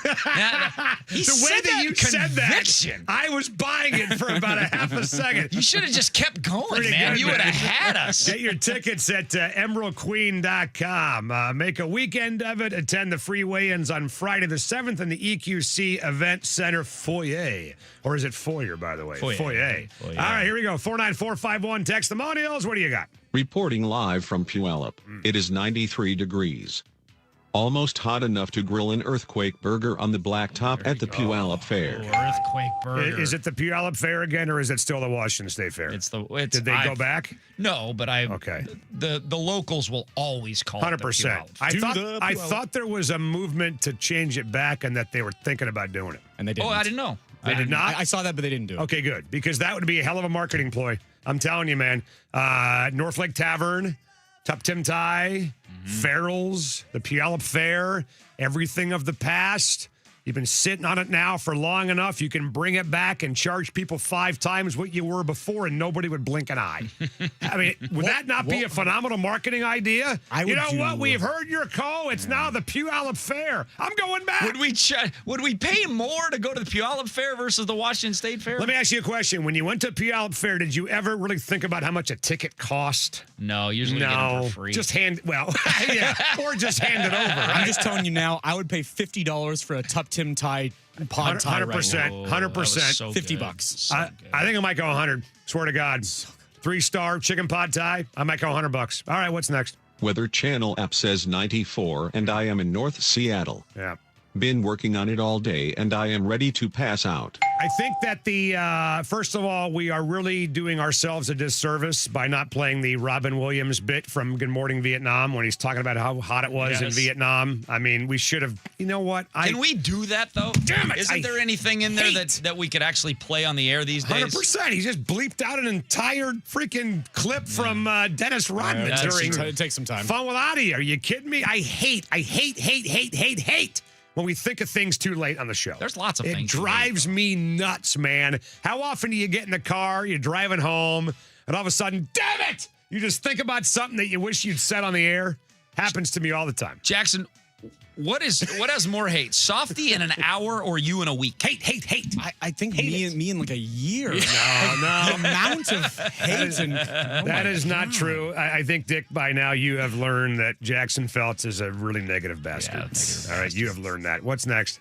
The Sounders need their own 30,000-seat venue. Ooh. These billionaire NFL owners can make good grass work if they wanted to. Just spend the money. Are we getting Tamazawa on the air? We're working on it. Okay. Well, Yeah, he's we're the working minority on it. owner of the Sounders. He is. Jackson, He what did I is. tell you the other day? We should see. I want to know progress. What's going on? I'd love Are they to see moving it. or are they not Are moving? you getting a new stadium? I Is would it going to love be to see a grass? stadium. Soccer only? Where's it there. going to be? A It'd lot be of like- room by Emerald Downs. It'd be like 15 minutes from our house. Well, here's the thing that I wonder, though. If they did move south, isn't the majority of their fan base that way? The amount of discourse among Sounder fans that way right doesn't now- work on radio. Which way you that's point true. it? Okay, well, let me ask you a question. Do you think people understood when I said if they move south, No. isn't their fan base that way? Because I didn't know if you were pointing east or north. Yeah, they're east. Most of their fans are in Moses Lake. No, That's where most of the Sounder fans are. talking They're in Afreda. I don't know. Maybe Bellevue, they're Kirkland, north. You know where they are. Issaquah. They're north end. I think East Side is probably the majority of people in the stadium each week.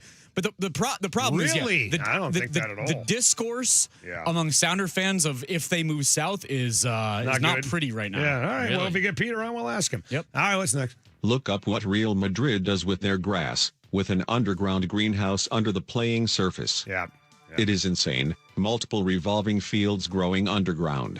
First of all, be the soccer guy. It's Real Madrid. God. Number one. Yeah, texty. And number two, yeah, I'd like to look that up because if they did something like that in Seattle, they would have to put some kind of heating element or whatever, something right underneath the grass. But can't they, like you talked about the lack of concerts, can't they just build something over the grass temporarily like they did over the turf temporarily for the World Cup? What I'm saying is what I've been told, which is that grass at Lumen is not possible because it would not allow First and Goal to have concerts. I love the way you said that. That's like Bill Murray in Ghostbusters. Well, that's what I was told. I don't know if it's true or not, but I was told that. The reality is this. The way Real Madrid does it with those revolving fields and the way that Vegas does it and Arizona does it, it's absolutely possible to do grass at Lumen Field. Right. But they do not want to pony up the money that it would cost to do it. No, well, let me ask you this. If you want grass that bad, how about if the Kosla family says, hey, we're going to do it, and every ticket we're going to tack on $5. Fans will pay for it. Done. Are you cool with that? Yeah. Do you want grass that bad? $5 more for grass? He says he'd do it. Well, as a soccer fan, Jackson I would do says it. he'd do it. That's another $50 I'm paying on already really expensive tickets. For what? I'm getting the same product. If you want grass that bad, poll on Twitter. I mean, how many season ticket holders do they have?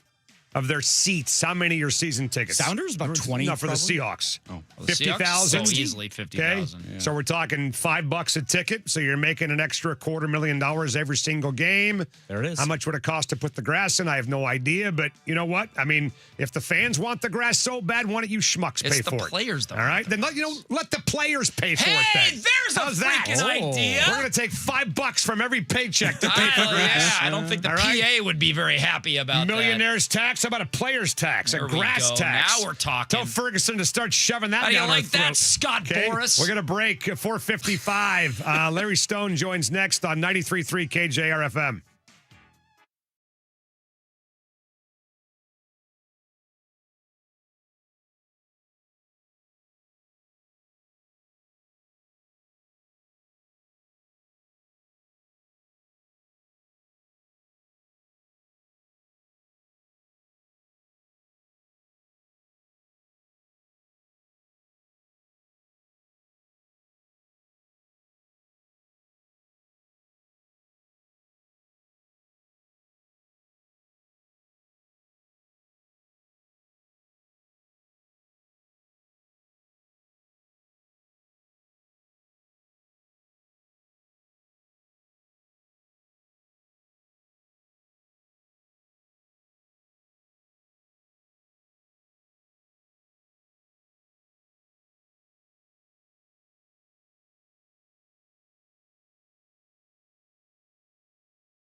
This is Duke of Duke Seafood, letting you know that this hour of Softy and Dick on your home for the Huskies and Kraken is proudly brought to you by Duke Seafood. Why not make it a Duke's night tonight? Reserve your table today at dukeseafood.com on Sports Radio 93.3 KJR FM. A great night to check out one of the Duke's decks, by the way, including my personal favorite, the Ruston location. I was there last weekend. I'll be there this weekend again, by the way. So join me at the Ruston Dukes. Grab a table, dukeseafood.com. It's time for the $1,000 bonus bucks cash contest brought to you by Bellevue Rare Coins every hour, every weekday through the 7th of August. If you own gold, now is the time to sell at Bellevue Rare Coins. 4 convenient locations: Bellevue, Tacoma, Issaquah, and Linwood. Find out more at BellevueRareCoins.com. The keyword to enter on the website at 93.3KJR.com is BANK.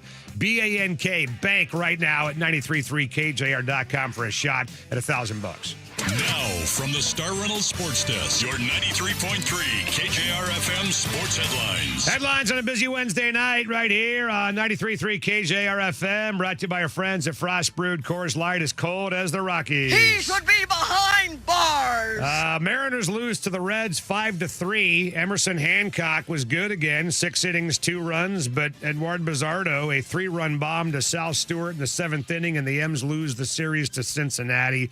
They're now 3-3 in the second half of the year before they start a big 4-game set with the Rangers in Texas. Storm lose today to the Lynx. Minnesota superstar Nafisa Collier returned to the court for the first time since last year's playoffs, had 24 points for Minnesota. The Chiefs unveiling the first renderings of their new stadium in Kansas, $3 billion, 70,000-seat stadium that they say will be built, quote, with the intention of amplifying crowd noise, end quote.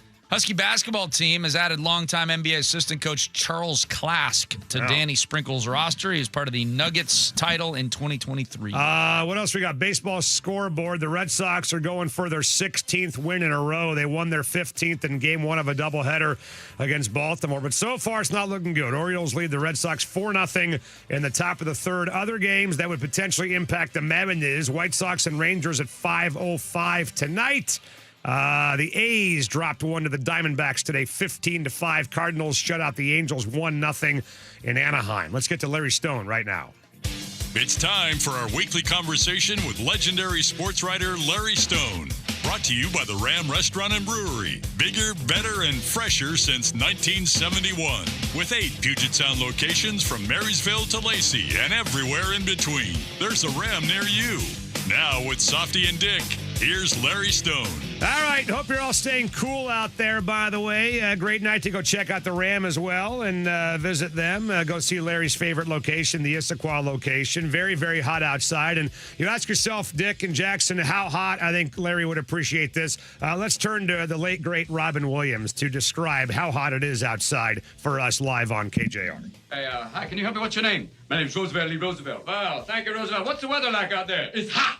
Damn hot. Real hot. Hot in this is my shorts. I can cook things in it. Little crotch pot cooking. Well, can you tell me what it feels like? Fool, it's hot. I told you again. Were you born on the sun? It's damn hot. You can be a little thing. I saw it so damn hot. I saw one of those little guys in the orange robe burst into flames. It's that hot. You know what I'm talking about. What do you think it's going to be like tonight? It's going to be hot and wet. That's nice if you're with a lady, but it ain't no good if you're in the jungle.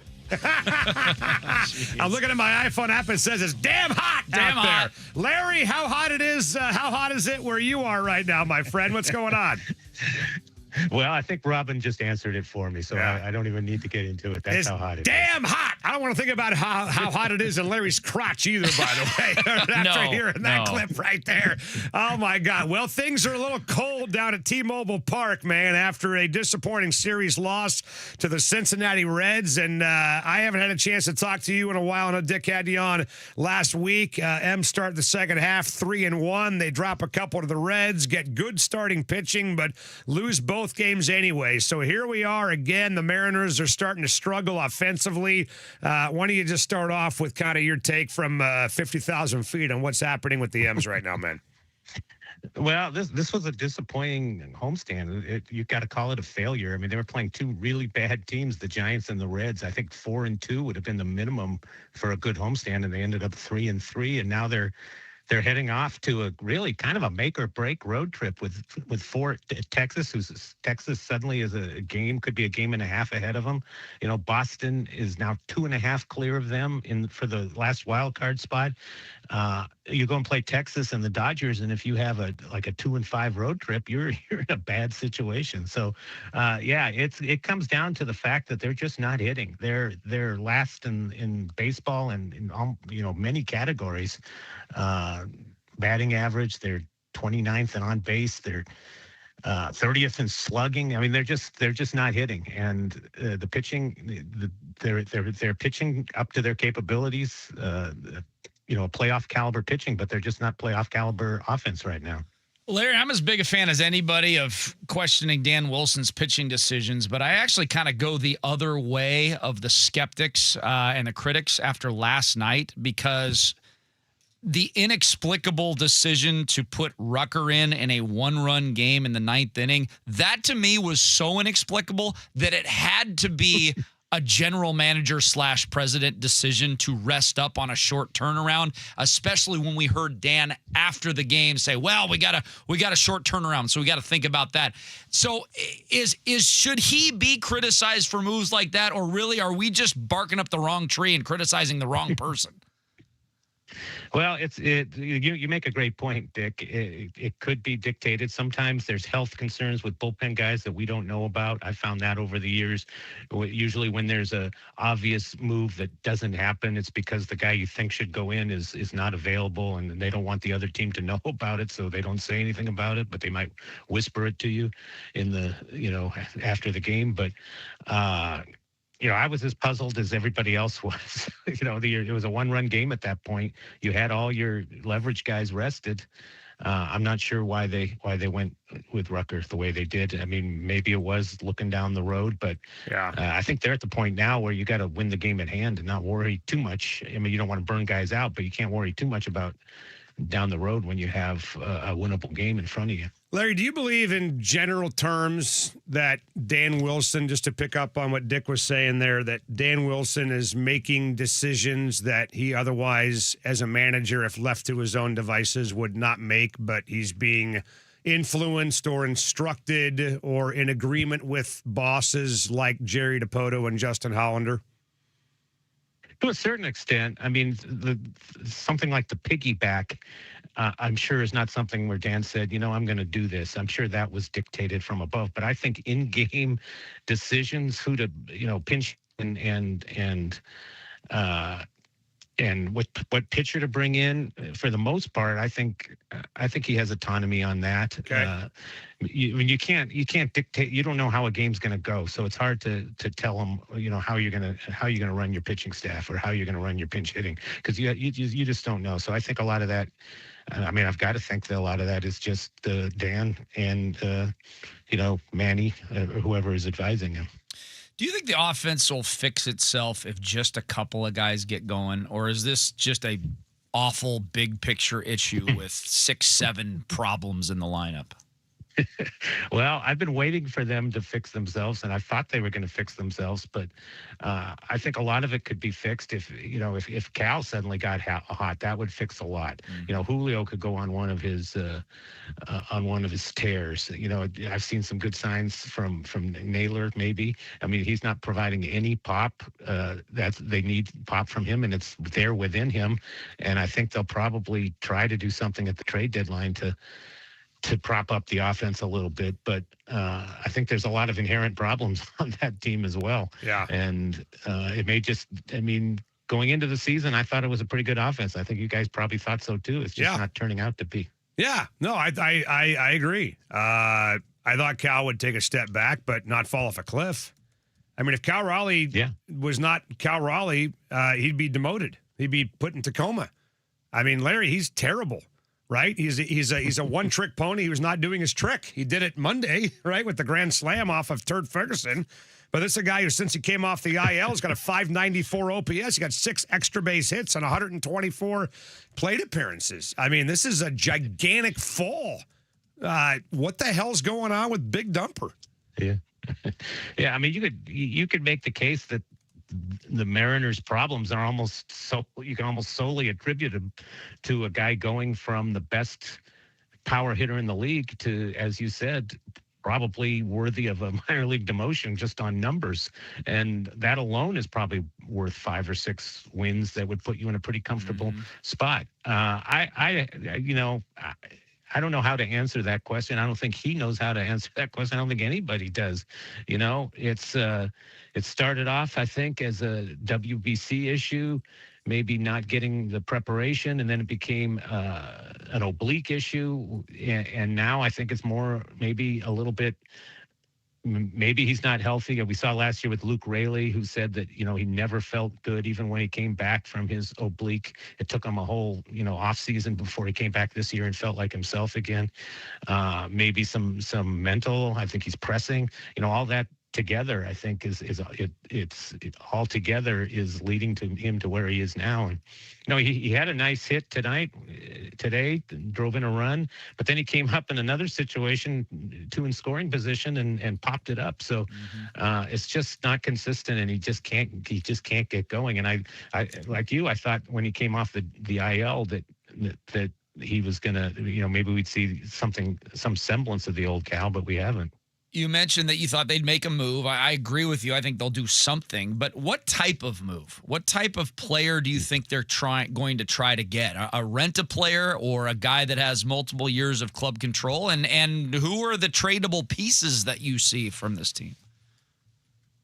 Well, I mean, they're going to try and get a leverage arm for sure, a leverage reliever. And I think those are out there.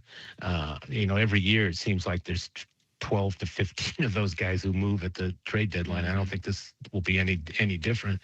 I think because of the parity in the league this year and the third wild card and how close everybody is, there's just not going to be that many teams dealing. So I don't know if they're going to be able to get an impact everyday type player. I think they're going to go for, I would suspect, a role type player.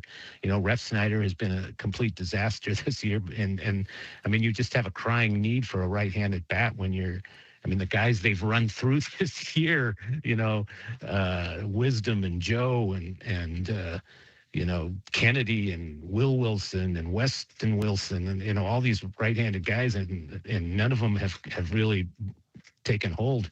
So you need a right-handed bat. You have depth in the starting rotation. Yeah. You could deal from that. You have great prospects on the farm. You could deal from that. There's not a trade they can't make with the players that they have. You could deal a George Kirby just hypothetically and make an impact trade.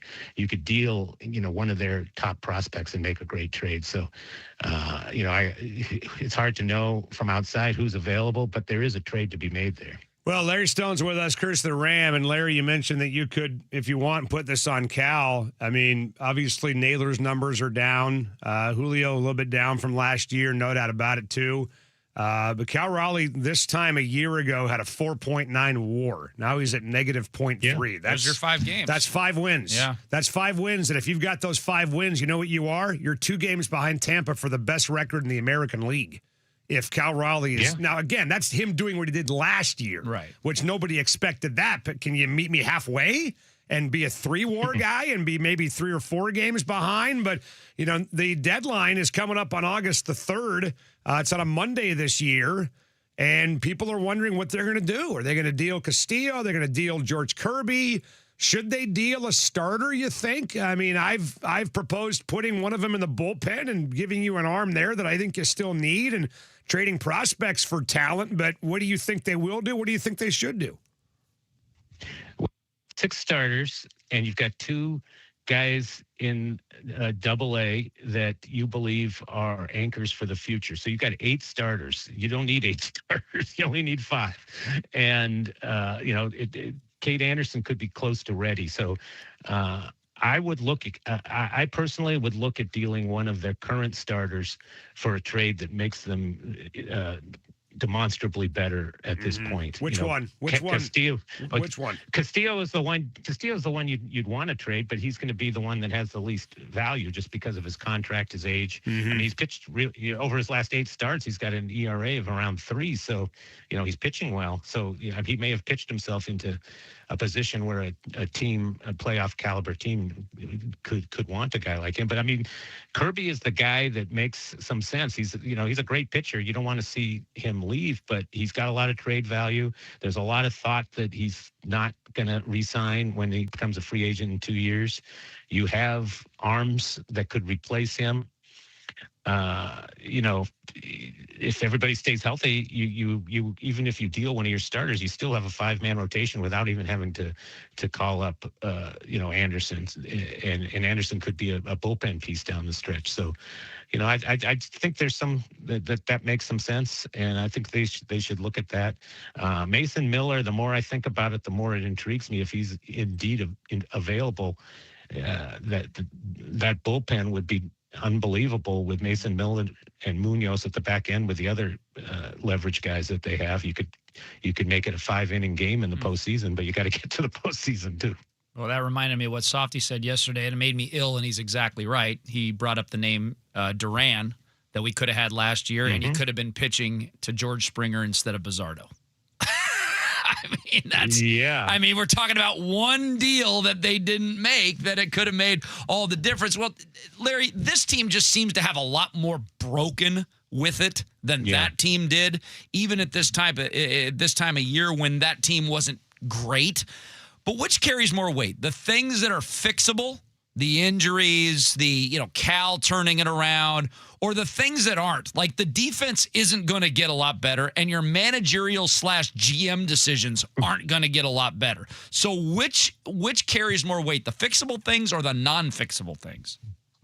Yeah, just one quick thing. I think they thought they had Duran last year. I think they made a good offer for Duran, and the Phillies just made an offer that the Twins liked more. But I think I don't think that was the case of them not giving up what it took. It just wasn't what the Twins wanted. Right. But I think the fixable things, to answer your question, I mean, if you get Cal back to not last year's Cal, but the 2 years ago Cal, and Julio has his second half surge, and Naylor starts to hit with some power, I think a lot of the problems go away.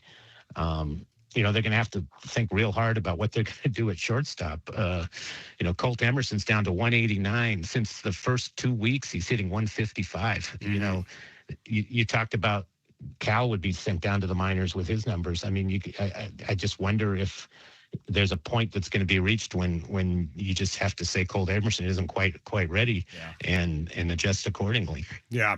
Well, Larry, before you go, I want to go back to the starting pitching conversation, because it sounds like Castillo, and I think everybody agrees, would be the first guy you'd deal. Who'd be the last guy in this rotation that you would deal? And if you want to go, just rank them. I mean, who's the last guy? Who's the second to last guy? Third to last guy? I mean, how do you kind of rank the guys in order of your willingness to give them up? I think I would put Bryce Miller number 1 right now, just because of his. I mean, he looks like to me like a number 1 type starter, and he's got a lot of club control left. Logan Gilbert, he's a number 1, but he's a free agent after next year, so that you have to take that into consideration as well. Then Wu, I mean, he hasn't been, he has the road troubles, but I still remember how dominant he was last year, and I don't think that's gone. And then probably Hancock, Kirby, and Castillo. Yeah. All right. Well, then going back to Mason Miller, because you mentioned his name. I mean, that would be incredible. I think people forget Mason Miller is under team control. This is like Jerry's biggest dream is till 2030. right? I mean, he's on a 1-year deal now, Yeah. but they've got arbitration coming up. He's not going anywhere. I mean, great closers and great relievers tend to fall off the cliff pretty fast. You know, we all remember guys like Gagne and John Rocker and people like that, but whatever, right? But they're going to want a haul for him. They're going to want, I think it's already been published, they're going to want 2 top 100 prospects from somebody. I don't think that means necessarily Kane Anderson and Ryan Sloan, but it could mean Montez. It could mean Arroyo. It could mean Farmelo. It could mean Celestin. If you're Jerry, are you willing to give up 2 of your prize top 50, 75 prospects for Mason Miller? I would think long and hard about it because I do think he could be a guy that puts you over the top. But I mean, I would wait to see how this road trip goes. If Right. if they go 1-6 or something, it's a disastrous road trip, and suddenly you find yourself, I think we've assumed all year long that this team was, even with its struggles, was going to make the postseason. That the league was so weak, the division was so weak, but things are changing a little bit. They're just not taking off, and but if they find themselves about the spot they are now, right, right at a playoff spot, I would swallow hard and make a move like that. I mean. Look, the trade for Castillo, that looked like it was going to be painful with the prospects, but prospects don't always pan out. Marte, it just wasn't the impact player that everyone thought he was going to be. Jared Kelnick, how many trades did they not make because they didn't want to give up Kelnick, and he turned out to be a bust.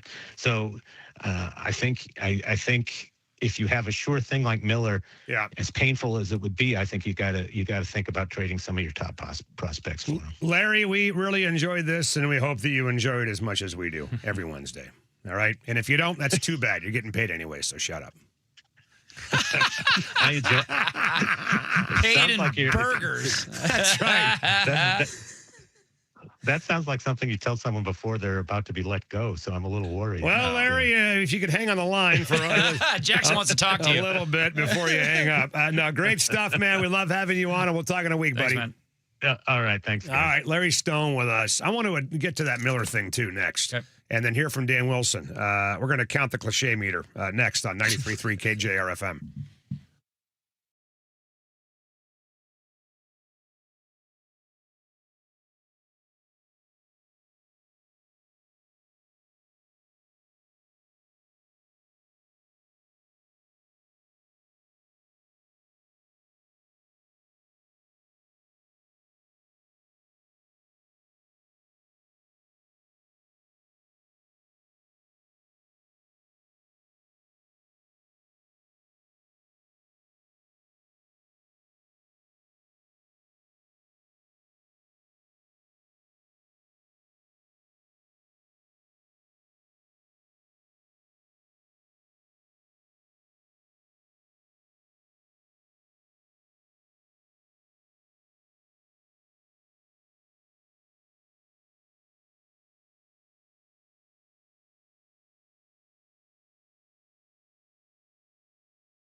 John Canzano had a chance to catch up with him earlier today. He was doing his Bald-Faced Truth YouTube thing, whatever it is, shaveyourhead.com, whatever the hell he's all about. Was he fabulous? John, he's kind of mediocre. Okay. You judge for yourself. All right. 6 o'clock tonight, we're going to hear a bit from John Canzano, conversation we had before the show began. You were off doing Storm stuff, so I had a solo gig with him, so we'll air that for you at 6. Talk about what's going on with the Blazers down there. People getting increasingly concerned that they might be moving. Are they moving here? Are they going somewhere else? Why is Kevin Calabro now a free agent and not coming back to Portland? Wink, wink. That's all at 6 p.m. with John. But just real quick before you hear from Dan Wilson, tough one tonight, I want to go back to the Mason Miller conversation that we had with Larry Stone, and I asked him, would he deal the 2 top 100 prospects for Mason Miller? And the conversation was, well, does this team deserve that kind of investment? And I almost brought it up. We didn't have time with Larry, but whether or not this team deserves it for that guy should be irrelevant. He's got 3 years on his deal. That's exactly right. I mean, if you'd make matter. that deal in November, you'd make it now just to get him earlier. So whether the Mariners are 5 games up or 5 games back, if you can get one of the best relievers in baseball for 2 unproven guys, I'm doing that 1,000 times out of 1,000. Am I trading Cade Anderson for Mason Miller? Probably not. Starting pitcher versus a reliever who I think is going to be a star. Am I trading Ryan Sloan for him? Probably not. But do I think about Montez or Arroyo or Farmelo? Abso-freaking-lutely. 100 times out of 100 for Mason Miller. Because, again, that whether the team's good or not right now or deserves it should not be a factor for a guy who's not a free agent until 2030. Montez is the one that intrigues me beyond those first 2 starters just because he has the type of power that not even T-Mobile can hold in. Mm-hmm. So, and my God, are we in desperate need of that. So, I mean, those other guys you're talking about, absolutely. My question is, the Padres and the Mariners have the same exact record. Right. They're both one game over under 500. Now, the Padres aren't going to win their division, but that doesn't mean they can't make the playoffs. So why would the Padres make that deal? Right. Why would the Padres make that deal? Because of money. Because they're going to go to arbitration. They're going to give him a big raise, and apparently they can't afford it. I mean, that's the only thing I can come up with. I mean, the guy's not a free agent for 3 years. I mean, any team that's legitimately run by an owner who's got a cent in his bank account would say, who cares? Pay him. That's what I'm talking about, right? Like, I mean, really, we're making deals now based on how much money you guys are making? Come on, man. Dan Wilson with the media. I want you to keep an eye on the cliches. All right, I guess it's all up for interpretation. Can we take a drink What's a cliche? Time? Well, I think we'd be wasted by the end of this thing. We don't have the bell anymore, so just keep. Well, let's see if all 3 of us have the same number. Okay, all right. Sounds good. When this is over, that's a fun game. Count the cliches, okay? Dan Wilson with the media after today's loss to Cincinnati. Yeah, tough afternoon today. I thought Emerson, gave us everything he had today. Another quality start from the staff, and I wasn't sure, if he was going to be able to get through that 6th inning with where his pitch count was, but ran out there and was incredibly efficient. Continued to attack, got through that 6th inning, and set up the bullpen. And I thought he just again made pitches when he had to. They were able to scratch a couple runs against him, the home run and the infield hit. But outside of that, I thought he continued to do what he has done all season long, and that was attack the zone, get ahead, and make pitches when he had to, and gave us a chance. Offensively, I thought it was a great job by our guys to grab that lead back after we gave up the 2 spot there to get back on top there 3-2, and we had a couple of chances there, and we took advantage of them. Cal with a big RBI single, and then Rails later with a 2 RBI single. Great to see that come alive there and pick up those runs, get the lead back. But sometimes they get you, and the 3-run homer got us today, and put them right back on top, and we weren't able to muster enough to get over the hump. Dan, you guys played such clean, quality baseball for 3 days there through the weekend. not able to get the big sort of breakthrough the last couple of days. Is there something you need to see or want to see to sign up and kind of find some sustained success from that? Yeah, I mean, I just, I think, the pitching is giving us a chance, and I think offensively, we've made some adjustments here on the homestand, and just continue to need to see the consistency continue to unveil and to unwrap, and once we get on a roll here and start swinging the bat, and scoring runs consistently and getting ourselves, in good positions to win, especially on the road, you got to get on top early and continue to add on, and this is they're all big games at this point. This is a big road trip, and getting a chance for us to really find some consistency on offense is going to be a priority. What specifically are those adjustments, and what kind of signs are you seeing? Yeah, I mean, last night, just getting that big hit, and we found some traffic today, a little more difficult to find traffic. I thought Singer, he actually threw the ball pretty well. I thought his command today was decent, especially the two-seamer on his glove side. He was able to use that pitch pretty effectively, particularly early on, and got us down below the zone with the slider.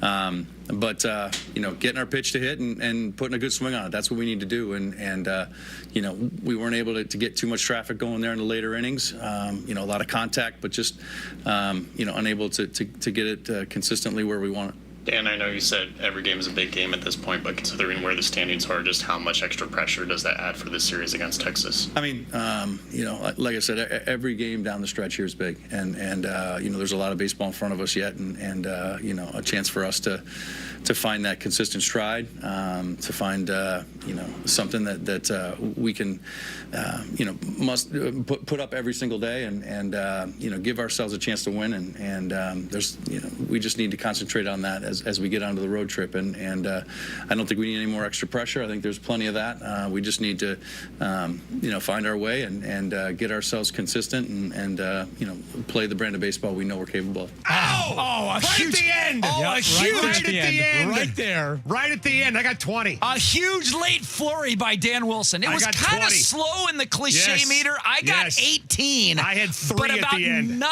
of them were in the That's last right. 45 seconds. Well, I had got to make the pitches ×2, do what he's done all year long. Tough one today. Sometimes they get you. Got up on top early. They're all big games. Got to get a pitch to hit. Got a good swing on it. Every game is big and a lot of baseball left. That's just among the samples. So man. I had 20, but you're right. At the end, it was like somebody just kind of turning over the big jar that you guess how many M&Ms are in there. Yes. He just dumped it all out right on you.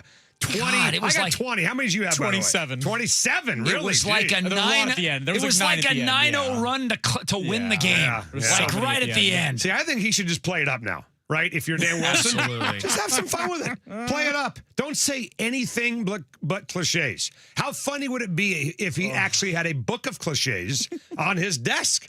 In his office, he goes to his press briefings in the dugout, and he's got a book and a pair of reading glasses, and he just reads right from the book. It would be so freaking funny. It'd be even funnier if they started winning, by the way, and he kept doing that. Yes. Right? It's not as funny if they're losing baseball games, but yeah, that is. I got 20. You had how many, Dick? 18. That was impressive. Jackson had 27. I guess it depends 27? on your version Wow. of a cliche. I may have had 2 or 3 in one sentence that I lobbed into one. By Yeah, I the think way, I did that's too. what I- you're yeah, kind of breaking things right, up a little bit right there, but we know that it's between 18 and 27, which is pretty good for a couple minutes of audio. In a 3-minute, 40-second Not bad. clip. Not bad. I mean, you're talking about one cliche every 10 seconds. Yeah, I mean, it's 5 a minute. Right? Every 10 seconds you got one.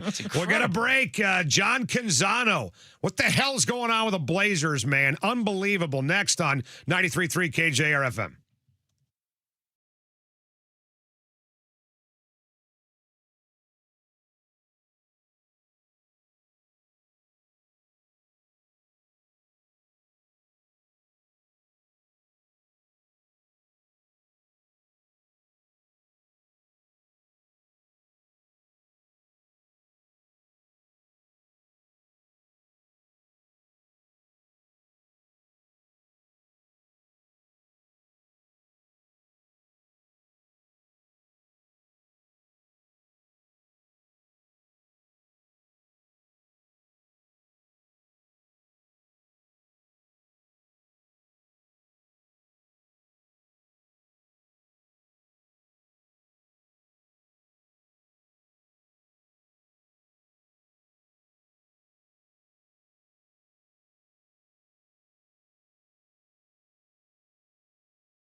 Now, back to Softy and Dick on Sports Radio 93.3 KJR FM. All right, Mariners lose today 5-3 to the Reds. Emerson Hancock, 6 innings, 2 runs. Bizzardo with a 3-run home run on the 7th inning. The 7th inning and Bizzardo, man, may just not get along, to be honest with you. Because every that's time kind I hear, of his job to pitch in that particular inning, though. but every time I hear Bizzardo on the 7th, you know why. True. It's that's like... true.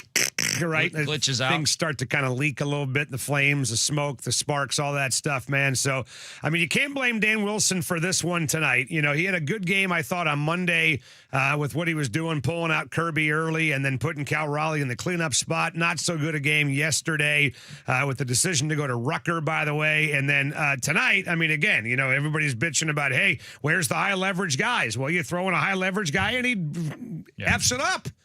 He's probably your worst high leverage guy, but he's still one of your guys. Guy. I mean, if he's on the roster, he's got to pitch. Can't pitch Ferrer and Munoz every single freaking day, guys, man. So I don't know. It just feels like the majority, and I'm not saying that it's unfair at all, but the majority of criticism that I hear from Mariner fans is directed towards the manager and not to the players themselves and the general manager and the president of baseball operations that gave him these tools to work with. Why is Dan? Is it because he's the public-facing guy? Is it because he's in the media every day? Is that why? Because we hear from him every day? Why is Dan Wilson seemingly the number one target for Mariner fans right now? I just think that's typical for sports fans, right? They're always going to blame the head coach, right? They're going to blame the coach for losses, particularly close losses. And anytime you have a situation where there's a decision being made that affects the game negatively, fans are going to remember that a lot more than they're going to remember, hey, right, Dan Wilson went to Aspire, and then he went to Brash, and then he went to Munoz, and we won 3-1. Now, what a great job by Dan Wilson, right? We don't remember any of those games. Totally, just like Monday. That's what I was talking about. That, you know, pulling Kirby actually worked out, hitting Cal Raleigh fourth actually worked out, and you don't hear anything. So that's right. If I were to run a poll, by the way, which we haven't done a poll in a long time on the radio program, if I were to do a poll asking people, what is the biggest reason why the Mariners are where they're at right now? Roster construction, players themselves, manager. I would vote for the players. To me, that's it. I mean, you got veteran guys, Dick, veterans. Cal Raleigh, Josh Naylor, J.P. Crawford, that aren't hitting crap. Colt Emerson's doing the best he can, but the guy's 5 years old. What do you expect out of him, for crying out loud, right? So I would vote overwhelmingly it's the players. The number one reason why. They're not doing their job, and it's not because the manager stinks. It's because the players are not performing. End of story. That's what I would vote for. I would vote for players, number one. I would vote for Dan Wilson, number two, because I do think he's cost us a lot of close games this year.